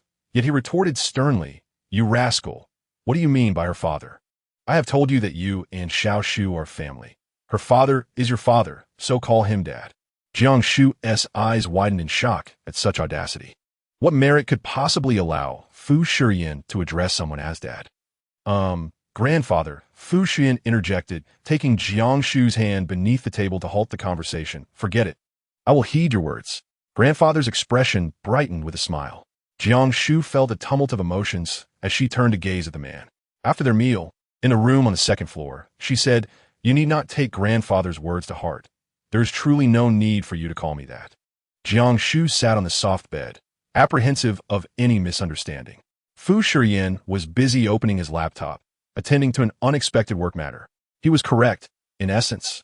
They were indeed a family, so the title held little consequence. Little consequence? It felt more like Fu Shiyan's style to call whoever he wished. Jiang Shu lay down, asking, Are you working? Yes, I have an urgent project that needs reviewing. She chose not to disturb him further, feeling drowsy after their meal. Initially, she resisted sleep, but eventually succumbed, drifting off. After a while, without hearing a sound, Fu Shiyan instinctively glanced over to find the woman nestled with a pillow, sleeping soundly, just mere centimeters away from him. Chapter 72. Old photographs. Fu Shiyan observed her for a while, a smile tugging at the corners of his mouth. Not averse to the scene before him, perhaps due to a lack of rest the previous night. Jiang Shu awoke to the afternoon sun streaming through the window, rubbing her bleary eyes and realizing that Fu Shiyan was still seated in the same spot, engrossed in his work. How long have I been asleep? She inquired. He checked his watch, replying, 3 hours. Jiang Shu scratched her head, feeling a bit embarrassed. Hasn't your work finished yet? When shall we return? Soon, he replied tersely, his words scarce and lacking in interest. Bored, she lay back on the bed, contemplating the design for a cover. Noticing that Fu Shiyan was still occupied, she limped around the room, exploring. On her previous hurried visit, she had overlooked many details. This time, Jiang Shu discovered an adjoining study, seamlessly connected to the master bedroom, featuring a wall lined with books and an array of intriguing trinkets. Fu Shiyan, may I enter and take a look? She asked, peering through the doorway. Go ahead. He responded nonchalantly. Having grown up in the ancestral home, Fu Shiyan had accumulated many items over the years. Jiang Shu settled onto the floor, spotting a large box. As she opened it, she was met with a treasure trove of childhood keepsakes. She picked up a slingshot, murmuring incantations under her breath. In his childhood, he had been much like any ordinary child. How had he grown into someone so drastically different? As she continued to sift through the contents, she even discovered a girl's hair tie, vibrant and colorful. Jiang Shu couldn't help but chuckle, finding it hard to imagine Fu Shiyan playing with girls in his youth. Alongside the hair tie lay a half-used pencil, a postcard inscribed with blessings, and a photograph. The photo, nestled at the bottom of the box and covered in dust, revealed the figure of her grandfather. At that time, he had not yet aged so dramatically and stood beside two children, a handsome little boy holding the hand of a nearby girl, both of them laughing joyously. Jiang Shu followed the boy's gaze and furrowed her brow. The little girl bore an uncanny resemblance to her, not her present self, but her younger self. The likeness was so striking that Jiang Shu's hands trembled slightly. Yet, she was acutely aware that this little girl could not be her, for she had never known Fu Shiyan back then, nor had she ever been to this place. What a coincidence! Before Jiang Shu could ponder further, the sound of steady footsteps approached from outside the study. I'm done. What are you doing? Fu Shiyan's voice trailed off upon seeing Jiang Shu seated on the floor with a photograph in hand. In an instant, his previously gentle demeanor transformed, and he rushed forward to snatch the photo from her grip, shouting, "Who allowed you to touch that?" Jiang Shu quickly rose to her feet, the sudden movement causing pain in her ankle, and this time, Fu Shiyan did not offer his hand to assist her. I'm sorry, I didn't know. It was unintentional. Fu Shiyan scrutinized the photograph for any damage before placing it back in the box, sealing it once more. He spoke to Jiang Shu with a sharp reprimand. Don't touch what isn't yours. Didn't your parents teach you any manners? Jiang Shu felt a pang in her heart, unable to explain herself, merely apologizing. I truly didn't mean to. Enough. Our relationship hasn't progressed to a point where you can pry into my private matters, Jiang Shu. Let us not forget that this is merely a transaction. Know your boundaries. With that, Fu Shiyan clutched the box and swiftly exited the study, the box appearing to hold immense significance for him, more important than life itself. Jiang Shu stood in the silence for a while, and when she regained her composure, she raised her hand to her face, feeling its icy chill. She had been crying. Chapter 73. The Substitute. Eventually, Aunt Lu came upstairs to call for her, and upon not finding Jiang Shu in the master bedroom, she followed the trail to the study. Upon entering, she was taken aback by the sight of Jiang Shu, who stood amidst the dust, looking utterly shattered. Aunt Lu's heart raced, and she cautiously called out, Little Shu, I had to leave for something. I'll have a driver take you home. Jiang Shu closed her eyes. She had been so presumptuous. She had believed that he could shed his facade and indifference in her presence, revealing tenderness and patience. That he would always appear in her moments of peril to rescue her from adversity, thus proving that she held a unique place in his heart. She had been mistaken. Fu Shiyan, a man of profound insight into the world, seemed to render even the most formidable challenges trivial. His languid elegance and noble demeanor were unattainable for others. As the saying goes, having recognized the vastness of the universe, one still cherishes the verdancy of the grass. Jiang Shu found it difficult to resist the allure of such a man. She was on the verge of succumbing. Just moments ago, Fu Shiyan's fury had transformed him entirely, as if his calm restraint had vanished, and his gaze possessed the power to slay. In that instant, she realized that his assistance was but a trifling act. To him, she was merely a blade of grass, incapable of reaching the lofty branches. Xiao Shu, Aunt Lu called out with concern. Jiang Shu smiled gently. All right, I will tidy up and come down. Before departing from the ancestral home, her grandfather seemed to have something to convey, hesitating for a long while before finally patting her hand. Child, I have put you through much. Things will improve. I harbors inner turmoil. Please be understanding. Yet, what future could she possibly have with Fu Shiyan? Coming to this realization, Jiang Shu smiled brightly. Grandfather, I am not aggrieved. I understand him. The elder sighed. What is the name of that girl? May I know? She asked sparingly, and her grandfather could not withhold the answer. Her name is Xiao Xiao. She grew up alongside Ian. Like you, she's a good child. To receive such praise from her grandfather indicated that she must indeed be a remarkable girl. In the car, Jiang Shu reflected on the image of the girl in the photograph, piecing together her grandfather's cryptic words. Xiao Xiao was likely the girl Fu Shiyan had mentioned as missing, someone of great significance to him. They were childhood companions. Why, then, had she disappeared? And why did she bear such a striking resemblance to Jiang Shu? Outside, the rain began to fall, drumming against the car windows as dusk settled in, heralding a fierce storm. Jiang Shu rested her head against the window, pondering the perplexing question. Had Fu Shiyan married her merely for her looks? Were his recent acts of kindness and occasional tenderness merely a reflection of the affections he had for that girl? Contemplating this notion, Jiang Shu allowed a sardonic smile to grace her lips.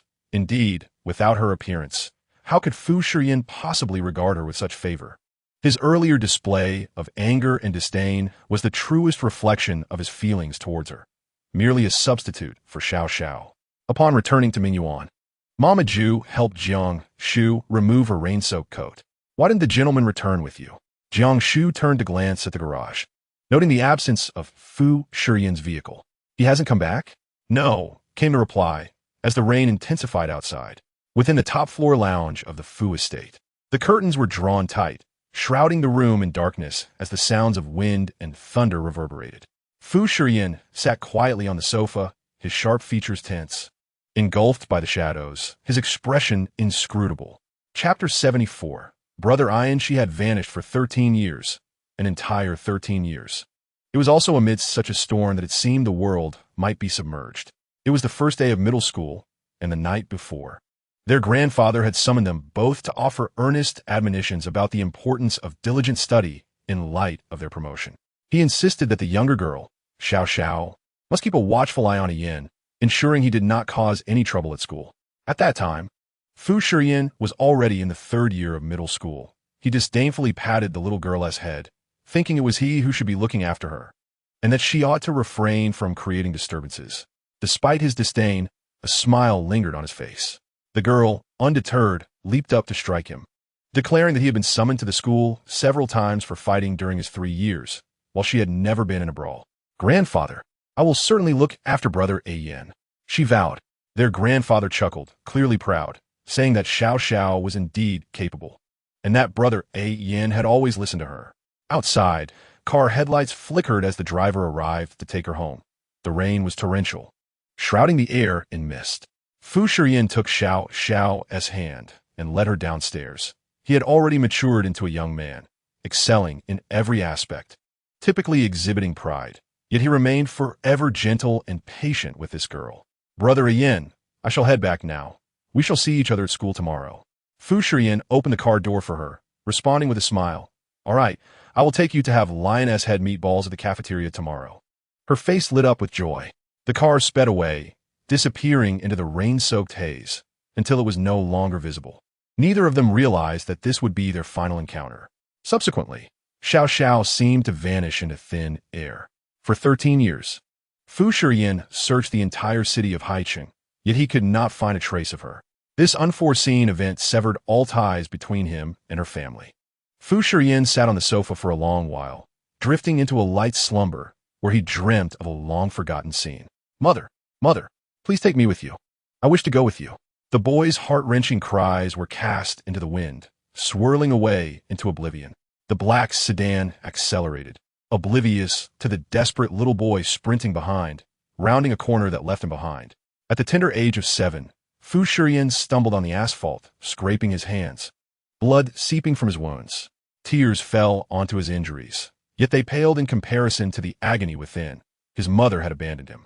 Fu Shiyan had always been indifferent, rarely shedding tears, as he had learned that being childish would lead to disdain. Realizing this, he swiftly dried his tears, his face smeared with blood. Mother, I will not cry. I will not cry. If I do, will you come back? At that moment, a car returned, stopping beside the small boy. He looked up in surprise. Call him mother. But instead, he saw a little girl in a princess dress, clutching a doll, jumping out of the vehicle. What's wrong? The little girl reached out her hand, her voice sweet. You're hurt. Let me help you up. 7-year-old Fu Shiyan glared fiercely at the unfamiliar girl, remaining silent until their grandfather's men arrived to carry him away. From that day forth, the little girl not only did not disappear, but also settled nearby. As they attended the same school and frequently crossed paths. Greetings, you may call me Xiao Xiao. I have recently relocated and find myself devoid of acquaintances. Yet I reside in close proximity to you. Might I often seek your companionship for leisure? What name do you bear? I have heard others refer to you as Ian. May I address you as Brother Ian? Chapter 75. Old Scar's Fu Shiyan had little inclination for friendship. However, this young girl was remarkably persistent. Given the cordial relationship between their families, he encountered Xiao Xiao almost daily. His grandfather held her in high regard, urging him, Xiao Xiao is unfamiliar with her surroundings. We must extend our support to her. She is like a sister, so do take her out to play. Who would wish to engage with her? No sooner had he uttered these words than the sweet voice of the girl echoed from downstairs. Brother Ian, time for school. Fu Shiyan found himself exasperated, covering his ears in silence. Her family appeared quite occupied, lacking the time to fetch her from school, thus relying on the Fu family for assistance in bringing Xiao Xiao home. On that particular rainy day, Fu Shiyan did not wait for her and hurriedly returned home alone with his backpack. Upon arriving, he found the house empty. After completing his homework, he glanced at the clock. Darkness had enveloped the sky, yet no sounds emanated from downstairs, and the rain continued to pour. Taking a deep breath, he retrieved 2 umbrellas from the house and briskly exited. However, he had not ventured far when he spotted Xiao Xiao, clutching her backpack, drenched in rain, her hair matted together. When she lifted her head, her eyes sparkled with clarity as she approached him, joyfully exclaiming, Brother Ian. Fu Shiyan offered her an umbrella, questioning her foolishness for not waiting for the rain to cease. But there's no one left at school, so I had to return home alone. Brother Ian, I feared something had happened to you. You startled me, but I am relieved you are safe. Her innocent and tender voice softened Fu Shiyan's heart. He grasped her damp hand, declaring, I shall accompany you home. Thus, an unspoken bond was forged on that rainy day. From the age of 7 to 15, over the span of 9 years, Fu Shiyan witnessed his own growth alongside that of the young girl into a beautiful maiden. He had envisioned their journey continuing together through primary school, secondary school, and eventually university. It mattered not if they did not attend the same institution. His academic prowess could allow him to endure a temporary shift to her school. Yet, unforeseen circumstances emerged, abruptly altering their trajectory. Following that fateful rainy day, the scar within Fu Shiyan's heart remained unhealed, occupying a lingering space even to this day. The rain outside had ceased. Suddenly, the door creaked open, startling him. Mr. Fu, what brings you here? It was Mu Yi, who had never witnessed Fu Shiyan in such a disheveled state, leaving her astonished. The man opened his eyes, raising a hand to wipe the corner of his eye, feeling the chill. Leave. Mu Yi remained unmoved, stepping closer with concern. Mr. Fu, have you encountered a troubling matter? Share with me.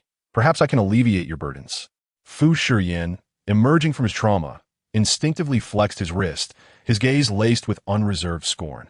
You lack the requisite qualifications. A pang of hurt pierced Mu Yi's heart. After years of following him, she had never experienced such a blunt rejection.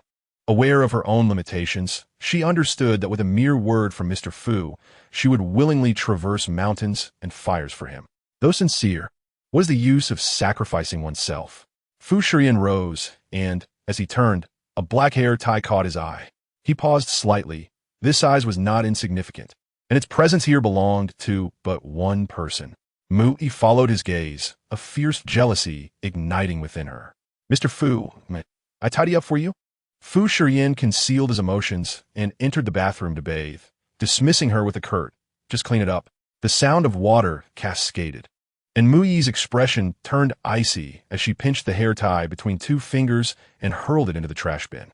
Chapter 76. Design completion. Jiang Shu rose early, mentally prepared, aware that Fu Shiyan would not return. Thus, she resolved to head to the Fu Corporation alone. Her thoughts were simple. If she woke early enough, Jiang Shu would not catch her. Surely, he would lose sleep just to keep tabs on her. The morning bus station was deserted as Jiang Shu clutched her bag tightly, ever vigilant of her surroundings, fearing that Jiang Zhou might spring out from anywhere. It was at that moment she realized just how much security Fu Shiyan had provided her. Now, devoid of that sense of safety, anxiety multiplied. Jiang Shu scoffed inwardly. Indeed, one should never rely on a man. Fortunately, upon safely arriving at the Fu Corporation, she set down her bag. Xiao Chun approached, ambiguously inquiring, "You look unwell. Was it your husband last night?" Jiang Shu scoffed lightly. "You think too much. What? Does your husband have a hidden ailment?" "Xiao Shu, I must advise you. There are countless men in the world. Don't hang yourself on a single tree. You're still young and beautiful. Why believe in so-called love?" It was a morning filled with platitudes. Weary, Jiang Shu opened her computer and began sketching designs. She understood the reasoning, yet the complexities of life made it difficult to extricate oneself. For the time being, she could not afford to offend Fu Shiyan. Just as Xiao Chun was about to continue, Song Ko entered, clad in a form-fitting skirt, her presence commanding attention. As she passed Jiang Shu's workstation, her steps faltered. "Jiang Shu, have you secured the copyright?" The tone and volume carried disbelief. Jiang Shu shrugged, defiantly replying, "Is it really that difficult?" Song Ko scrutinized her half-completed design, gritting her teeth before ultimately nodding, "Impressive." The office door slammed shut, and Xiao Chun nearly fell over with laughter. Observing this, Jiang Shu's spirits lifted considerably. There's a saying, "In matters of love, one may falter, yet in business, one can find success." But no, she and Fu Shiyan were hardly a romantic affair. For several consecutive days, Fu Shiyan did not return to Mingyuan, and Jiang Shu, sensing the atmosphere, refrained from seeking him out on the top floor. Occasionally, while using the elevator, she would glimpse him taking the private lift, his tall, slender figure as aloof as ever, flanked by a crowd. He would report on work matters, and he would respond with only a few words, offering opinions on collaborations worth millions. Jiang Shu withdrew her gaze and entered the ordinary elevator. As Fu Shiyan sensed her stare and turned, he found the space entirely empty. Jiang Shu devoted all her time to the design, and upon completion, Wang Jing was exceedingly pleased. "Miss Jiang, you are indeed the right person for this project." She seamlessly integrated the intellectual property and her personal flair. Once it hits the market, it will undoubtedly captivate attention. Once the contract is finalized, the payment will be promptly processed. "By the way, Miss Jiang, may I invite you to dinner as a token of gratitude?" Jiang Shu replied with a light smile. "This is my job, a matter of duty. There is no need for thanks. I'm not speaking of work." Jiang Shu paused. "Very well, but after dinner, you must see me home." Wang Jing readily agreed. He chose a seaside restaurant, and, as the evening approached, the scenery was breathtaking. After ordering, Jiang Shu remarked, "Your design suggestions included elements of the sea. It seems Mr. Wang has a particular fondness for it." Wang Jing, a charming middle-aged man, chuckled softly. "You know, it's not the sea I am fond of, but her." It appeared that he had not yet moved on. Chapter 77. Hearing secrets. The stake here is delightful. And Jiang Shu savored it with enthusiasm, casually commenting, "Mr. Wang, you are in good standing. Why have you yet to seek a next partner? I mean, one suitable for marriage?" Wang Jing leaned back in his chair, gazing into the distance. "For a man of my age, marriage is not of paramount importance. If I wished, there would be plenty of women eager to approach, yet I am not interested." "Have you truly never engaged in fleeting romances over the years?" "Fleeting romances? Indeed, there have been some." Wang Jing smiled. "There are always interesting encounters in our circle. If you have the chance, you might inquire with President Fu." Jiang Shu's heart skipped a beat at the sudden mention of Fu Shiyan. Wang Jing fixed his gaze on a distant point. "Miss Jiang, to be candid, I admire you greatly. You possess courage and decisiveness. I hope for a long-term collaboration. If the opportunity arises, please extend my regards to President Fu." After years of navigating the professional landscape, Jiang Shu understood the underlying message. His gratitude was superficial, him to leverage her name to connect with Fu Shiyan. As Jingfeng remained a modest enterprise, and securing investment from Fu Shiyan would mean boundless prospects. Setting down her cutlery, Jiang Shu politely declined. "In truth, my expertise lies in interior design. Due to certain professional obligations, I was compelled to take on this project. Unless Jingfeng ventures into real estate, there will be no future opportunities for collaboration. I apologize." Wang Jing nodded in understanding, not pressing the matter further. Jiang Shu sighed in relief, and to avoid any awkwardness, she excused herself to the restroom. However, after taking a few steps, she suddenly spotted a familiar figure, clad in his signature white shirt, sleeves rolled to the elbows. His silhouette was remarkably graceful. Fu Shiyan was escorted by a waiter into a private room. Jiang Shu's heart raced as she finally comprehended Wang Jing's earlier mention of Fu Shiyan. He must have seen him, but had he noticed her? The waiter departed, and Jiang Shu made her way towards the restroom, inadvertently pausing in front of an antiquated private room. Inside, a conversation ensued. "Shiyan, do you have thoughts on Wang Jing?" A slightly hoarse male voice inquired, seemingly fresh from a smoke, exuding an aura not inferior to that of Fu Shiyan. Li Wanli's mismanagement presents a ripe opportunity. I believe I'm not alone in my considerations. Fu Shiyan responded coolly, his tone laced with enigmatic undertones. It's a matter of skill, yet I'm certain you will falter this time. His confidence was palpable. Azmaid graced Fu Shiyan's lips. I have long heard of the discord between you and Wang Jing. What do you wish for me to concede? Will you? The voice retorted. In this arena of fame and fortune, I shall never yield to anyone attempting to rival the Fu family. The sound of a chess piece being placed resonated, indicating a game in progress. Though the outcome remained uncertain, Jiang Shu, disinterested in such high-stakes matters, was about to step away when she inadvertently knocked over a small object, the noise sharp yet discreet. Silence enveloped the room momentarily. Cold sweat cascaded down Jiang Shu's back as she clenched her teeth and hastily exited, fearful of an imminent door opening. She quickened her pace, darting into the women's restroom, only allowing herself to exhale once she confirmed no one was in pursuit. Ah, curiosity truly is a treacherous companion. The man had addressed Fu Shiyan as Shiyan, rather than General Fu or Yin, suggesting their relationship was neither entirely estranged nor overly intimate. They were rivals, yet also comrades. But was Wang Jing on the brink of acquisition? Chapter 78. His threat. She had heard of this conglomerate, renowned within the industry.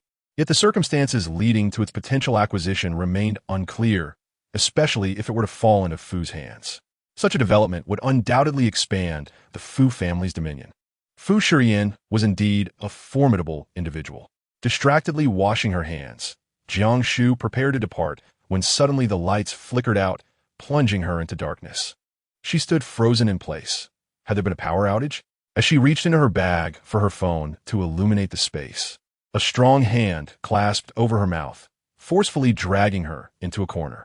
Muffled cries escaped Jiang Shu as she struggled, but to no avail. Behind her stood a towering man, his hold unyielding, radiating an intense presence. A chilling voice pierced the silence. "What did you hear?" It was Fu Shiyan's voice. Jiang Shu was torn between relief and anxiety.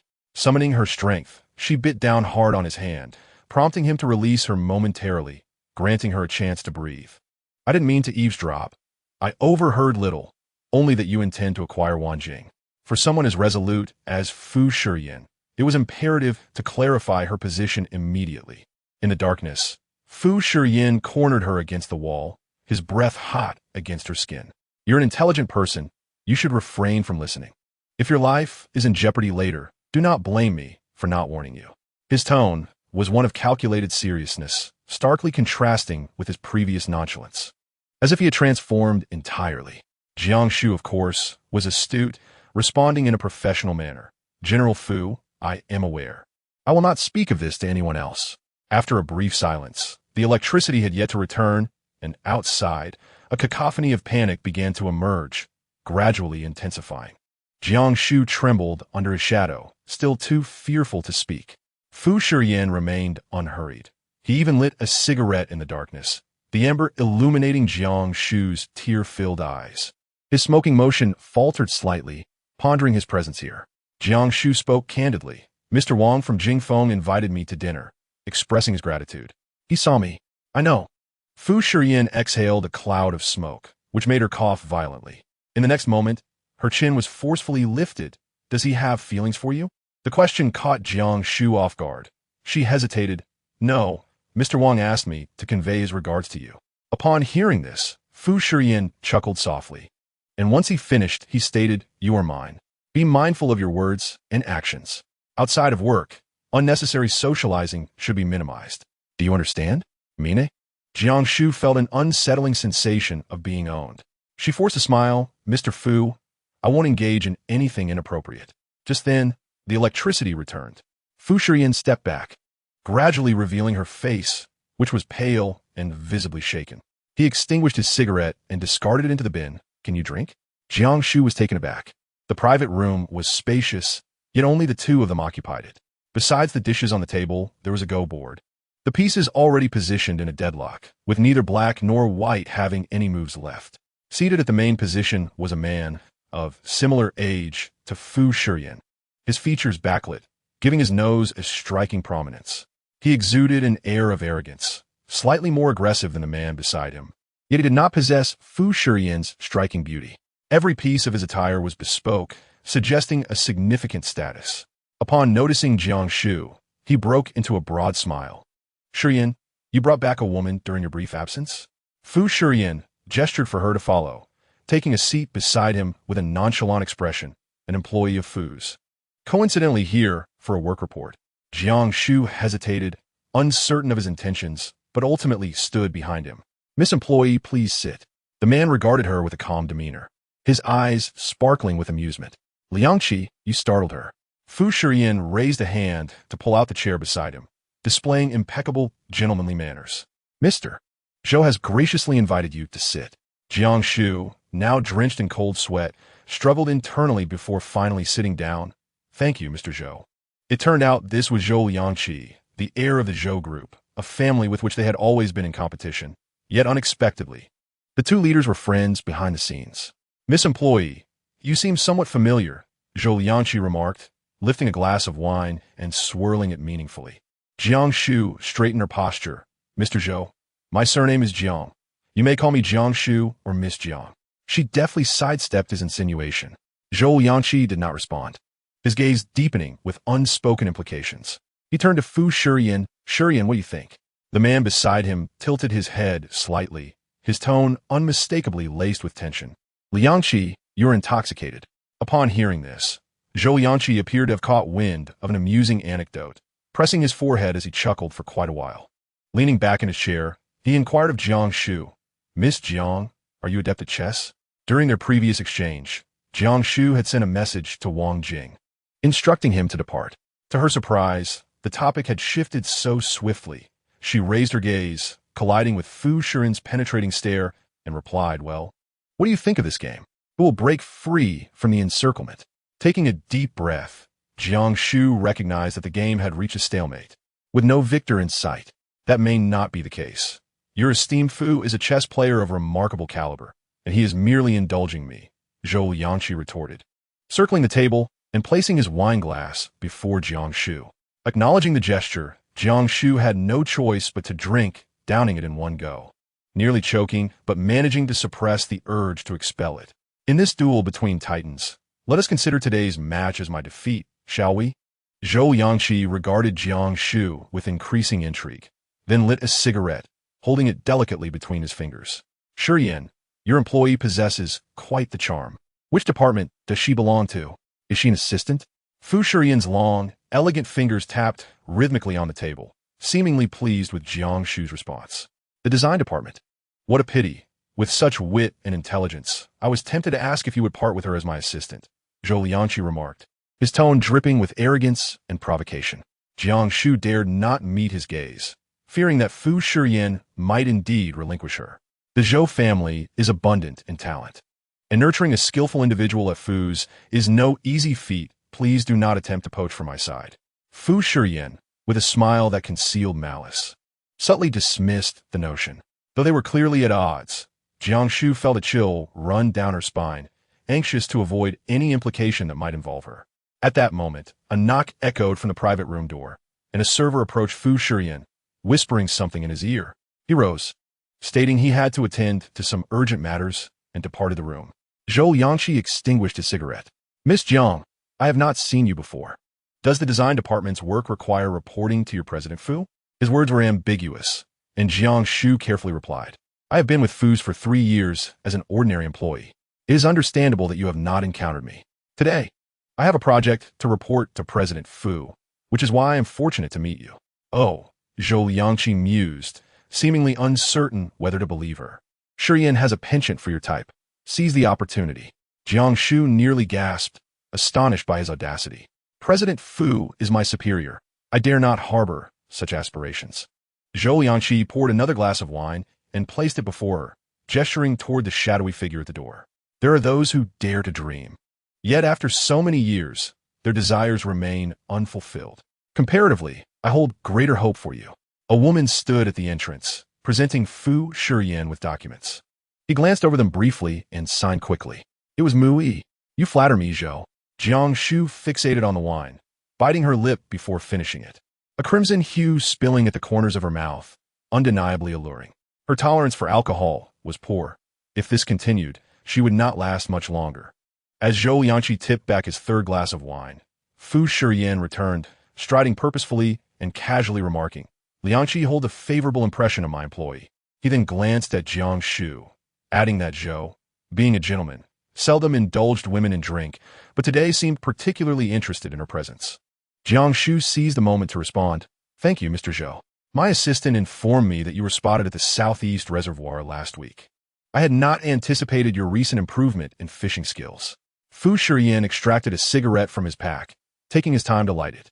Zhou Liangqi leaned back, exhibiting an air of fearless bravado, acknowledging that some revelry was unavoidable for this project.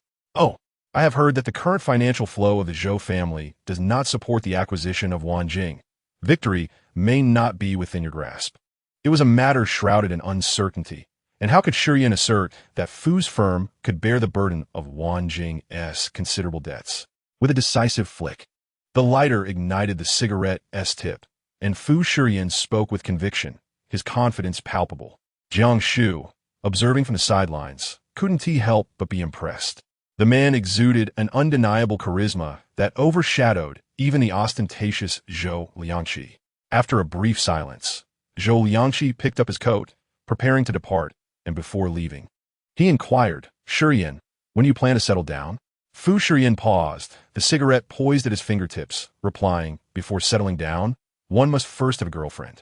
I am not as fortunate as Liangqi, surrounded by blossoms. Upon hearing this, Zhou Liangqi cast a meaningful glance at Jiang Shu, suggesting, I find your companion quite agreeable. With that, he strode out of the private room, leaving the conversation hanging. Jiang Shu closed her eyes, feeling utterly drained, and moved to secure the door. Addressing the smoking man, he just threatened you about marriage to deter you from acquiring Wanjing. Does he know about our engagement? The implications of the evening's dialogue have become unmistakably clear. Fu Shiyan languidly lifted his gaze. What do you think? Jiang Shu clenched her hands, beads of cold sweat forming. I am sorry, I did not foresee such dire consequences, nor did I realize that the head of the Zhou family would be here. After a prolonged silence, Fu Shiyan remained contemplative. Had I not brought you in, you would have been taken away by Zhou Liangqi's associates tonight. His voice was low, laced with a hint of anger. Jiang Shu recognized the gravity of eavesdropping on commercial secrets, but she hadn't intended to overhear anything. Who could have known the soundproofing was so poor? The situation had escalated beyond her control, leaving her with no choice but to concede. Next time, I shall keep my curiosity in check. There won't be a next time. Fu Shiyan extinguished the cigarette and leaned closer to Jiang Shu. To save your life, I sacrificed a secret to Zhou Liangqi. How will you compensate me for that? Jiang Shu was taken aback, offering a cunning smile. Perhaps I should speak with Mr. Zhou to change his mind. Go ahead if you wish to meet your demise. He replied sternly. Chapter 81. Anger towards him. Jiang Shu raised her hands in surrender, conceding. Regardless, anyone who knows you will inevitably speculate about our relationship, Mr. Fu. It seems futile to conceal it. Many matters became clear upon discovering the truth, including why his friend Liang Xiao had such a playful demeanor when encountering her recently, and how Zhou Liangqi could so astutely deduce her identity. It is all due to that face, strikingly reminiscent of a youthful visage. Fu Shiyan, displeased by her retorts, lightly tapped his cheek with his tongue and scoffed. Jiang Shu, what temper are you throwing? Jiang Shu, lifting her bag, slightly tipsy, replied, I'm not throwing a temper, merely stating facts. As she pushed open the private room door, she found Mu Yi still lingering at the entrance, her gaze far from friendly. Jiang Shu paid her no heed, striding out in her high heels. Her steps somewhat unsteady, yet exuding a graceful sway. "Mr. Fu, Miss Jiang has had too much to drink. It is unsafe for her to go back alone. Allow me to escort her," Mu Yi suggested, turning to scrutinize the flickering expression on the man's face. Fu Shiyan's response was curt and seemingly petulant. "No need." Mu Yi stiffened in surprise. She had not anticipated such a refusal, especially given the discordant atmosphere within the room. Yet Fu Shiyan still chose to protect that woman. She clenched her teeth, ultimately refraining from insisting further. The effects of the alcohol weighed heavily on Jiang Shu as she stumbled out of the restaurant under the watchful eyes of several men. Leaning against a nearby tree to retch, she felt humiliated, having grown up in Haicheng. She realized she lacked a single trustworthy friend. No one had come to her aid in moments of drunken despair. How utterly disgraceful. A few men approached her with the intent to flirt, but they were swiftly dismissed with a wave of her bag. She fished out her phone to hail a cab, only to find the roads congested, placing her at number 99 in line. At that moment, a Rolls-Royce glided smoothly before her, the door opening automatically. Fu Shiyan's profile appeared decidedly unfriendly. "Get in." Jiang Shu contemplated resisting, but the dwindling remnants of her rationality informed her that remaining there could mean waiting until dawn. Once inside, the driver cleverly raised the partition. Fu Shiyan maintained a stoic expression, opening the small refrigerator in the car to retrieve a bottle of chilled water. Deftly unscrewing the cap and placing it at Jiang Shu's lips, his movements fluid. Jiang Shu, stiffening her neck, took a long moment before turning her head away. "I'm not thirsty." His arm, suspended in the air, was powerful. The next instant, he forcibly grasped her cheeks, compelling her to look up. Fu Shiyan's face appeared menacing in the shadows. "Do you think you can disregard me, Jiang Shu?" This assertive and aggressive man unsettled Jiang Shu. Yet she suppressed her fear and remained silent. He tightened his grip, ruthlessly pouring the icy water into her mouth, causing her to cough violently, nearly chipping her teeth with the cold. She began to struggle fiercely, even swinging her bag at Fu Shiyan. "Don't touch me." The exposed skin of his arm bore the marks of her bag, yet his grip did not relent. He inserted 2 fingers in her mouth, completely subduing her. "Tonight is significant, and you dare to show me your displeasure? I've told you before to understand your position and maintain decorum. Is it going in one ear and out the other?" As he concluded, Fu Shiyan lowered his voice, his fury palpable, as if he could crush her with his wrath. Such irrational behavior was uncharacteristic of Jiang Shu. However, whether it was the influence of alcohol or the culmination of suppressed grievances, she remained silent and unyielding. The atmosphere grew increasingly suffocating, and Jiang Shu's face flushed, nearly succumbing to unconsciousness. After what felt like an eternity, Fu Shiyan abruptly released her, meticulously drying each finger with a damp tissue. "Should there be a next time, I shall personally deliver you to Zhou Yanqi." Chapter 82. Participation in the regular meeting. Jiang Shu clutched her chest, coughing violently, trembling at his words, uncertain if it was from the chill or sheer fright. Fu Shiyan made a call. Investigate the financial transactions on Zhou Yanqi's accounts, including his recent dining engagements, down to the last detail. It appeared that the acquisition of Wanjing was a matter of utmost importance to him. The Rolls-Royce came to a halt at Mingyuan, and Jiang Shu struggled to exit the vehicle. After a few steps, the sound of the car echoed behind her. Fu Shiyan was departing, once again choosing not to spend the night at Mingyuan.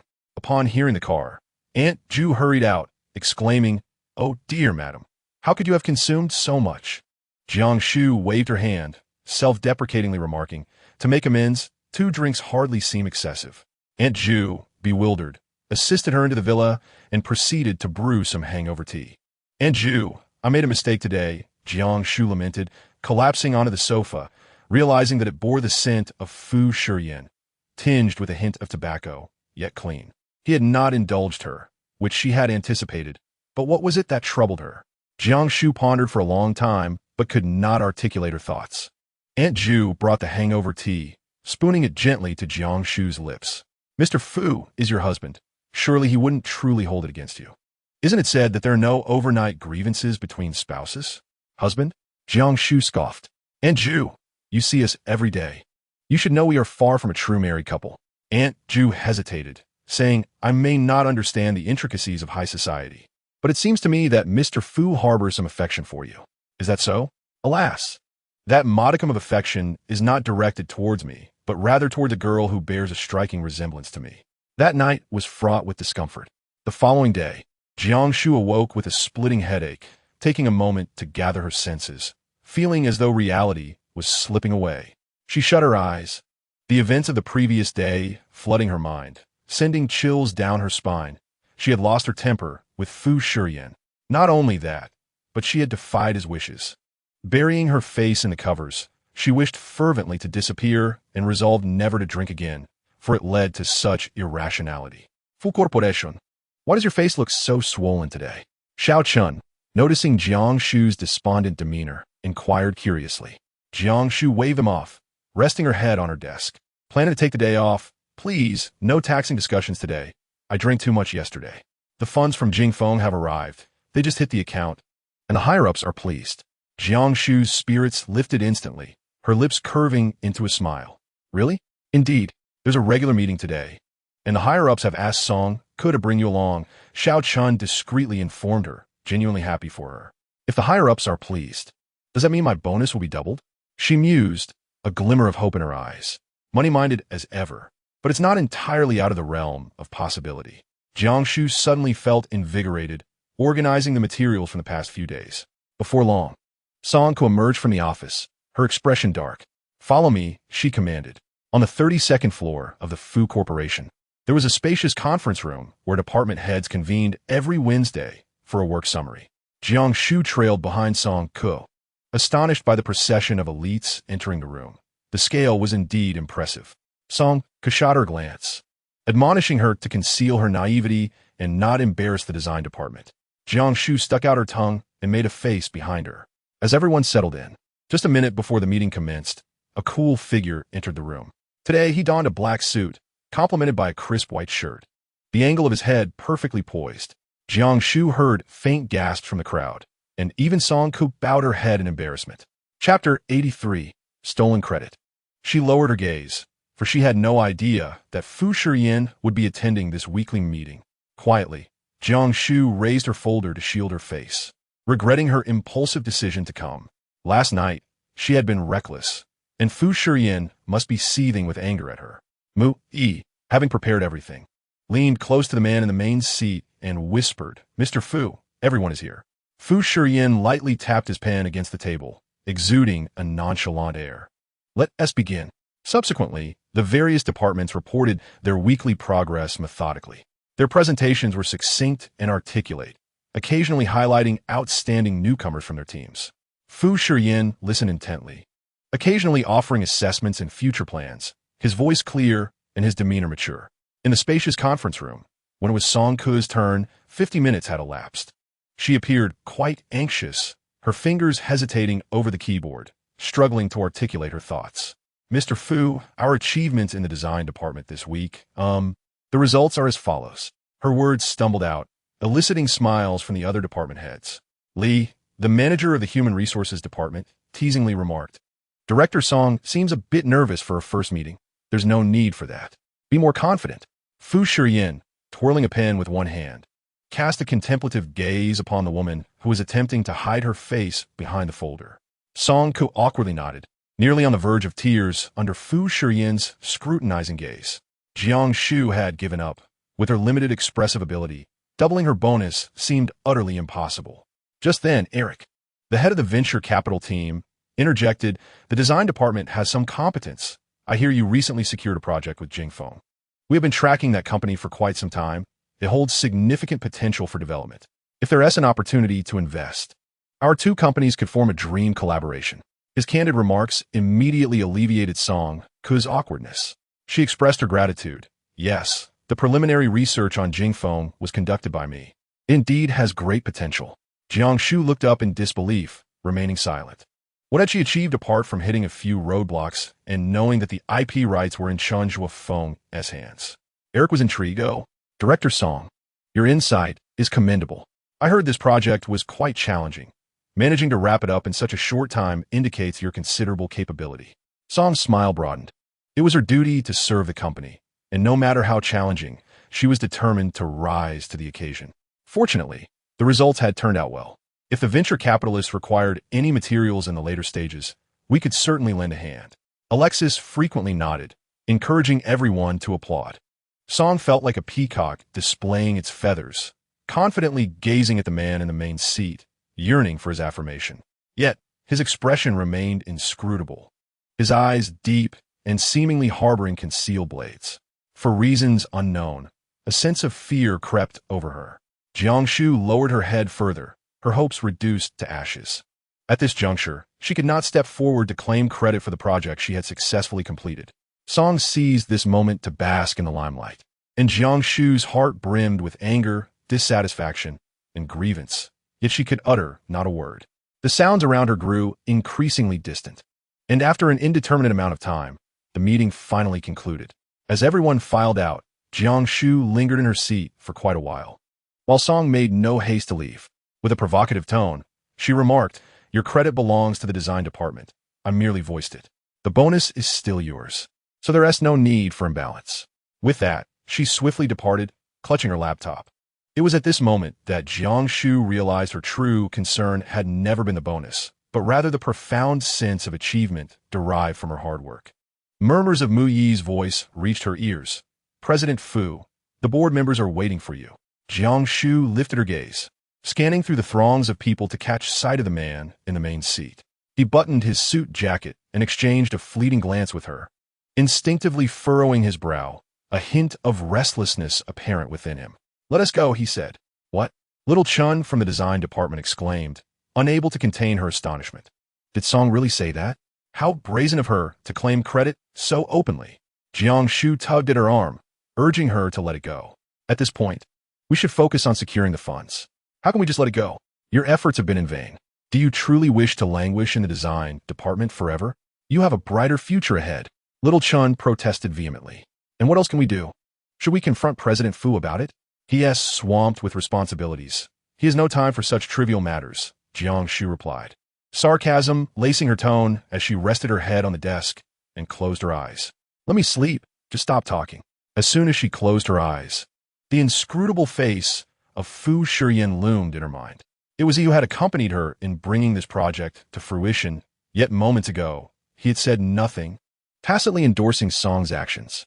In that instant, she felt the source of her discomfort was indeed his indifference. The acquisition of Wanjing carries significant risks and requires half of the Fu family's financial flow. "Ayan, it's too perilous," the middle-aged man before her lamented, exhaling smoke as he delivered his concluding remarks. Fu Shiyan lifted his cup, tasting the bitter tea with the tip of his tongue. He did not favor it. "Uncle, you are growing old. You should be enjoying your retirement at home. Who has urged you to partake in this matter? Tell me, and I will deal with it." The elderly gentleman, referred to as Uncle Fu, struck his cane forcefully. "Nobody urged me. As a member of the Fu family, it is my duty to offer counsel for the advancement of the Fu clan. Your actions jeopardize us all." Upon hearing this, Fu Shiyan set down his teacup with a clang, asserting, "Without my daring, the Fu family would not be where it is today." The elderly man, weathered by countless storms, was momentarily rendered speechless by his commanding presence. "Uncle Fu, some matters are best left untouched. You should spend more time with grandfather, who is ill and in need of companionship." With that, Fu Shiyan rose and declared, "Mu Yi, see our guest out." "Ayan, Fu Shiyan." Uncle Fu raised his hand to halt Mu Yi's approach. "I must tell you, I vehemently oppose your acquisition of Wanjing. Do not forget, I hold shares in the company, and should the time come, I could unite with other shareholders to impeach you. It is not out of the question." Fu Shiyan made his mind, a hint of amusement dancing at the corners of his lips. "You may certainly try." The old man stormed out in anger, refusing assistance. Mu Yi hesitated, concern etched on her face. "President Fu, acquiring Wanjing indeed carries risks." Setting aside Zhou Liangqi's watchful eye, the debts burdening Wanjing present a significant issue. Fu Shiyan cast a sidelong glance, his gaze sharp as a knife. "Your recent inquiries are becoming increasingly troublesome. I do not appreciate it." Mu Yi immediately lowered her head. Silenced, Fu Shiyan picked up the suit jacket hanging on the chair and strode out of the office alone. The VIP elevator stopped to the 27th floor. Approaching, he noticed that the workstation was already deserted, frowning slightly. An employee passing by was startled to see him. "President Fu?" Where is Jiang Shu from your department? The individual, Xiao Chun, nervously attempted to cover up. Jiang Shu received a call from the hospital. It seems there was a family emergency, and she left abruptly. In an instant, a storm brewed in the man's eyes. Chapter 85. Application to join the medical team. Father, I miss you. In the VIP hospital room, Jiang Shu sat beside the bed, gently wiping the elder's arm with a damp cloth. Jiang Fu had lain there for so long that his muscles had atrophied, and even his skin appeared aged, making him look much older than his mere 40s. He resembled a man in his 50s or 60s. Jiang Shu's heart ached as she observed the transformation. In just 3 years, he had gone from a robust man to a frail shadow. Father, please wake up. I've endured so much at work lately. I need you to listen and stroke my head, all right? Home is no sanctuary either. Jiang Zhou has become utterly unhinged. You must wake up to manage him. He fears you most. The towel was wrung repeatedly in the water as Jiang Shu displayed extraordinary patience. Her voice a constant murmur as she remained vigilant for any sign of response from her father. After finishing a thorough cleaning, Jiang Fu remained unresponsive, with only the rhythm of the ECG confirming his existence. Jiang Shu sat beside him, lost in thought, her heart heavy. In truth, she had not received a call from the hospital today. She simply felt overwhelmed and wanted to visit her father. Ever since the incident with Jiang Zhou, she had not been to the hospital for quite some time, leaving her with a sense of guilt. She gazed at her father's aged face, contemplating that if he were to awaken, he would surely feel sorrow for the years she had devoted to him. Alas, he remained asleep, and in this world, no one would inquire about her happiness anymore. There was no one left. Xiao Shu. The door to the hospital room was suddenly pushed open, revealing Su Ming in his pristine white coat, exuding an air of grace. Jiang Shu immediately stood up. Dr. Su. Su Ming gestured for her to sit, smiling. Why do you still call me that? You used to call me Ming Ge. Jiang Shu was uncertain why, but it seemed that since her marriage to Fu Shiyan, a distance had developed between her and the opposite sex. I hope my sudden visit is not an inconvenience.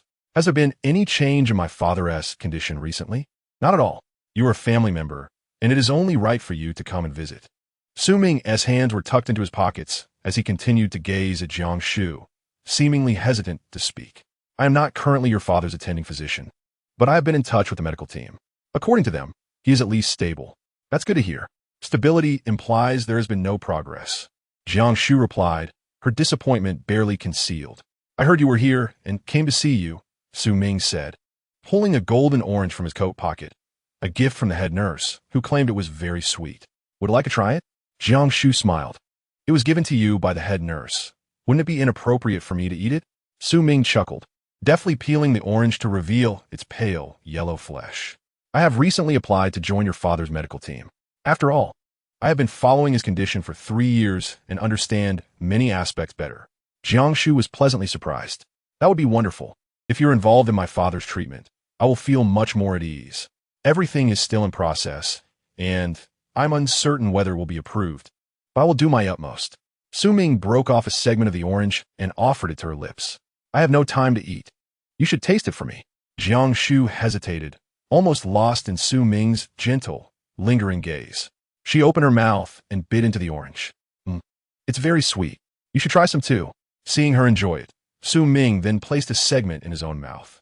You called me a while ago, asking me to keep an eye on Jiang Zhou's situation, yet you haven't come back to the hospital since. Is something wrong? Chapter 86. You still have me, he was perceptive. Jiang Shu leaned her hands against the table behind her, creating distance between them, feeling somewhat uncomfortable. There have been some issues at home, but they have been resolved. You know how it is, same old problems. She forced a smile, attempting to appear nonchalant. However, Su Ming had already noticed the weariness etched on her face. You seem quite tired lately. It was not a question, but a statement. Ming Yi, aren't you an internist? How come you seem more like a psychologist, reading me so accurately? Jiang Shu joked lightly, tried to alleviate the heavy atmosphere. Su Ming tossed the orange peel into the trash bin. Let me take a guess as to why you're feeling this way. Life? Work? Or perhaps your salary? That sounds pretty close, Jiang Shu replied with a wry smile. It's a bit of everything. Really, there's nowhere to turn, and I feel somewhat overwhelmed. Xiao Shu, if you're truly exhausted, perhaps it would be best to give yourself a break. You don't have to bear everything alone. Listening to his gentle persuasion, Jiang Shu did not grasp the underlying intention. If I do not bear the burden, who else will? You know that I am alone. Who says there is no one? Su Ming spoke rapidly, almost blurting it out. Jiang Shu appeared somewhat perplexed. I mean, you still have me. I will assist you with your father's side. Su Ming said, clearing his throat and slowing his speech, fearing that he might startle the woman before him. Jiang Shu seemed to understand somewhat. Just as she was about to respond, the head nurse entered the room. She was taken aback upon seeing Su doctor present. Upon hearing her words, Su Ming turned to the side. Xiao Shu, come and sign this. I haven't seen you in quite some time. She handed a form to Jiang Shu. It was a medication instruction, and Jiang Shu, having signed countless forms over the past 3 years, was quite familiar with the head nurse. Apologies. I have been rather busy lately. No worries with Dr. Su here. The head nurse teased with an ambiguous glance between the two. Jiang Shu did not sense anything amiss and quickly replied, Yes, I wouldn't know what to do without Dr. Su. Thankfully, he is here to assist. The head nurse was about to say more, but, noticing Su Ming's displeased expression, chose to remain silent. Jiang Shu exchanged a few pleasantries with her, and at that moment, her phone suddenly rang.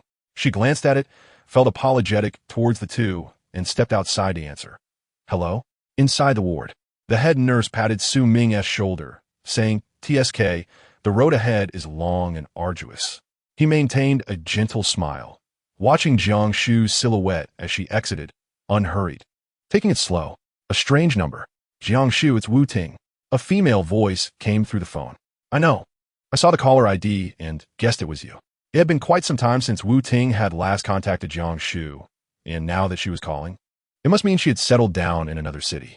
I told my parents that I was on a temporary business trip and would be away for a while. They did not pry further, likely not having been troubled by Jiang Zhou. Jiang Shu, were you and that President Fu helping me from behind the scenes? Jiang Shu paused momentarily. Yes, it is he. It has nothing to do with her. Wu Ting began to express her gratitude, informing her that she was doing well in another city and that Jiang Zhou had not found her. However, I am quite worried about High City. Jiang Zhou hasn't he caused you any trouble, has he? Not really, it's still thanks to Fu Shiyan. Yet in recent days, she had acted independently and had not encountered Jiang Zhou, which was somewhat peculiar. It was as if he had vanished in a thin air in High City. No, he hasn't he. That's good. Wu Ting spoke a few more words before hanging up. Chapter 87. Loan Sharks and Debt Collection leaning against the wall. Jiang Shu pondered when her phone rang again. It was another unfamiliar number, but this time the caller ID indicated High City, causing her brow to furrow. Who is this? A man's voice came through, sinister and cold. Miss Jiang, do you wish for your brother to live? It was a blatant threat. Jiang Shu was startled, her eyes widening in alarm. Jiang Zhou. She clenched the hem of her clothing, striving to remain calm. Stop threatening me. If you have done your research, you would know that I am not Jiang Zhou's biological sister. I will not save him. Oh, the voice on the other end laughed heartily, as if there were many others present. Did you hear that? You worthless wretch. Not even your sister will save you. The sound of a knife falling echoed, and Jiang Zhou's anguished cries pierced the air. Sister. Sister, save me. Jiang Shu stood frozen. Who are you? What do you want? What do you think? Your brother owes us over 500,000. You have half an hour to repay his debt at heaven on earth, or I will kill him. We are his creditors. Over 500,000? Impossible. I have seen his credit report. It clearly states he owes only around 200,000. Do not deceive me. The laughter of the men grew louder, as if they had heard the most amusing joke. Do you know what your brother borrowed? It's usury. The interest compounds by several thousand a day. He has already racked up over 500,000. Usury is no trifling matter. These gangsters can indeed take a life when provoked. Jiang Shu's palms were slick with sweat. I have no money to save him. Perhaps this is fortuitous, as I have long sought a way to punish him. You can assist me. With that, she abruptly hung up the phone. At that moment, the hospital room door swung open, and Su Ming emerged alongside the head nurse. Noticing Jiang Shu's pale countenance and the cold sweat beading on her brow, he inquired, What is it, Xiao Shu? Are you feeling unwell? Su Ming reached out to check her temperature, a look of concern etched on his face. Jiang Shu remained motionless, her gaze drifting past them to the figure of her father lying in the hospital bed, his face etched with the weight of time. It's nothing. An urgent matter has come up. I must leave. Jiang Shu forcefully shook off Su Ming's hand, her steps frantic, and she dashed away. disappearing at the end of the corridor. It turned out that Jiang Shu had fallen into the hands of the underworld during his prolonged absence. Outside, night had fallen. Jiang Shu hailed a cab, destination, Minuan. As the vehicle moved steadily forward, she rested her head against the window, striving to maintain her composure. Jiang Shu had committed countless misdeeds. He deserved to face violence in return and experience the consequences of his actions. Yet, her father's visage flooded her mind. He had often reminded her in her youth, "Though you are not of my blood, you are like a sibling to me. Never let resentment grow between you." In the beginning, Jiang Shu had wished to regard him as a brother, but alas, both he and his mother had pushed her too far. Over the years, they had become as strangers. The echoes of Jiang Shu's wails and her father's admonitions played in her mind like a relentless loop. Jiang Shu clenched her eyes shut, on the verge of breaking down. "Driver, change the destination. Take me to Heaven on Earth." Heaven on Earth, a renowned establishment in Haicheng, was rumored to be backed by the underworld. Standing outside the opulent venue, Jiang Shu gritted her teeth, ultimately yielding. She had brought nothing with her, and as for 500,000, even selling herself would not suffice to procure such funds. She dialed the previous number again, and it was quickly answered. "What is it? Has Miss Jiang come to her senses?" "Which room?" "It's good that you have. Room 307. Mention Lord Li's name and head straight up." Chapter 88. Lord Li Jiang Shu took a deep breath and hesitantly stepped through the entrance, only to be halted by a doorman who scrutinized her. "Who are you looking for?" "Lord Li on the 3rd floor." The doorman lowered his hand and handed her a card, his eyes reflecting a disdainful familiarity, as though he had encountered many like her before. Jiang Shu took the card but did not ascend directly to the 3rd floor. Instead, she sought out the restroom to remove her coat. Beneath it, she wore a long dress, purchased for a mere 40 to 50 yuan, the fabric of which was of poor quality, easily torn. With a decisive rip, she exposed her delicate, fair legs, drawing the straps down and tucking them into the dress, transforming her long gown into a seductive miniskirt. After adjusting her hair and applying a bold crimson lipstick, the woman in the mirror exuded an alluring sensuality. Women entered and exited, casting disdainful glances at Jiang Shu's actions, yet they were all too accustomed to such displays. It was an unfortunate reality when dealing with men. Aside from monetary allure, there existed but one other effective strategy: beauty. In the corridor, servers moved about with trays of wine, and Jiang Shu casually seized a bottle of red wine, using her teeth to uncork it before taking a generous swig, striding confidently towards room 307, her silhouette strikingly bold. With an elegant gesture, Jiang Shu knocked on the door, and a bald head peeked out, inquiring, "Who are you?" With a charming smile, she coiled her arm around his neck like a sinuous serpent, replying, "The manager sent me." The bald man turned back. "Li Yi, it's the manager Liang who called for you." Inside the room, colorful laser lights dazzled, and at the back, Li Yi, clad only in a tank top and holding a bottle of liquor, presented a rugged visage, clearly a seasoned figure in the underworld. "Manager Liang? Who among you ordered a girl?" Li Yi rose to get a better look at Jiang Shu. Quick as a flash, she slipped into the dimness, colliding with him as if they were inseparable, whispering, "Manager Liang said you are a valued customer. Tonight, I'm here to ensure your enjoyment." Her voice dripped with seduction, evoking a sense of warmth and softness that made it difficult for him to release her. Manager Liang truly knows how to cater to his clientele. No wonder the business at Tianshangren Jian has flourished over the years. Li exclaimed with a hearty laugh, turning to seat Jiang Shu on the sofa. Jiang Shu fought against her revulsion, and it was at that moment that she finally caught sight of Jiang Shu, bound and kneeling on the floor, bloodied and unconscious. Perhaps it was a blessing in disguise. Regardless of the business's prosperity, the presence of influential patrons was paramount. It was Li Yi's favor that brought them to this juncture. The manager had specifically instructed her to ensure he drank well tonight. Jiang Shu brought the wine to his lips, but Li Yi, reeking of alcohol, hesitated. He grasped her chin, scrutinizing her with caution. "What's your name?" "I've been here for years and have never seen you before." Her heart raced. She had no knowledge of any nickname. "I'm Bai Cha, a newcomer. You are my first client." After a moment of suspicion, Li erupted in laughter, caressing her back.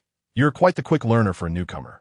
Manager Liang is becoming increasingly adept at training his girls. Since you are my first, are you still a novice?" In that instant, Jiang Shu nearly struck him squarely in the face. "Of course, Li Yi. Tonight you can indulge as you wish. Noticing his reluctance to drink, she set the bottle down and poured the wine into a glass. Chapter 89. The Unveiling at Winhua Hotel. Did you hear that, gentlemen? This woman is truly alluring. Lord Li's hearty laughter resonated as he gestured towards a few lackeys in the private room. Indeed, my lord, I never anticipated such fortune today, while awaiting funds. A woman has conveniently presented herself. Perhaps the commotion was too loud, for it startled Jiang Shu from his slumber. As he groggily opened his eyes and beheld the woman in Lord Li's embrace, disbelief washed over him, and he gasped in astonishment. Fortunately, Jiang Shu had been vigilant, and immediately mouthed a warning. If you wish to survive, keep silent. Jiang Shu complied, his gaze towards Jiang Shu filled with a complex mixture of emotions, as if he were astonished that she had truly come to rescue him. My lord, this brat has awakened, exclaimed the bald-headed man, his sharp eyes glinting. Jiang Shu's spine stiffened, and the half-raised glass of wine froze in midair. Lord Li turned his head, and upon confirming Jiang Shu's consciousness, he unceremoniously cast Jiang Shu aside. Seizing a bloodied knife from the table, he lifted Jiang Shu's chin, remarking, "You've quite the resilience, waking up so swiftly. But we shall see if you can endure until your sister arrives to redeem you." Jiang Shu's eyes were bloodshot as he knelt before Lord Li, pleading, "My lord, I was wrong. Please grant me 2 more days, and I assure you I will gather the 500,000. Why should I grant you 2 more days? Today, we merely await your sister's arrival." Jiang Shu cast a furtive glance at Jiang Shu, trembling with anxiety. She is deceiving you. She has spent all her money on my father's medical treatment. She has no funds. With a swift motion, Lord Li drew the knife across Jiang Shu's neck, blood immediately trickling down. Whether or not you have funds is not for you to decide. It is your sister's words that hold weight. Baldy, go see where she is. Why hasn't she arrived yet? Jiang Shu wept softly, his head hanging low in despair. Jiang Shu swallowed hard, adjusting her skirt as she feigned indifference and inquired, "My lord, what has this lad done to owe you 500,000? Your lord is engaged in such dealings." Lord Li discarded the knife and gestured as if counting money. "This brat borrowed over 100,000 from me, promising to repay within a week, yet he's been dragging out for a month, making it difficult for me to locate him. It was only with great effort that I found him at Winhua Hotel and managed to bring him out." Winhua Hotel, home to the largest casino in Haicheng, was a formidable place, and Lord Li had successfully extracted him from its depths. Jiang Shu pondered this when one of his subordinates interjected, "My lord, it's peculiar. With such a vast establishment, why are they holding onto a mere lackey, causing us to expend so much effort? I was just contemplating that myself. Who knows what catastrophic trouble this lad has stirred?" Lord Li resumed, nudging Jiang Shu's chin with his foot. "Did you hear? You should be grateful I brought you out. Linger there any longer, and your life would surely be forfeit." "Thank you, my lord. Thank you, my lord." Unable to bear it any longer, Jiang Shu lifted her glass once more, wrapping her arms around Lord Li's waist to coax him to sit. "Why trouble yourself over such a person? Sit down and enjoy a drink with me. Wouldn't that be more delightful?" Lord Li's smile widened as he caressed her face. "Ah, a true conversationalist, you know how to please." Jiang Shu offered the glass, nearly delivering it to his lips, when suddenly the door swung open. "My lord," a carefree, languid young voice called out. The figure stood against the light, rendering him indistinct, yet he could clearly discern the individual within. Jiang Shu's hand trembled as he held his glass. "Liang Qiu?" "Oh, Manager Liang, what brings you here?" Li immediately stepped aside, welcoming him. Liang Qiu approached with purposeful strides, enduring the acrid atmosphere, and offered a faint smile. "I heard that Li Yi has an event at Tianshan Renjian today, so I came to take a look." Chapter 90. Liang Qiu's domain, such is the nature of things. It's merely a trifling matter as usual, and my subordinates have stirred Manager Liang. Liang Qiu remained composed, casually surveying the private room until his gaze landed on the woman on the sofa, whose hand shielded her face, causing his pupils to constrict. Just a reminder, the winds outside are rather turbulent lately. Do not cause any major disturbances that might bring me trouble, Liang Qiu replied nonchalantly, signaling a servant to present a bottle of liquor. Of course, with Manager Liang's thoughtful care and the added presence of a woman, I must extend you some courtesy. Li responded. The woman tightened her grip on her face, while Liang Qiu smirked, satisfied that Li Yi was enjoying himself. Upon exiting the private room, Jiang Shu closed his eyes in despair, never anticipating that this venue was indeed his domain. He had unmistakably recognized her earlier, yet his silence indicated his wariness of Li Yi and his unwillingness to intervene. Perhaps if he invoked the name of Fu Shiyan, he might contemplate offering assistance. Yet, for reasons unknown, Jiang Shu found himself unable to voice it. She could not articulate her predicament either. "Manager, is there something amiss?" A servant, noticing Liang Qiu's brisk pace, inquired. "Is President Fu discussing matters on the top floor tonight?" Liang Qiu's tone grew taut. Fu Shiyan had just arrived, and that group favored such venues for entertainment, inevitably drawing him into their orbit. Most of the executives from Wanjing had already gathered, each accompanied by a woman, except for Fu Shiyan, who sat alone in his seat, exuding an air of asceticism as he fiddled with the cards in his hand. He drew a card and casually tossed it onto the table, amidst the tense atmosphere. The phone call startled Shiyan as well. Last week, during a meeting at the Southeast Reservoir, President Zhou had mentioned something similar. A portly man across the table also discarded a card, revealing a tacit understanding between Fu Shiyan and Zhou. "Let's not jest. If I do not compete for what Liang Qi desires, he will lack motivation." Fu Shiyan discreetly instructed the servant to raise the stakes. Li Wanli was in the process of transferring assets, nearly completing the task. By that time, he would face accusations of embezzlement, and the plans of the two to acquire Wanjing might not proceed as smoothly as anticipated. Fu Shiyan displayed little emotional reaction, as if it were all expected. Where there are policies, there are countermeasures. Li Wanli's simplistic mindset had led to Wanjing's current state after decades. There are many strategies to deal with the simple-minded. Nonetheless, I appreciate your reminder, President Yu. Shiyan, the middle-aged man addressed as President Yu, spoke plainly. "Between you and Liang Qi, I have always favored you. If we succeed, we will be in the same boat together, and I intend to reap some benefits from Wanjing." Fu Shiyan smirked, preparing to speak when the door to the private room swung open. Liang Qiufeng burst in with fervor, raising a hand in a gesture of apology amidst the crowd's doubts. She then leaned in close to Fu Shiyan's ear, whispering, "Something has happened." Fu Shiyan's expression shifted dramatically. The urgency in Liang Qiufeng's demeanor indicated that the matter was of grave importance. He laid his cards on the table and declared, "I have won, everyone." With that, he rose and strode out of the room, disregarding the murmurs of speculation. "What is it?" Liang Qiufeng scrutinized Fu Shiyan's expression, articulating each word carefully. "Jiang Shu is on the third floor." As she observed the man's demeanor transform from indifferent to dangerously intense, she realized he was wholly unconcerned with her ignorance, revealing a profound concern. "What's she doing here?" Chapter 91. Identity revealed. Jiang Shu remained immersed in the astonishment of Tianshang Run, Jian being Liang Qiufeng's domain, when Masterly returned to his seat, wrapping an arm around her shoulder. "Your manager Liang possesses quite a talent." Jiang Shu lit his cigarette with a trembling hand, suppressing her anxiety. "Indeed, without Manager Liang, there would be none of us. Little girl, how about you come home with me tonight?"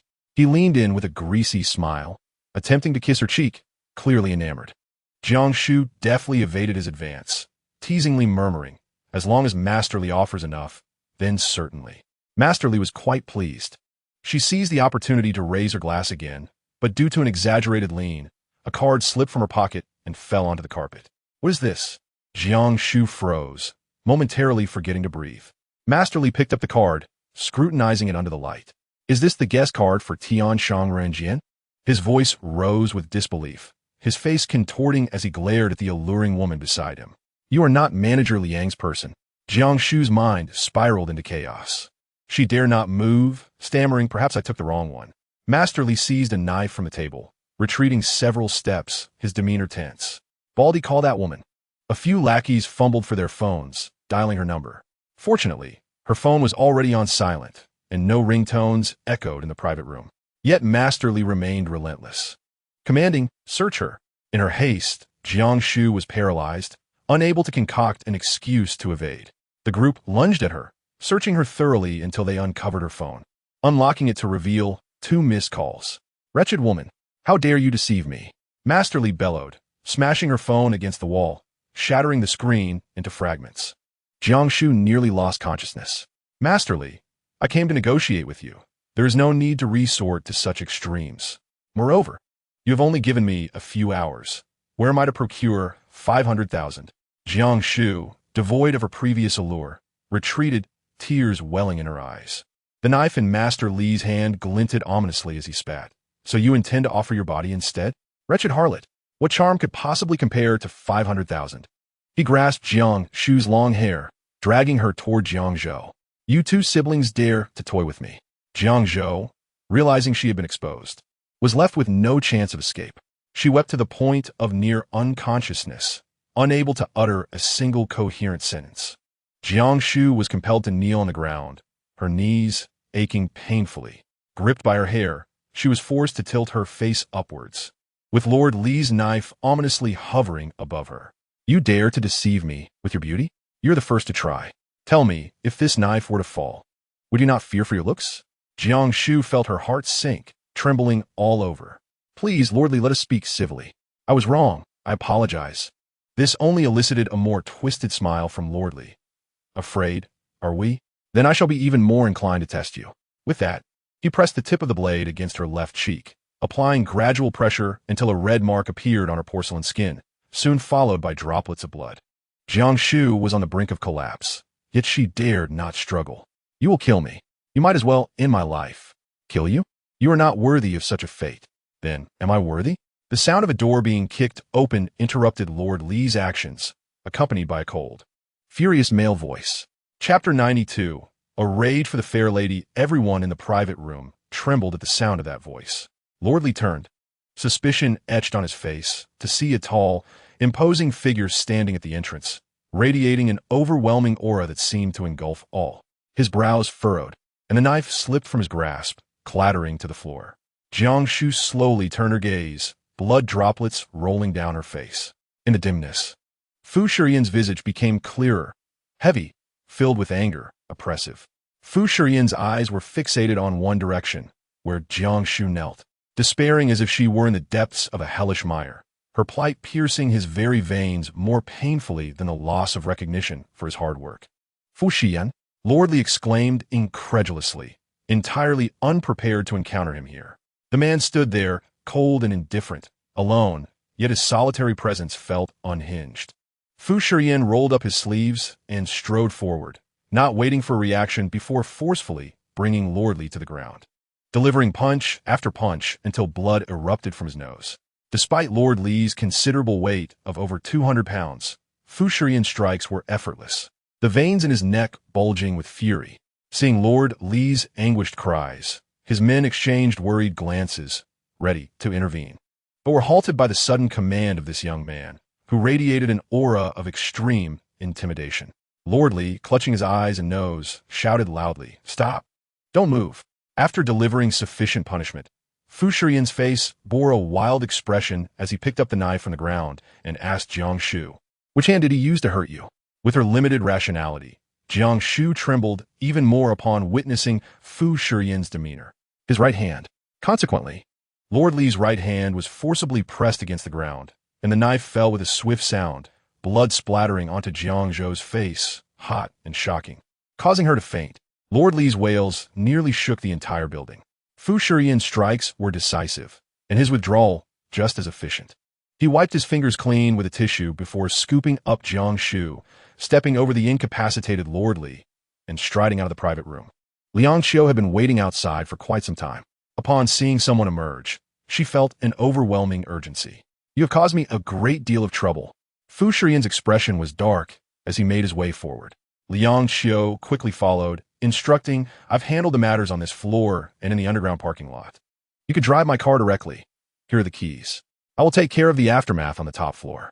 Her gaze fell upon the barely conscious Jiang Shu, and she was taken aback, realizing why Fu Shiyan had become so frantic.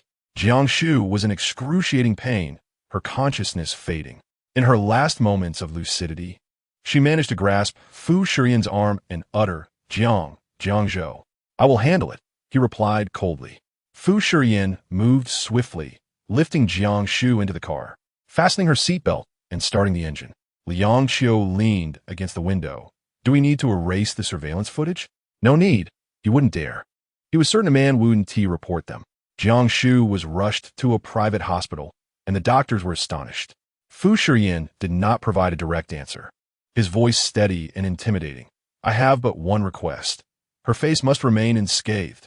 Jiang Shu lay on the bed, being wheeled away by the doctors. She struggled to open her eyes, remnants of tears glistening within them. She saw him, bloodied and disheveled, his neck exposed, yet even in such disarray, he exuded an undeniable allure. Their gazes intertwined, filled with obsession. The wound was not deep, and the doctors quickly bandaged it. After confirming there were no other injuries, they brought her out. Chapter 93. Her face is worth a fortune. Fu Shiyan cleaned himself up briefly before taking a seat beside her hospital bed, his elbows resting on his long legs, lost in thought.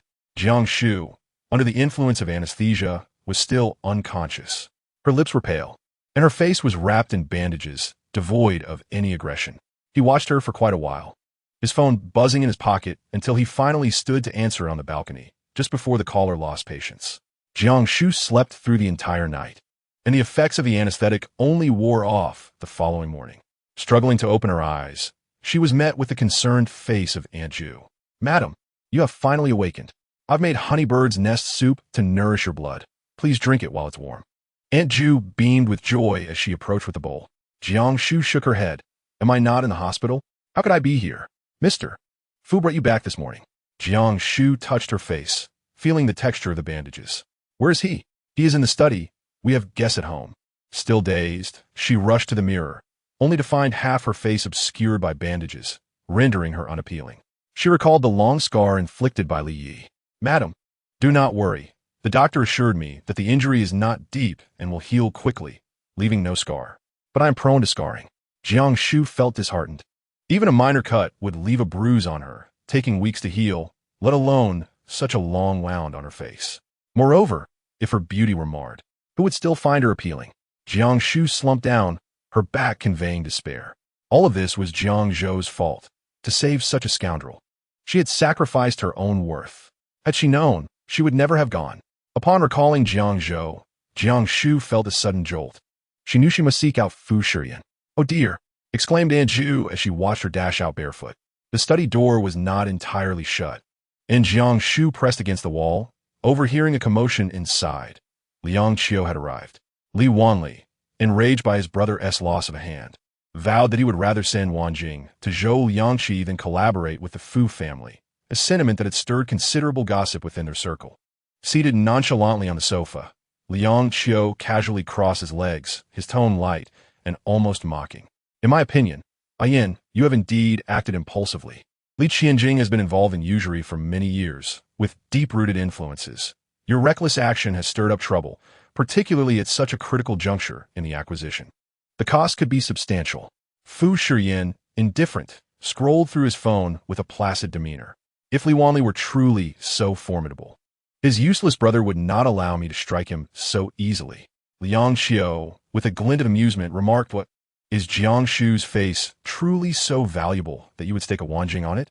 Not valuable at all. Besides, Wanjing will ultimately remain mine. It merely requires a more convoluted path, Fu Shiyan replied, setting his phone down with an air of confidence, as if this matter bore no consequence for him. With a dismissive click of his tongue, Liang Qiu inquired, And Jiang Zhou? Let him stay with you. Allow him to endure some hardship while he gradually repays the debt. Inform Li Qianjing that this is my gift to him. A cold smirk spread across Fu Shiyan's face, suggesting that he felt no remorse for his heavy-handedness, even appearing to revel in it. Jiang Shu, entranced by the conversation, suddenly felt a shift as Fu Shiyan's gaze turned toward the door. Have you heard enough? He asked, startling her into stumbling through the doorway and into an enveloping darkness. Chapter 94. A temporary solution. Aunt Ju wants me to call you for dinner. Jiang Shu said, her voice betraying her unease. Nobody believes you. Liang Qiu chuckled, maintaining his carefree demeanor. Miss Jiang, or rather little sister-in-law, eavesdropping are we? Jiang Shu was taken aback by the moniker, instinctively glancing at Fu Shiyan, who remained silent. No need to look at him. Ayin nearly ruined my setup for you. If I didn't figure it out, that would be quite foolish, Liang Qiu volunteered, cupping her face in his hands. You see, aside from you, no one in Haicheng dares provoke Li Qianjing. This could make you a household name. Jiang Shu forced a bitter smile, wincing at the reminder of her wounds. I owe a great deal to manager Liang's indifference. Thanks to you, I have acquired quite the disfigurement.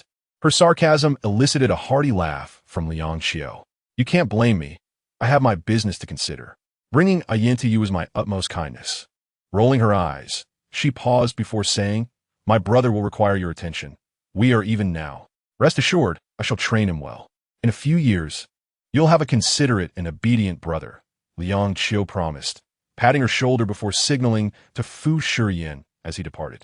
The study door was gently closed, leaving Jiang Shu standing in place, her toes instinctively curling as anxiety crept in. Perhaps it would be best to sever ties with such a silver-tongued friend sooner rather than later. Fu Shiyan remained still, gazing at her. Does it not hurt anymore? Jiang Shu was taken aback and nodded, fearing the possibility of scar. How can you be so bold when visiting places like Tianshan Ranjian? Fu Shiyan's expression was indifferent as he extracted a cigarette from his pack. She had always felt a sense of trepidation around him, yet mustered the courage to step forward. Mr. Li threatened my life with Jiang Zhou's, and I had no choice at that moment. He did not ignite the cigarette, but instead toyed with it in his hand. Why didn't you call me? How could I? Jiang Shu blurted out. Fu Shiyan locked eyes with her, causing her to shrink back slightly. I mean, you are not obligated to save me. I cannot always trouble you. He seemed amused. You have troubled me more than once. However, I later realized that we were never meant to walk the same path, that it was sufficient for us to seek our own needs without further entanglement.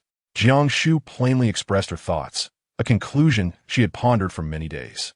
Fu Shiyan's gaze fell on her still bruised knee, and his secret craving overshadowed his desire for nicotine, prompting him to return the cigarette to its case and close it. Are you still angry about the meeting? A simple statement. So you were aware? Jiang Shu paused in silence, not entirely. What do you mean? His tone bore a hint of coaxing. She remained silent. Fu Shiyan beckoned her closer with a flick of his finger. Jiang Shu, uncertain of his intentions, approached slowly, ultimately being seized by her wrist and drawn near, catching a faint scent of tobacco. Fu Shiyan opened his computer, revealing a segment of surveillance footage, her struggling in the private room with Mr. Li, the audio crystal clear. Tonight, let me serve you and ensure your enjoyment. You're my first guest. Mr. Li can play however he wishes tonight. Upon hearing the first line, Jiang Shu was overwhelmed with the urge to escape. However, Fu Shiyan held her firmly, rendering her immobile. Tears welled in her eyes as she half knelt. This is merely a temporary measure. How did I perform? Was it convincing? Fu Shiyan sat amidst the dim light and shadows, a smile playing on his lips. I was unaware that you were still a novice. Chapter 95. To climb the social ladder, Jiang Shu, exasperated, felt her face flush. I am certainly not comparable to Mr. Fu, who has weathered countless experiences.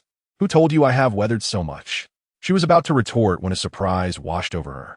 Could it be that Fu Shiyan is truly so pure? Yet, upon reflection, it made sense. During her 3 years at the Fu Corporation, she had never heard of him being romantically linked to anyone. The most she had heard were mere rumors about him and Mu Yi, and since their marriage, she had not seen him close to anyone. While she was lost in thought, Fu Shiyan lowered his gaze upon her, their faces mere inches apart. She tilted her head back, taken aback by the intimacy of the moment. Before she could speak, he caressed her face. What great skill you have. You nearly cost me a business deal all on your own. Jiang Shu trembled, struggling to disregard the heat of their physical contact. I had no idea you were also in Tianshan Ranjian. Indeed, it was not part of the plan. Yesterday, Fu Shiyan initially intended to depart from the Fu family, but he suddenly received a call from Mu Yi, informing him that several executives from Wanjing had arranged a meeting at Tianshan Ranjian. Consequently, he was compelled to alter his schedule and unexpectedly encountered Jiang Shu. Do you know what would have happened if I hadn't gone? Jiang Shu trembled under his caress. Would she perish? There exist methods in this world that are 100 times more brutal than death itself. Fu Shiyan's tone was fierce, the image of her bloodied figure from last night still vivid in his mind. Jiang Shu truly cherished her life. She remained frozen in place for quite some time, as the events of last night were too harrowing. It was her first experience of the thin line between life and death, leading her to understand that notions of substitution were inconsequential. Nothing was more important than life itself. With this thought, She instinctively leaned closer to Fu Shiyan's warm hand. I am now your nominal wife. You will protect me at all costs. One to you? Her eyes glistened with tears, utterly captivating. The simplest way to evoke a man's compassion is to inspire feelings of pity, and Jiang Shu possessed a remarkable talent for acting. Fu Shiyan gazed for a moment, then withdrew his hand. Until the wounds on your face have healed, there is no need for you to go to the Fu family. Jiang Shu blinked, mischievous, and asked, Will you request my leave? In what capacity? What do you think? Fu Shiyan was not swayed by her ploy, gripping his phone as he stepped outside. Jiang Shu collapsed onto the floor, engulfed by darkness. She touched the bandages on her face, resolutely affirming a thought in her heart. No matter what, she must cling to Fu Shiyan, this towering figure. Perhaps from a moment they exchanged vows, many matters became inextricably linked. His world was far too intricate. A local tyrant from Haiqing who lent money at exorbitant rates. He could easily dispose of anyone he deemed unworthy. Without him, the tempest of life could claim her 10 times over. Fu Shiyan secured Jiang Shu a half-month leave, and when he called Manager Li from the HR department, he was somewhat taken aback. You are Jiang Shu's husband? Fu Shiyan cleared his throat, altering his voice. Yes, she is unwell and has undergone surgery. What kind of surgery? An appendectomy. The other end chuckled lightly. Fine, I understand. What is amusing about an appendectomy? Jiang Shu somehow managed to find a bottle of water, carefully unscrewing the cap and offering it from behind. Are you thirsty? He did not take it, his gaze falling upon her delicate feet. Do we not have any shoes at home? Jiang Shu was accustomed to walking barefoot within the house, and hearing him refer to it as our home stirred a peculiar feeling within her, yet she smiled playfully. Shouldn't Mr. Fu carry me to get some? You could entice Li Qianjing with that demeanor, but not me. Chapter 96. Is he your husband? The intention was too transparent, instantly discerned. And Fu Shiyan's expression was one of considerable disdain. Jiang Shu felt embarrassed and hurried to put on her slippers, unaware of the satisfied expression that flickered across the man's face behind her. In the following days, Jiang Shu remained at home to recuperate, occasionally visiting the hospital for follow-up checks. The doctor assured her that it was merely superficial injuries. After removing the bandages and applying ointment for a few days, she would heal without scarring. Jiang Shu was elated upon hearing this. As the doctor prescribed medication, he casually remarked, My dear, the man who brought you in that day is your husband, isn't he? Jiang Shu was somewhat taken aback. Fu Shiyan rarely made public appearances, and it seemed unlikely for outsiders to recognize him. She probed, Was it that obvious? Oh, it was practically written on his face. The way he brought you in was utterly frantic. He seemed ready to summon every doctor in the vicinity to rescue you. The sight of all that blood nearly compelled me to call the authorities, only to discover it was merely superficial wounds. The doctor's exaggerated description surprised Jiang Shu. She had not anticipated that Fu Shiyan appeared in such a manner to outsiders. How embarrassing, she thought. The blood had not been hers, but rather that of Li Qianjing. In the days that followed, she had not encountered Fu Shiyan again. He appeared to be exceedingly busy, returning to Mingyuan only late at night. His car would come to rest in the courtyard, and from the entrance, he could see Jiang Shu seated on the balcony of her bedroom. Upon entering, Jiang Shu, clad in slippers, hurried down the stairs, approaching him to assist in removing his coat and hanging it up. What would you like for dinner? I've asked Aunt Ju to prepare a dish from each of the 8 major cuisines. I'm certain there is something to your liking. Fu Shiyan raised an eyebrow. Skepticism etched on his brow. What does Aunt Ju's cooking have to do with you? I merely assisted with the seasonings, Jiang Shu replied, her tone resolute. She nudged him gently, urging him forward. I'm a patient and cannot cook. Please, have some compassion and at least try a few bites. Reluctantly, Fu Shiyan took a seat at the head of the table, yet he remained untouched by the array of delicacies before him. He had already dined earlier with Li Wanli. No less. They had shared a meal at the same establishment, in the same private room. Li Wanli had also joined Fu Shiyan in a game of cards, his smile laced with mischief. Fu, my younger brother acted thoughtlessly and has wronged your woman. I'm here to offer my apologies. Fu Shiyan maintained an impassive demeanor, responding, It was my own impulsiveness. Had it not been for your brother's transgression against a Fu Corporation employee, I would not have involved myself in this matter. Li Wanli's expression gleamed with shrewdness as he spread his hands. Surely it cannot be limited to just an employee. The rumors swirling in our circles are rampant. They say that Fu, in a fit of rage over a woman, has perhaps found himself a future Mrs. Fu. There was truth in those words. Liang Xiu was correct in her assessment. Such actions would inevitably attract numerous gazes. Recently, the whispers had intensified about the identity of the woman Fu Shiyan had rescued. But despite extensive inquiries, all that had been uncovered was her affiliation with Fu Corporation, nothing further. Fu Shiyan had tightly sealed the information, an action that only fueled speculation. It's merely gossip. I am not like Liang Qi, with an abundance of female admirers. You're well aware of that. Li, pouring himself a glass of wine. Fu Shiyan took it as a gesture of apology for Li's younger brother, in addition to arranging for 1 million to be delivered as cash to his villa. He downed the drink in one gulp, his lips stained a vivid red. Li Wanli narrowed his eyes, unconvinced by the superficial apology. He perceived Fu Shiyan's actions as a challenge. To him, 1 million was but a trifling sum. Let's speak plainly. I hope the conclusion of this matter sees you. Fu, raising the acquisition price for Wanjing. That should not pose a difficulty for you. Li Wanli lit a cigar, exhaling a cloud of smoke. As of now, the details of Fu's exploits had yet to reach Zhou Liangqi's ears. Otherwise, upon his return from a business trip, the revelation might incite malicious competition over the Wanjing acquisition. I am merely looking out for your interests. Chapter 97. Will you divorce? If I recall correctly, just a couple of days ago, Mr. Li boldly declared that he would gift Wanjing to Liang Qi without a second thought for me. Fu Shiyan chuckled softly. Yet his profile remained shadowed by a certain gloom amidst the ambiguous flickers of light. Li Wanli paused, narrowing his eyes as he stated, Mr. Fu, I shan't engage in riddles with you. Should I pursue a lawsuit against your employee using the injury assessment of Qianjing, you will find yourself with little time to negotiate with me. At the mention of Jiang Shu, Fu Shiyan's expression shifted subtly. He placed his cup down and asked, Mr. Li, are you aware of where your brother brought Jiang Zhou from? Who is Jiang Zhou? Li Wanli had not even delved into this layer of the matter. The genesis of the case. Fu Shiyan, with a tone of feigned benevolence, reminded him, where, you may ask? My Wenhua Hotel. The man opposite him curved his lips into a sinister smile, exuding an air of control, as if to say, with so much blood on your hands, you must have engaged in many unsavory deeds over the years. Not to mention usury. Even the act of violent debt collection would suffice to unearth your downfall.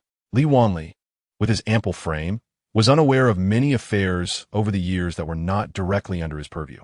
He snorted dismissively, Mr. Fu, do not forget, I have connections. Let us not forget, Mr. Li, that Wenhua has stood strong in Haiqing for so many years for a reason. Fu Shiyan's voice quickened, his imposing presence rendering the atmosphere silent. This evening was destined to end in discord, and soon his expression darkened entirely. I am quite curious to see if your superiors can shield you from the charge of embezzling substantial public funds. At that moment, a server entered with tea. Fu Shiyan strode past him and exited the private room, with Mu Yi promptly following. Mr. Fu, isn't this a bit too radical? We have yet to secure Wanjing. And what if Li Wanli truly manages to protect himself? He will not, Fu Shiyan replied decisively. Mu Yi was momentarily taken aback, having followed this man for many years. She seldom witnessed his lack of rationality. However, recently, in light of this significant project, she had observed him losing control repeatedly, and the root of it all appeared to be linked to that woman. Ensure that matters on the Wenhua side are handled discreetly. We must not leave any incriminating evidence. Fu Shiyan reminded her in a calm tone. Understood. How is that employee doing? I can represent the company and express condolences. Mu Yi attempted to remain composed and objective, probing gently. Fu Shiyan glanced at her. No need. Mu Yi pressed her lips together, her eyes brimming with envy. What has Zhou Liangqi been up to lately? His branch encountered an incident. One person perished, and the public relations are not yet resolved. He has gone to address the matter. He will be quite stretched thin here in Haicheng, he replied. Noted. Fu Shiyan withdrew from his reverie, his gaze landing on Jiang Shu, who was leaning over the table, serving a bowl of corn rib soup with great enthusiasm. It's very sweet. Would you care to try? Her smile radiated warmth, seemingly oblivious to whether he had tasted it before. Fu Shiyan accepted the bowl, his manner of eating refined as he sipped delicately, finishing it swiftly. Did you have the bandages removed at the hospital today? Yes, but there are still scars. It hasn't healed well, and it looks rather unsightly. Not deep. It will heal in a few days. Fu Shiyan gently lifted her chin, scrutinizing her under the light. Jiang Shu forced herself to accept the physical contact, her body rigid, her gaze fixed upon him. Fu Shiyan, if my face were truly disfigured, would you divorce me? Chapter 98, Rewards and Compensation. Jiang Shu possessed a degree of self-awareness. Recognizing that his anger stemmed from her face resembling that in the photo, rather than solely from her presence. Fu Shiyan released his grip, stating, I did not marry you for your face. His ambiguous response elicited a low laugh from Jiang Shu, a mockery of her own audacity. She gestured towards the bowl. Aren't you going to eat the meat? Are you so eager for me to consume it, because you poison it? Fu Shiyan unfastened the buttons of his cuff. If I had such capability, I would have done so long ago. He cast her a glance, casually remarking, wasn't it quite audacious to pour an entire packet of sleeping pills into the wine? Quite ruthless, indeed. Jiang Shu was taken aback. How do you know? She had indeed drugged the wine, hence her urgency to compel Li Yi to drink, but she hadn't anticipated the numerous interruptions. It seemed that Liang Qiu's skills extended beyond mere computer repairs. Fu Shiyan offered no response. I had no choice. This was the only method I could conceive. Jiang Shu ventured cautiously, fearing his displeasure. Being my Fu Shiyan's wife, having courage is not a flaw. Fu Shiyan suppressed his emotions, stating simply, but do not frequent such occasions in the future. You cannot handle it. Having lived for over 20 years and only attending that one event, Jiang Shu dared not go again, nearly losing her life in the process. His present demeanor was subdued, the rage from that night long extinguished. She found herself missing that version of Fu Shiyan, the one who displayed his emotions openly. My injury has healed. Only the scar remains. Am I not allowed to return to work? Missing even a day's wage is significant, Jiang Shu calculated with clarity. No, you would attract undue attention with that scar. People will make assumptions.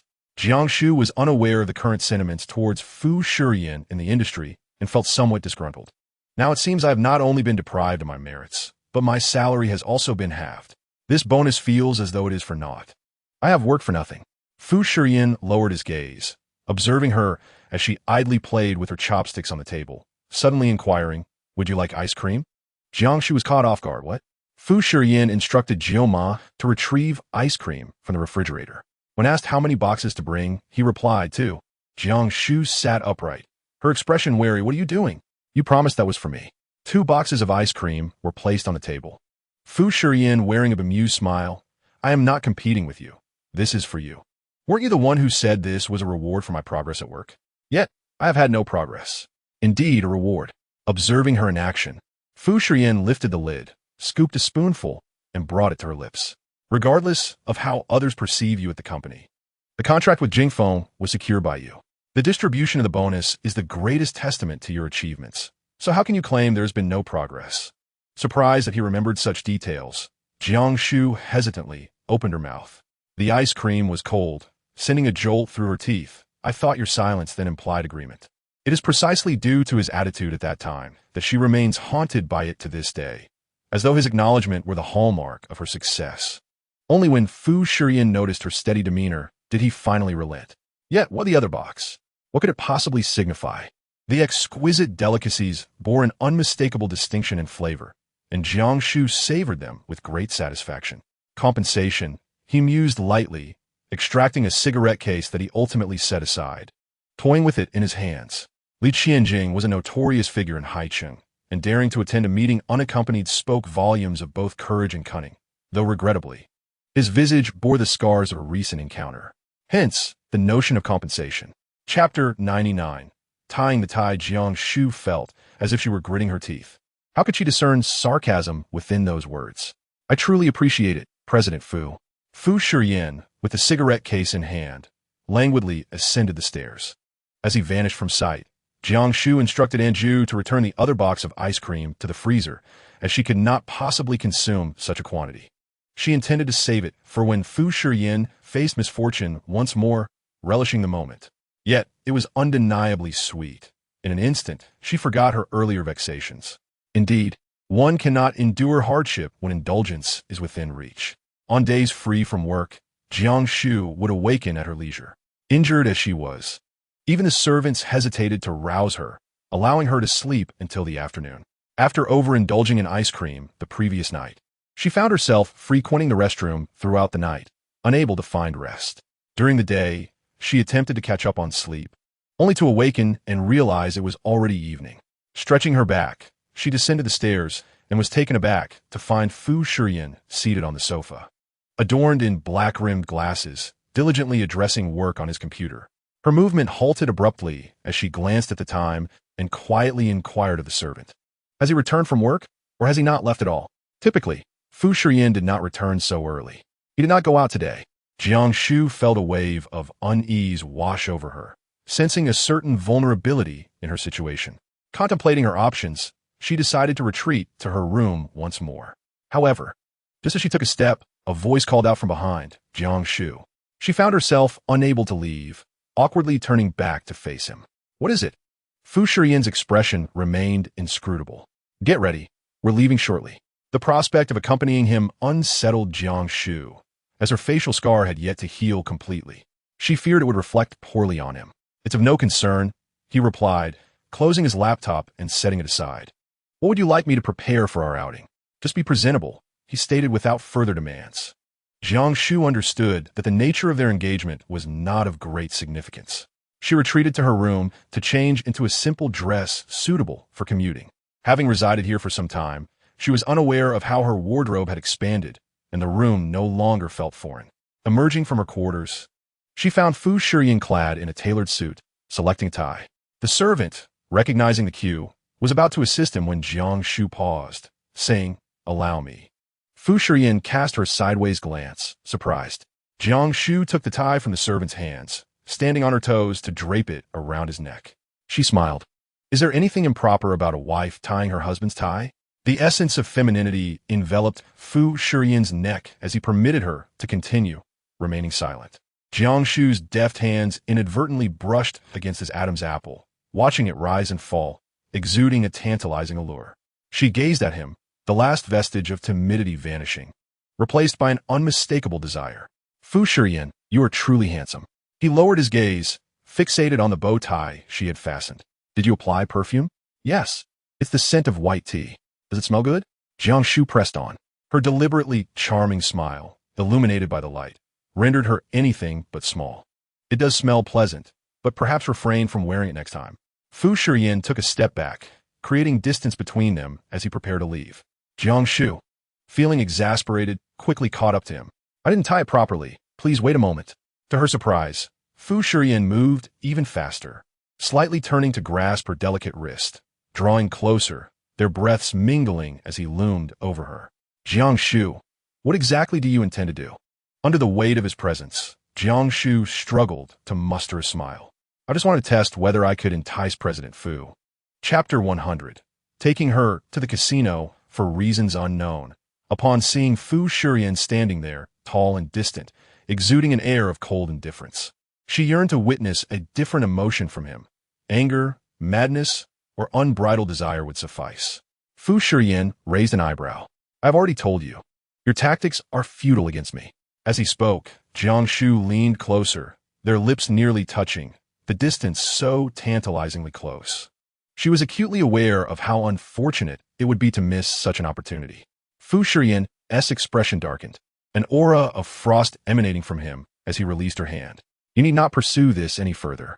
Realizing she had gone too far, Jiang Shu swiftly withdrew. Having not ventured out for quite some time, she was reluctant to squander this chance. I won't cause any more trouble. Fu Shiyan remained silent, striding out with purpose. The driver was waiting in the car, immediately stepping forward to open the door upon their arrival. Jiang Shu followed closely behind, noting that he did not explicitly forbid her from accompanying him. At 7:30 in the evening, the Porsche halted at the entrance of the Wenhua Hotel. Before exiting, Fu Shiyan tossed Jiang Shu a mask. Put this on. Reluctantly, she complied, muttering, if you think I'm unattractive, why not say so sooner? Fu Shiyan offered no explanation and stepped out of the car. The entrance of the Wenhua Hotel was lined with dozens of luxury vehicles, each one capable of commanding a steep price. Distinguished guests came and went, and women stationed in the lobby eagerly approached their patrons, guiding them upstairs. Among them was a middle-aged man who, upon spotting Fu Shiyan, quickly approached, his gaze lingering on the masked woman behind him. "Present Fu, it has been a while since your last visit. How is business?" "Same as always. Thanks to you, our performance has never dipped." The man took a glass of wine from a server and handed it to Fu Shiyan. "I assure you, the recent mishap will not be repeated. Li Qianjing is cunning. I'm unsure how he managed to seize her." They ascended in a suspended elevator, Jiang Shu quietly analyzing the conversation from behind. Li Qianjing had mentioned the Wenhua Hotel that day. It turned out to be Fu Shiyan's territory, and Jiang Zhou had been taken from him. "Is the breach secured?" Fu Shiyan held the glass of wine without sipping, the liquid swaying within. "Rest assured, it has been dealt with. We apprehended a few inside informants and dealt with them. Has Mr. Li visited recently? He is quite a frequent guest, having just graced us with his presence last week, organizing a gathering," the man said with a spirited demeanor. Fu Shiyan turned to Jiang Shu, inquiring if she needed a bag, as he had placed some items within it before they left. "Are these individuals part of Mr. Li's gathering?" He retrieved a photograph, a group shot. The man scrutinized it for a moment before nodding. "Yes, several of these individuals have attended Mr. Li's gatherings multiple times. Particularly this one, who frequents the most." He pointed to one of them. Fu Shiyan acknowledged with a sound, already aware of the situation. Jiang Shu took back her bag just as the elevator came to a halt. The man respectfully asked, "Mr. Fu, what activities do you plan for tonight?" "I can arrange it." They had arrived at the top floor, the most vibrant scene, where men strolled about, women in their embrace, while attendants carried chips and briefcases in and out of various rooms. The Wenhua Hotel houses the largest casino in Haicheng. This was it. An entire floor in a circular layout. It is rumored that one could easily spend tens of millions here in a single night. It is indeed a den of iniquity. "Do you wish to partake?" Fu Shiyan suddenly turned, his tone playful as he addressed the bewildered Jiang Shu. "Don't jest, I lack the funds," she retorted, her tone not befitting that of a subordinate. The man regarded Jiang Shu with increased scrutiny. "Go fetch a couple of cases of chips. Have them delivered shortly." Fu Shiyan instructed, gesturing for Jiang Shu to follow. He moved swiftly, and Jiang Shu grasped the hem of his garment. A flicker of fear in her eyes. "Are we truly playing?" Fu Shiyan found her expression amusing, speaking softly. "There is no need for concern here." The gathering in this private room had already commenced, with chips piled high before several players, awaiting the dealer's cards. Their careless demeanor suggested they were either wealthy heirs or high-ranking officials. One sharp-eyed individual recognized Fu Shiyan amidst the dim light and promptly rose. "Brother Fu, what brings you here today?" The others turned their attention, the man standing with his hands clasped behind him, a subtle smile playing at his lips. "Are you enjoying yourself so recklessly here? Does your father know? During my years abroad, I often thought of Brother Fu's domain. Surely, a few rounds would not be too much to ask." The speaker appeared youthful, likely the scion of a notable family, addressing Fu Shiyan with due deference. Fu Shiyan patted his shoulder, suggesting he visit him for a horseback ride someday, to check if his physique had waned. The young man agreed, then turned to Jiang Shu with a teasing grin. "Is this Brother Fu's newly appointed assistant?" "Why the mask?" Fu Shiyan shifted slightly within the haze of shimmering lights. "Zhao Qian, young Master Zhao." Jiang Shu quickly introduced herself. "Good evening, young Master Zhao. The mask is due to a minor skin allergy, making it inconvenient to meet others." Zhao Qian seemed to understand vaguely, unconcerned. "Brother Fu, do you wish to play a few rounds? I can relinquish my seat for you." Upon hearing this, the group erupted in playful banter, all young and aware of the man's significance, none daring to show disrespect. Fu Shiyan accepted without reluctance, taking Zhao Qian's spot to play a couple of rounds. "That sounds splendid. Let me bring tea for you, Mr. Fu." Fortunately, after their last encounter, Jiang Shu had memorized Fu Shiyan's preferences. She turned to instruct the attendant. "Mr. Fu prefers pu'er tea. Please filter it twice before serving." Studying abroad these past few years must have been arduous, Fu Shiyan remarked casually, glancing at Zhao Qian beside him. "Indeed, my father insists I remain overseas, claiming it's for my own good. I disagree. I believe High City is far better," Zhao Qian lamented, his gaze fixated on the cards, irritation seeping through his words. "Uncle Zhao is looking out for you," Fu Shiyan replied, matching his opponent's play with a king. "By the way, how has your health been? You seem to have missed this year's economic forum." "Health is decent," though he often mutters about retiring. After so many years at the helm, I suppose he is weary. Zhao Qian spoke with a hint of pride.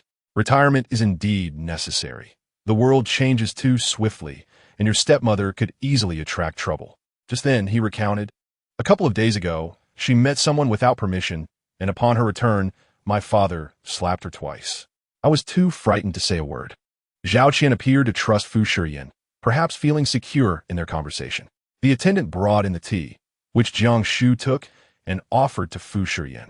However, the dim light caused her to stumble, spilling some tea on her hand, leaving a quick blush of red. Fu Shiyan narrowed his eyes, his tone calm as he instructed her to take care of it.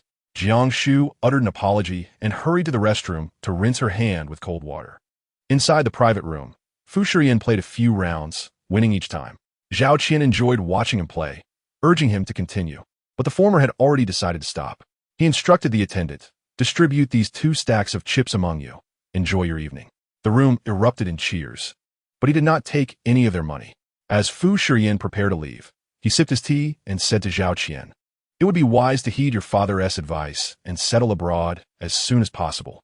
Zhao Qian's expression shifted as he finally grasped the underlying meaning of those words. Just as he was about to inquire further, Fu Shiyan had already exited the room, unwilling to elaborate. Jiang Shu emerged from the restroom, her hand still stinging. What bad luck. Whenever I am with Fu Shiyan, I seem to get hurt. Upon stepping out, she found him leaning against the corridor railing, engaged in a phone call, his broad shoulders and narrow waist unmistakable. It became clear to her that Li Wanli's connection was linked to the Zhao family.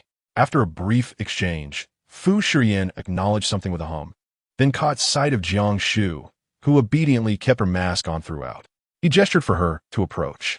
As she drew closer, she could faintly hear the conversation on the other end. By November at the latest, you will see the news you desire. November? I cannot wait that long. Fu Shiyan grasped her hand, the redness on it still glaringly apparent.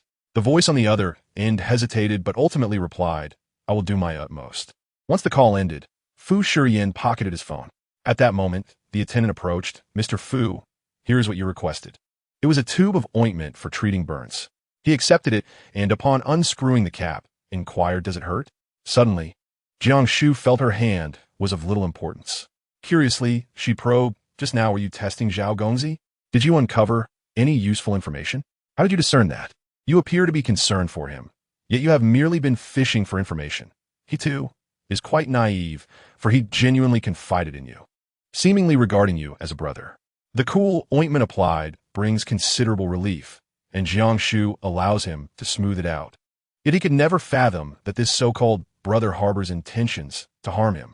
Fu Shiyan raised an eyebrow, casting a sidelong glance at her. You portray me in a rather unfavorable light. You are not unworthy of such a portrayal? Jiang Shu replied incredulously, for this man is exceedingly cunning, and she finds it impossible to associate him with the persona of a benevolent figure. Previously, she had only known him as the president of the Fu Corporation, unaware of his friendship with the powers that be, nor did she realize that he was the owner behind the Wenhua Hotel. It would be all too simple for him to make someone vanish. This thought sent a shiver of dread through Jiang Shu. As the ointment was spread evenly, the redness began to subside, and Fu Shiyan placed the unused tube of ointment into her bag before turning toward the elevator. This world is far more complex than you perceive. If I refrain from taking action, others will act against me. Jiang Shu hastened to follow him, refraining from delving deeper into the subject. Is this venue akin to Liang Qiu's establishment? Not at all. This is underground, while mine is above board. In the current political climate, establishing a legitimate casino in Haicheng is no simple feat. Fu Shiyan not only succeeded, but also transformed it into a popular destination, drawing many foreign visitors eager to partake in its offerings. Yet, it is precisely because it is above board that there exist more opportunities for clandestine dealings. Perhaps due to Fu Shiyan's presence, Jiang Shu felt no fear here. Instead, she found intriguing a stark contrast to her experiences at Tianshang Renjian. Upon exiting Wenhua, Jiang Shu promptly removed her mask, finally able to breathe freely. Yet before she could utter a word, Fu Shiyan's voice resonated, put it back on. She looked up in surprise, just as a sleek black Qian glided before them, followed by the window descending. Chapter 103. A hero's dilemma in the face of beauty. A few beams from the streetlights illuminated the figure within the car, revealing a man of alluring charm. It was Zhou Yangqi, leaning against the window, his gaze first scrutinizing the woman behind Fu Shiyan, and he spoke with a hint of amusement. What a coincidence. Encountering you here, Miss Employee. Jiang Shu hesitated for a moment, yet he recognized her visage, sending a chill down her spine. She could not comprehend why he always seemed to fixate on her. Indeed, it is quite a coincidence, Mr. Zhou.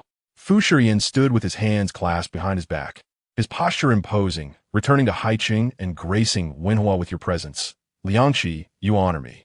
Zhou Liangqi chuckled softly, a trace of anger concealed beneath his calm exterior. With the news of your passionate outburst for a fair maiden circulating throughout the circles, I certainly had to come and support you. Jiang Shu cautiously observed the expressions of the two men, assuming Fu Shiyan would handle the situation adeptly. She was taken aback to learn that the rumor had spread. Did that not make her the target of everyone's attention?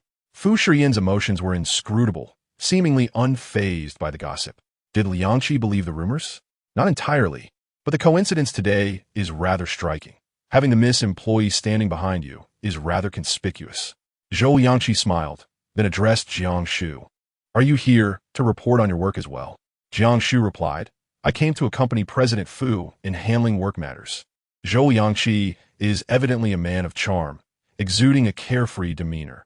Yet at times such individuals can be perilously cunning, with calculations already swirling in their minds while they wear a smile. Miss Jiang, do you enjoy the Three Kingdoms? He inquired suddenly. Jiang Shu was perplexed, responding in the negative, as women typically harbor little interest in the heroism exhibited by men, having merely heard of a few anecdotes within its narrative. Have you heard the tale of how heroes find it difficult to resist the allure of beautiful women? Jiang Shu discreetly glanced at Fu Shiyan's expression, contemplating her response.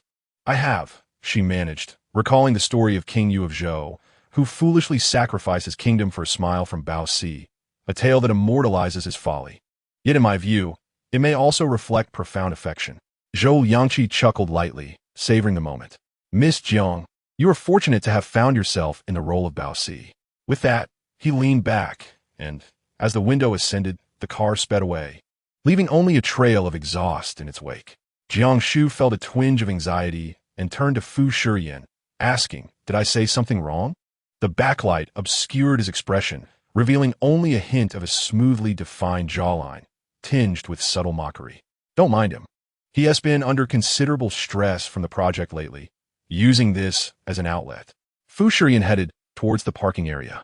Jiang Shu, perplexed, pondered the implications of his words, soon realizing something was amiss, and hurriedly followed him. Do many people know you rescued me from Tianshangren Jian? Not many. Those who are aware are quite significant individuals, indeed not numerous. Will this have any repercussions for you? Do they know it was me? No, they're unaware.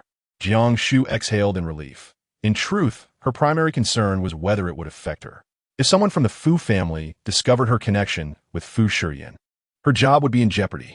Noticing the small glimmer of delight on her face, Fu Shiyan halted, raising an eyebrow. You seem rather pleased. Jiang Shu clung to the car door, her eyes darting as she sought to divert the topic. Mr. Zhou just referred to me as Bao Si. Does that make you King Yu? He was merely jesting. Bao Si is known for her beauty. Unlike you, Fu Shiyan retorted, his tone tinged with sarcasm. Jiang Shu was momentarily at a loss for words.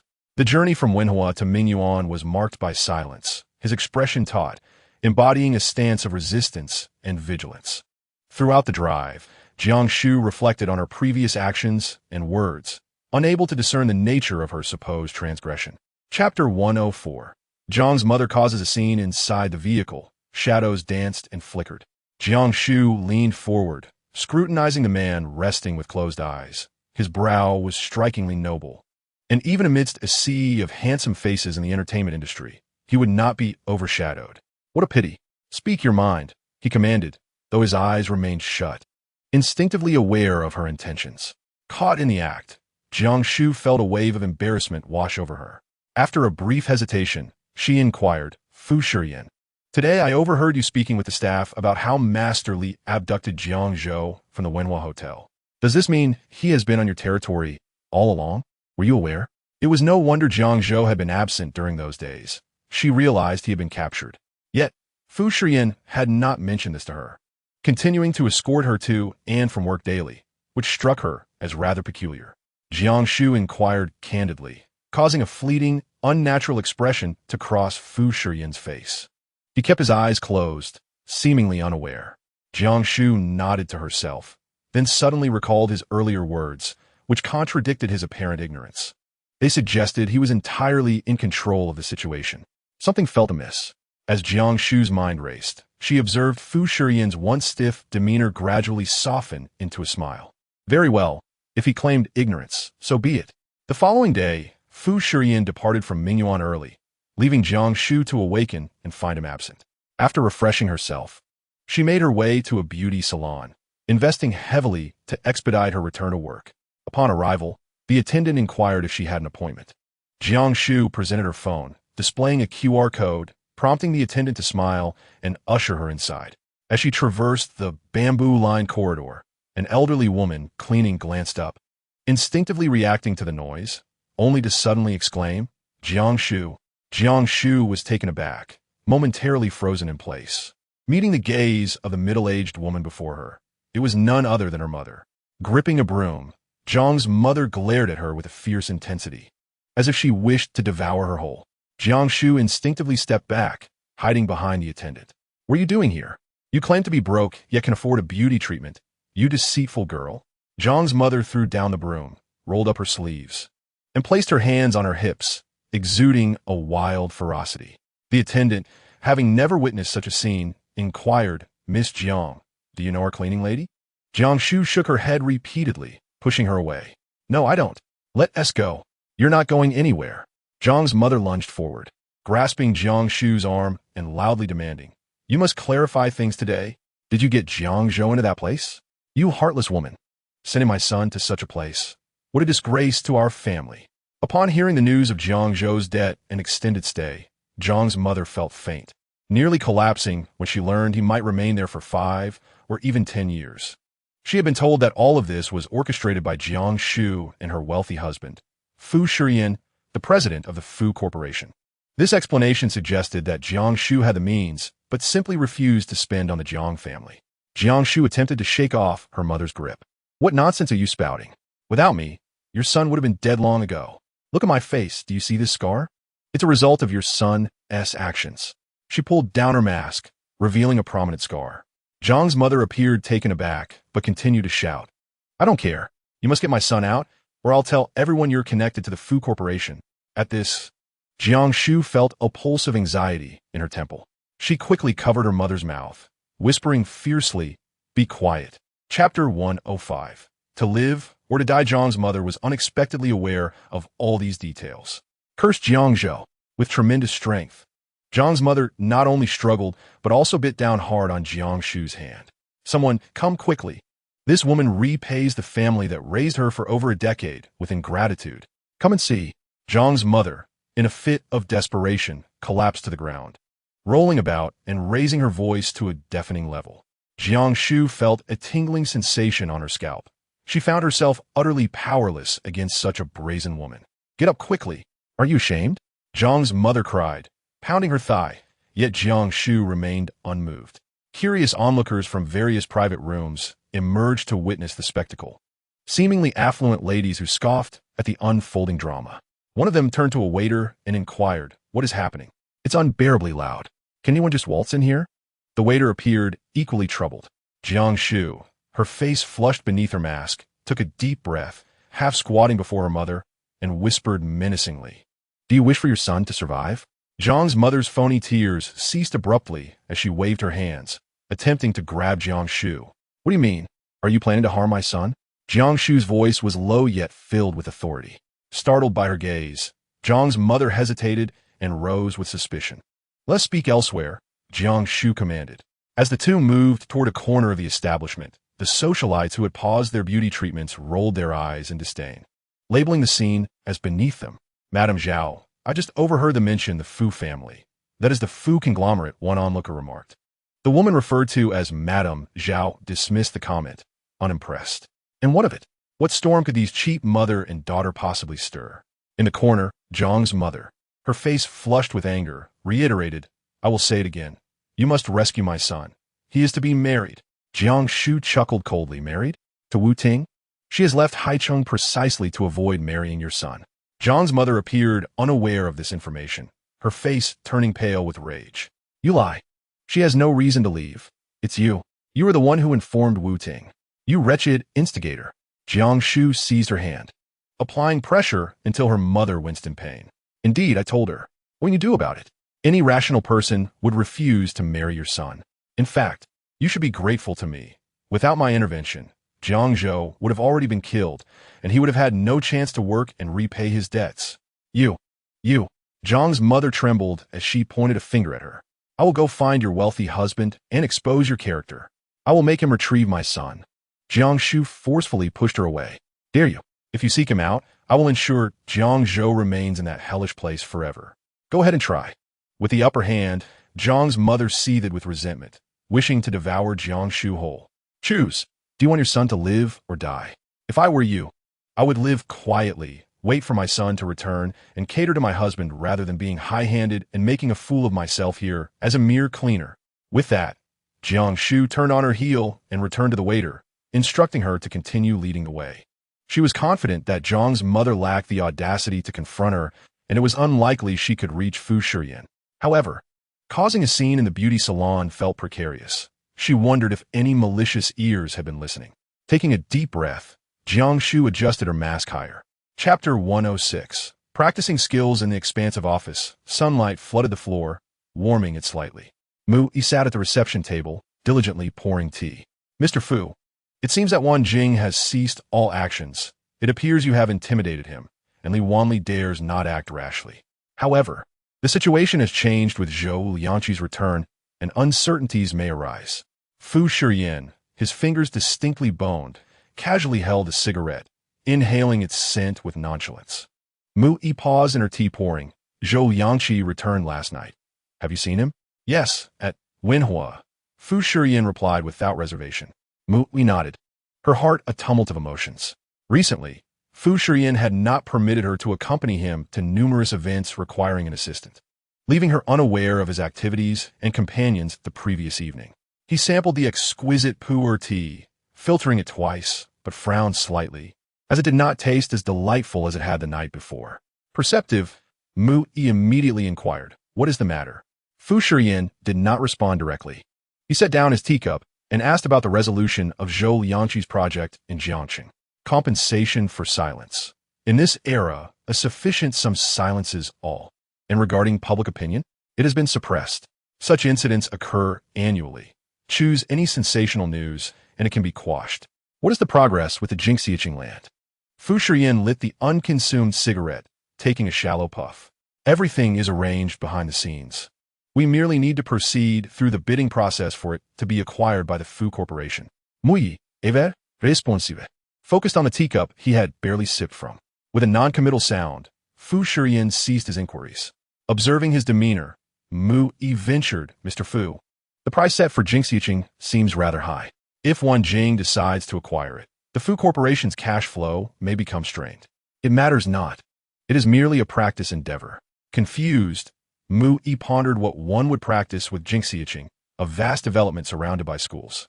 Fu Shiyan extinguished half-burned cigarette in the ashtray, rising to retrieve his coat. "Xiao Lu is on leave today. You'll drive me."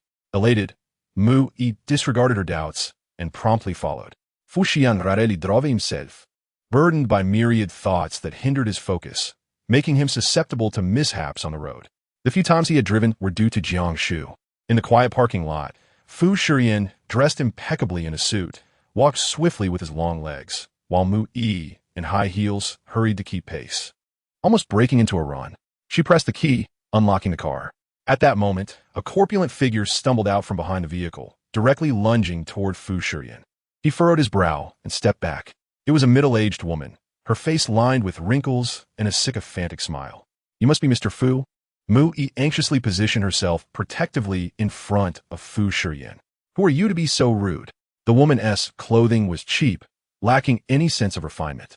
Jiang Mu did not even acknowledge her, focusing solely on the distinguished man behind her.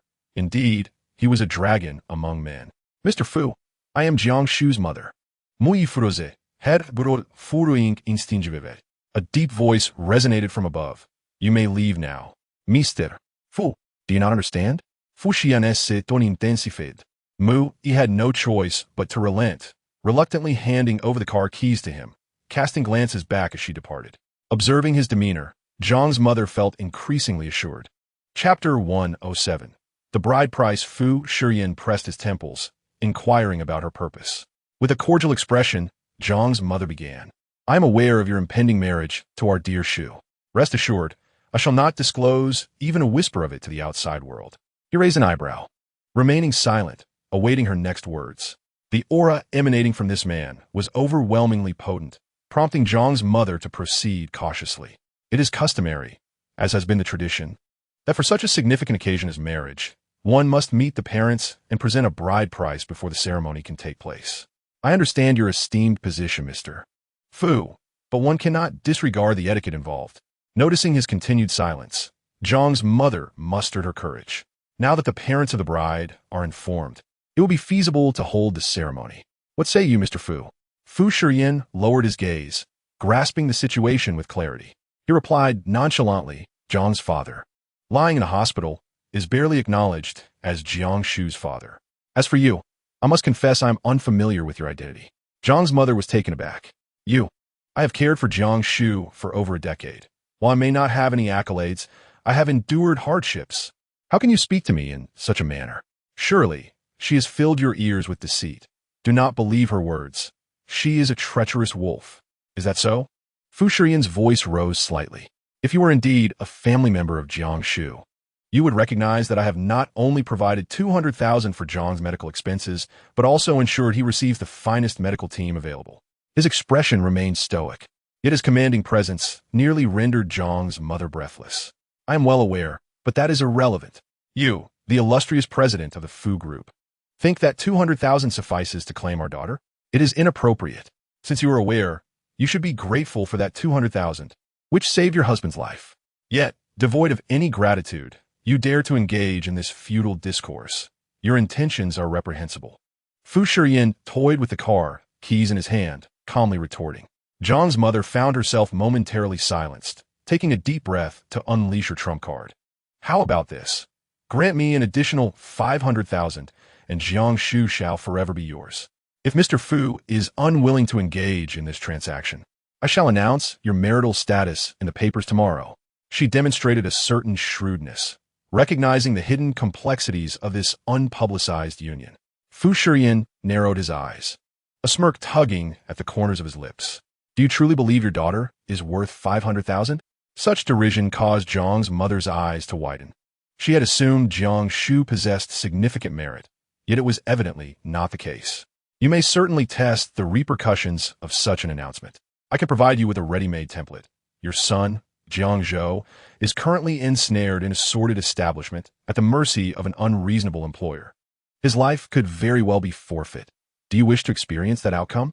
Fu Shiyan, unfazed, casually opened the car door, resting an arm upon it, not hurriedly entering. At your age, you are unlikely to withstand the pressure as well as Jiang Zhou. Jiang's mother, exasperated, exclaimed, Jiang Shu said the same today. It appears Jiang Zhou is a victim of your collusion. Unfortunate, but is indeed my doing. He paused with confidence, ready to leave directly, lifting his face from the shadows. Have you seen Jiang Shu? Jiang's mother, intimidated by his aura, took a step back, hesitant to speak. Where did you see her? At the beauty salon. She seemed to be there for some treatment, and I ran into her unexpectedly. Jiang's mother, reluctant to divulge, felt compelled to speak, nervously clutching her clothing. Noticing the young man as silence, she quickly added, You can't blame me entirely. My husband is lying in the hospital, and you all sent my son to that dreadful place. How am I supposed to survive as a mere woman? I need some money to get by, and now I can only rely on Jiang Shu. She began her act of self-pity. Fu Shiyan tossed the car keys into the vehicle, appearing unhurried. You say you've raised Jiang Shu for over a decade. Why don't you tell me how you did it? Jiang's mother was momentarily taken aback, stammering, unable to articulate her thoughts. Well, that girl insisted on attending some summer camp during high school. My husband worked extra jobs to support her. As for college, it was my husband's savings accumulated over many years that paid for her tuition. Without that, Where would she be today? Her gaze wandered. What is the point of a girl studying so much if she's just going to marry in the end, without even a bride price? As Fu Shiyan listened, the last remnants of his emotion dissipated. What about after she entered college? Jiang's mother lost her confidence. Her voice considerably diminished. In college, she worked part-time and rarely returned home, only coming back a few times to give her father money, a couple of thousand at a time. He hid it well and never gave a cent to us. The fact that Jiang Shu was frugal, saving up while balancing her studies and living expenses, was astonishing. Mr. Fu. He returned to reality and glanced at the woman, his tone frigid. You have a good daughter, but she does not have a good mother. Jiang's mother clung to the car door, as if begging. Look at this 100,000. It will be transferred to your account tonight. If I see you before Jiang Shu again, the consequences will be yours to bear. For the sake of your son, I advise you not to cause any more trouble. When I take action, I am never merciful. After delivering this message, Fu Shiyan forcefully slammed the car door. Jiang's mother was thrown back, landing on the ground, clearly dissatisfied but too intimidated to speak further. This man was formidable, seemingly capable of murder. In the parking lot, an elevator descended, and a figure emerged, startling her. Assistant Mu, what are you doing here? Mu stepped out from the corner, her expression grim. Nothing. She entered her own vehicle, resting her head on the steering wheel, her headache throbbing. Hearing Fu Shiyan acknowledge his marriage to Jiang Shu had left her feeling quite unsettled. How could this be? His tone and attitude clearly indicated he cared for that woman. He had always thought her rivals would be aristocratic socialites, dazzling stars from the entertainment industry, or intelligent, alluring career women. Yet she never imagined that the woman Fu Shiyan would end up marrying would be an ordinary girl with nothing to her name. She had perused Jiang Shu's profile and found it lacking in every regard. No assets, unimpressive work capabilities, an ordinary appearance, and a disreputable family background. Her mother and brother were hardly exemplary. How could Fu Shiyan, akin to a resplendent moon in the heavens, ever take an interest in someone like her? Mu-E gripped the steering wheel tightly, her eyes bloodshot. She was unwilling to accept this defeat. In the rearview mirror, her disheveled figure receded into the distance. Jiang's mother's words lingered in her mind, while Fu Shiyan pressed the accelerator, a wave of agitation swelling within him. At Mingyuan, he and Jiang Shu had arrived simultaneously. After beauty treatment, her visage had improved somewhat. She was taken aback to spot Fu Shiyan's Porsche and hurried over to tap on the car window. Why are you off work so early today? Chapter 109. Bestowing her a gold card, Jiang Shu removed her mask, and when she focused intently on someone, her eyes seemed to radiate sincerity. For a fleeting moment, Fu Shiyan felt himself nearly drawn in, yet he hesitated to exit the vehicle, lowering the window instead. Where did you go? Sensing his unusual demeanor, Jiang Shu refrained from being too bold. I stepped out for a bit. What's the matter? I asked where you went. Fu Shiyan remained unfazed, his gaze frosty and devoid of emotion. I went to a beauty salon. Jiang Shu finally confessed, reluctant to admit her efforts to maintain her facade before Fu Shiyan. But his inquiry suggested he was already aware. Fu Shiyan finally exited the car and entered the villa, with her trailing closely behind like a timid rabbit. Fu Shiyan? How'd he know? A servant assisted Fu Shiyan in removing his coat, and he slightly tilted his head back, his neck's elegance captivating. A facial? Yes. I wanted to remove some scars so I could return to work sooner, Jiang Shu hurriedly clarified, fearing misunderstanding. Fu Shiyan turned to her, lifting her chin to inspect her face. The delicate fuzz on her fair skin accentuated her youthfulness. Though she wore no lipstick, her lips were naturally crimson. He squinted slightly, noting the improvement. Did you get a membership? His sudden interest in such matters surprised Jiang Shu. She shook her head. No, it's too expensive. I intend to go just once or twice. Which salon? I'll have someone arrange a card for you. Fu Shiyan released her, his demeanor nonchalant. Jiang Shu felt skeptical. Such overt gestures seemed reckless, as if he were unbothered by the possibility of being discovered. Isn't that a bit inappropriate? He remained silent, his outward emotions inscrutable. Yet there was an inexplicable sense that he was quite agreeable today.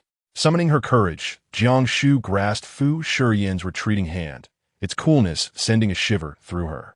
Fu Shiyan, if you open a card for me, what if it's discovered? His gaze lingered on her tightly clasped hand. It's fine. It can be registered under the employee's name. Jiang Shu beamed, her beauty radiant. Everything's under the employee's name. No wonder Mr. Zhou calls me Bao Si. Fu Shiyan. What if one day I actually become Bao Si? She feigned allure, her eyes a blend of innocence and seduction, confident that he would not dismiss her. Though he smoked, there was no scent of tobacco about him, his essence as pure as his expression, inciting a desire to draw him down from his pedestal. Fu Shiyan gently pried her fingers apart, asserting that such a day would never come. Jiang Shu raised her hands above her head in a gesture of surrender, questioning, really? Yet, if it were the former version of him, he would have swiftly withdrawn his hand and scolded her for such fanciful thoughts. However, he hesitated just now. The warmth lingering between their hands evoked a sense of nostalgia. Fu Shiyan withdrew a tissue, meticulously wiping his hand clean. And now, Jiang Shu found herself momentarily speechless. Realizing her previous actions appeared quite shameless. I apologize, but I shall no longer engage in this. Fu Shiyan said little more and ascended the stairs with purposeful strides. Jiang Shu leaned against the doorframe, a playful expression gracing her face. Would there truly never be such a day? Everything seemed unchanged. Yet her womanly intuition whispered that something felt different. One commendable trait of Fu Shiyan was his unwavering commitment. Anything he promised was guaranteed to come to fruition. The following morning, Jiang Shu awoke to discover a golden card from a beauty salon beside her bed. The servant informed her that the card entitled her to free beauty treatments for 10 years, along with VIP privileges. Chapter 110. An Unexpected Encounter with Mrs. Zhao. Jiang Shu picked up the gleaming card, examining it under the light, its appearance reminiscent of wealth. Your Mr. Fu certainly indulges in extravagance. Indeed, he treats his wife exceptionally well, the servant replied. Jiang Shu smiled lightly, not allowing the words to penetrate her heart. She positioned the card beneath her chin and lightly tapped her face, surprised that in her lifetime she could once again experience the sensation of being pampered. After obtaining the card, Jiang Shu visited the beauty salon several more times. The staff's attitude noticeably improved upon seeing the golden card. The treatment area was upgraded to a private cubicle, complete with fruits and refreshments. Surrounded by affluent women, Jiang Shu felt a twinge of nervousness. After all, she was but a sparrow amidst a nest of phoenixes. May I ask, are the women in the VIP lounge all wealthy? Jiang Shu inquired softly of a staff member. Considering that Fu Shiyan was willing to spend such a significant sum on her, the women here must possess comparable status. The staff member patiently replied, some are daughters of affluent families, though the majority are indeed wealthy wives. Jiang Shu took note of this, pondering if they were all quite fierce. The staff member smiled awkwardly. Most are rather cultured. After her facial treatment, Jiang Shu made a trip to the restroom before leaving. Outside, elegantly dressed women were washing their hands, their faces undeniably altered, exquisitely refined. Mrs. Zhao, I heard that Qian lost a few at Wenhua and has been scolded? One woman inquired, her expression curious. A gambler, never destined for greatness. The woman referred to as Mrs. Zhao responded disdainfully while applying cream before the mirror.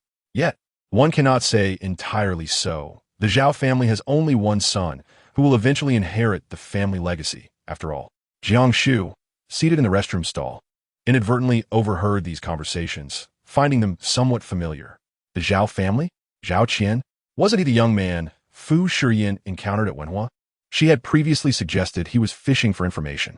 Was the woman outside Mrs. Zhao, the stepmother? Once he matures, wouldn't it be better to have another child? Alas, the old man is of no use. Two women exchanged flirtatious smiles, their laughter causing Jiang Shu to blush deeply. What do you think? Don't blame me for speaking harshly. You are the newcomer. Who knows how much the old man will leave you after he departs? Have you considered your own future? Zhao Tai inhaled deeply, of course. I will secure my own path. Relying solely on the Zhao family is unwise. If I cannot have it, then neither shall anyone else. Her tone was laced with calculation. Recently, I had met with the board members of Wanjing and obtained a piece of evidence. Suddenly, Jiang Shu accidentally dropped her phone, shattering the silence outside. She closed her eyes in despair, wishing she could sever her own hand. After a moment, under the vigilant gazes of the two women, Jiang Shu slowly pushed open the partition door, feigning calmness as she washed her hands, preparing to leave. Just then, Zhao Tai called out, "Wait." Jiang Shu's back stiffened. "What is it?" She turned around. Her expression was one of despair, but after a moment, she forced a smile. "Hello." Zhao Tai was quite young, only a few years older than Zhao Qian, yet she was his stepmother. With her arms crossed, Zhao Tai stepped forward and scrutinized Jiang Shu. You look so familiar.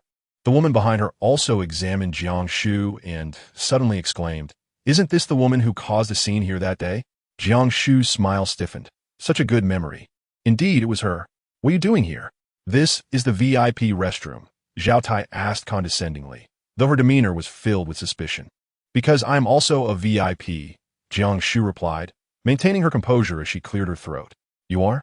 They exchanged glances, clearly skeptical, their disdain almost palpable. Show me your card. Caught in a dilemma, Jiang Shu realized her precarious situation and reluctantly retrieved her card from her bag. The woman behind Zhao Tai snatched it, comparing it with her own before declaring, It's not fake. Did you acquire it yourself? The question struck at Jiang Shu's pride, and she seized the opportunity to respond. Of course, I couldn't afford it. It was obtained by a man. You wouldn't ask who he is, would you? Who is your man? Jiang Shu's mind raced. After a brief silence, she replied, You both know that in this circle, one cannot casually disclose a man's identity. Please understand, sisters. They were doubtful, but accepted her explanation, recognizing the reality of the situation. Zhao Tai must have been a favored mistress of someone in a significant position. Zhao Tai began to play with her hair. Her guard lowered. Now that I know, you may leave. Jiang Shu turned to exit, anxious not to be detained further. Their readiness to accept her story suggested they too had been in similar positions. On her way back to Ming Yuan, Jiang Shu could not shake Zhao Tai's word from her mind. Wan Jing happened to be the group that Fu Shiyan was preparing to acquire. Could Zhao Tai's remarks be related to this matter? Night had fallen when Jiang Shu hurried into Ming Yuan, noticing no cars in the courtyard. Had Mr. Fu not returned yet? The servant observed her anxious demeanor, recalling that Mr. Fu had called to inform her of a social engagement that would keep him from returning home that evening. Did he mention the location of his gathering? No, he did not. Jiang Shu took a deep breath, pacing restlessly within her home. After some contemplation, she decided to call Fu Shiyan. The phone rang several times without an answer, and her second attempt was abruptly cut off. Perhaps he was in a meeting? Jiang Shu felt uneasy and, grabbing her bag, made her exit. Master, heaven and earth. Considering previous instances, he would unlikely conduct important discussions on his own territory, leaving but one possible venue, heaven and earth. As the neon lights flickered to life, crowds flocked to the entrance of the nightlife venue, bustling as ever. Once again, Jiang Shu was intercepted, questioned about whom she sought. She hesitated, realizing she could not request Mr. Li this time. I'm looking for Liang Qiu. Your manager Liang, she exclaimed, a spark of inspiration igniting within her. The attendant, adhering to protocol, inquired about her reservation. Given the urgency of the situation, do you really expect me to have made an appointment? If this goes awry, will you take responsibility? Jiang Shu boldly shouted. The attendant exchanged glances with a colleague, a flicker of uncertainty passing between them. One of them ventured inside, weaving through the throngs to find the disheveled figure and relay her message. Jiang Shu soon caught Liang Qiu's probing gaze, and she waved excitedly, signaling, It's me. Liang Qiu flashed a carefree smile before apologizing to his boss, who was engaged in conversation, and strode purposefully to the entrance. Miss Jiang, what brings you here? He inquired. Jiang Shu glanced past him, questioning, Is Fu Shiyan here tonight? Liang Qiu gestured for her to follow him inside. The atmosphere was raucous, and they settled into a corner. What business do you have with Ayan? Liang Qiu asked. Jiang Shu frowned, insisting, You still Haven T answered whether he is here. Liang Qiu's smile widened as he scrutinized her expression. Even if he is, I cannot permit you to simply barge in. Chapter 112. Aren't you married? Jiang Shu's heart sank. It dawned on her that Fu Shiyan was not present. She exhaled, relieved. Then it's nothing. I shall take my leave. However, Liang Qiu seized her collar and effortlessly pulled her back. Miss Jiang, are you unaware of Ayan's schedule? How would I know? Jiang Shu retorted, her impatience flaring as she felt interrogated. Aren't you two married? Liang Qiu casually tossed out the question. Jiang Shu dismissed it at first, but moments later, she widened her eyes in disbelief. Did Fu Shiyan tell you? No, but your reaction just now confirms its truth. Liang Qiu wore a mischievous grin, relishing his triumph. Jiang Shu inhaled sharply, indignantly striking his chest. You deceived me. How can one be so carefree, yet so insidious? She thought, frustrated. Liang Qiu, suppressing his laughter, clasped his hands behind his back. In the world of Jiang Hu, I am known as the all-knowing man of Haiqin. The woman who could make Yin so anxious that he would risk compromising a future partnership must possess a remarkable identity. How could I not be concerned for my dear brother? Jiang Shu felt like a fish laid bare on a chopping block, vulnerable to the whims of those around her. What feelings are there? She murmured softly, still infuriated. Is that so? Liang Qiu inquired as he drew closer. Then why are you so concerned about Yan's safety? Jiang Shu was momentarily taken aback, struggling to retort, and eventually stammered, Anyway, it's not. I can't be bothered to discuss this with you. Come with me, Liang Qiu said. Turning away, they entered a private elevator, which halted on the 3rd floor. Liang Qiu guided her into a tranquil compartment. Noticing her anxiety and fear, he reassured her. Rest assured, nothing like last time will occur here. Remain calm. Someone will come to fetch you shortly. Before Jiang Shu could pose further questions, the door closed behind them, not locked, yet Liang Qiu had already departed. She wished to leave as well, but the memory of the previous bloodshed immobilized her. Ultimately, she decided against it. In such a chaotic environment, she was indeed vulnerable alone. Yet, her earlier determination to enter was equally resolute, leaving Jiang Shu seated on the sofa, momentarily perplexed by her own sentiments. Fu Shiyan's social engagement today was not at the extravagant venue, but rather at the residence of Director Yu, one of the board members of Wanjing. Mu Yi, holding a man's coat, paced outside, having waited for 2 hours without any sign of his return. Mrs. Yu poured her tea, saying, Don't worry, Assistant Mu. Matters between men are always intricate. Just wait patiently. Mu Yi nodded, her gaze falling upon Mrs. Yu's wrist, adorned with the latest Cartier bracelet, gleaming brilliantly. Clearly, Director Yu treated his wife well. Mrs. Yu raised an eyebrow, her smile radiating happiness. Is that so? Is it that obvious? Mu Yi replied with a smile. Most men, after achieving success, tend to abandon their wives for younger companions. But Director Yu seems not to have done so. It appears Mrs. Yu has a way of managing her husband. You flatter me, Assistant Mu. He merely does what any decent man ought to do. Nothing commendable. Mrs. Yu responded gracefully, glancing towards the study door. Your Fu is also a good man. Does he not have a girlfriend? Mu Yi's expression darkened slightly. It was Fu's private affair, of which she was unaware. Mrs. Yu, perceptive, remarked, I see you well. Men tend to favor gentle and obedient companions. You excel in that regard, and your gaze towards Fu is filled with affection. Outsiders could perceive it, yet Fu Shiyan remained oblivious. Chapter 113. You get out of the car, Mu Yi refrained from arguing, offering a rueful shake of her head. Everything ultimately depended on Fu's intentions. Just as Mrs. Yu was about to continue, the study door swung open, and Fu Shiyan emerged alone, his pace leisurely. A few buttons of his shirt undone, exuding a certain allure. Mu Yi immediately rose, extending his coat. Fu Shiyan donned it, addressing Mrs. Yu. Director Yu's tea has gone cold. Please refill it. We shall visit again another day. With a smile, Mrs. Yu bid them farewell, but once they were gone, her expression shifted entirely as she hurried into the study. Yuan, as the chill of the evening air enveloped them outside, Mu Yi followed Fu Shiyan into the car. Fu, did Yuan agree? He must agree, whether he wishes to or not. Fu Shiyan's distinctly defined fingers gently tapped the armrest, exuding an effortless demeanor. A decade ago, in his relentless pursuit of power, he trampled upon the bones of many, all of which lay within my grasp. Now, as he seeks the wealth of the Fu family, he is sorely unqualified. As negotiations reached their climax, Yuan appeared utterly drained. His gaze toward Fu Shiyan akin to that of a man confronted by a demon, filled with trepidation. This was fortuitous, should Yuan divest his shares. Our leverage to impeach Li Wanli would increase, potentially overwhelming Zhou Yangqi. He would not remain idle. He was likely persuading other board members. His private phone vibrated in his pocket, revealing a call from Liang Qiu, who had already attempted to reach him several times. He glanced at Mu Yi, who bowed her head in apology, a flicker of guilt crossing her features. It's your personal phone. I dare not answer. What is it? Fu Shiyan held the phone to his ear. Half a minute later, after an unclear exchange, his previously relaxed demeanor darkened ominously. Stop the car. The driver slammed on the brakes, causing Mu Yi to lurch forward, her forehead colliding with the seatback, causing her pain. Mr. Fu, you need to get out. Fu Shiyan had already tucked away his phone, his tone inscrutable. Taken aback, hesitated for a moment, but ultimately asked no further questions. She opened the car door and exited in a rather disheveled manner.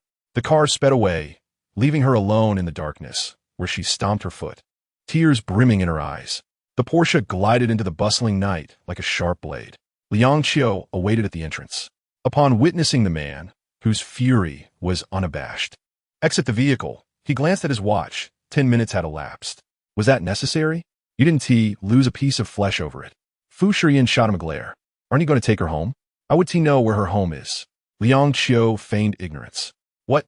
Should I deliver her directly to Mingyuan? Less chatter. Fu Shiyan retorted, unwilling to engage further. Where is she? On the 3rd floor. Jiang Shu, feeling bored, had played several rounds of a game alone until her phone battery died, at which point she dozed off on the sofa. When Fu Shiyan pushed open the box door, this was the sight that greeted him. The woman's sleeping posture was rather demure. She had even removed her coat to cover herself, leaving only half her face exposed, her long eyelashes fluttering in an unsteady slumber. His earlier anger dissipated in the presence of her tranquil figure, and he unconsciously softened his movements. Jiang Shu was awakened by the rising warmth around her. Drowsily opening her eyes, she was startled to find a man sitting beside her. Fu Shiyan was smoking, the smoke curling into the dimness, obscuring his expression as he remained silent. Initially, Jiang Shu thought she was mistaken and rubbed her eyes, only to be startled anew. Fu Shiyan, you're here? She sprang upright, wincing as her neck protested. Chapter 114. I fear for your safety. He merely turned his head, the ember of his cigarette flickering in the shadows. Wouldn't you wait at home for my return? His tone bore a hint of irritation. Jiang Shu weighed her words, knowing he likely understood much of the situation already. She dared not meet his gaze. I know you're troubled by the acquisition of Wanjing, and fearing it would delay your matters, I impulsively came out. These significant events and trivial details are intricately intertwined. Jiang Shu, apprehensive that it might affect his social engagements today, is at a loss as to how to shield him from it. Fu Shiyan extinguishes his cigarette, leaning in to exhale the last wisp of smoke upon her face. As she coughs and instinctively recoils, he tightens his grip around her neck. His voice a low murmur. Do enlighten me. What have you discovered? Jiang Shu's face flushes, proximity allowing her to discern the small mole beneath his eye. She holds her breath and recounts the events, concluding with, Have I caused you trouble again? This seems incongruous. After all, she had merely remained here, doing nothing. Fu Shiyan's grip intensifies, his brow furrowing with a complexity of emotions. You are clever, yet you're also being overly clever. Unbeknownst to her, Zhao Tai's movements are already under his surveillance, and she remains oblivious to the potential troubles that may arise should one be careless and expose their identity. Furthermore, she cannot fathom the extent of her predicament should she fall into Zhao's hands. Fu Shiyan is concerned about the former, but in truth, he is far more troubled by the latter. The mere thought of Jiang Shu encountering danger quickens his breath. Jiang Shu remains under his control, her demeanor laced with regret and indignation. I apologize. I will be more cautious in the future. The softness of her femininity ensnares Fu Shiyan's gaze, rendering him unable to withdraw.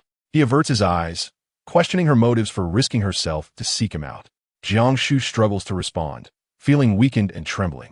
I fear for your safety. At that moment, Fu Shiyan's heart races, deliberately suppressed. Will you not call me? Upon uttering this, Jiang Shu grows anxious, almost reaching for his phone. I did call you 3 times. You didn't answer and even hung up on me. Your silence only heightens my concern. Her urgency brings a sheen to her eyes, making them all the more vivid. Fu Shiyan furrows his brow slightly, having overlooked her missed calls.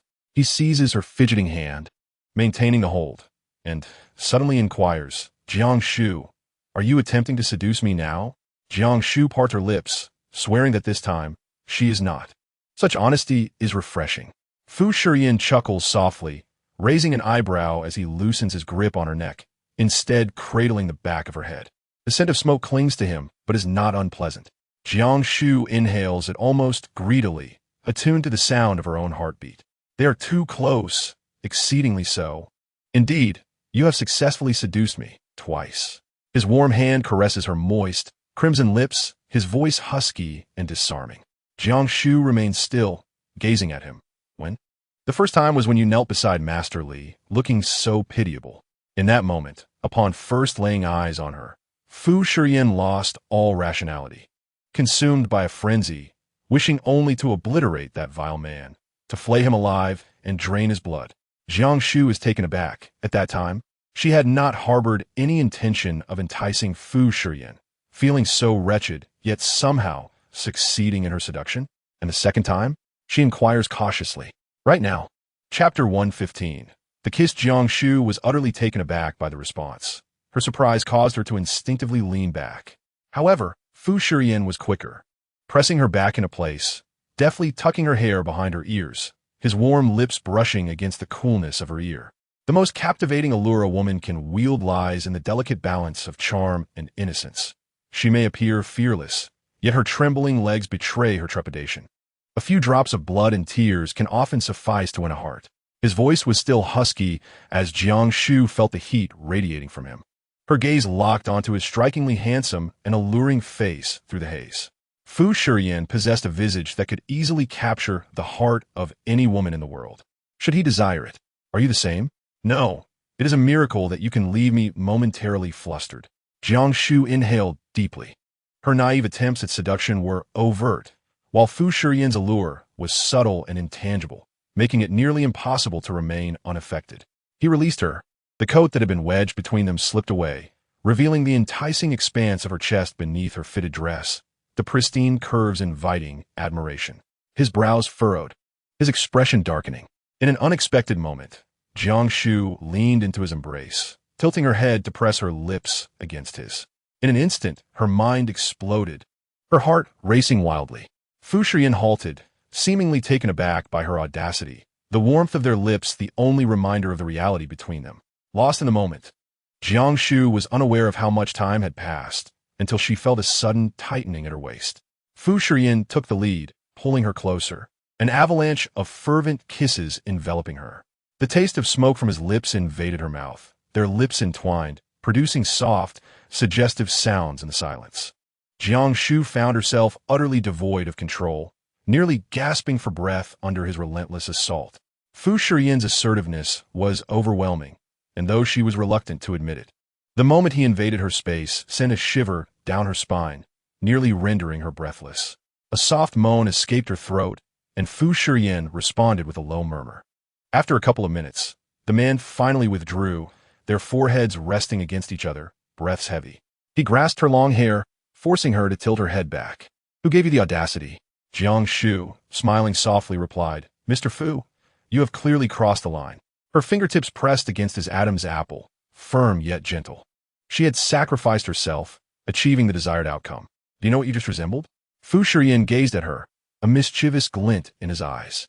Jiang Shu did not answer, but instead questioned, would you consider that the third time? He remained silent. Your fluster was far more than a fleeting moment. Jiang Shu's smile widened as her soft hand slowly glided down to his slender waist. Although they had done nothing overt, their demeanor suggested otherwise. Fu Shiyan grasped her hand, gently shaking it off, attributing it merely to instinct. Jiang Shu firmly believed that her willingness to initiate the kiss signified the beginning of his downfall, causing her heart to race even faster, as if to bring a once mighty deity crashing down, the contrast far too striking to ignore. Fu Shiyan's lips still bore the trace of her lingering essence, an alluring contrast to his otherwise rugged demeanor. Jiang Shu, with insatiable curiosity, observed him closely, realizing that his affection for her was evident in his willingness to incapacitate Li Yi and his hurried arrival here out of concern for her safety. Isn't that so? She mused. Fu Shiyan, unable to tolerate her proximity any longer, stepped back. Jiang Shu, are you toying with me? In this moment, she appeared not as the obedient facade she often donned, but rather exuded confidence and charm, as if this was her true self. Chapter 116. Deeply engaged yet, Fu Shiyan's gaze remained unwavering. Jiang Shu leaned closer, her breath brushing against the clarity of his eyes. There must be a hint of affection, just a trace? At this moment, she masked her emotions, deliberately concealing her racing heartbeat to appear unaffected by his influence. Fu Shiyan remained still, but suddenly, the door to the private room swung open, and Liang Xiu's voice halted abruptly at the sight before him. followed by hurried footsteps. "I didn't see anything," he declared. Jiang Shu's emotional high swiftly dissipated, and in the face of Fu Shiyan's cold demeanor, she felt a tinge of fear and instinctively retreated, lowering her head to put on her shoes. Fu Shiyan stepped out. "What's the matter?" Liang Qiu's playful gaze sparkled with mischief. "I wouldn't want to intrude at such a crucial moment. I'll take the heat for you if it comes to that." "Speak," Fu Shiyan replied dismissively, extracting a cigarette from his pack and placing it between his lips. "There's a minister from the Zhao family here tonight, accompanied by a woman he keeps on the side, and he has also ordered 2 escorts." Fu Shiyan narrowed his eyes. 3? His stamina is impressive. Liang Qiu chuckled, leaning against the railing, spotting Jiang Shu standing a short distance away with her arms crossed. "As long as we can trace the source, the Zhao family won't escape unscathed. Evidence has been preserved and sent to your email. It should be beneficial to you." Fu Shiyan exhaled a plume of smoke, clarity returning to his mind. "Thank you. I'll treat you to dinner another day." "Sure. Shall I bring my wife along?" Jiang Shu, noticing Liang Qiu's gaze on her, offered a perfunctory smile and waved. Fu Shiyan turned to her, seemingly on the verge of saying something, but ultimately chose to issue a warning. "Just keep this between us. It's for Grandpa's health." "For Grandpa? You're deeply involved in this," Liang Qiu remarked, observing the man's expression. "Don't worry, my lips are sealed."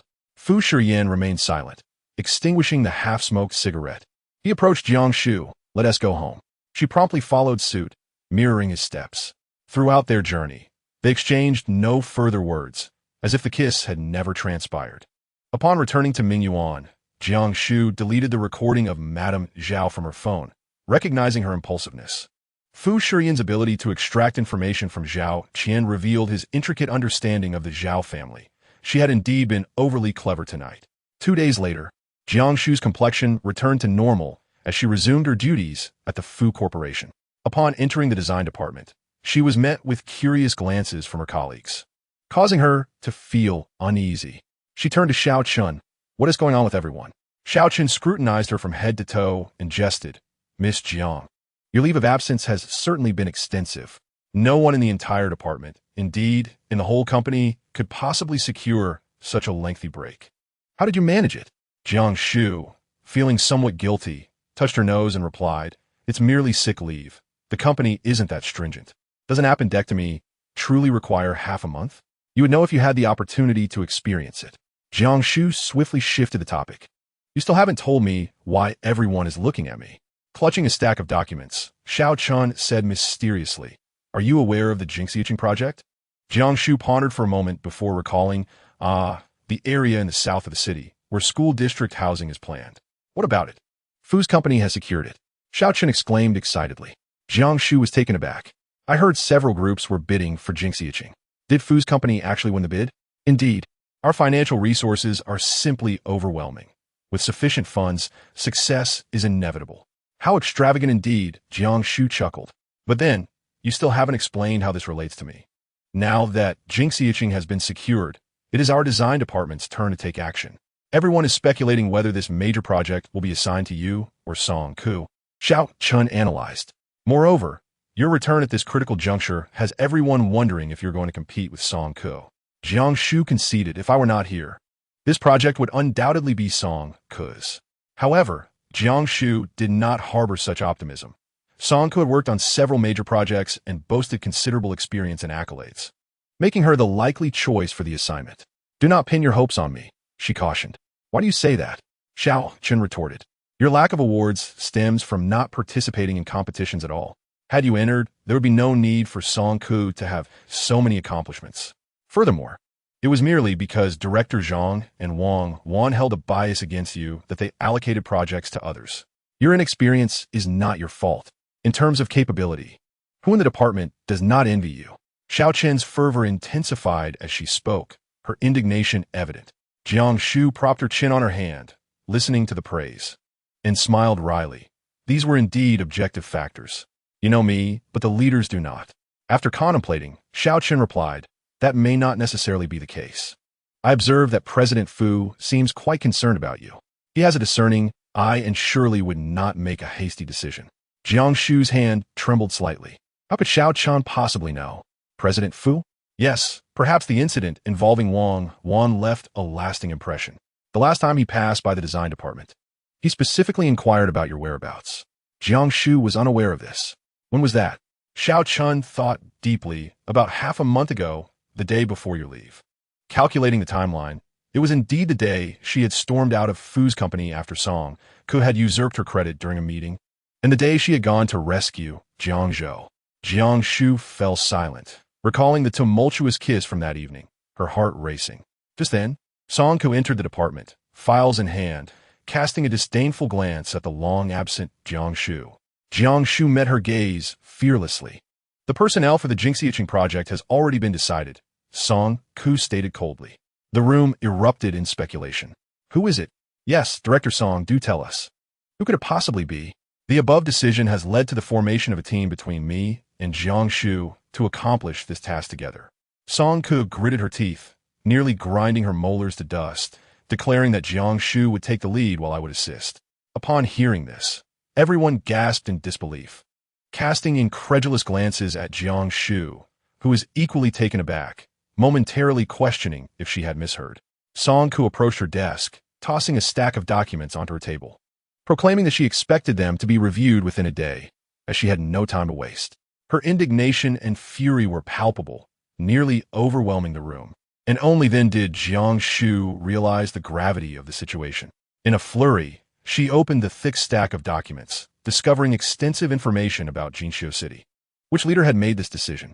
Song Ku sneered, suggesting that if Jiang Shu was so capable, she should inquire herself. It was indeed unfortunate, as if some underhanded tactics had been employed. You can conduct the research at Jinshu City by yourself this afternoon, she concluded before storming back to her office. Slamming the door with a resounding bang, Jiang Shu refrained from retorting, dismissing the murmurs around her as she focused intently on the materials before her. However, she couldn't resist pulling out her phone and lingering on the conversation thread with Fu Shiyan. She typed a few words, only to delete them, wrestling with her thoughts for an extended moment before ultimately deciding against sending him a message. Chapter 118. Solo research. Song Ku was true to her word. She would not partake in the research. Jiang Shu knocked twice on the door, but it remained closed, prompting her to abandon her efforts. Xiao Chun quietly suggested, Jinshu City is quite far from here. I will accompany you. No need. You should attend to your own tasks. I can manage, Jiang Shu replied, shouldering her bag and packing the materials and brochures before departing from the Fu family as premises. If the northern part of the city represented the realm of capitalists and the affluent, the southern part was a reflection of the ordinary populace, brimming with life, affordable living costs, and an abundance of warmth. The Jiang family resided here, and Jiang Shu had lived in this area for 13 years. As she set foot on familiar soil, she suddenly recalled that her mother hadn't caused any disturbances for a while. The last time, she had threatened to seek out Fu Shiyan. Had her threats truly intimidated her? Due to the high foot traffic, the area was densely populated with housing. Jinshu City boasted a prime location, situated near elementary and middle schools, crucial for children during their formative educational years. Thus, when the properties were released for sale, they would certainly be in high demand. Fu Shiyan's investment in the bidding was undoubtedly prudent. The vast abandoned building was being dismantled, leaving behind a wide expanse of ruins where numerous workers toiled under the sun. Jiang Shu clutched her brochure as she circled the vicinity, confirming her general design direction. She settled beneath the shade of a tree, sunlight dappling her face, a touch warm. Nearby, a grandmother played with her granddaughter in the park, the little girl pointing at her and repeating, "Sister, drawing, drawing." Jiang Shu felt her heart melt, smiling as she reached into her bag for a piece of candy. "Sister has candy. Would you like some?" The grandmother eagerly encouraged the little girl to approach, urging her to thank the sister. "Thank you, sister," the girl chimed, her voice sweet and innocent, causing Jiang Shu to beam with joy. "Young lady, what are you drawing? Is it a sketch?" she inquired. Jiang Shu replied, "Just having fun. Practicing my skills." Grandmother, seemingly understanding yet not entirely, remarked that my eldest granddaughter is also an artist, and her paintings are truly remarkable. "Oh, has she entered university?" "She just started this year. Her situation is unfortunate. Having moved from the countryside to the city for her studies, her residence is quite distant. Her parents deliberated for years over whether to purchase a home in the school district. After much effort, They finally gathered enough funds to buy a property nearby, only to discover it was an unfinished building where they were forced to reside for 3 long years. The grandmother sighed heavily, stating, "Now, this unfinished building is set to be demolished." Jiang Shu glanced back, observing the many incomplete structures, each concealing its own untold hardships. One would expect that those able to afford a home in a good school district would be the fortunate children of healthy families. It remains uncertain what the future holds. She silently hoped that history would not repeat their tragic tale. Jiang Shu felt a whirlwind of emotions. It simply could not be so. Just as she finished her thought, she abruptly noticed a little girl wobbling onto the road. "Grandmother! Child!" The grandmother quickly turned, urgently calling out, "Oh dear, little treasure." However, the child had already ventured halfway across, and with the view obstructed, a vehicle was speeding toward them. Without hesitation, Jiang Shu discarded her sketchbook and dashed forward, embracing the child and shielding her with her own body. The screeching brakes of the car echoed behind her, and the driver, perspiring profusely, leaned out to shout, "Whose child is this? How careless!" The little girl wailed in her arms, and Jiang Shu, disregarding her scraped arm, comforted her, saying, "It's all right. Everything is fine." While bowing in apology to the driver, she guided the child to the side of the street. The vehicle slowed as it approached Jiang Shu, then came to a halt once more. A window in the back seat was lowered, revealing a man who seemed just awakened, his shirt casually unbuttoned, exuding an air of nonchalance. He lifted his eyelids and addressed the woman holding the child with a warm tone, "Miss Jiang, I did not expect to see you here." The driver, now sweating even more, felt the weight of misfortune, having nearly caused an accident, and realized that this man was someone the boss recognized. Jiang Shu thought she must have misheard, her gaze lifting in bewilderment to find Zhou Liangqi before her. Much to her surprise, the grandmother hurried forward, taking the sobbing child and expressing her gratitude repeatedly. Jiang Shu reassured her that it was all right and reminded her to keep a close watch on the child before approaching the vehicle. "Mr. Zhou, what brings you here?" Zhou Liangqi opened the car door, an invitation to converse. Jiang Shu hesitated, explaining that she had other matters to attend to. After securing her sketchbook at home, she briefly contemplated fleeing.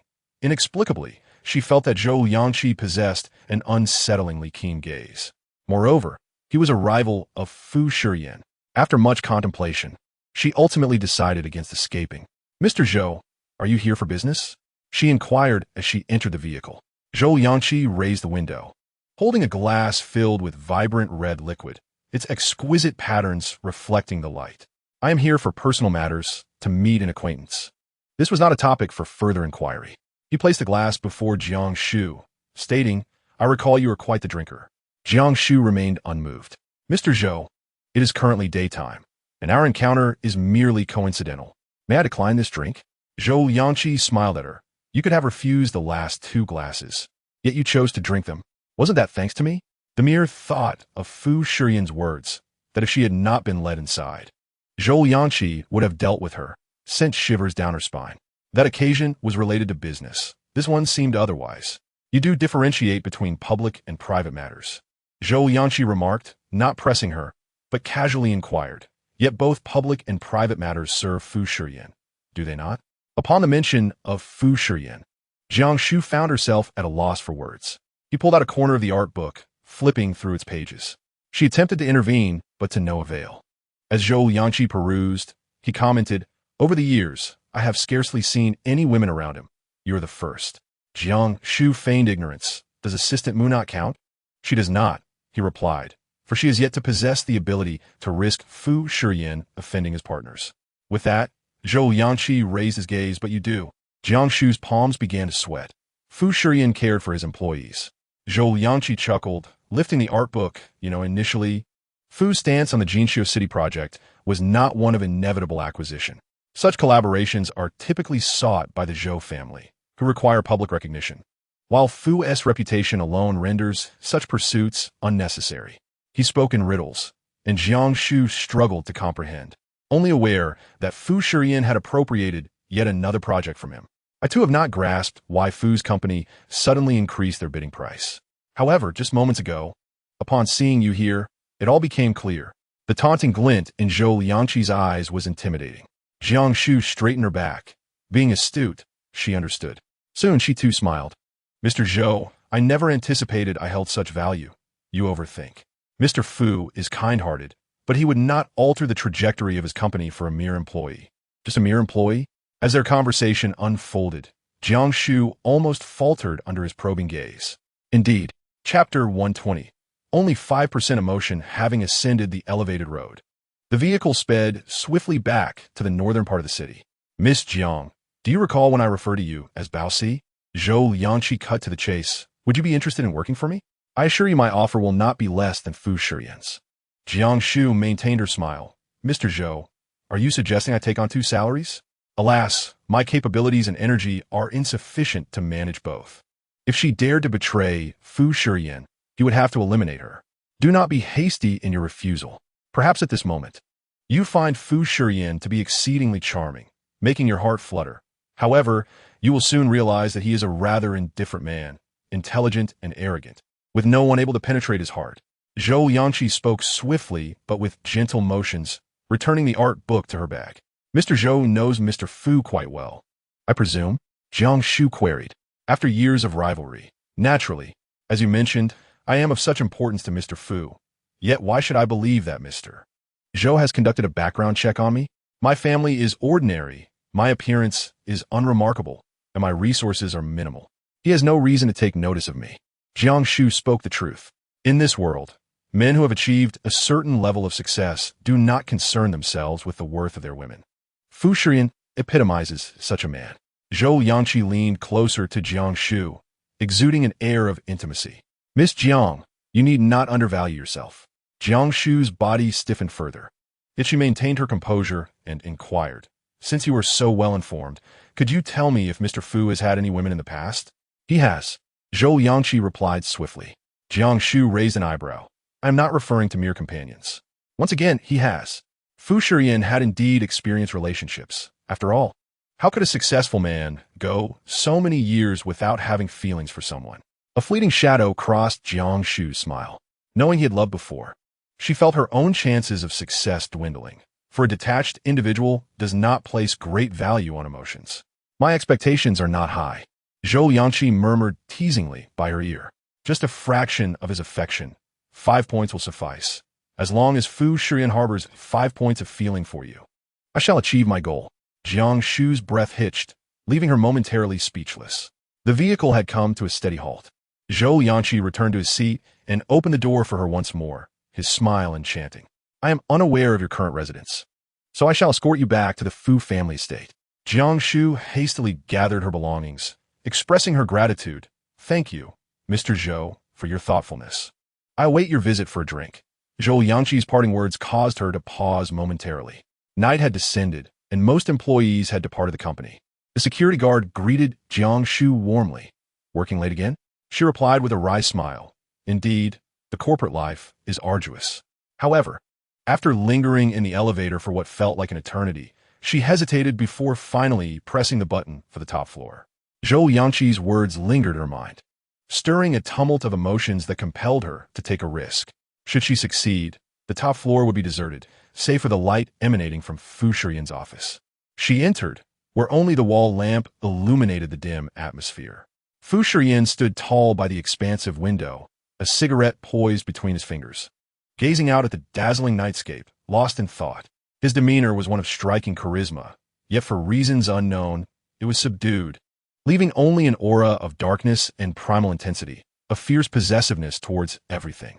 Yet at this moment, his silhouette lacked its usual commanding presence, as if he allowed himself to feel isolated only in solitude.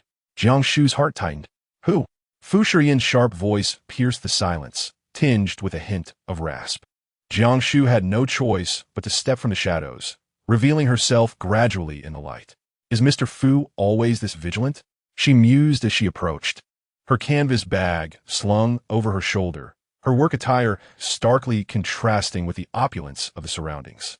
Upon recognizing her, Fu Shiyan softened his expression. You did not return to Mingyuan. What brings you here? Jiang Shu set her bag down, smiling as she neared him, her fingertip resting on his furrowed brow. I was about to leave, but upon seeing the lights on the top floor, I decided to wait for you to head home together. Fu Shiyan's brow remained furrowed as he grasped her restless hand, now unperturbed by the possibility of being discovered. Jiang Shu shook her head, suddenly finding the idea of having a clandestine affair with her superior rather thrilling. What do you think, President Fu?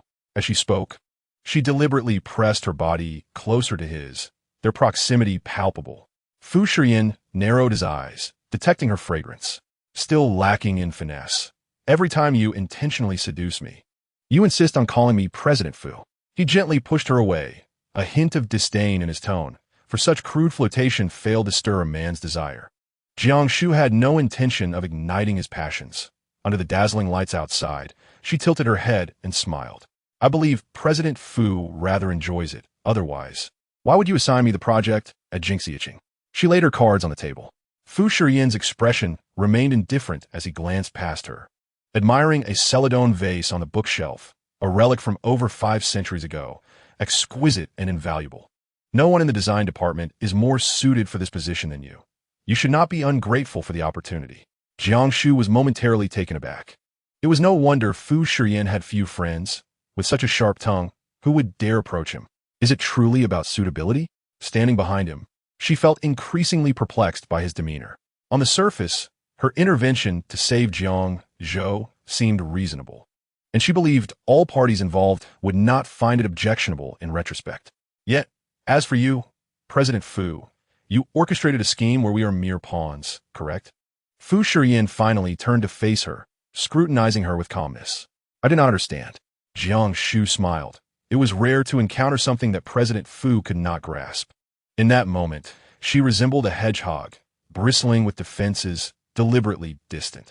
The Zhou and Fu families had been adversaries for long, and Zhou Liangqi had a particular disdain for him. He sought every means to uncover Fu's vulnerabilities, setting a trap in Haicheng while being in Jiangcheng, using her to test him. And you, falling right into his scheme, paid the price of my tarnished reputation.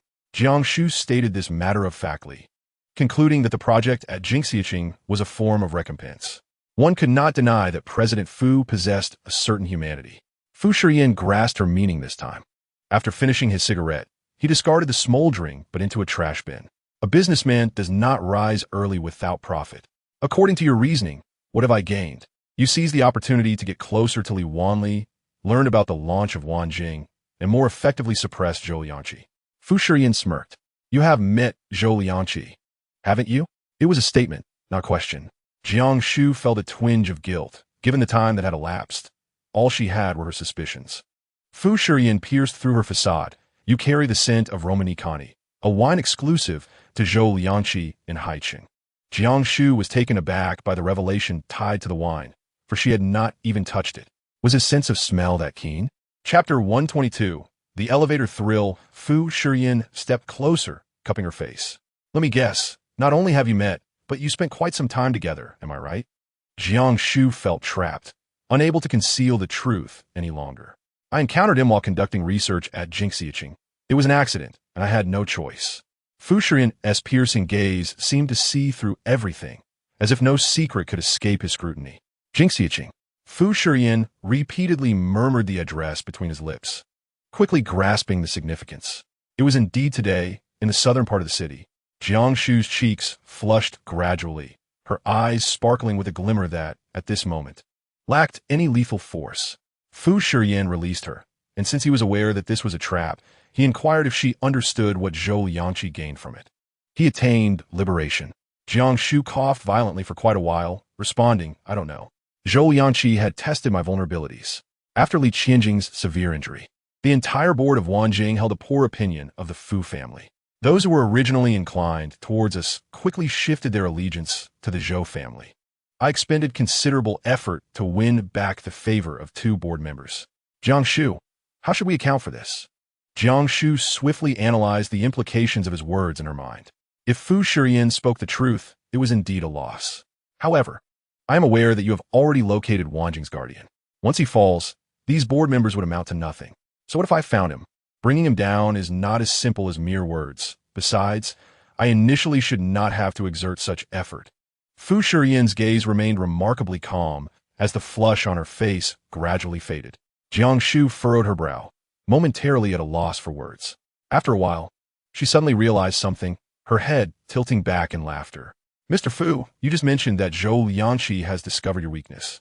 Is that weakness me? Fu Shiyan withdrew his gaze, evidently helpless, as he picked up his coat from the chair and strode out of the office. Jiang Shu hurriedly grabbed her bag to follow him. Why are you silent? Is it me? Fu Shiyan, without turning back, replied, It's my identity as your husband, not you. Oh, but isn't your wife me now? So that means it's me. Jiang Shu mustered her courage to link her arm with his. He did not move away, nor did he shake her off, pressing the button for the exclusive elevator. Have you no shame, Jiang Shu? Jiang Shu's smile widened. Is it because you like me that you're giving me the Jinxiaching project? Fu Shiyan entered the elevator, ignoring her. As the doors closed, Jiang Shu leaned against him. Ignoring me? The elevator was spacious, with mirrors reflecting their every posture. Jiang Shu wrapped her arms around his lean waist, her hands gradually sliding down along his abdominal muscles.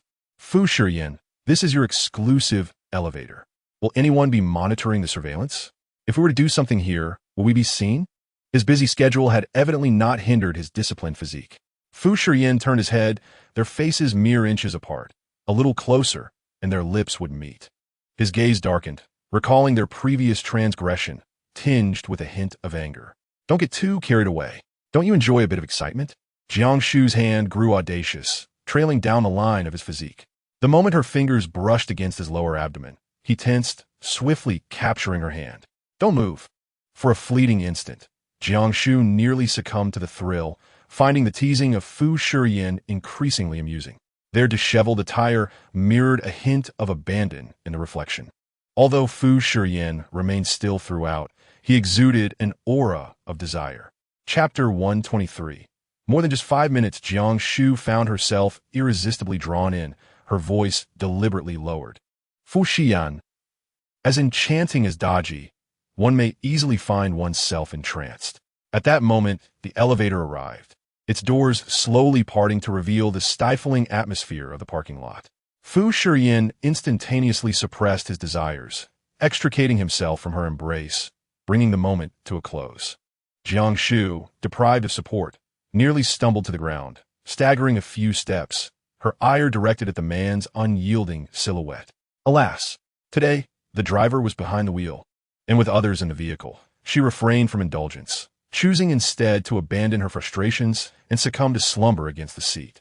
She remained in a deep sleep until they reached Mingyuan, where Fu Shiyan, having no intention of rousing her, found himself sitting back in his place at the moment they disembarked, pressing his temples with a sigh of resignation, softly calling out, Jiang Shu, we have arrived. She remained unresponsive, her dark locks clinging to her face, lost in deep repose. Fu Shiyan, feeling a headache creeping in, had no choice but to lift her out of the car. The servant, opening the door, instinctively lowered their voice upon witnessing the scene. Madam is asleep? Fu Shiyan replied with a faint acknowledgement, ascending the stairs and using his toes to nudge the door open, placing her gently on the soft bed. The unique softness that belonged to her faded as he departed, taking note of the room that had been thoroughly marked by Jiang Shu, her belongings scattered about. On the nightstand, a stack of sketchbooks caught his eye. The first page showcased a chibi version of himself, accompanied by bold characters that read, The Great Demon King. Fu Shiyan chuckled, glancing once more at the woman on the bed. The artistic skill was commendable, though regrettably misapplied. He continued to peruse, discovering a series of peculiar drawings. Money, ice cream, a wounded face, and a bloodied hand gripping a knife. Among them lay a hand-drawn portrait of him alongside a younger version of himself, reminiscent of a photograph from the old residence. Fu Shiyan found himself unconsciously tightening his grip on the paper, casting another look at the sleeping woman, an overwhelming tide of emotions flooding his mind. The door gently closed, and in the ensuing silence, Jiang Shu opened her eyes. The lingering, frigid scent of Fu Shiyan still hung in the air, which she greedily inhaled. Turning to gaze at the nightstand where the drawings lay neatly arranged. Zhou Liangqi had once mentioned that gaining merely a fraction of Fu Shiyan's affections would suffice. Upon hearing this, she had deemed it an insurmountable challenge. Yet at this moment, an instinctive thought crossed her mind. Perhaps she could aspire for more than just a mere fraction. Regarding the Jinshu City project, Song, who had claimed to assist, yet in truth had entirely abdicated responsibility, showing no interest in the minutiae of the matter. leaving Jiang Shu to toil alone, her eyes reddened from overwork. Assistant Mu? As Song Ke left work today, she encountered Mu Yi waiting at the elevator. Mu Yi nodded at her. Director Song off duty? Indeed. Mu Yi was a favored confidant of Fu Shiyan, and Song Ke dared not overstep her bounds. Jingshu City is a significant project for the company. You must have been quite busy these past days, Director Song, Mu Yi inquired with a smile. Upon hearing this, Song Ke felt a surge of indignation, scoffing in frustration. I am merely assisting, hardly busy at all. Mu Yi appeared to understand, yet remained nonchalant, glancing back to see Jiang Shu still at her workstation, tapping away at the keyboard. I too am unaware of how the company has arranged matters. Director Song's capabilities are evident. How then has she been relegated to a mere assisting role? Mu assistant, you truly possess discernment. Who could argue otherwise? Some individuals are unworthy of their positions, and it is unclear what unspoken rules they have employed. How unfortunate. As the two descended in the elevator, Mu Yi entered the in-house cafe, purchased 2 cups of Americano, and handed one to Song Ke. Unworthy of her position? In that case, she ought to be removed from it. Chapter 124. She must not succeed. The chill of the cup seeped through her fingers, and Song Ke recoiled. Intimidated by Mu Ypsilonius' beautiful gaze. She was no fool, retreating from her role. Mu Yi chuckled lightly, jesting that after so many years at Fu's, she still believed Song Ke to be the most capable in the design department, and thus should not belittle herself unduly. Song Ke absorbed the flattery, but felt a twinge of anxiety. Rumors circulated that Jiang Shu shared a complex relationship with President Fu, and if she acted too boldly. Director Song. Mu Yi's expression turned serious, her voice firm. I am the one by President Fu's side. Such baseless gossip should not be entertained, lest it tarnish his reputation. Song Ke quickly acquiesced, requesting Mu Yi's guidance. Mu Yi gazed into the distance, noticing a luxury car parked at the company entrance. Director Song, is it here to pick you up? I have seen you getting into that vehicle quite often these past few days. Song Ke looked over, nervously assessing Mu Yi's demeanor. Yes, that is my boyfriend. Mu Yi maintained a gentle smile. A romantic relationship is commendable, provided it is not an office affair. Our company has always been supportive of such endeavors. The words sent a tremor through Song Ke, who dared not respond. Why not take me to meet him? Would that be inconvenient? Song Ke inhaled deeply, her palms slick with sweat. That may not be appropriate. Outside, having waited for some time without seeing Song Ke emerge, the man impatiently lowered the car window. Upon spotting Mu Yi, he quickly withdrew, raising the window again. Song Ke was thrown into a panic if he recognized her. How much more so would Mu Yi? She gasped, Mu assistant. A confident expression graced Mu Yi's face. Ah, it appears to be President Li. As far as I know, his monthly salary barely exceeds 10,000.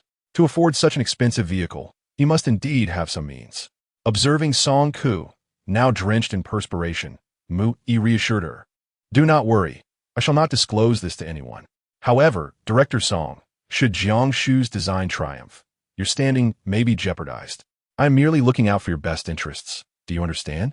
Song Ke nearly gasped for breath. I am aware. Mu Yi felt a sense of satisfaction watching Song Ke's faltering steps as she exited the building. After sipping her coffee, the bitterness spread across her palate, causing her brow to furrow. After all these years, she still could not acquire the taste for Americano like Fu Shiyan. Last night, she had forgotten a document at the office and hurried back to retrieve it, only to find that wretched Jiang Shu entwined with Fu Shiyan. Though he appeared impatient, he remained patient, discussing matters concerning Wan Jing and Zhou Liangqi with her. Such treatment was something Mu Yi had never received. Moreover, their intimacy, though initiated by Jiang Shu, was never rebuffed by Fu Shiyan. As Mu Yi recalled that scene, her hatred expanded infinitely. Wishing nothing more than to eliminate Jiang Shu and drink her blood. A week passed. Jiang Shu devoted herself tirelessly at the company, working through the night to perfect the design for the Jingshu project. Several iterations of her designs had already been discarded, as they failed to meet her standards. Just when she finally conceived a satisfactory proposal, the deadline for submission loomed. Song Ke leaned against her workstation, suggesting that if she could not deliver, she should resign instead of pushing herself beyond her limits. Jiang Shu, stepping away from her keyboard, leaned back to confront her. If I recall correctly, we are part of the same team. Should I fail to deliver, would not Director Song also be accountable for my shortcomings? Song Ke glared at her. retorting that had she been the principal designer from the outset, the situation would have been different. Unfortunately, that was not the case. Therefore, I advise you, Director Song, instead of reveling in my misfortunes, consider how you might assist me in this critical moment. Such a significant project will attract the attention of our superiors. Chapter 125. Heart failure. Seeing Song Ku's face flush with anger brought Jiang Shu a sense of satisfaction. I will not concern myself with your responsibilities. You are the principal designer. The burden lies upon you, not me. Song Ku, like a defeated rooster, stormed back to her office in her high heels. As she departed, Jiang Shu let out a scoff. However, time was indeed running short. She needed to work overtime to complete the design. Sketching on the bus proved ineffective, and after several attempts, she felt an unsettling sensation that someone was following her. Turning around, she found nothing. Was it Jiang Zhou? But he was already under Liang Qiu's control. Jiang Shu began to doubt her own mental state due to the extended hours, thus deciding to catch a ride with Fu Shiyan for the remaining days. Conveniently, he left the office late at night, ensuring no one would witness their encounters. Inside the car, Jiang Shu, with her laptop in hand, smiled amiably at the driver. Lu Gu, thank you for your assistance. Little Lu, glancing at the rearview mirror, noticed the man's dark expression and dared not speak. Madam, please just call me Little Lu. Jiang Shu ignored him and opened her computer, revealing the modeling page. Fu Shiyan pressed his temples, disapproving of her last-minute efforts. What quality of design can be achieved through such hasty measures? Jiang Shu did not look up, stating, Director Fu, this is not your domain. It is best if you refrain from commenting. Fu Shiyan narrowed his eyes, uninterested in engaging in a verbal spar with her. As the Porsche sped through the neon-lit streets, the atmosphere in the car was quiet, with both of them engrossed in their keyboards, creating a harmonious rhythm. Suddenly, a piercing ringtone shattered the silence. Jiang Shu retrieved her phone and, upon seeing the caller ID for Su Ming, quickly answered, Minga? Fu Shiyan paused his typing. Su Ming's voice came through urgently. Xiao Shu, hurry to the hospital. Your father is experiencing heart failure and has stopped breathing. They are attempting to resuscitate him. Jiang Shu's hands began to tremble, her throat tightening. I will be there immediately. After hanging up, she abruptly closed her laptop and turned to Fu Shiyan, who decisively stated, Let us reroute to the hospital. Jiang Shu clenched her hands, swallowing hard, as if she were standing alone in a desolate wilderness. My father has been ill for these past years, and he has never exhibited such a condition. Is he? Fu Shiyan's steady voice quelled her panic. No. It is normal for a comatose patient to experience cardiac failure after prolonged immobility. As long as he can be saved, that is what matters. Jiang Shu locked eyes with him. But what if he cannot be saved? Jiang Shu, Fu Shiyan interjected, his tone softening. That will not happen. As the car came to a halt at the hospital entrance, Jiang Shu was the first to leap out, racing inside. Fu Shiyan swiftly slammed the car door and, with long strides, followed closely behind her. Driven by anxiety, Jiang Shu sprinted almost like a 100-meter dash, colliding with several people along the way, numbly apologizing until she reached the rescue room. The area outside was eerily empty, save for nurses hurriedly transporting equipment. Jiang Shu grasped one of the nurses tightly. Nurse, how's my father? He is still undergoing emergency treatment. Fu Shiyan had arrived, wrapping his arm around her waist and pulling her close. I apologize, please. You may go in now. Jiang Shu lost her composure, her body going limp against him, as his voice resonated from above her. Calm yourself. He will be all right. Yet, the three glaring red letters, emergency in progress, above the operating room sent chills through her heart. Chapter 126. Fu Shiyan's comfort. Jiang Shu sat on a bench in the corridor, hugging her knees, feeling utterly insecure. Fu Shiyan, can you smell it? The scent of disinfectant. I despise that smell. It is suffocating, she whispered. Fu Shiyan swallowed hard. He had never comforted such a fragile woman before and found himself at a loss for words. Jiang Shu continued to speak, as if conversation could quell her inner turmoil. When your grandfather was ill, how did you feel? Were you sad? Fu Shiyan settled beside her, his voice barely above a whisper. I was anxious, just as you are now. Although I am not lacking in wealth, at that moment, I understood clearly that a person cannot triumph over illness. Jiang Shu shut her eyes. Feeling the same way now? 3 years ago, everyone advised me to give up treatment, saying that even if he survived, he would be a mere shell of himself. It would deplete our finances and become a burden. More importantly, he would suffer greatly. But I refused to accept that. I did not care. He had to live. He had to be my father, and he had to live well. He has nurtured me for so many years, and I have yet to repay his kindness. She inhaled deeply, tears spilling like pearls, one by one. Fu Shiyan wrapped his arm around her shoulders, pulling her into his embrace, resting his chin atop her head. Your father has persevered for so many years, all for you. He understands. Jiang Shu lifted her tear-streaked eyes, seeking affirmation. Is that true? He truly does not blame me? Then why is he in this state today? Is he unable to endure it any longer? Does he wish to leave? Fu Shiyan raised his hand, gently brushing away the tears clinging to her face. It must be that you haven't visited him in a long time. He is upset. Jiang Shu paused, then nodded vigorously. Yes, that must be it. I have not spoken to him in ages. The old man must be angry. It is all my fault. As she continued to repeat herself, the pain in Fu Shiyan's eyes melted away, and the so-called sense of boundaries vanished without a trace. At that moment, all he desired was for her to cease her tears. Just then, the doors to the operating room swung open, revealing Su Ming at the forefront, accompanied by several doctors clad in white coats. Ming Ye, how is my father? Jiang Shu stumbled forward in haste. Su Ming's gaze shifted from the man behind her, his brow furrowing slightly as he spoke gently. Rest assured, we have successfully resuscitated him. He is no longer in danger.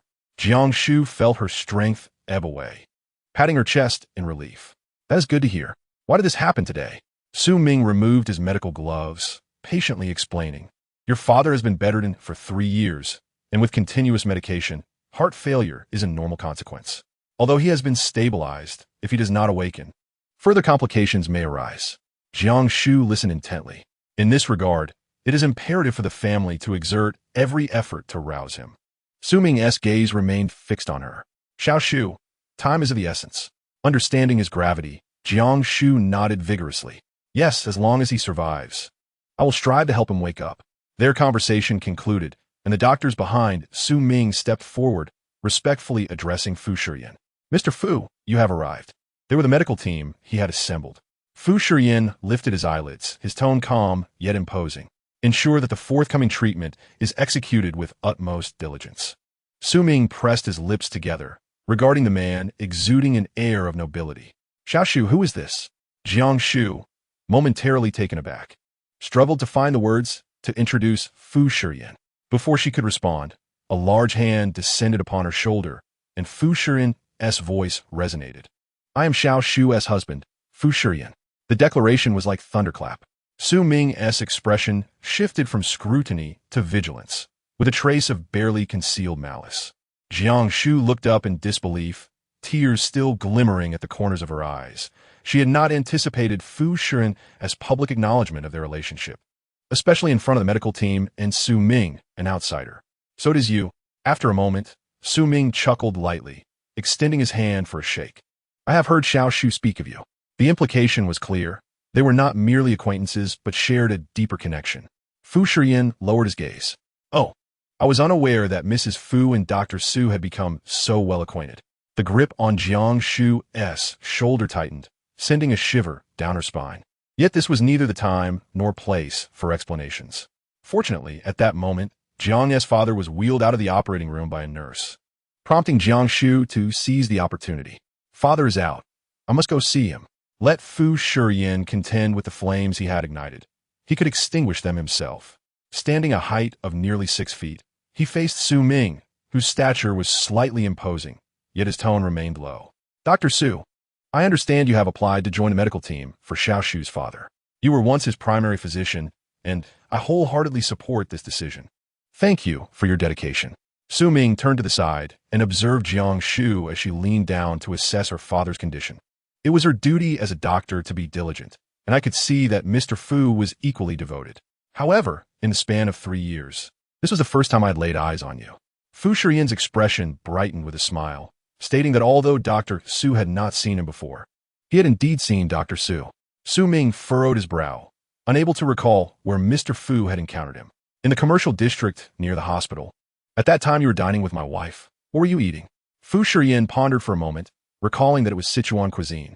Su Ming's complexion changed drastically, not expecting that he would be caught during his last meal alone with Jiang Shu.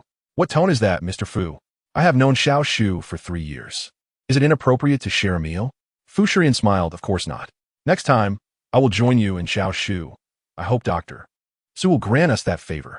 Su Ming remained silent, his gaze fixed intently on Jiang Shu, his obsession palpable. Fu Shiyan subtly shifted to obstruct his view, mentioning that he had been rushed into marriage and had not found the time to visit the hospital lately, but he assured Su Ming that he would come more often. Anything that Dr. Su could communicate to Xiao Shu could also be conveyed to him. The concept of a transactional marriage, yet asserting possession through the role of a husband, left Su Ming somewhat perplexed. As Jiang's father was wheeled into the ward, Jiang Shu followed the nurse to ascertain his condition. At some point, Su Ming appeared from behind, professionally examining Jiang's father's vital signs, casually remarking, "Is he concerned that I might reveal his identity, hence the performance of a devoted husband in my presence?" Jiang Shu, perplexed, stood up and noticed Fu Shiyan at the ward entrance, speaking on the phone, seemingly dealing with matters. "What did he say to you?" Su Ming asked, his tone tinged with irritation. "He mentioned that anything I could relay to you could also be conveyed to him." Jiang Shu sensed that this statement perhaps overstepped boundaries. A man of Fu Shiyan's stature should not be so ostentatious. Yet her mind was muddled, and she echoed, "Yes, he fears you might disclose it." Chapter 128. Because he likes you, Su Ming meticulously gathered his equipment and stated earnestly, "You know, I would never do anything to harm you." Jiang Shu, touched, nodded vigorously. "I understand, Minggu. I must say, I truly appreciate you. At times, I feel you are even better than my own brother." However, at this, Su Ming did not appear pleased. He smirked. "You wish. Don't take advantage of me. I have no desire to be your brother." Jiang Shu felt a bit embarrassed, but did not dwell on it.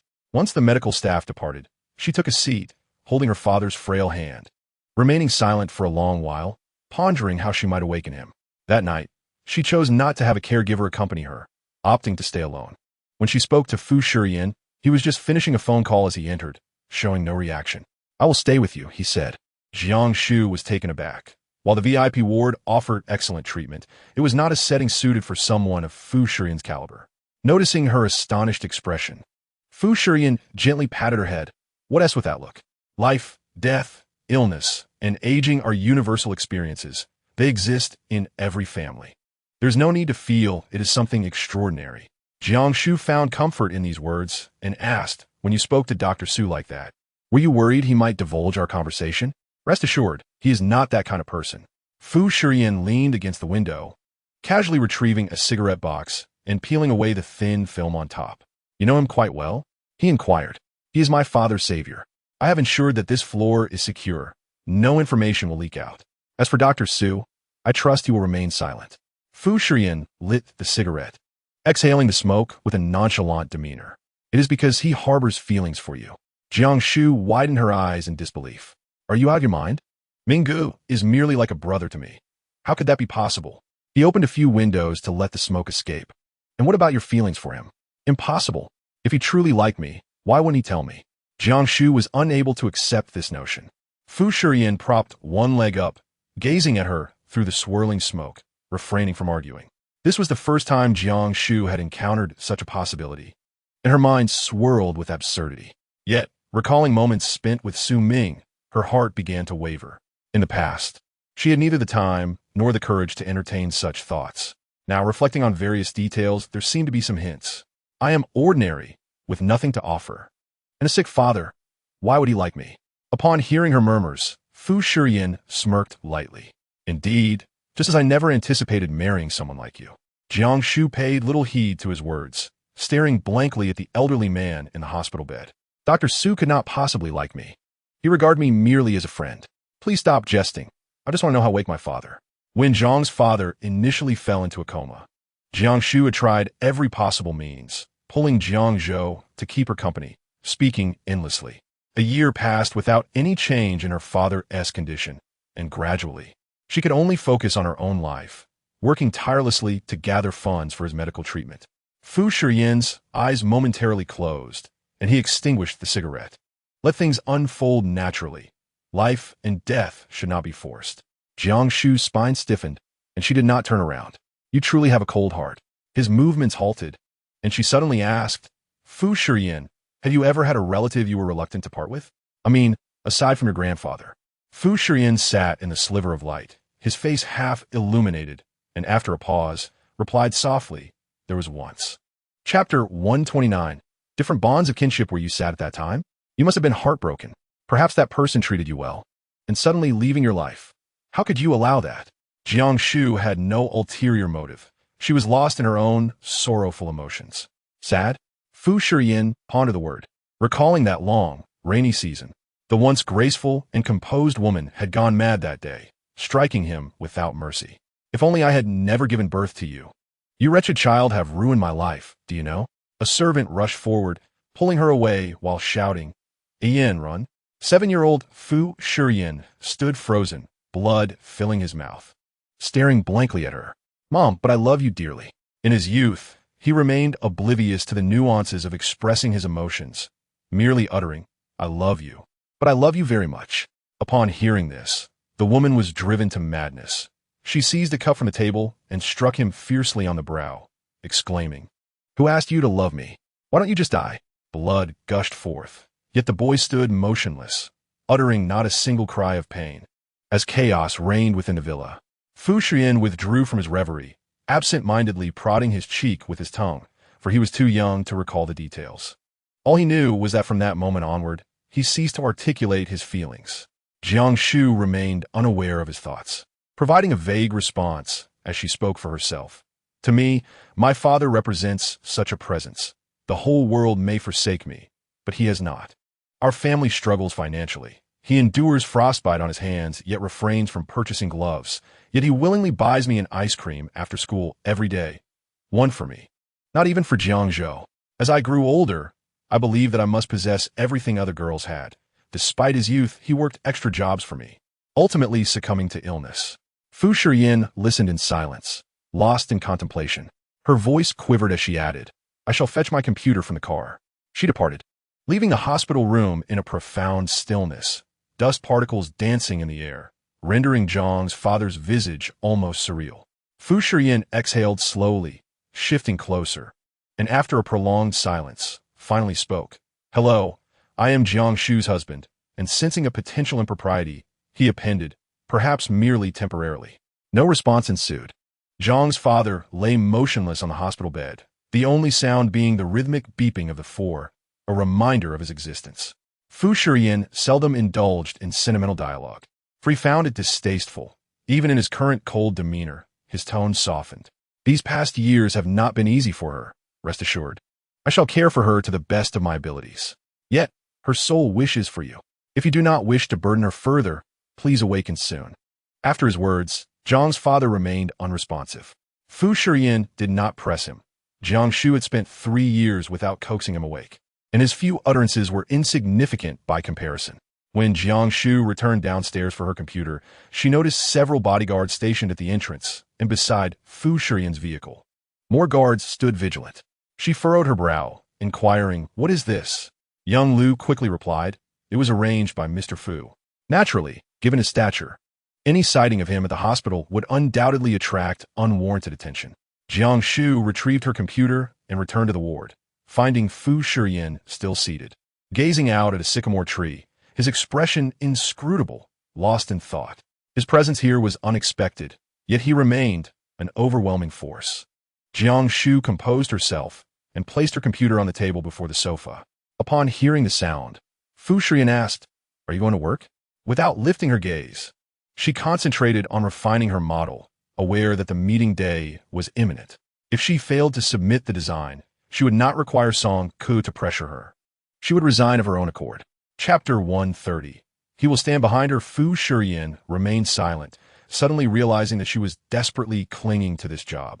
Much like a wild grass with an indomitable spirit, time seemed to stretch endlessly, and eventually the sofa beside Jiang Shu sank as Fu Shiyan took a seat, scrutinizing her design sketches. How much longer? He inquired. Jiang Shu, weary yet determined, replied, Almost there.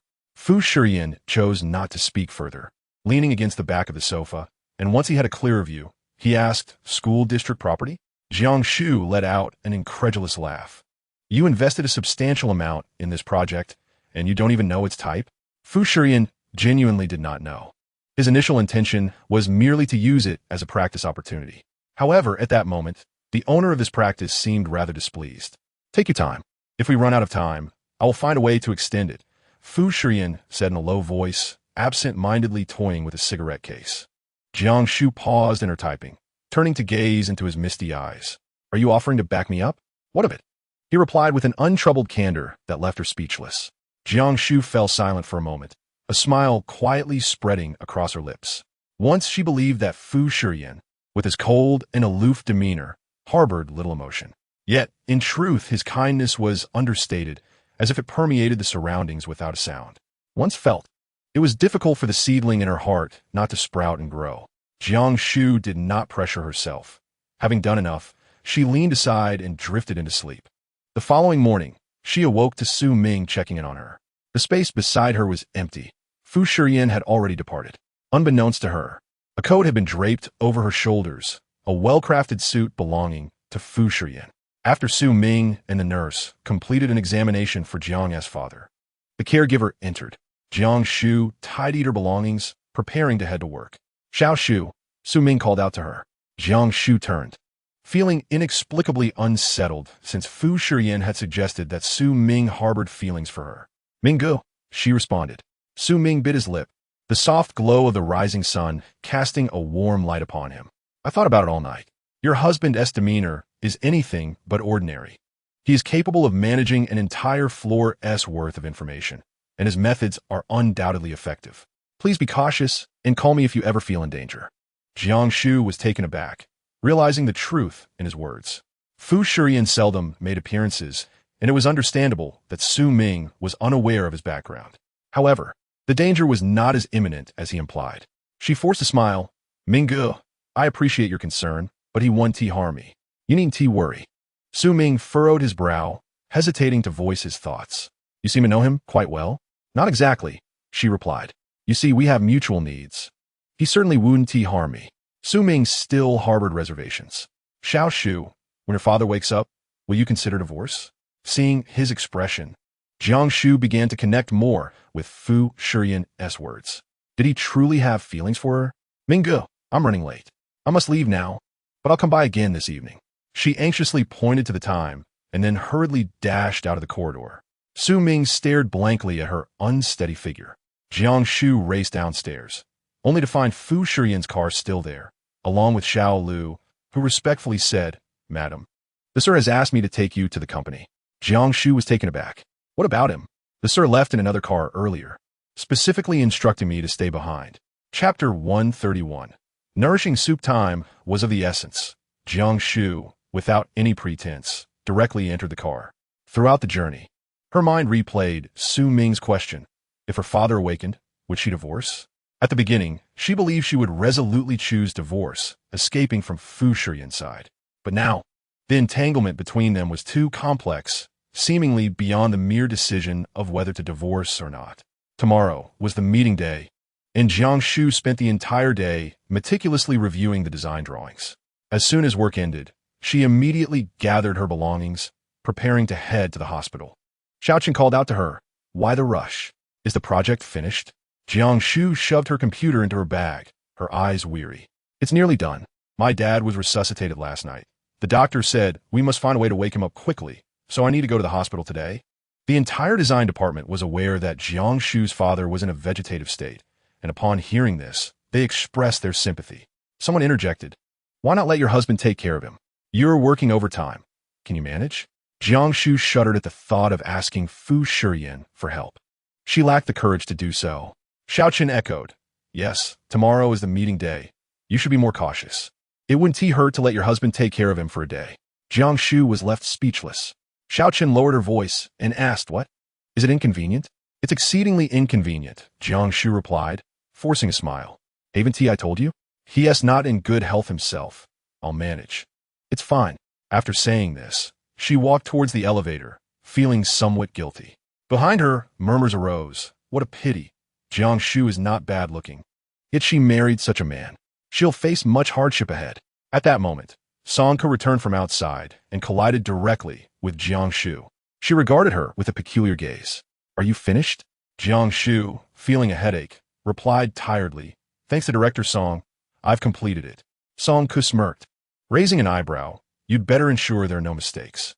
Tomorrow's meeting will not only have the leaders present, but also government officials monitoring. Do not disgrace the design department. Jiang Shu averted her gaze, too weary to argue, and walked past her. Song Ku watched her retreating figure, nearly grinding her teeth in frustration. She was determined not to let Jiang Shu rise to prominence. Fu Shiyan did not accompany Jiang Shu to the hospital today. He left Xiao Lu with her, allowing her the freedom to travel. Although he said nothing, she could sense his consideration. Exercising caution, Xiao Lu deliberately drove the car a distance from the Fu residence, allowing Jiang Shu to walk the remainder of the way discreetly. Liu Ye, is your sir very busy today? Xiao Lu looked up. It seems so. He has social engagements and will likely be quite occupied. Madam, please do not hold it against him. Jiang Shu chuckled softly, her call rolling off her tongue effortlessly. With so many people around, the calls were abundant. She might genuinely believe herself to be Mrs. Fu. Such delusions are best left unthought. Jiang Shu remained in the hospital room to care for her father, while Aunt Ju from Mingyuan brought fresh clothes and some food. Madam, this is chicken soup, enriched with ginseng. We simmered it for the entire afternoon. Drink it while it's hot to nourish your body. Jiang Shu accepted the small bowl, savoring a taste that was indeed rich and sweet, a testament to excellent skill.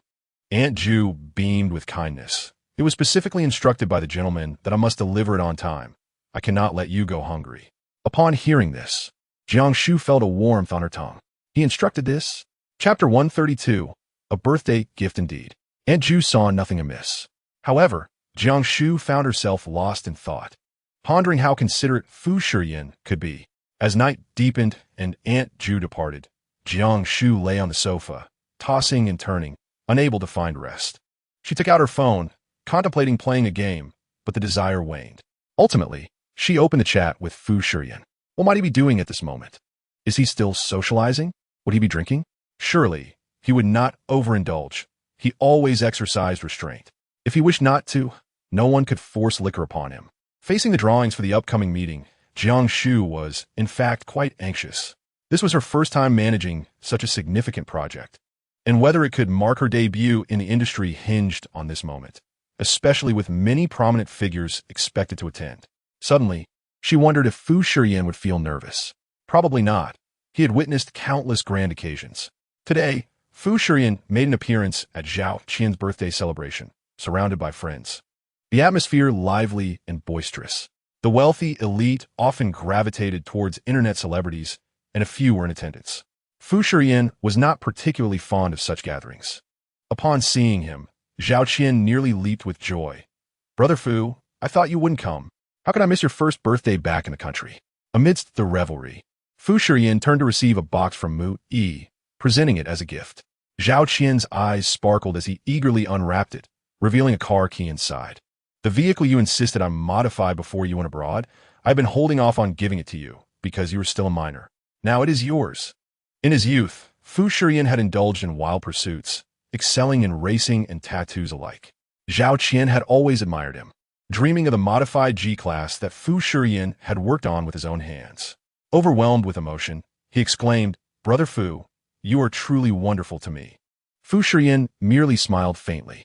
Afterward, he settled into a corner, lighting a cigarette, watching the lively youth through the hazy glow of the lights, appearing somewhat detached.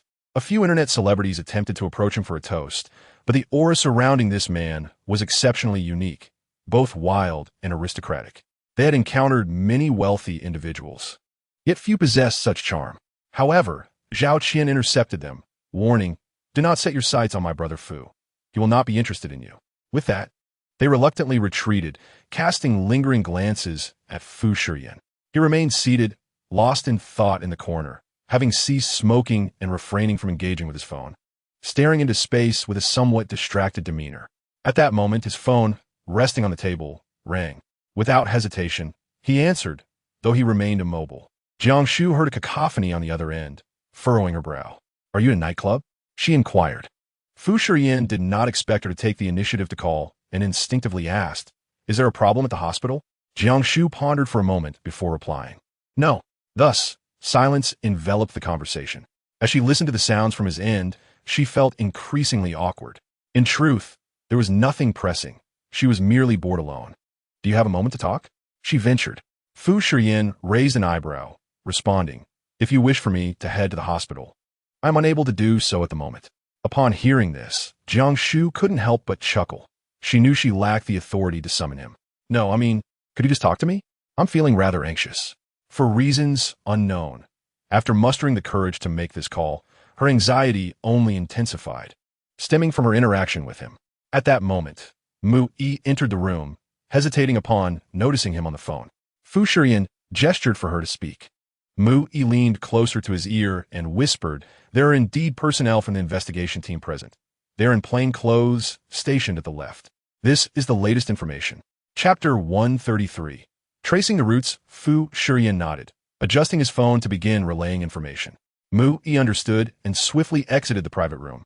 Jiang Shu faintly heard some sound from the other end, but couldn't discern them clearly. "Is that Assistant Mu?" Fu Shiyan stood up and stepped away from the noise, seeking a quieter spot. "Yes, today is Zhao Qian's birthday, and I am here to deliver a gift." Jiang Shu responded with a vague understanding, not fully grasping Fu Shiyan's intentions, but through previous observations, she sensed that he did not harbor true feelings for the Zhao family scion. "Does Assistant Mu always accompany you?" Jiang Shu contemplated for a moment, adopting a teasing tone. "What? Are you feeling jealous?" Fu Shiyan rested his elbow on the railing, gazing down to see a group of officials entering, clad in uniforms. "Indeed, the whole company is abuzz with talk that Assistant Mu is the only woman by your side, destined to become Mrs. Fu." Jiang Shu reclined on the sofa, playfully pouting. "And what does Mrs. Fu think of this?" Fu Shiyan languidly supported his chin, observing as the group entered the elevator. Jiang Shu laughed, recalling how they said that in earlier years, the Fu family had not yet attained such stature, and it was Assistant Mu who aided Fu in establishing his empire. "Is that true?" "Assistant Mu is loyal. Her work is dependable and efficient. Naturally, I trust her." The elevator nearby ascended, the numbers flashing incrementally. Jiang Shu, half comprehending, mused, "If that is the case, I wonder why Assistant Mu hasn't secured you. She is not unattractive, and you could have easily chosen to marry her. She has been by my side for too long. My grandfather would not approve." Fu Shiyan replied with a lackluster tone. "Why is Mrs. Fu calling at this hour? Is it to admonish me?" Jiang Shu felt stung by his nonchalant taunt and explained, "I'm a bit anxious about tomorrow's meeting." As the elevator arrived, the uniformed individuals strode out, and the staff retreated respectfully. Fu Shiyan smiled, revealing a fierce spirit when exposing Wang Wan's plagiarism, which made me believe she had quite the audacity. "How could that be the case? You weren't even there that time. How would you know?" Jiang Shu murmured, "I've heard some rumors." Just then, a sharp scream echoed from the other end of the phone, followed by various sounds of panic. "What is happening?" The leader produced his credentials. "Hello, police inspection, please cooperate." Immediately, a crowd surged into the private room, causing chaos, and not a single person was allowed to leave. After observing for a moment, Fu Shiyan turned away, dismissing the incident from his mind, loosened his tie with one hand, and replied to Jiang Shu, "I will attend the meeting tomorrow." Jiang Shu furrowed her brow, remaining silent for quite some time. "Has something happened to Zhao Qian?" The elevator descended. The signal was poor, but she could faintly hear. Fu Shiyan raised an eyebrow, noting her perceptiveness. "How did you guess?" Jiang Shu was surprised to find her intuition was indeed correct. She tightened her throat. "I heard the police. According to the rules, Zhao Qian is a junior in your presence. Your visit is not merely for gifting, but for taking action." Fu Shiyan replied coldly. "His father is the top official in Haicheng, involving collusion between politics and business. It's not that I intend to act. Rather, he has provided me the opportunity to do so." Jiang Shu understood that Fu Shiyan aimed to target the Zhao family, but she hadn't anticipated it would happen so swiftly. "Is Zhao Qian problematic?" "Yes, not significantly, but everything must align with his interests." Mu Yi stood at the entrance, waiting. It was cold at night, her bare legs slightly trembling, adding a touch of fragility to her demeanor. She noticed Fu Shiyan was still on the phone, a puzzled frown creasing her brow. Chapter 134. The one he cultivated. Jiang Shu felt a chill. In her mind, there was a barrier between politics and business. She could never have imagined that Fu Shiyan possessed the capability to shake such a substantial position.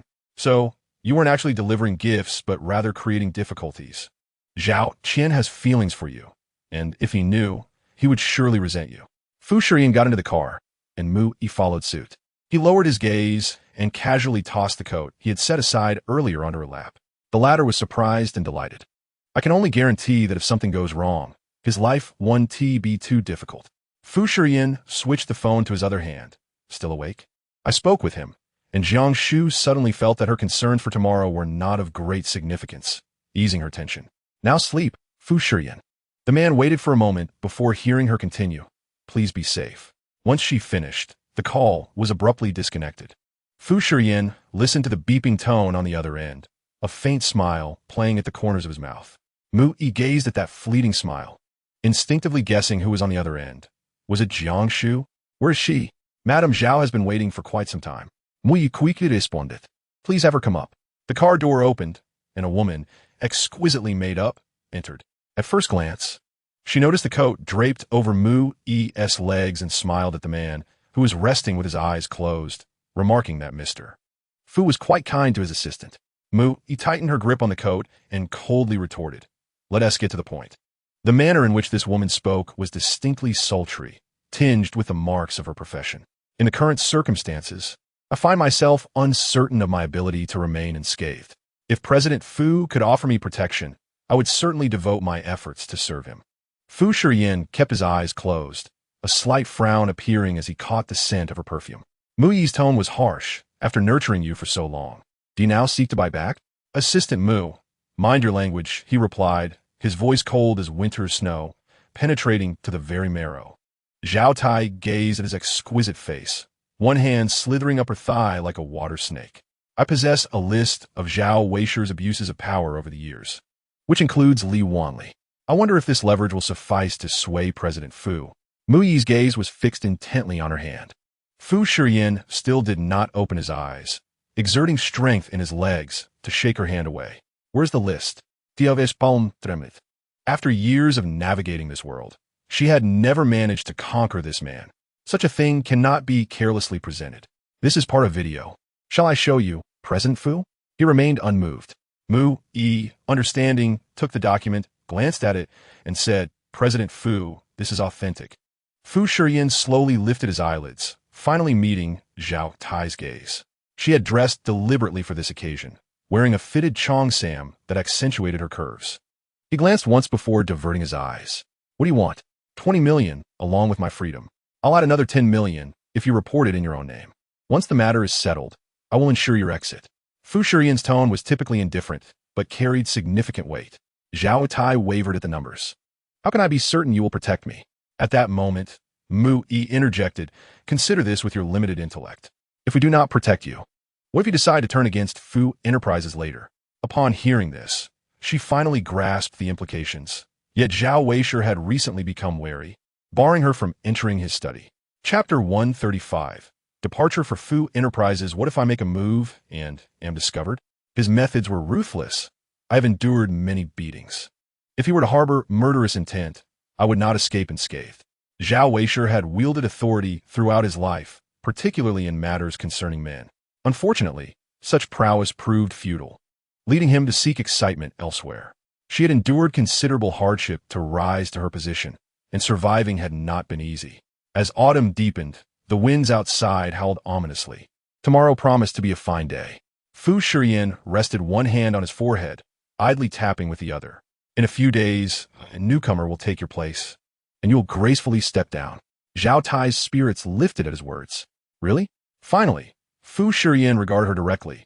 Your son remains in Jiangchen. Weigh your priorities carefully. Do not engage in actions that are ill-advised. Zhao Tai's smile faltered, her fear of this man deepening. Years ago, I had knelt before President Fu, pleading for a way out. I understand the lesson well. In this line of work, those with greater cunning often ensnare others. She herself, unaware of the father of her unborn child, found business opportunities dwindling, leaving her with no recourse. Fu Shiyan secured her employment and took her child, ensuring that she would be positioned close to him as a potential pawn, thus guaranteeing her loyalty. Upon arriving, Zhao Tai exited the vehicle as the driver started the engine. Fu Shiyan lit a cigarette and remarked to Mu Yi at his side, "My assistant need not possess extraordinary beauty. I advise you to refrain from wearing such attire in the future." Mu Yi, Taikienabak, realized that the coat was not a concession to her comfort, but rather a reflection of his preferences. "I understand, Mr. Fu," she replied, her eyes betraying a mixture of embarrassment and indignation. The following morning, Jiang Shu awoke early and attended her father with a massage, murmuring, "Dad, I have a very important meeting today. Please wish me well. I hope to navigate it smoothly. I shall return to see you afterward."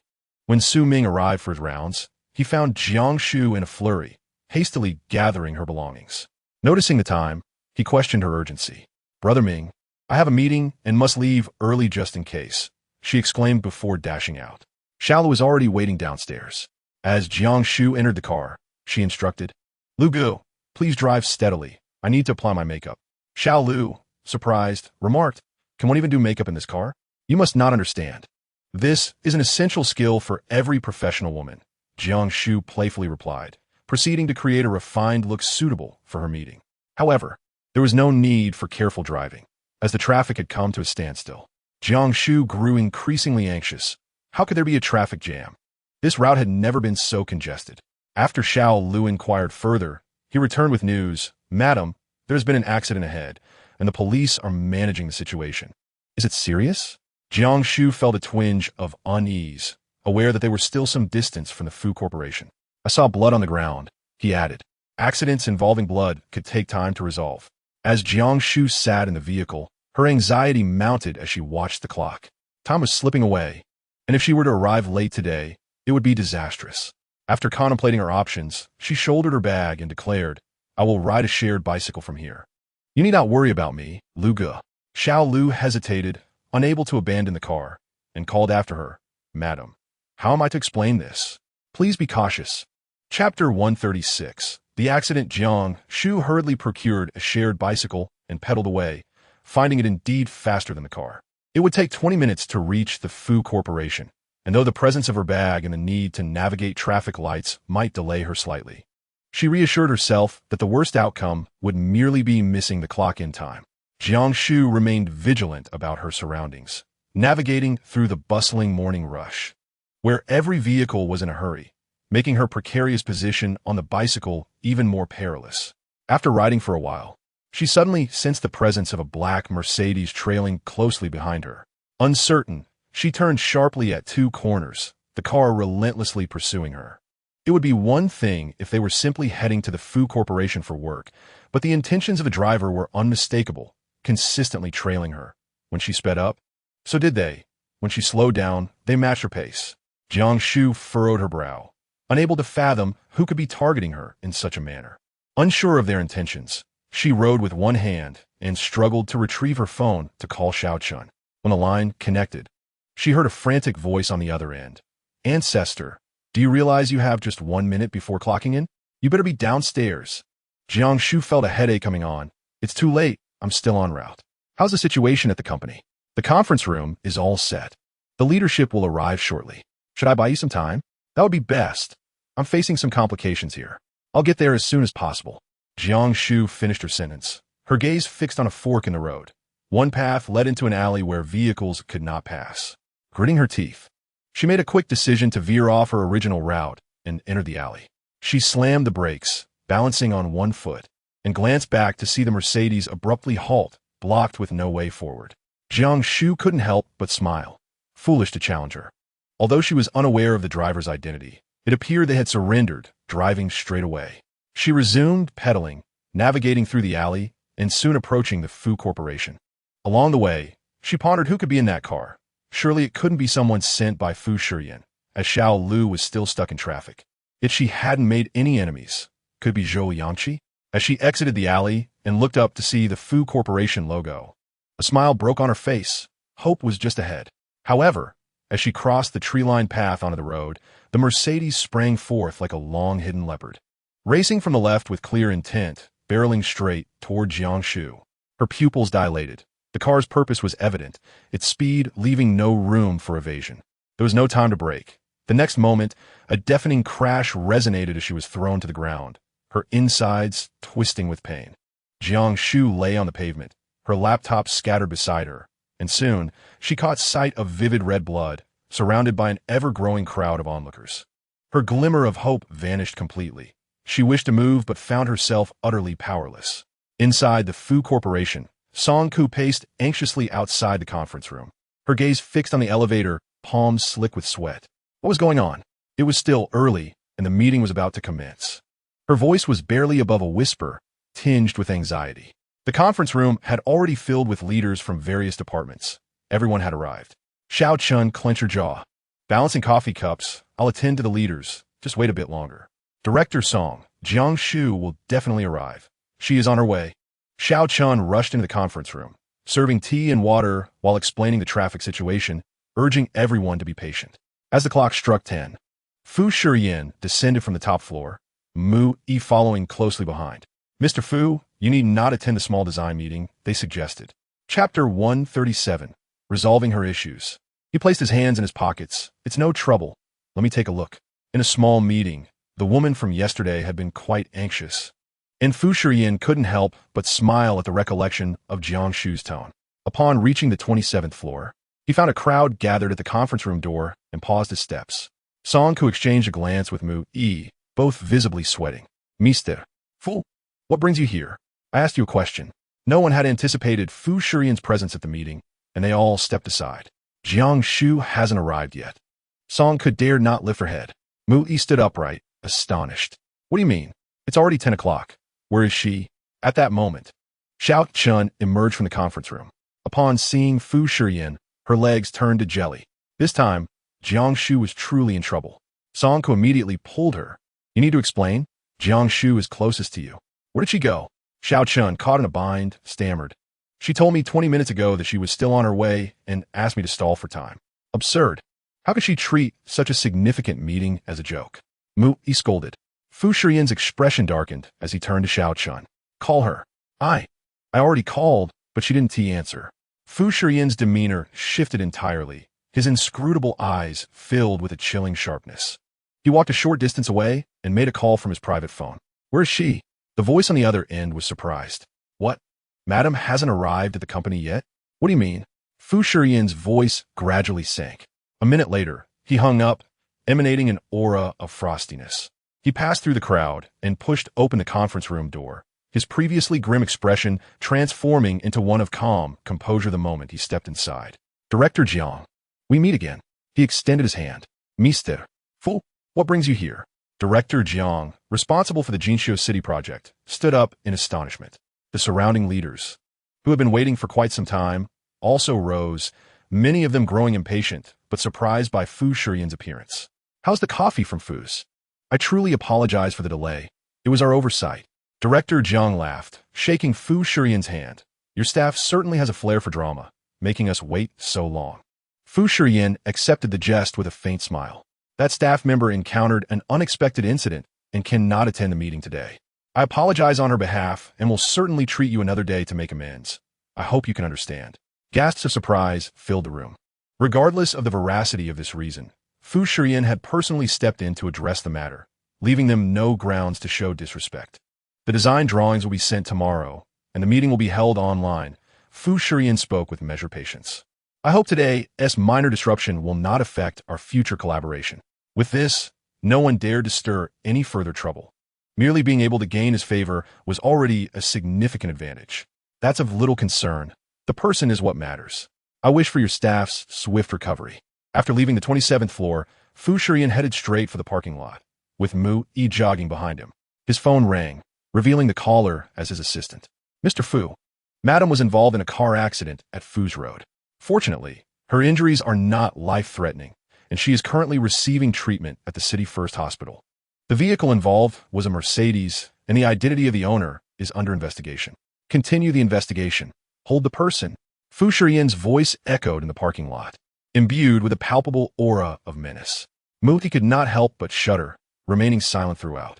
Regarding Jiang Shu's identity, Fu Shiyan showed no intention of concealing the truth before her. Chapter 138. Blood for blood. Outside the operating room, the overhead lights glowed, marking the third time he stood there. The first was for his grandfather, the second for Jiang's father, and now, astonishingly, for Jiang Shu. Fu Shiyan retrieved a pack of cigarettes, his hands trembling slightly as he struggled to ignite one, taking longer than usual to finally light it. He stood behind him, teetering on the edge of speech, never anticipating that Fu Shiyan would treat Jiang Shu with such distinct differentiation. For the first time, after enduring numerous tempests over the years, he displayed such raw emotion. For an hour and a half, Fu Shiyan sat there, smoking one cigarette after another, enveloped in a haze of despair, his countenance grim. At last, the doctor emerged from the operating room, inquiring, "Who is the family member?" Fu Shiyan rose, declaring, "I am her husband." Mu Yi's heart plummeted. "Allow me to update you on the situation. Your wife has a fractured arm. We have applied a splint for stabilization, and she will need some time to recuperate. Other than that, there are only minor abrasions."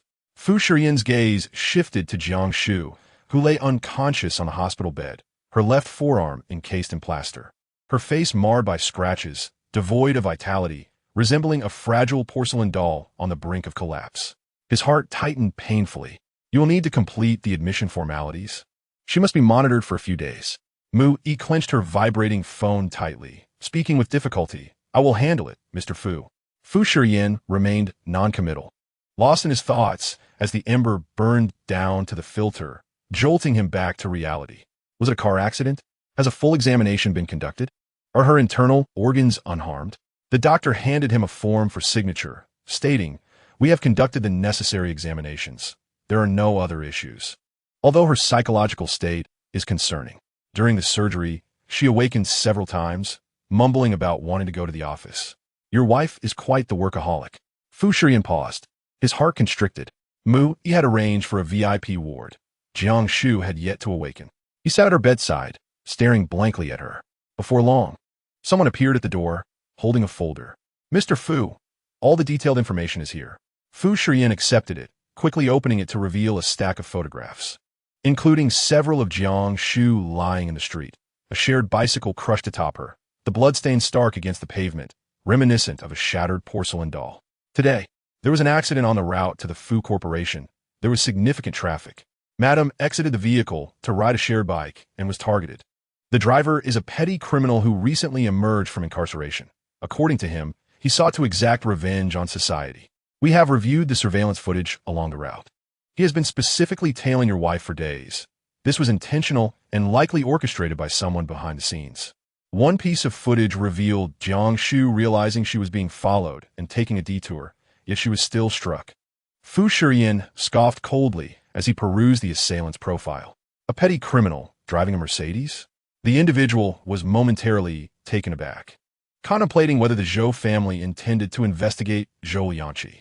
Fu Shiyan's profile was marked by a palpable intensity, and he resolutely concluded it could not be him. To Fu, such a tactic was far too simplistic and base. Yet today, he casually drummed his fingers on his knee while holding a folder. His purpose unclear. Was he attempting to prevent Jiang Shu from attending the meeting? He cast a sidelong glance at Mu Yi, arriving at a preliminary conclusion. An internal inquiry at the Fu Corporation was in order. She pursed her lips in agreement. Fu Shiyan then instructed another individual, his tone laced with a fierce resolve, to keep a close watch on the matter, declaring that once the investigation concluded, he would demand retribution for blood debts. Chapter 139. The distance between life and death. Jiang Shu dreamt she had safely arrived at the Fu Corporation, with Xiao Chun tugging her along, chiding her for her slowness. She pushed open the conference room door to apologize to her superiors, then turned on her computer to elucidate her design concepts, her explanations flowing as naturally as she had envisioned. Ultimately, her blueprints were approved, and the crowd erupted into applause. She smiled and looked up, only to be greeted by Fu Shiyan, languidly smiling at her from the doorway. Suddenly, she awoke with a start, her eyes fluttering open to the stark whiteness of the ceiling, as a nurse stood by her bedside adjusting the speed of her forge drip. "You're awake. I'll fetch the doctor," she said. Jiang Shu was bewildered, surveying the room and spotting a coat draped over a chair. It belonged to Fu Shiyan. "What happened to me?" she asked, her voice trembling. "You were in a car accident. Please don't move. Wait until the anesthesia wears off before getting up. I'll call the doctor." The nurse replied. Before long, the nurse returned with the doctor, who conducted a series of examinations, his expression grave. Aside from fracture, there were no major concerns. She simply needed to rest for a few days and avoid unnecessary movement. It was then Jiang Shu noticed her arm encased in a cast, and memories flooded back. She had been struck by a vehicle, her elbow hitting the ground first, explaining the fracture. Yes, she had collapsed at the entrance of the Fu Corporation, missing the meeting entirely. Jiang Shu grasped the nurse's sleeve urgently. Who brought me here? What about the owner of that coat? At this, the nurse's smile broadened, tinged with a hint of shyness. The police brought you in. Your husband signed the paperwork. He was just here. Look, she said, producing a mirror and holding it up to Jiang Shu's face. He personally cleaned up your injuries, saying you love your beauty the most, and you'd be quite upset if anything happened to it. Jiang Shu observed her reflection, noting some abrasions on her face. Though slightly reddened, there was no visible dirt. She found it difficult to articulate her emotions, struggling to imagine someone like Fu Shiyan patiently tending to her wounds. Yet, perhaps the one who cherished her appearance the most was not herself. You're not happy? The nurse noted, realizing she had overstepped. The hospital director had emphasized the need to ensure this particular patient was well cared for. Was it true that the marriages of the affluent were not as idyllic as they seemed? Jiang Shu's mood soured. Where is he? He seems to have stepped out to take a call. The nurse waited until the floor was finished before tidying up her equipment and leaving. Alone, Jiang Shu leaned back against the bed, lost in thought, her expression vacant and dazed. Mr. Fu, she heard from the doorway, where two bodyguards stood vigil. Jiang Shu, startled, turned her gaze and was taken aback to see Fu Shiyan entering leisurely, a phone in hand. He asked, "Are you awake?" For reasons unbeknownst to her, Jiang Shu began to tremble at the sight of him, her eyes rimmed with red, emotions suppressed gradually bubbling to the surface. Fu Shiyan, I thought I was going to die. When that car came barreling towards me, I could truly believe my life was over. The tremor in her voice prompted Fu Shiyan to hasten to her side. It's all right now. A wave of aftershock washed over her as she looked up at him, tears brimming. I have no enemies. Who wishes for my life? He pressed his lips together, his tone heavy. We are still investigating. The driver is a petty thug, already apprehended. There must be someone pulling the strings. The implication of intentionality sent chills down Jiang Shu's spine. Grasping Fu Shiyan's shirt, she confessed, for the past few days, I felt as if someone was following me. Could it be him? Please have someone check the surveillance. Chapter 140. The Zhao family's blaze. She was in shock. All right. Fu Shiyan embraced her, his hand resting gently on her head, soothing her. I'm already investigating. Results will emerge within days. For now, focus on healing, all right? Jiang Shu buried her face in the warmth of his embrace, inhaling his clean scent, her trembling easing slightly. I used to believe I wasn't too afraid of death, until that moment of impact, when I truly felt the thin line between life and death. Fu Shiyan, I do not wish to die. Tears soaked through his shirt, chilling Fu Shiyan's heart, intensifying his resolve, his expression darkening. With me around, you will not perish. After a moment, she inquired, how did the meeting go? Did I ruin it? Fu Shiyan maintained his grip. I assured you, I have your back. It won't be a disaster. A flicker of warmth surged through Jiang Shu's fearful heart. Do people think poorly of me? If you wish to make amends, pull yourself together quickly. There is an online meeting tomorrow. Upon hearing there was still a chance to rectify things, Jiang Shu ceased her tears, pulling away from him. Really? Her tear-streaked face lit up. Fu Shiyan produced a tissue to dry her eyes. Indeed, just as Jiang Shu was about to express her joy, she caught sight of a figure at the doorway, halting her movements. Assistant Mu? Mu Yi stood there, documents in hand, his expression inscrutable, having lingered for an unknown duration. Realizing the gravity of the situation, Jiang Shu swiftly withdrew from Fu Shiyan's embrace, leaving him with empty hands as he lowered his gaze and sat down. What is it? Mu Yi nodded and stepped inside, casting a glance at the patient, hesitating to speak. Fu Shiyan understood her unspoken thoughts. We're on the same side. Just say it. Mu Yi bit his lip. The fire ignited by Zhao Qian has now spread to Zhao Weishu. Fu Shiyan opened the documents and skimmed through them, understanding the situation. Where is he? He was apprehended on his way to the airport and is currently being processed. Details are scant. What about Zhao Tai? She's also in custody. Until this matter concludes, ensure she steps down. Jiang Shu reclined against the pillow, meticulously observing the official demeanor of Mu Yi. She was taken aback upon hearing his words. Was he truly willing to protect her? President Fu, every action has its repercussions. Should she act against our interests? You fail to comprehend a mother's psyche. She would not. Fu Shiyan returned the documents to their folder, speaking nonchalantly as if victory were assured. Mu Yi departed, the door closing softly behind her, and the ward fell into silence once more. Jiang Shu regained her composure, her voice still hoarse. President Fu, you speak of such significant matters in my presence. Are you not concerned I might divulge this? His profile, illuminated by the light, appeared particularly gentle at that moment. With a smile, he challenged her. I give you the courage to speak. Do you dare? Jiang Shu found herself momentarily speechless, a hint of sorrow in her expression. You would so readily let Assistant Mu know my identity? Are you not afraid of repercussions? She would not. With no further retort, the following day, Mu Yi delivered a computer for an online meeting. Fu Shiyan led his team out of the ward, catching a glimpse of Jiang Shu exhaling nervously at the screen. What have you discovered? He reached for a cigarette, but realized he had no lighter. Mu Yi retrieved one from her bag and lit it for him. The Mercedes was rented from a dealership. I've investigated the identity of the perpetrator. He has no connections within the Fu Corporation, suggesting they are not involved. Chapter 141. Grandfather knows. Fu Shiyan inhaled deeply, his gaze penetrating the haze of smoke, fixated on the woman within.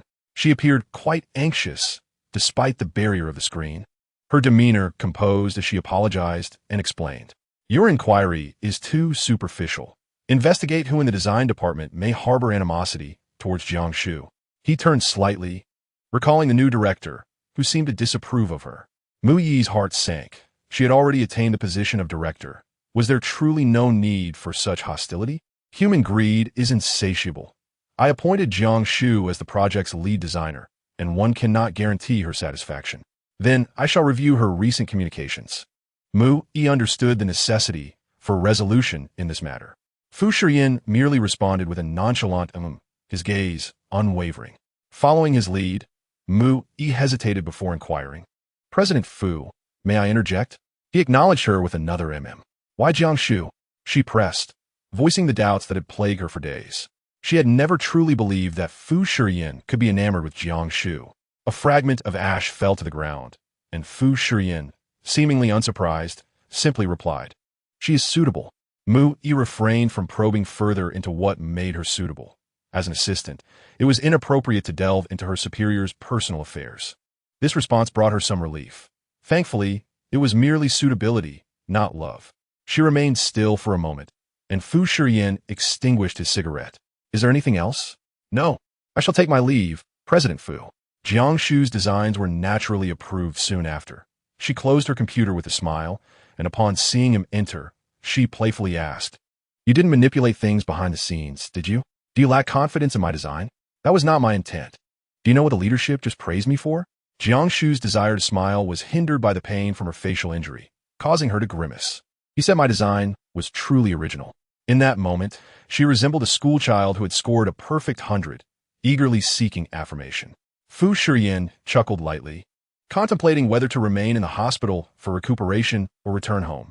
Jiang Shu pondered earnestly. Do the people at the company know about my accident? Not only are they aware, but they also know that you handled the situation yourself. You certainly have quite the reputation, Miss Jiang. She could already envision the swirling rumors, and a wave of anxiety washed over her. Oh no, they won't start spreading rumors about us, will they? The troubling part is that these rumors are rooted in truth. She thought, unwilling to confront the reality. Perhaps it's best to head home. Staying in the hospital is dreadfully boring. Just then, she suddenly realized, what about my father? I have a fracture, and no one is there to massage him. There is a caregiver, Fu Shiyan mused. I asked Liang Xiao to bring Jiang Zhou to assist your father during these days. Indeed, there's also Jiang Zhou. Jiang Shu felt somewhat relieved. Perhaps her son's personal presence at his father's bedside for penance would be more effective. By the way, Fu Shiyan, Jiang Shu suddenly recalled something. Has my mother come to see you? During her last visit to the beauty salon, she had boldly stated her intent to find Fu Shiyan, and the lack of any updates for so many days was uncharacteristic of her usual domineering style. Fu Shiyan averted his gaze, replying coolly, No. That's good. The next day, Jiang Shu was discharged from the hospital and returned to Mingyuan. Halfway through their drive, Fu Shiyan received a sudden phone call. Yan, what is going on? Xiao Shu had an accident. The voice of his grandfather resonated with vigor. He held the phone away momentarily, frowning. How did you know, Grandpa? Jiang Shu looked up, equally perplexed. The Haiqing Evening News reported it, stating that there was an accident outside the Fu group, and they even published photos. Upon seeing the photo, I was startled. Is that not our Xiao Shu? Why didn't you tell me? His grandfather scolded, nearly beside himself with worry. Fu Shiyan felt a headache coming on. He anticipated this incident would make it to the newspapers. He patiently reassured, Grandpa, there's nothing serious, just a fractured arm. She's already discharged. Please don't worry and take care of your health. What nonsense is this? That's your wife. You downplay such a significant incident like an accident. A fracture is not a trivial matter. Do you know it takes 100 days to heal from such an injury? His grandfather was increasingly enraged, nearly gasping for breath. Put Xiao Shu on the phone. I want to speak with her. Fu Shiyan shot a glance at the woman beside him. Since she couldn't take the phone, he held it to her ear without moving it. Xiao Shu, are you all right? Be honest with me. His grandfather's tone shifted completely, becoming exceedingly gentle. Jiang Shu, steeling herself, replied, Grandpa, I truly am fine. The newspaper is exaggerating. Please don't believe it. It's really just a fracture. I've been discharged and am preparing to rest at home. That's good. That's good. His grandfather suddenly raised his voice again. Fu Shiyan. Yes. Fu Shiyan responded lazily. A fracture is no small matter. I've sent Aunt Lu to Mingyuan to take care of Xiao Shu. She should have arrived by now. So keep an eye on things. Upon hearing this, Jiang Shu choked on her own saliva, desperately suppressing a cough. He furrowed his brow and questioned the need for Aunt Lu's elaborate visit, given that Mingyuan was not devoid of servants. Grandfather scoffed, stating that it was of little consequence. Aunt Lu had cared for him attentively for many years, and he felt assured with her looking after Xiao Shu. As for you, the old residence is staffed with plenty of servants, and I can manage quite well on my own. The pressing matter at hand is Xiao Shu's health. She is of utmost importance. Grandfather was decidedly resolute, and after finishing his words, he abruptly hung up the phone. Fu Shiyan pressed his temples and remarked sarcastically, Grandfather certainly holds you in high regard. Jiang Shu was taken aback, her heart racing with anxiety. What should she do? If Aunt Lu were to stay in Mingyuan, their secret would be exposed. Unlike the other servants, Aunt Lu had always believed in their genuine relationship. Observing her distress, Fu Shiyan maintained his composure. They would simply have to play the part of a true couple. Play? How do we do that? Jiang Shu exclaimed, exasperated. The car had come to a steady halt at Mingyuan's entrance, where a line of servants awaited, led by Aunt Lu, who greeted them with a beaming smile. Go down and stall for time. I'll have the others move your belongings to the master bedroom. The master bedroom? Jiang Shu was forcibly assisted out of the car, unable to inquire further before they approached. Aunt Lu, you've arrived. Fu Shiyan greeted her with great respect. Aunt Lu's gaze was solely fixed on Jiang Shu, visibly startled. Oh dear, is it that serious? Xiao Shu, come sit. Jiang Shu swallowed hard, mustering a smile. Aunt Lu, I truly appreciate your help. This is the medical advice given to me by the doctor. Could you please have a look? The two entered the villa, while Fu Shiyan nonchalantly instructed the remaining staff to transfer the items from the ladies' room to his own. Quickly. Yes, sir. Meanwhile, Jiang Shu led Aunt Lu into the kitchen, observing the servants bustling upstairs. Aunt Lu, I enjoy medicinal cuisine. Could you prepare some for me? The ingredients for medicinal dishes are quite extensive. I must go procure them. Wait for me, Xiao Shu. With that, Aunt Lu hurriedly prepared to leave. Chapter 143. Condolences. Jiang Shu swiftly stopped Aunt Lu, saying, No need to rush. I would like some hot water. Could you boil a kettle for me? Aunt Lu, somewhat perplexed, agreed. All right, just wait. As they waited for the water to heat, the two exchanged glances in the kitchen. Noticing Jiang Shu's perspiration, Aunt Lu quickly remarked, It's sweltering in the kitchen. You should go outside to cool off. It's fine. It's no trouble at all. I haven't seen you in a long while. I want to chat, Jiang Shu insisted, waving her hands. How has grandfather been lately? Yes, well, don't worry. That's wonderful to hear. When the water was ready, Aunt Lu swiftly poured a cup, saying, Drink slowly. I still need to go purchase ingredients. Wait here. I promise you'll have a meal tonight. Jiang Shu was at her wit's end, and in a moment when Aunt Lu was untying her apron, she frantically signaled for help from Fu Shiyan, who approached leisurely and positioned himself at the kitchen door. It's quite hot outside. We could go tomorrow. Don't favor one over the other. I haven't had your ginger milk in ages. Might I have some today? Upon hearing the entire phrase, Aunt Lu paused for a moment, scrutinizing Fu Shiyan's expression, and stammered, I can do that. I'll make it right now. As Jiang Shu steadied herself, she quickly responded, Then I shall learn from you. While Aunt Lu busied herself in the kitchen, the upstairs was nearly organized. Jiang Shu felt no urgency and quietly slipped out to sit beside Fu Shiyan. She whispered, Why did Aunt Lu react so strongly when she saw you wanted to eat ginger milk? Fu Shiyan, engrossed in addressing emails on his laptop, did not look up. I haven't had it in many years. Why? She instinctively inquired. Noticing his silence, she realized there was a story behind it, just as she thought he would remain silent. His voice broke the stillness. I stopped eating it after my mother passed away. Jiang Shu froze. She had suspected that Fu Shiyan's mother was no longer alive. But hearing it confirmed was a different matter. She cautiously observed his tense profile and offered, I'm sorry for your loss. His fingers paused over the keyboard, a cold smile gracing his lips. It's nothing. From that point on, Aunt Lu took charge of everything concerning Ming Yuan, especially Jiang Shu's medications and treatments. As she had been sent by her grandfather, and no one dared to intervene. In the master bedroom, the servants arranged items meticulously, leading one to believe the two truly cohabited. In the bathroom, Aunt Lu prepared the water. Xiao Shu, you may go in and wash. Jiang Shu nodded, and Juma followed suit, only to be stopped by Aunt Lu. What are you going in for? To help her bathe, Juma replied. I assist the lady with her bath. They both chimed in unison. What do you need to help her with? This is a private matter. Let a yin handle it, Aunt Lu retorted, her expression one of disdain. Fu Shiyan raised an eyebrow, while Jiang Shu blushed deeply, thinking it rather inconvenient. Aunt Lu teased, Don't be shy, you two. This is completely normal. With that, she waved the others away, insisting, Everyone out. How can a husband not help his wife when she is in distress? Alas, Juma, don't go, Jiang Shu exclaimed in despair. Aunt Lu kindly shut the door, leaving the two of them in an awkward silence. Jiang Shu's face flushed crimson as she resigned herself to sitting down. I won't wash anymore. She had never harbored such resentment towards the instigator. If he hadn't collided with her, she wouldn't have found herself in this predicament, needing Fu Shiyan's assistance to bathe. Where was her dignity? Fu Shiyan crossed his arms, sizing up the bashful girl. What is there to be nervous about? You're a man, for heaven's sake. I'm the one at a disadvantage. How can I not be nervous? Jiang Shu shouted, her neck flushed. I've seen you before, Fu Shiyan chuckled lightly. There's nothing that warrants my crime.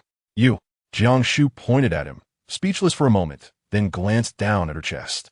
I'm still presentable. Don't look down on me. Fu Shiyan said nothing and turned to enter the dressing room.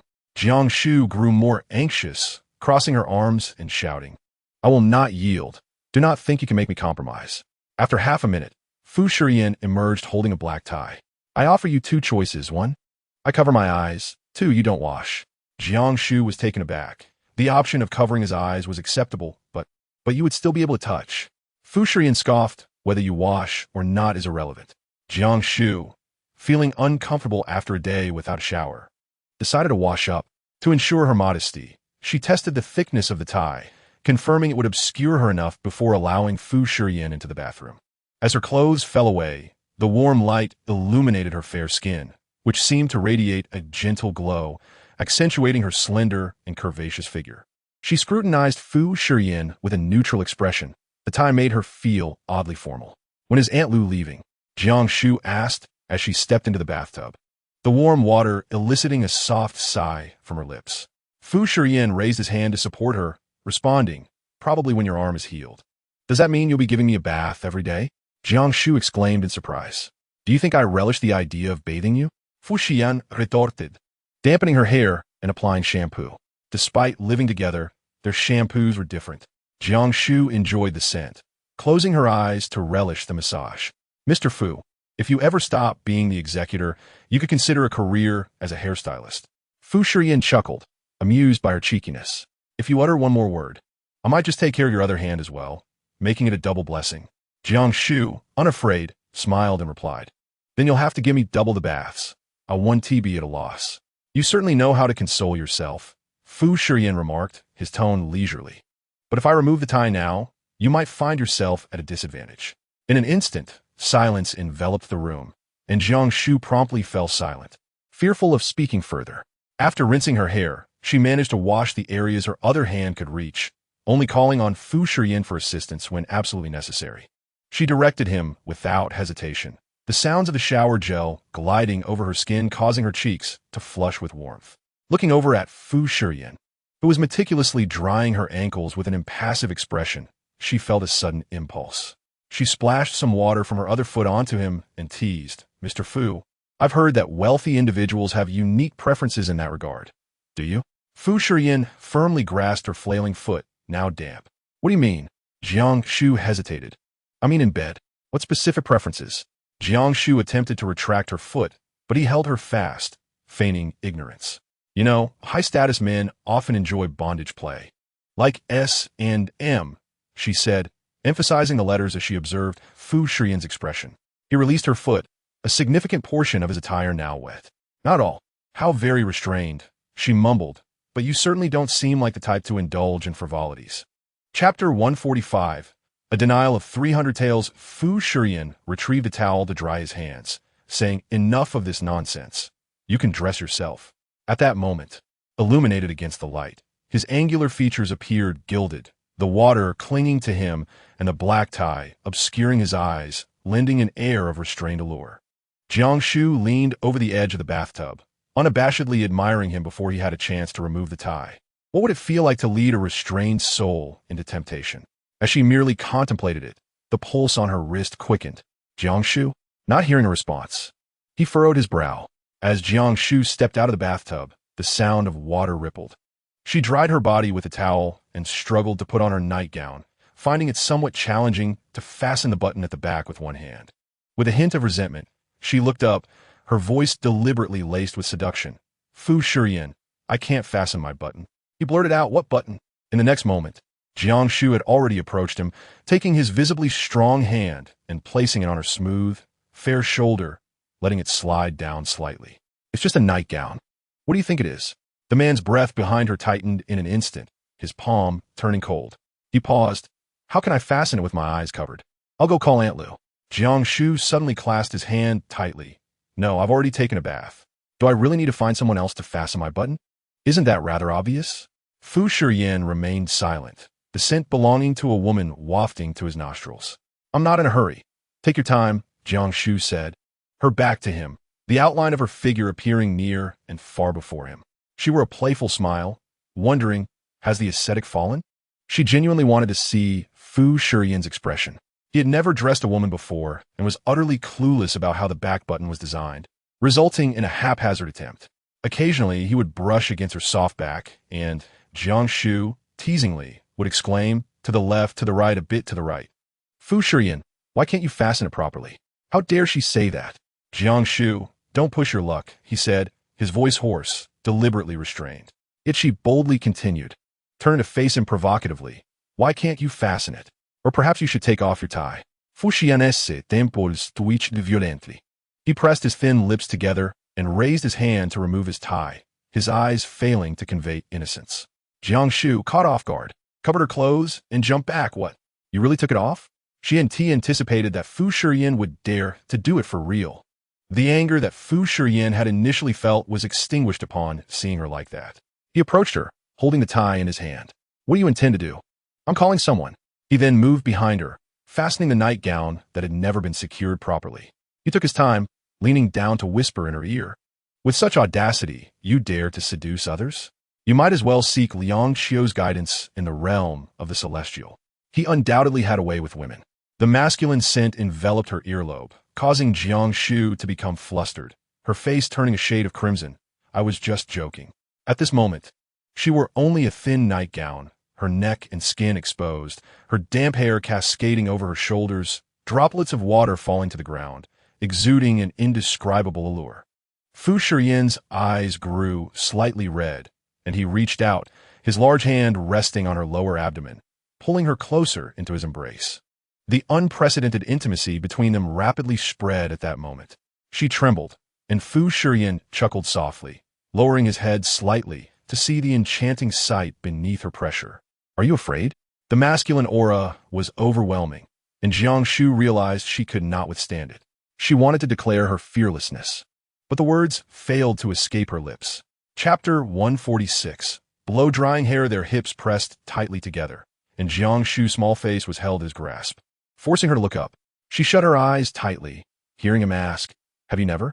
She remained silent, shaking her head, which elicited a scoff from him. Stung by the mockery, Jiang Shu turned to face him directly, cradling his chiseled face with one hand, her eyes glimmering with allure. "You are truly handsome. I suppose I am not at a loss either." The desire in Fu Shiyan's gaze deepened, his lips tightening. She smiled even brighter. "Do you wish to kiss me?" Her soft fingertips grazed his thin lips, tracing them delicately. "I long to kiss you." The grip of his hand on her waist tightened, yet his face instinctively recoiled. Jiang Shu adjusted her hold, rising on her toes to whisper in his ear, just as she had done before. She could distinctly see the depths of Fu Shiyan's eyes, as if she had carved a hole into them, with wild flames igniting within. This time, there should be anyone to interrupt us. He slowed his breathing. "Do you think I lack the courage?" Her heart raced like a drum. She feared him, for Fu Shiyan was capable of anything. However, if he withdrew now, enticing him again in the future would not be as effortless. She could not afford to lose her advantage. She leaned softly against his lips, teasingly murmuring, "Mr. Fu, your kissing skills are exquisite. Last time, you left me weak in the knees." The sweetness belonging to a woman filled the air, and Fu Shiyan allowed her to continue, his veins bulging on the back of his hand. After a minute, when she suddenly flicked her tongue against his lips, he lowered his head, parting his lips to kiss her. A jolt coursed through Jiang Shu, and she instinctively pushed him away, breathing heavily. She raised a finger to seal his lips. "My hair is still damp. I might catch a cold if I leave it like this. Would you only dry it?" With that, she retrieved a hairdryer and offered it to him. Her hands trembled slightly. She was uncertain if Fu Shiyan would relent at this moment, for she had experienced his persistence before. Fu Shiyan gazed at her for a long while, the lust in his eyes diminishing somewhat. With a hint of impatience, he finally accepted the hairdryer. Jiang Shu exhaled a sigh of relief, cold sweat beading on her arms. Fu Shiyan dried her hair with a gentle touch, adjusting it to a warm setting. Her thick black locks billowed as he worked, revealing glimpses of her fair back. Jiang Shu closed her eyes, relishing the experience, fully relaxing. To have the executor of the Fu Corporation attend to her in such an intimate manner was indeed a blessing, and his technique was commendable. "Fu Shiyan, have you ever dried another woman's hair?" His voice was barely discernible amidst the noise of the dryer. "You have no right to ask." Jiang Shu chuckled softly, realizing he was still vexed by her earlier reaction. Soon, her hair was dry, and she donned a bathrobe that enveloped her completely. Fu Shiyan released her, uttering merely 2 words, "Leave." Jiang Shu felt as if she had been granted a reprieve, yet instinctively inquired, "What?" Fu Shiyan, amused despite his irritation, replied, "Now it's my turn to wash." He added, "Or do you wish to accompany me while I wash again?" At his words, Jiang Shu hurriedly fled, closing the door behind her with thoughtfulness. He stood still, closing his eyes as his temples throbbed. She was truly a temptress, relishing in seduction while avoiding responsibility. Jiang Shu lay on the bed, inhaling the scent that belonged to Fu Shiyan. The recent thrilling encounter still left her feeling unsteady. Just moments ago, she had sensed the gravity of the situation. Their proximity allowed her to distinctly perceive the changes in his body, an undeniable intensity that left her trembling uncontrollably. Chapter 147. The true culprit emerges when the bathroom door swung open once more. Jiang Shu had already succumbed to slumber. She lay curled up in the corner of the bed, clutching the quilt tightly, her sleep marred by a profound sense of insecurity. Fu Shiyan sighed in resignation, instinctively shifting her to the center of the bed and tucking the covers snugly around her. A peaceful night ensued. Jiang Shu had initially been uncertain about how to face the prospect of sharing a bed with Fu Shiyan again, yet she had drifted off to sleep without realizing when. Upon awakening, she found herself alone, the indentation on the bed and the lingering warmth being the only reminders of his presence. Glancing at the clock, she noted it was already 10 o'clock. After freshening up, she descended the stairs to find Aunt Lu bustling about in the kitchen. "I'm so sorry, Aunt Lu. I overslept," she said with a smile. "You are the patient. You deserve to rest," Aunt Lu replied. Today, she had prepared a medicinal stew, rich with meat and herbs, yet not at all bitter. Jiang Shu relished the flavor. "Please make more next time. I like to bring some to the hospital for my father to try." "Of course. Can your father drink it?" "We could put the soup in a syringe. Use a feeding tube. How dreadful, Aunt Lou remarked, her gaze filled with compassion as she sighed. But don't worry, with Ian around, everything will be all right. Will he be back for dinner tonight? Jiang Shu choked slightly on her soup. Will he come back? He should, right? What do you mean by should? Aunt Lou replied, somewhat displeased. Does he ever tell you whether he comes home or not? No, that is not what I meant. P.S. Just busy. Sometimes unexpected situations arise. Aunt Lou nodded with a semblance of understanding. Ian has his reasons. Don't hold it against him. How could she dare? For several consecutive days, Fu Shiyan seemed exceedingly occupied, leaving early and returning late, occasionally staying overnight at the office. Jiang Shu remained at home. Her only conversations with Aunt Lou and the housekeeper were engaging in solitary gaming, nearly succumbing to boredom. One day, seeking distraction, she casually opened a chat with Fu Shiyan and typed, "What are you doing, Mr. Fu?" The message was sent into the void, and he took a long time to respond. It was not until evening, after her afternoon nap, that she saw his reply. Just finished a meeting. Why? Jiang Shu rubbed her eyes and replied, bored, so very bored. Is there any news regarding my situation? This time, his response was prompt. It's almost sorted. That person didn't intend to kill you. Their only goal was to prevent you from attending the meeting. Think about it. Who in the design department would most want to hinder your approval of the plans? The weight of his words caused her to furrow her brow, and the answer quickly crystallized in her mind. Song Ko. Fu Shiyan added, I'll come and pick you up tonight. Yet, Jiang Shu could not fathom why Song Ko, now the director of the design department, would go to such lengths. A single misstep could lead to catastrophic consequences.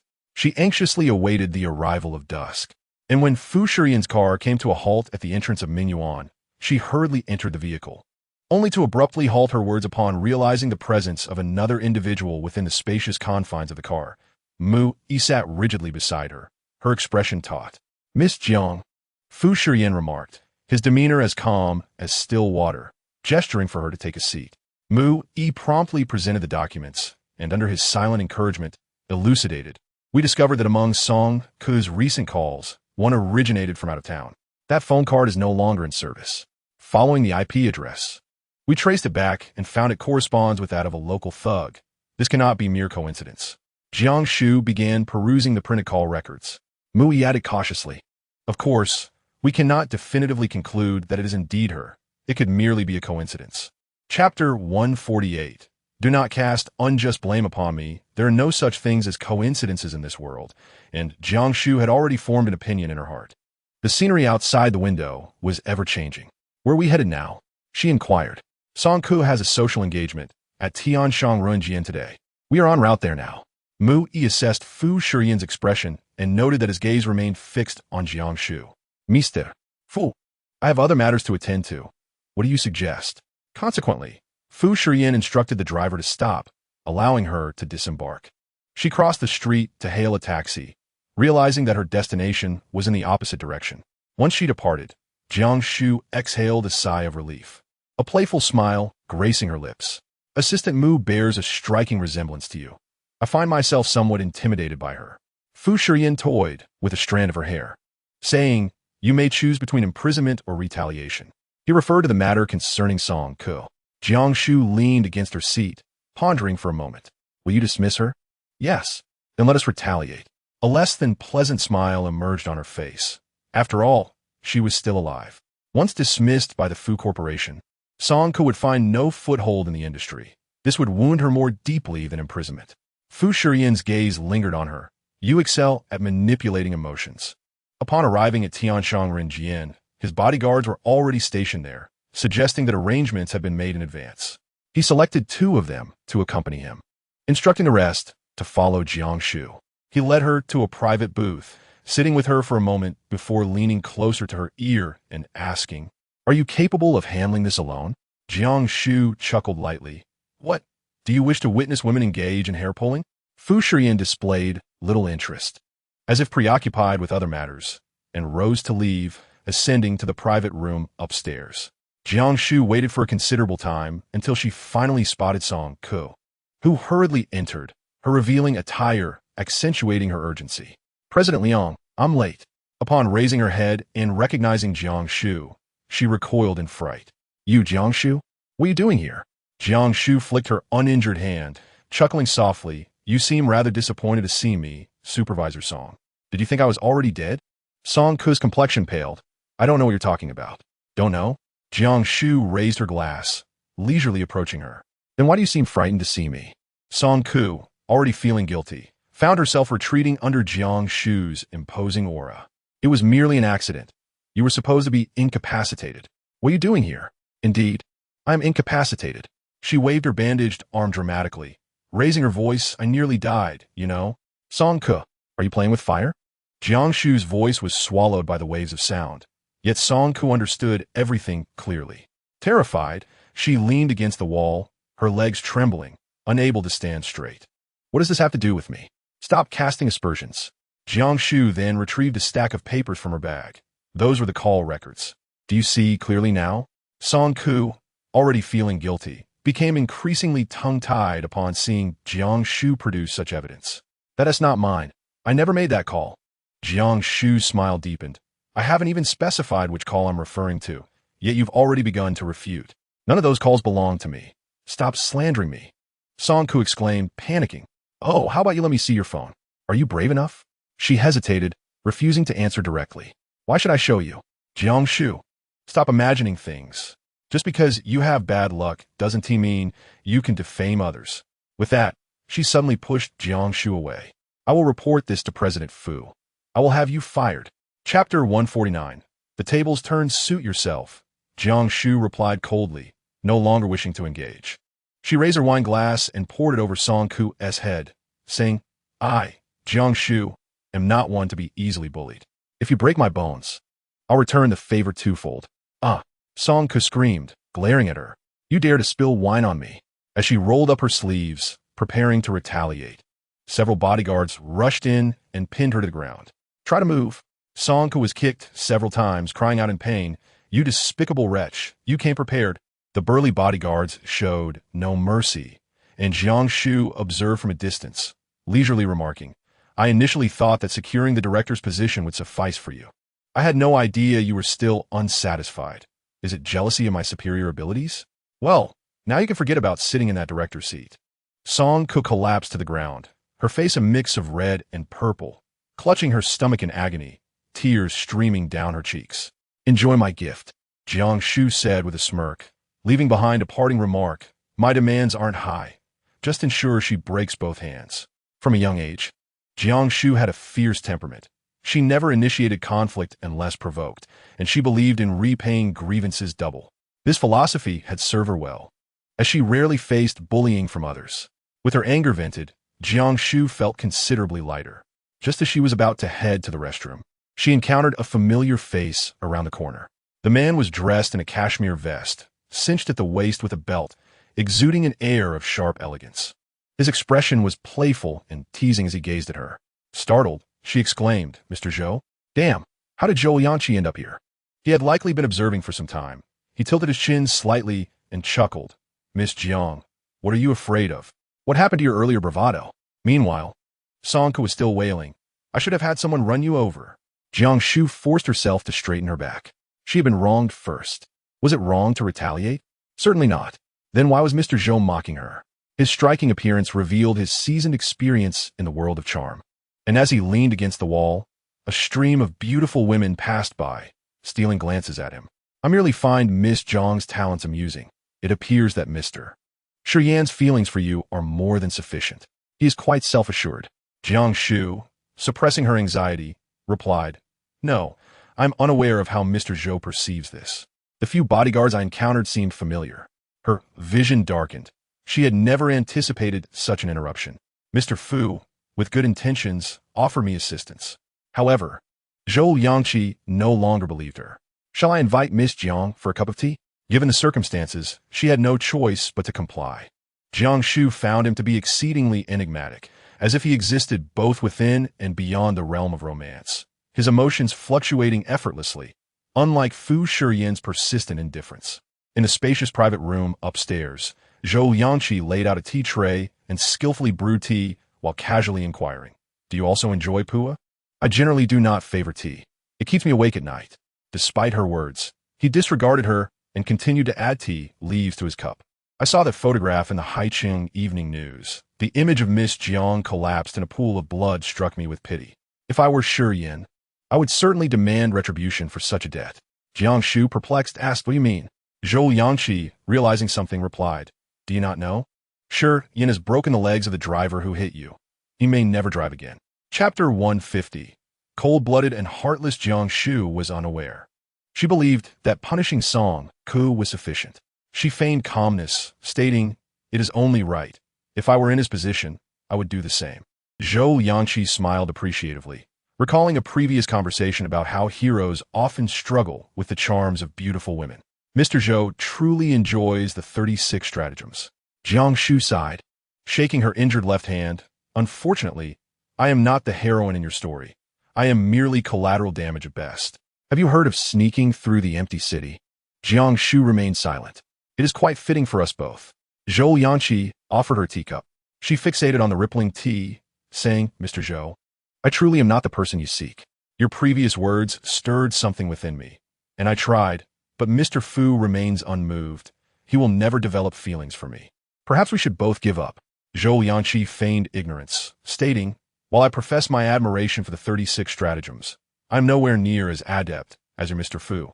His maneuver to undermine the Zhao family and cause such upheaval for the Zhou clan is indeed remarkable." Jiang Shu understood.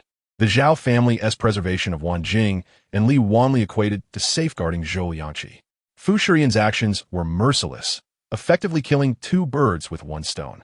"I do not comprehend, yet in this world, it is indeed a survival of the fittest, is it not? Just like the woman who was just beaten? Her weakness is your strength. The difference lies in the support you have, while she does not. She plotted first." Jiang Shu blurted out. Zhou Yangqi gazed at her quietly, asking, "Do you admit it?" Only then did she grasp the implications of his words, swallowing hard. "Regardless of how one views it, I have worked for Fu's company for 3 years and truly do not wish to betray my employer. Mr. Zhou, I lack the means to draw 2 salaries. What if I were to tell you that Fu Shiyan is inherently a cold-hearted, unfeeling, and selfish individual?" Zhou Yangqi spoke with urgency, his smile vanishing entirely. Just as she began to utter a word, he raised his hand to open the door of the private room, and the cacophony from outside surged in, including sounds from the adjacent room. A faint, mournful voice echoed, "Brother Fu, I regarded you as my own sibling, yet you have brought ruin upon my family. Why?" The anguish in that male voice was piercing, laden with despair, striking deep within the heart. Jiang Shu felt a heaviness in her chest. It was Zhao Qian. It turned out that the room next door belonged to Fu Shiyan. His voice, though indistinct, commanded attention as he ordered, "Leave." There was not a trace of brotherly affection in his tone. Zhao Qian refused to depart, his voice a heart-wrenching lament. "That day was my birthday. I thought you were there to celebrate with me. You even gifted me a car, and I was overjoyed. When the police took me away, I never once associated this calamity with you. But little did I know you were using me to drag my father to hell. Brother Fu, do you have any idea how much I have idolized you since childhood? You have always been my role model." The room fell into a profound silence. Fu Shiyan remained silent, and no one dared to speak. "You possess the ability to imprison the Zhao family. It is not I who have harmed my father or the Zhao family. What am I to do? I have betrayed everyone. I have no other kin in this world." Zhao Qian cried out in desperation. "Fu Shiyan, you are nothing but a demon."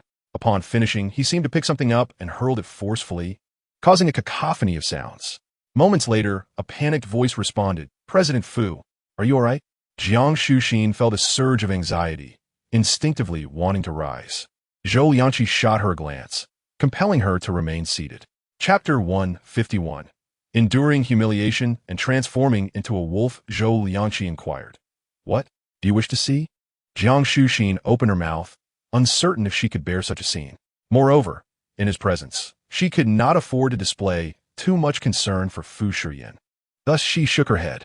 The commotion continued next door, as if someone had arrived to escort Zhao Qian away, and he was struggling vocally.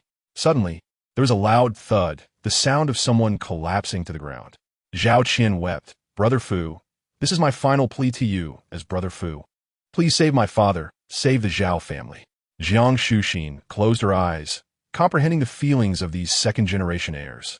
Having lived under the protection of their elders, their lives had been devoid of hardship Accustomed to a life of luxury and extravagance, they naturally felt a sense of superiority. When the sky caved in, and they found themselves kneeling, begging, it was a profound blow to their pride. Zhou Yanqi toyed with the celadon cup in his hand, a knowing smile gracing his lips. Did you know? The Zhao family and the Fu family once resided in the same villa complex. Among all the children, Fu Shiyan favored Zhao Qian the most. Whether in play or study, he was always first. Zhao Qian, a scion, never heeded his father's words, always listening to Fu Shiyan instead. His description was succinct, allowing Jiang Shu to vividly imagine that scene. Previously at Wenhua, Zhao Qian's behavior was equally reliant on Fu Shiyan. Unfortunately, in his innocence, he remained oblivious to the fact that the gifts he received were already marked with a price. Zhou Yanqi poured himself another cup of tea. Fu Shiyan would never bestow kindness without reason. His actions were but a prelude, one could even assert, orchestrated for this very day. After all, it was the Zhao family, the foremost power in Haicheng, with few avenues for breach. Zhao Qian was, in fact, the sole exception. Fu Shiyan had discerned this opportunity years ago, bringing him into his fold, only to decisively discard this pawn when a moment called for it. Each step had been meticulously planned. Jiang Shu felt a chill run down her spine. Regardless of the circumstances, such cunning and strategizing were unmatched by few. Finally, a voice emerged from the adjacent room. As Fu Shiyan spoke in a calm tone, "I cannot interfere with judicial proceedings. You may leave." Zhao Qian collapsed, despair etched across his face. At this juncture, Zhou Yanqi rose, arms crossed before him, leisurely making his exit. I wondered why it was so noisy outside. It turns out Shiyan is here. Fu Shiyan looked up. Liangqi? Zhou Liangqi languidly leaned against the doorframe. Not welcoming me? His gaze swept the room. Oh, isn't this our dear Qian sitting on the floor? Why not stand up? Zhao Qian was utterly numb, unable to move. Zhou Liangqi squatted beside him, patting his shoulder, adjusting his clothing with casual indifference. What is this? A man should not lose his composure at the first sign of trouble. You ought to learn from your brother Fu. The decline of the Fu family was not dissimilar to your family's current plight. Observe how they masqueraded as an obedient dog, enduring humiliation until today. The atmosphere in the room grew taut. Those beside Fu Shiyan attempted to speak, but were halted by a raised hand. Zhou Yanqi continued, "Of course, I'm not implying you are a dog. Rather, you must conceal your true self and transform into a wolf, gradually amassing wealth and power, draining the lifeblood of your prey while mastering the art of manipulation. Only then can you bring down those you despise, much like your brother Fu." Shiyan, am I not correct? Their piercing gazes met in the air, each harboring their own thoughts. Chapter 152. Call him ruthless. Fu Shiyan offered no reply. Zhao Qian sat on the ground, devoid of spirit, unsure of how much he had absorbed. Zhou Liangqi rose, gesturing for others to take Zhao Qian away, and then remarked, "Shiyan, your forehead is bleeding. Why do you remain idle?" At this, the staff in the room snapped back to reality, hastily attending to the situation. Fu Shiyan raised his hand to halt them, extracting a few tissues to dab at the wound. "It's a minor injury, nothing to worry about. What brings you here today?" Zhou Liangqi pulled out a chair and sat down, candidly stating, "Li Wanli has come under scrutiny. The entire Wanjing is in turmoil. Funds are inaccessible. I came to gather information. Does Shiyan truly intend to take on this mess?" Fu Shiyan crumpled the blood-stained paper into a ball and tossed it into the trash, half-jokingly replying, "You know it's a mess. Yet you wish to seize it as well, don't you?" Zhou Liangqi retorted, "The subsidiaries under the Zhou Corporation have undergone a second round of financing, amounting to a staggering 10 billion. Our strength is not inferior to that of the Fu Corporation." "I am aware," Fu Shiyan acknowledged. Fu Shiyan took out a few tissues to wipe his hands. For the recently battered Zhou family, this was indeed good news. A single clever move could revitalize the entire game, such as the art of strategy. Zhou Yanqi remarked, "Shiyan, my ambitions extend beyond merely Wanjing." Fu Shiyan merely smiled at this, inquiring, "I hear your favorite dish at Liangqiu's is the poached chicken. Did you come here specifically to savor it?" "You know I have a penchant for exquisite cuisine and beautiful women," he replied. As the night deepened and the dew thickened, the women at the bar's entrance seemed unbothered by the cold, their skirts daringly short. Jiang Shu stood at the entrance for quite some time, trembling against the chill, unable to shake off the unsettling feelings within her. Fu Shiyan had exited alongside Liang Xiu, who cheerfully called out, "Sister-in-law, oh dear, you seem to have taken a hit. I thought you had achieved a resounding victory." Jiang Shu stammered slightly, instinctively glancing around. "Please refrain from shouting. If anyone overhears, I won't take responsibility." Dressed too lightly for the weather and standing in the wind, Fu Shiyan frowned. "Why aren't you waiting in the car?" Unsure how to respond, she replied, "I just stepped out." Liang Qiu moved closer, assessing her complexion, quickly deducing, Yin has simply been socializing a bit too long. He is not pleased.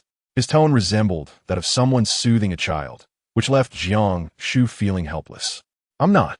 Upon leaving the entertainment venue, the pressure inside the car was low. Fu Shiyan was processing an email on his phone when he suddenly asked, "What have you heard?" Jiang Shu's heart skipped a beat, and she instinctively looked up, noticing his calm demeanor. Did he already know? "Not much. I intended to find you and just happened to run into it." "Where is it hidden?" he inquired. "In the next private room." Fu Shiyan's fingers flew over the screen in rapid succession, tacitly acknowledging her words. Finally, unable to restrain herself, Jiang Shu asked, "Why?" "There are numerous ways to bring down the Zhao family. Why must it be through Zhao Qian? Isn't that too cruel?" Upon hearing the word cruel, Fu Shiyan paused his typing, lifting his face with an elegant jawline. "Do you think I am cruel?" Jiang Shu dared not meet his gaze, but the injustice within her continued to fester. "Isn't it true? Though he is a reckless second-generation rich kid, in your eyes, he is a role model. A good brother. Anyone else could take action, yet you alone cannot. Yet you were the one to push him down the path of no return. Fu Shiyan, do you not possess any emotions? Or is it all an act?" Fu Shiyan turned off his phone screen, chuckling derisively. "You're the first person to speak to me about feelings." Jiang Shu swallowed nervously. "I'm not the first. There's also Zhao Qian." Chapter 153. The port at night, Fu Shiyan narrowed his eyes, scrutinizing her through the dim lights, seemingly weighing his thoughts. "Let me tell you, from the very first day I laid eyes on Zhao Qian, he was destined to be my pawn. Are you satisfied now?" Jiang Shu pressed her lips tightly together. "I apologize for meddling." In that instant, a large hand reached over, pinching her face to draw her gaze toward him. Fu Shiyan's expression remained ambiguous yet astute. "Who have you seen today?" The sudden pain from the pressure on her face struck a wound, causing Jiang Shu to sharply inhale, biting her lip to stifle a cry. For reasons unknown, she was reluctant to confess, no one. He merely let out a cold laugh, tightening his grip as blood seeped from the wound, dampening his fingertips. "Zhou Yangqi, is it?" Jiang Shu pressed her lips together, unwilling to respond, harboring resentment towards him. "What did you say?" He persisted, refusing to loosen his hold. She remained silent, enduring the pain without a sound. "I surmise your current thoughts stem from his indoctrination. However, the reason you can absorb such notions is that you, too, believe them. You perceive me as cold-blooded and heartless, merely exploiting those around me. Is that correct?" The pain was excruciating, and Jiang Shu's face flushed, nearly suffocating her. After a moment of silence, he finally relented and released her. She immediately clutched her throat and coughed loudly. "Xiao Lu, to the port," he commanded. The vehicle changed direction and drove towards another destination. Jiang Shu slumped in the corner, feeling her face, which was cool to the touch. Haicheng, being by the sea, boasted several ports for cargo transport, crucial for the city's economic growth. The Porsche belonging to Fu Shiyan navigated through towering containers, creating an incongruous atmosphere as the headlights pierced the darkness like a blade. He exited the car first, and Jiang Shu trailed behind, uncertain of his intentions for bringing her here. The night breeze by the sea lifted her outer garment, causing her to shiver with cold. The man stood with his hands in his pockets, his gaze deep and contemplative. Several large vessels were anchored along the coast, with numerous workers bustling about, their backs bent under the weight of their burdens as they labored for survival. Soon, a hunched man disembarked from one of the ships, his yellowed teeth a testament to years of smoking. He hurried towards Fu Shiyan. "Mr. Fu, what brings you here?" "Just passing by to check. When will the loading and unloading be completed?" "Rest assured, we won't delay the schedule. The crew is working overtime to ensure you are not disappointed." The man responded with a smile, casting a curious glance at Jiang Shu. Xiao Lu offered him a cigarette, saying, "Old dog, Mr. Fu isn't rushing you. He understands how hard everyone is working." "I understand," replied the man known as Old Dog, gratitude etched across his face. After a brief conversation, Fu Shiyan had no further business. An old dog returned to his duties. At that moment, a worker carrying goods accidentally bumped into him. Mr. Fu. Xiao Lu rushed forward. Jiang Shu instinctively stepped closer, her mouth agape. I'm sorry, it was unintentional. The worker apologized while hastily rearranging his load, clearly terrified. Fu Shiyan brushed off the dust with his hand, unperturbed. It's nothing. Continue your work. The worker expressed multiple thanks before resuming his task. As they walked ahead, Jiang Shu noticed that the man limped, his legs seemingly unsteady. Fu Shiyan slightly turned his body and spoke to her. The number of workers at several ports in Haicheng is approximately 50,000. These individuals, neither too young nor too old, lack formal education and, in their pursuit to provide for their families, find themselves engaged in perilous manual labor. A moment's inattention can lead to injury. Is it arduous? He inquired, casting a sideways glance. Jiang Shu furrowed her brow. Indeed, it is arduous. But what can be done? Should we send them away? Fu Shiyan casually retrieved a cigarette from his pack, placing it between his lips. If 50,000 people were to lose their jobs, it would equate to 50,000 families. How could one bear such a consequence? Jiang Shu listened as he ignited the cigarette, a wisp of smoke drifting into the air. Zhao Weisher would not hesitate. In his 10 years in office, Haicheng's economy has regressed, including the interference with the Wanjing Group's operations. All port handling has been automated, employing technology that remains immature. This not only displaces workers, but also jeopardizes the transportation of goods. Gradually, the situation worsens. While no one perishes, the workers alone suffer the brunt of this hardship. Jiang Shu inhaled sharply, observing the industrious middle-aged men with a heavy heart. She was unaware of the complexities entwined within this situation. Fu Shiyan flicked the ash from his cigarette, pivoting to face her. Had the Fu family not intervened in these ports, paralysis would have been inevitable. There are many such narratives. Would you like to hear more? He locked eyes with her. Shouldn't Zhao Weisher be held accountable? Startled by his gaze, Jiang Shu shuddered, unable to articulate a response. You believe there are numerous ways to undermine the Zhao family, yet you fail to grasp the intricacies of his entrenched power. A misstep on my part could lead to my demise, leaving little room for maneuver. Fu Shiyan stepped behind her, enveloping her in a vague embrace. His voice devoid of warmth. The money Zhao Qian utilized was acquired through his father's corruption. Reflecting on this, do you still harbor sympathy for him? Jiang Shu lowered her head. I am sorry. I am quite disappointed in you. I know you possess a strong sense of empathy, but I did not expect you to empathize with the Zhao family. Fu Shiyan released her, finishing his last puff of smoke before discarding the cigarette and striding away. As he departed, Jiang Shu crouched down, her hands covering her face in frustration. She had erred. The sea breeze blew relentlessly, piercing her heart with pain. She retrieved a business card from her coat pocket, embossed in gold with the name, Zhou Yanqi. Earlier, at Tianshang Renjian, he had approached her with a sidelong glance, his finger lingering on the scar upon her face, stating, even with scars, you are beautiful. Jiang Shu fought to suppress her trembling. Are you a local of Haicheng? Yes, there is a local specialty dish that is delectable.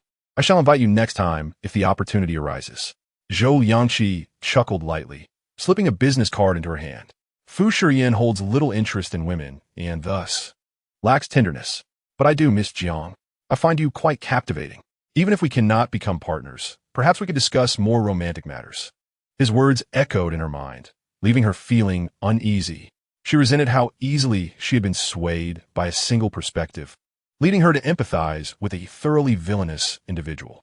She gradually tore the card into pieces, letting the fragments dance away in the wind. The discord between the Fu and Zhou families is exceedingly profound. After tonight, she shall no longer place her trust in Zhou Yanqi, nor shall she wholly believe in Fu Shiyan. Henceforth, she will refrain from intervening in their affairs. Their class struggle is akin to an unfathomable abyss. A mere misstep could lead to a perilous fall. In the following week, Fu Shiyan did not make another appearance. He did not return to Minuan, seemingly preoccupied with the remaining matters of the Zhao family. Aunt Lu felt considerable dissatisfaction. How busy could he possibly be that he could not even spare a moment to return home for rest? This was utterly unacceptable, and she resolved to speak to his grandfather. Jiang Shu, aware that she had displeased that man, hurried to intervene. Ian is busy. Sometimes. He may not return for an entire month. Aunt Lu, Please do not take it to heart. Under normal circumstances, this would pose no issue, but given her injury, how could he, as her husband, not come to check on her? Aunt Lu found this incomprehensible. Jiang Shu chuckled softly, feeling as though she was the one belonging to her maternal family. It will soon be over. In just another week, the plaster can be removed. The immobility was excruciating, and she longed to recover swiftly. Little Shu, tell Aunt Lu if Ian has any women outside, Aunt Lu whispered, her face etched with concern. Jiang Shu, unsure, stammered. I doubt it. It seemed Fu Shiyan was perpetually occupied, with no signs of another woman around him. Indeed, our Ian has always been devoted. There is no need for concern. Jiang Shu contemplated. Even if Fu Shiyan were to have someone outside, it would be beyond her control. Little Chen messaged her. Did you hear? The orders have come down from above. Song Ku has been dismissed. Can you guess the reason for his removal? Criminal activity. Jiang Shu did not expect the resolution to come so swiftly. Within a week, the orders were issued. Now, everyone speculated whether she would be the next director. Consider it. You have just secured such a significant project, making you the most suitable candidate. However, I must say, this position is rather inauspicious. It would be fine not to take it. After reading, Jiang Shu hesitated for a moment, flipping to her conversation with Fu Shiyan. Their dialogue remained at the previous exchange, and she typed a few words. Thank you. Delete. I'm sorry. Delete. Her head throbbed painfully, and she was at a loss for how to convey her guilt. After much contemplation, she simply tossed her phone aside, preferring to avoid the sight of it. At this moment on the top floor of the Fu building, He placed a stack of documents on the table. Zhao Tai had successfully withdrawn. She had now arrived in Jiangxing. Would her son be provided for her? Fu Shiyan, engrossed in signing documents, did not raise his gaze. Once a week, let her see him until he comes of age. He continued. Zhao Qian is relentless. He has sought out many old acquaintances, even Zhou Yangqi, yet none are willing to assist him. Fu Shiyan scoffed. When the walls crumble, everyone rushes to escape. He is still young. The downfall of Zhao Weisher would be making headlines tonight, and Zhou Yangqi would likely not remain idle. What shall we do? Let's observe, he replied, setting down his pen. You should seek out Zhao Qian again. Instruct him to take the car I provided for him to Jiangxing. The people there will recognize the vehicle and assist him. He opened her mouth, realizing that President Fu had already devised a plan. How benevolent of you. Are you not afraid of nurturing a tiger? After all, he had watched his younger brother grow up. He smiled faintly, recalling that day when the sharp-tongued woman had rebuked him, devoid of any affection. Within the Zhao family, I can only protect him. Let us expedite this. He did not hasten to leave, cautiously inquiring, will you be staying at Fu's tonight? This week, Fu Shiyan had been residing at the company. It was rather peculiar. Had he quarreled with Jiang Shu? He countered. Has the news about Song Ke spread? It has indeed circulated, and I never anticipated she would dare to harbor such murderous intent. The pen was lightly tossed onto the table, producing a sharp sound. I will return home tonight. Chapter 156. Exercise restraint during the days when Fu Shiyan was absent. The servants assisted Jiang Shu with her baths, alleviating the awkwardness.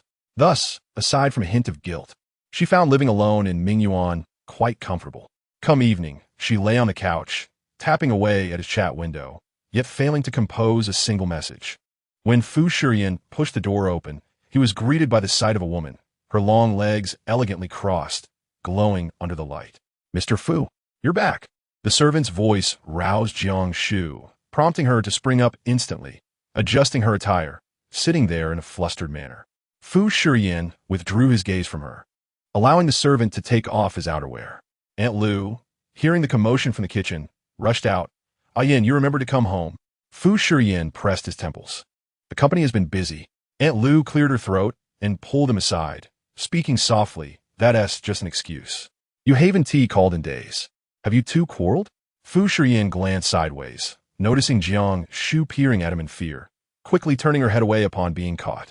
Did she say something? I'm merely guessing. Xiao Shu hasn't spoken ill of you. That's true. Aunt Lu frowned. Is it serious? Is it serious if she accuses me for another man? Not particularly. Fu Shiyan replied coolly. It's her fault. Aunt Lu intended to defend Jiang Shu, but her words caught in her throat. If it's not that serious, why have you not returned home for so many days? Who were you showing your displeasure to? Fu Shiyan raised an eyebrow, incredulously asking. She told you I was displeased? I merely surmised. Why are you so narrow-minded toward Xiao Shu? He chuckled in disbelief. Aunt Lu, what kind of enchantment has she cast on you? Whose side are you on? Aunt Lu squared her shoulders. I stand on the side of justice with your grandfather. You mishandled this situation, even if there are conflicts. You cannot neglect your wife for so long. She must feel wronged. She feels wronged? Fu Shiyan was at a loss for words. Having just entered to find her happily engaged with her phone, Aunt Lu nudged him towards Jiang Shu. Hurry and apologize. Couples may quarrel, but they must reconcile. Just soothe her, she suddenly added.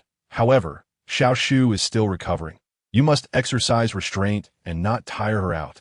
A flicker of light crossed Fu Shiyan's calm eyes upon hearing this, and he frowned. Aunt Lu, all right, I shall say no more.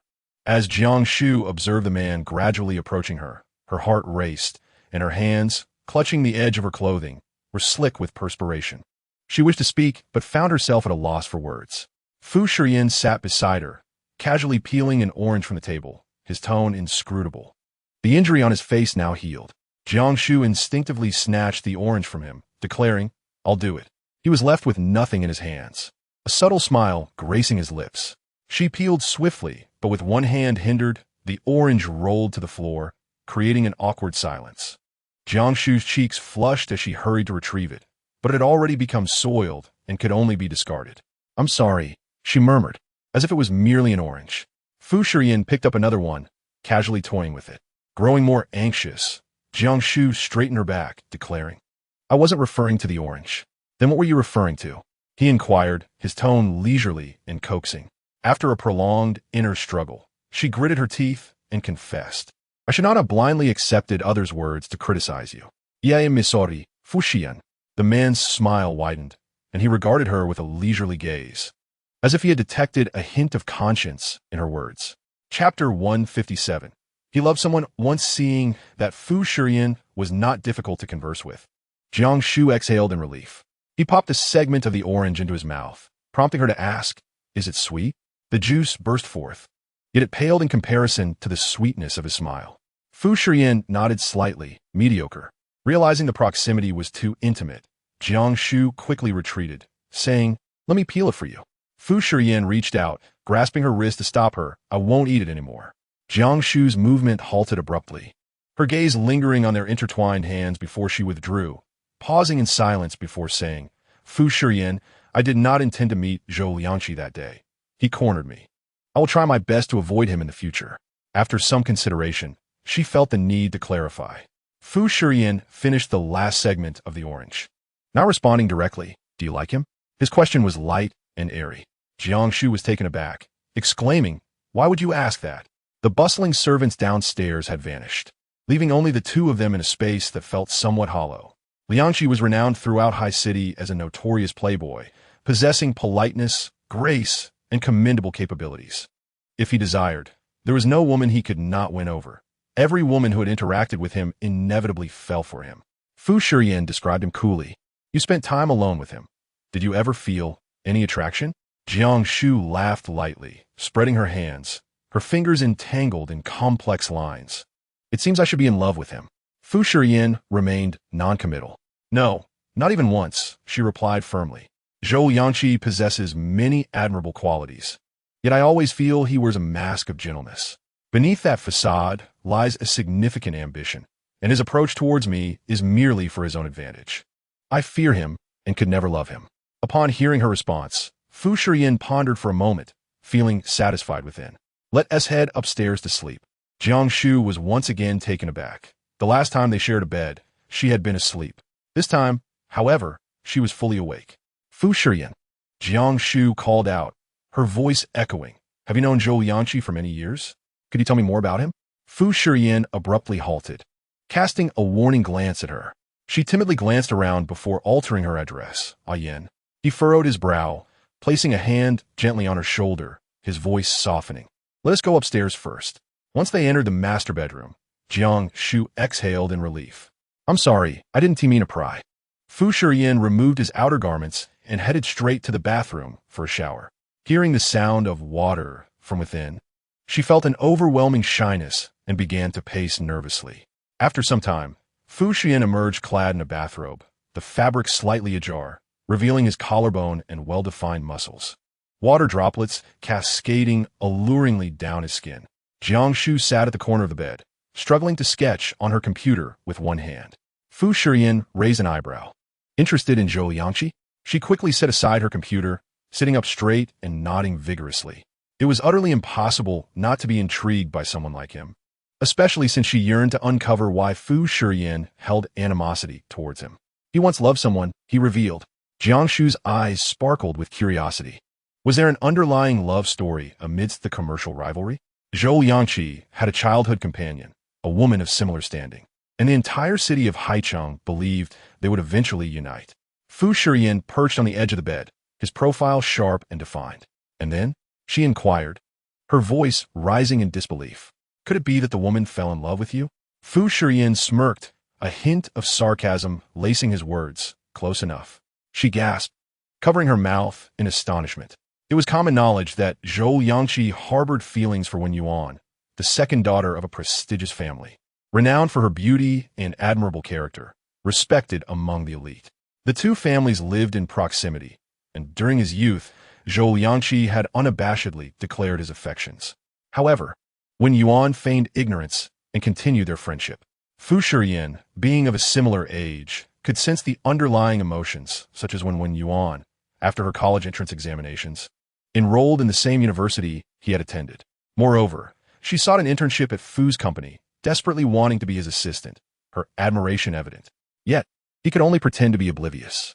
In her pursuit of her goal, Wen Yuan devised a scheme to lock him in the same hotel room, spending the night professing her affections. She was clever, even threatening. Brother, being with me is the best solution. I consider myself worthy. I have a solid background, making me more suitable for you than any other woman, and they may not love you as I do. If you refuse me, reporters will swarm at the door by morning. Fu Shiyan remained seated on the sofa, gazing outside at the changing sky, pondering the worth of sacrificing his reputation. Is it really worth it? He mused. It is.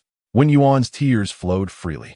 For all these years, I have turned down countless suitors for you, including Zhou Yangqi. Others may not understand, but brother, don't you see?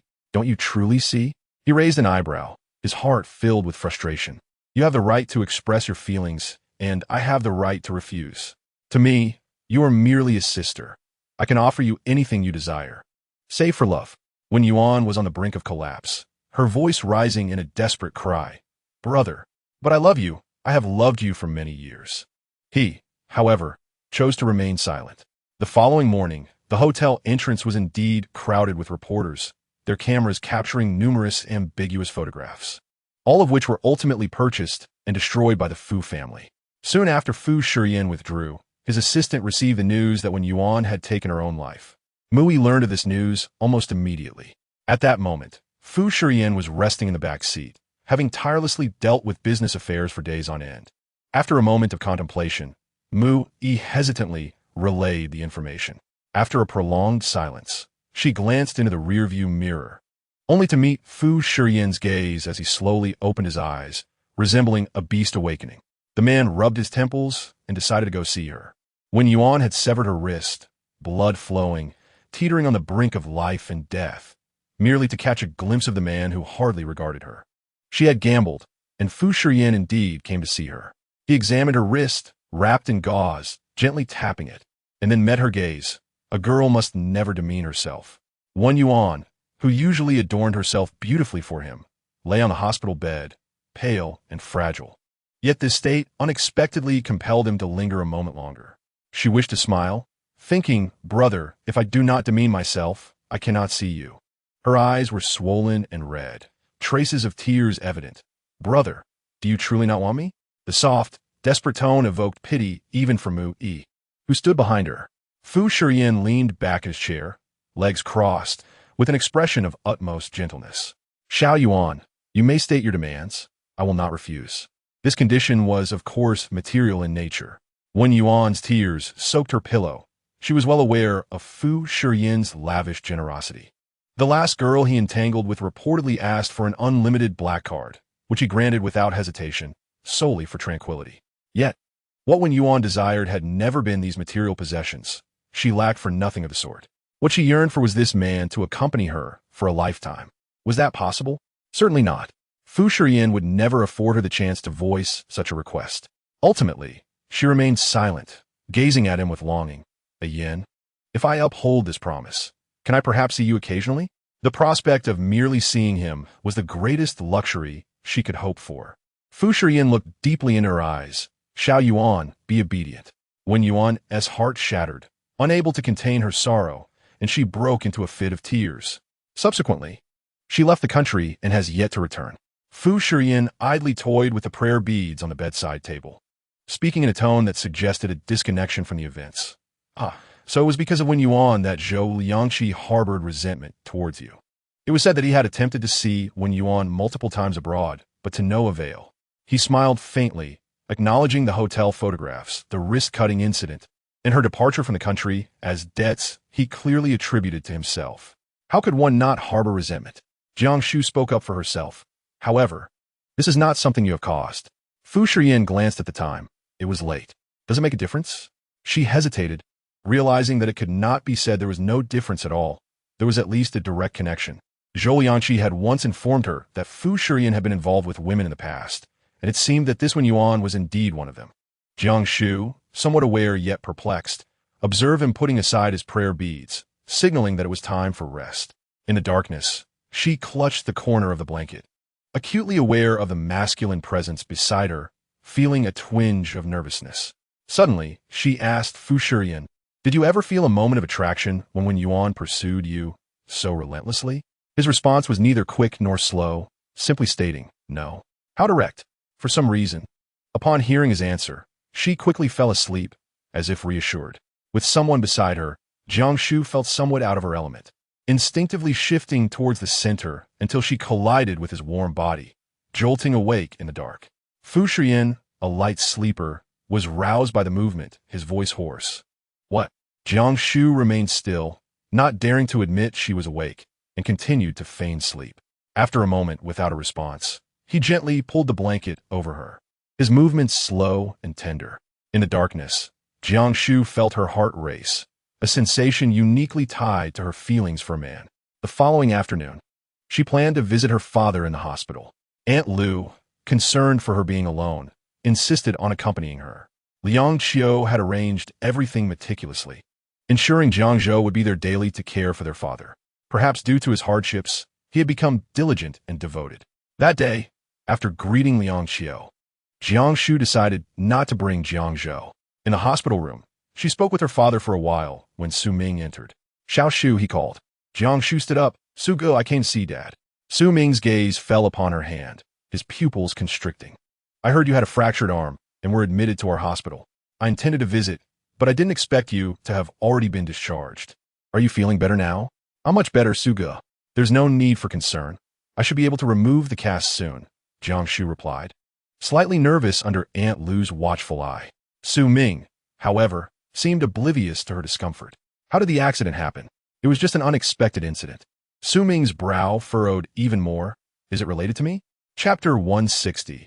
An unexpected encounter in gynecology. Jiang Shu instinctively resisted his excessive concern. "It's nothing. It's my own issue. Just some malicious competition at work." Su Ming did not believe her, his eyes filled with worry. "Xiao Shu, I've told you before. You don't have to pretend to be strong. You have me behind you." His words felt inappropriate, and Jiang Shu glanced at Aunt Lu, who appeared skeptical.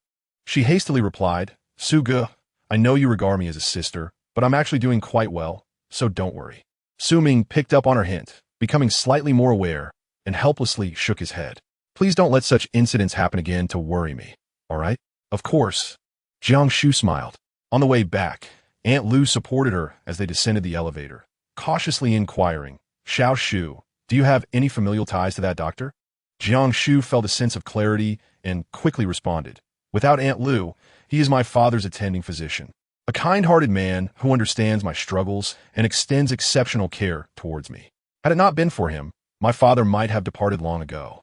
Aunt Lu seemed to grasp the situation, asking, "Does he regard you as a sister?" "Indeed, what else could it be?" Jiang Shu admitted, though a sense of unease lingered within her. "That is good, Xiao Shu. Now that you have a yin, he will handle any issues that arise. Even if you find yourself in a difficult position, you still have grandfather behind you, who will always protect you."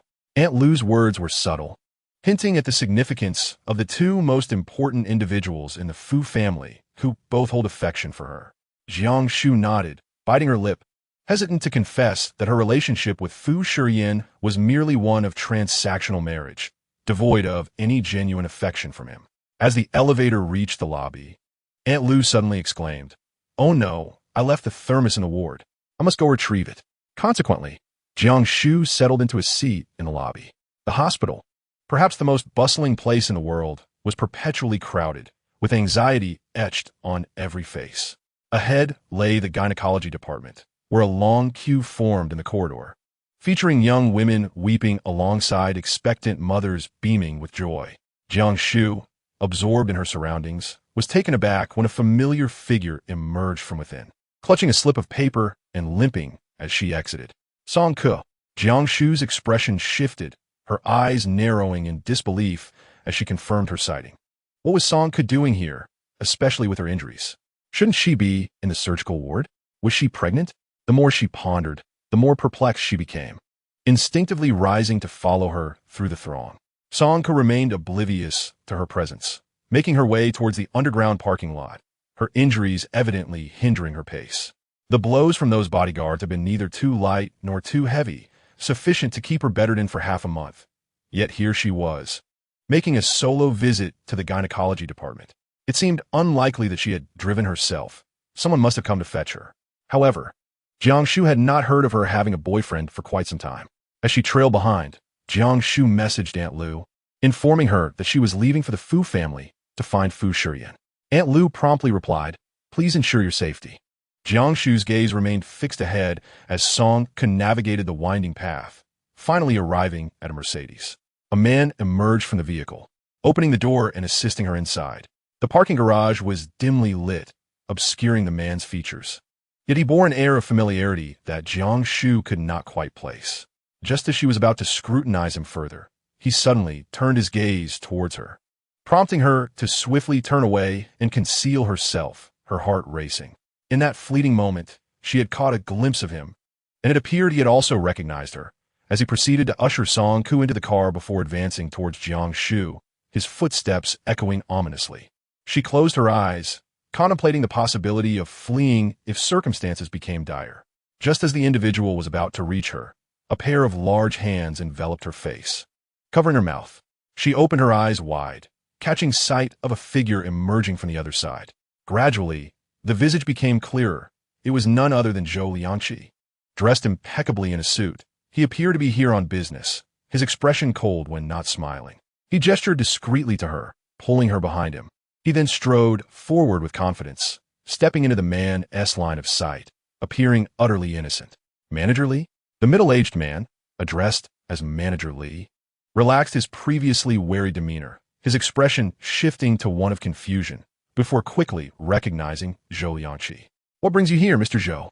he asked, hastily extending his hand. Zhou Liangqi toyed with his car keys as they exchanged a casual handshake. "I came for a health checkup. I didn't recognize you at first, but your face seemed familiar." What a surprise to find a familiar face here. Manager Li's smile widened, his vigilance dissipating. "I must have mistaken you. It's indeed a pleasure to encounter you, Mr. Zhou. I believe we've only met once, and I'm honored to be remembered." Zhou Liangqi glanced at the Mercedes behind Manager Li, noting the man's substantial background. A smirk crept onto his lips, indicating that the Fu family treated their employees well. Feeling slightly awkward, Manager Li responded, "Well, I'm here accompanying a relative for a health check as well." Zhou Liangqi nodded politely, seemingly uninterested in further pleasantries. "Then I shall take my leave."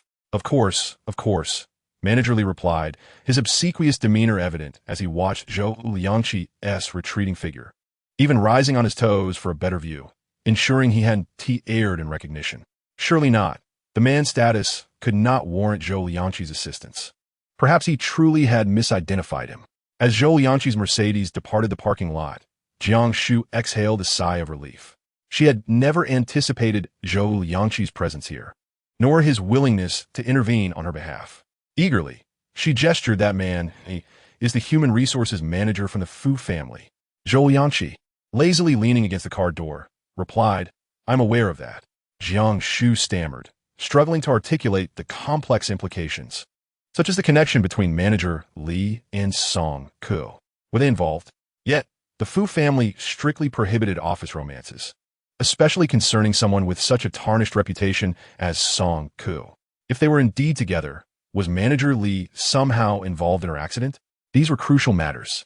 Jiang Shu lamented that the person before her was not Fu Shiyan. Miss Jiang, business aside, I helped you today. Will you not express your gratitude?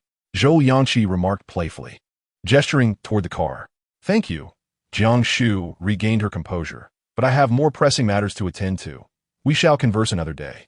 With that, she intended to dash away, only to have her arm grasped by him. Ride with me. Jiang Shu forced a smile. Zhou Yanqi, exuberant, preferred to drive sports cars. The blue Maserati garnered numerous gazes as they cruised down the street. She felt restless in the passenger seat, recalling Fu Shiyan, who seemed to favor a more understated approach. He drove a Porsche for business matters, reserving sports cars for personal affairs. He drove swiftly, quickly catching up to manager Li's Mercedes, which surprised Jiang Shu. President Zhou, how did you know they would take this route? Zhou Yanqi, steering the wheel, refrained from giving a direct answer. Could you call me Liangqi? Chapter 162. Call him Liangqi. Jiang Shu swallowed hard. This was against the rules. Ahead, the traffic light turned red, and Mercedes came to a halt. She felt a surge of impatience, while Zhou Yangqi remained unhurried. Even President Fu calls me Liangqi. What is so improper about it? Jiang Shu chuckled lightly. President Zhou, please don't jest. President Fu and I are not on the same level. Whether you call me or not will determine if I continue the pursuit. As the green light illuminated, Zhou Yangqi rested his hands on the steering wheel, unperturbed by the honking behind them. Watching the Mercedes gradually fade from view, Jiang Shu felt on the verge of tears. Conceding defeat. Liangqi, hurry up. Zhou Yangqi, amused by her urgency, pressed the accelerator and asked nonchalantly, Aren't you afraid of encountering trouble going to the hospital alone? Jiang Shu found the question peculiar, as her focus remained on the car ahead. Aren't you also going to the hospital alone? Only then did she realize something was amiss. Curiously, she turned her head. Is there something wrong with your health? You seem quite eager for me to have a problem. Zhou Yanqi leaned back in his seat. Jiang Shu stammered, insisting there was nothing wrong. Yet, she couldn't help but grow increasingly curious about him. Possessing both wealth and striking looks, it was difficult to fathom that he could love someone with such fervor. That Wen Yuan must be extraordinarily beautiful. For some reason, even as Zhou Yanqi's car followed manager Li, he appeared unfazed, not attempting to lose them. They merged onto the main road, where luxury cars multiplied, as if they had entered another realm. Jiang Shu began to wonder about the place. Zhou Yanqi did not respond, accelerating further. Did he seem to understand her thoughts? As they drew nearer, Jiang Shu buried half her body beneath the window, raising her phone to capture a photo of the two individuals in the Mercedes. Upon enlarging the image, she indeed spotted Song Ku. It was truly her. The Mercedes stopped outside a horse ranch, where manager Li exited the vehicle, clutching a stack of documents and leaving Song Ku alone inside. Jiang Shu strained to straighten her body and peered outside, realizing that the luxury cars they had encountered on the road were all heading to this location, presumably a grand equestrian center established for affluent science. She contemplated this and promptly opened her chat with Fu Shiyan, preparing to send the photo she had just taken. Just then, a voice unexpectedly broke the silence beside her. An ordinary employee, yet it's Shiyan's private number. How curious. Zhou Yangqi spoke plainly, as if he had already discerned the issue, yet chose to approach it indirectly. Jiang Shu felt awkward. For work, it's convenient to contact President Fu. He seemed to grasp this, responding with an O, questioning why she wouldn't entrust it to Assistant Mu. What kind of work requires you to report to a higher authority? Is it related to the Madam's affairs? With a sharp clatter, Jiang Shu's phone slipped from her grasp, landing painfully on her foot, leaving her momentarily breathless. The aura surrounding Zhou Yangqi was overwhelmingly potent, rendering any attempt to evade him futile. He seemed to possess an omniscient awareness, yet paradoxically appeared oblivious to everything, leaving her with no option but to feign ignorance or respond. Regardless of her choice, it felt as though every step she took was a misstep. After a brief pause, Zhou Yanqi bent down to retrieve her phone, shaking it slightly with a smile, questioning whether she was unaware it had fallen. Jiang Shu swallowed hard. hastily reaching out to take it, expressing her gratitude.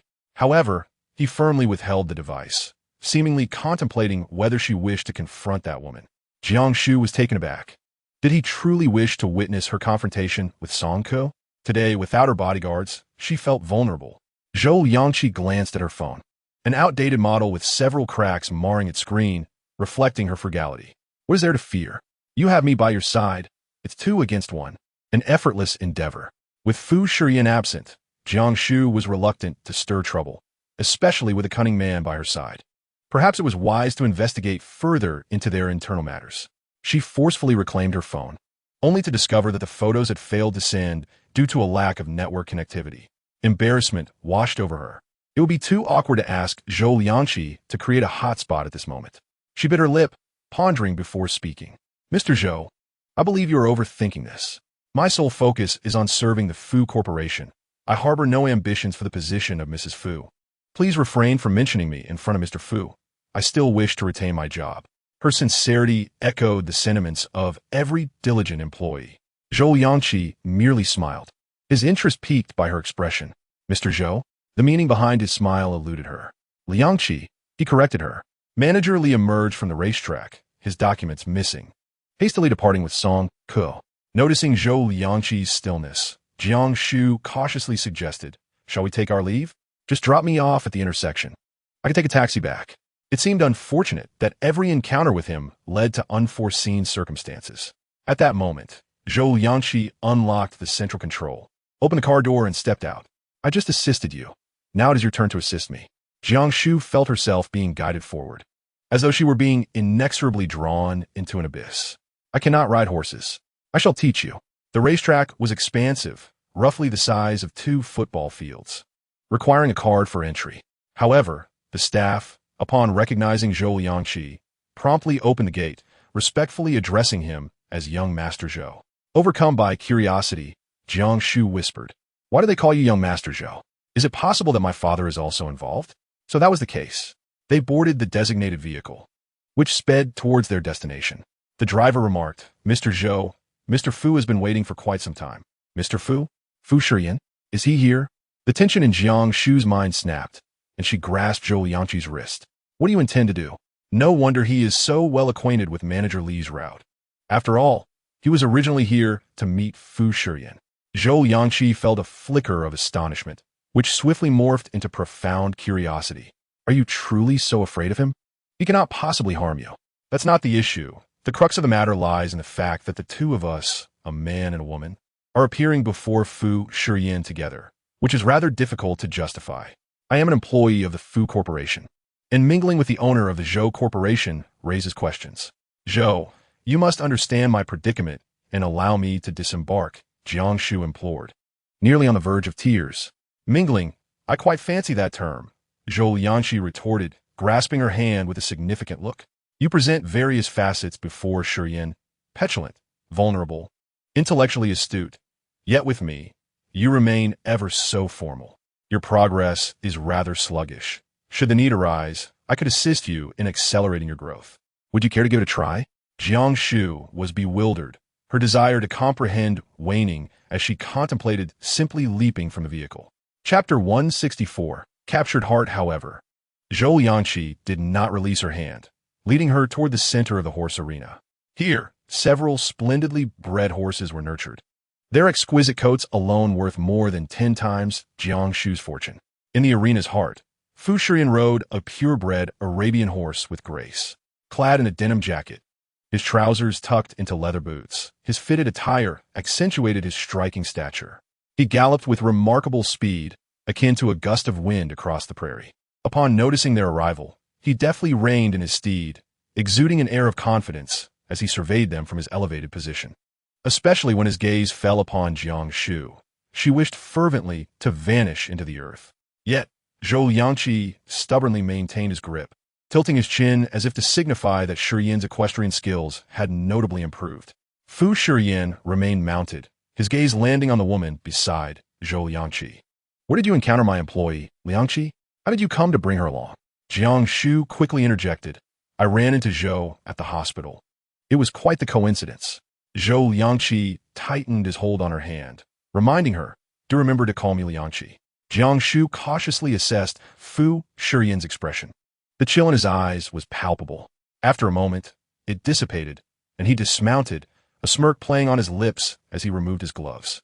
I had no idea that within just a few days, Liangqi had managed to win over our employee. Jiang Shu found herself at a loss for words. A staff member led another horse before Zhou Liangqi, who caressed it for a while. Not at all. I have always been sincere towards women. They're the ones who choose to abandon me. Otherwise, I would not still be a solitary man today. With a glance at Jiang Shu, his words dripped with ambiguity. She could not muster a smile, feeling that his statement somehow alluded to Wen Yuan. It is their lack of discernment. If you do not wish it, no one can compel you. Liangqi, I understand you well in this regard. Fu Shiyan accepted a cup of water from the staff, taking a shallow sip, his Adam's apple moving with striking tension. Zhou Liangqi mounted his horse and reached out to Jiang Shu, reminding her that those who truly understand her character often do not fare well. Jiang Shu remained still, shaking her head. I can't ride. My hands are injured. Zhou Liangqi is quite skilled in horsemanship, particularly in taming wild steeds. You should give it a try, Fu Shiyan remarked nonchalantly. Jiang Shu was taken aback, fear gripping her. She had never ridden a horse in her life, let alone a spirited one. Zhou Liangqi smiled reassuringly. Come on, don't worry, I won't let you get hurt. With the help of the staff, they secured her wrist and knee guards, and Jiang Shu reluctantly climbed aboard. Zhou Liangqi enveloped her in his embrace, resting his chin on her shoulder, guiding her through the basics with an intimacy that made her uneasy. Not daring to glance back at Fu Shiyan's expression, she felt a chill run down her spine. He was feeding his horse, which had developed quite an appetite since he hadn't seen it for a while. Zhou Liangqi commented, a spirited horse will naturally have a larger appetite as it grows. You must be prepared. Unfortunately, those who are short-sighted can eat but cannot digest well. To dare to eat is to dare to digest, he added as he tightened the reins. The horse whinnied, startling Jiang Shu, her heart racing. He turned to Fu Shiyan. It's been a while since we've had a competition. Shall we? Chapter 165. The Horse Race. Fu Shiyan's expression was inscrutable, a slight smile gracing his lips. Very well. Let us see if you've been slacking off lately. Cold sweat trickled down Jiang Shu's back. This equestrian venue belonged to him, and he would undoubtedly perform admirably. If Zhou Liangqi insisted on competing, her life would be at stake. However, Zhou Liangqi had a sense of decency and did not rush into the race, allowing her to acclimate by leisurely circling a few times while conversing with Fu Shiyan. I heard Zhao Qian has gone to Jiangxing. I once thought he was principled, but in the end, he chose to compromise. Fu Shiyan sat upright on his horse, embodying a composed demeanor. If he still failed to understand the importance of discretion at this juncture, he need not have called him Brother Fu for so many years. Zhou Liangqi chuckled. What if a wolf emerges from the shadows, biting back? Let it bite. Fu Shiyan replied. Some puppies will never transform into wolves, right, Liangqi? His gaze held deep meaning as he glanced at Jiang Shu with a faint smile. Jiang Shu concentrated intently, her focus solely on the horse, feeling the unsettling sensation of being suspended. Noticing her tension, Zhou Liangqi guided her in adjusting her grip on the reins, their palms brushing against each other in an ambiguous manner. At yesterday's high-level meeting at Zhou's, everyone urged me to abandon the acquisition of Wanjing, seemingly believing that Fu's victory was assured. I certainly did not have the authority to suggest they do so don't misunderstand. Seeing Jiang Shu relax slightly, Zhou Liangqi looked up. Of course, I trust my own people. However, can Fu's people really be trusted? Fu Shiyan's smile gradually faded, and at that moment, Zhou Liangqi tightened his hold on Jiang Shu, urging the horse forward. Let's begin. Two horses stood at the starting line, while the nearby trainer shouted 3, 2, 1. In an instant, the horses surged forward like arrows released from a bow, kicking up clouds of dust, their hooves creating a melodious rhythm. Jiang Shu tightly shut her eyes, feeling the fierce wind whipping against her face. With only one hand to grasp the reins, an unsettling sense of insecurity enveloped her, and she trembled uncontrollably. The speed was overwhelming, as if she might be thrown off at any moment. Jiang Shu steadied her breath and opened her eyes. Zhou Liangqi's voice resonated beside her, calm and composed. They were positioned closely together, and she could detect a unique fragrance emanating from him, reminiscent of lilies and roses. yet also embodying a distinctly masculine scent of musk. He held her firmly in his embrace, rendering her immobile. Jiang Shu made an effort to relax, her gaze falling first upon Fu Shiyan, who galloped ahead. His posture was robust and powerful, stirring the dust in the air, resembling a victorious general returning from battle.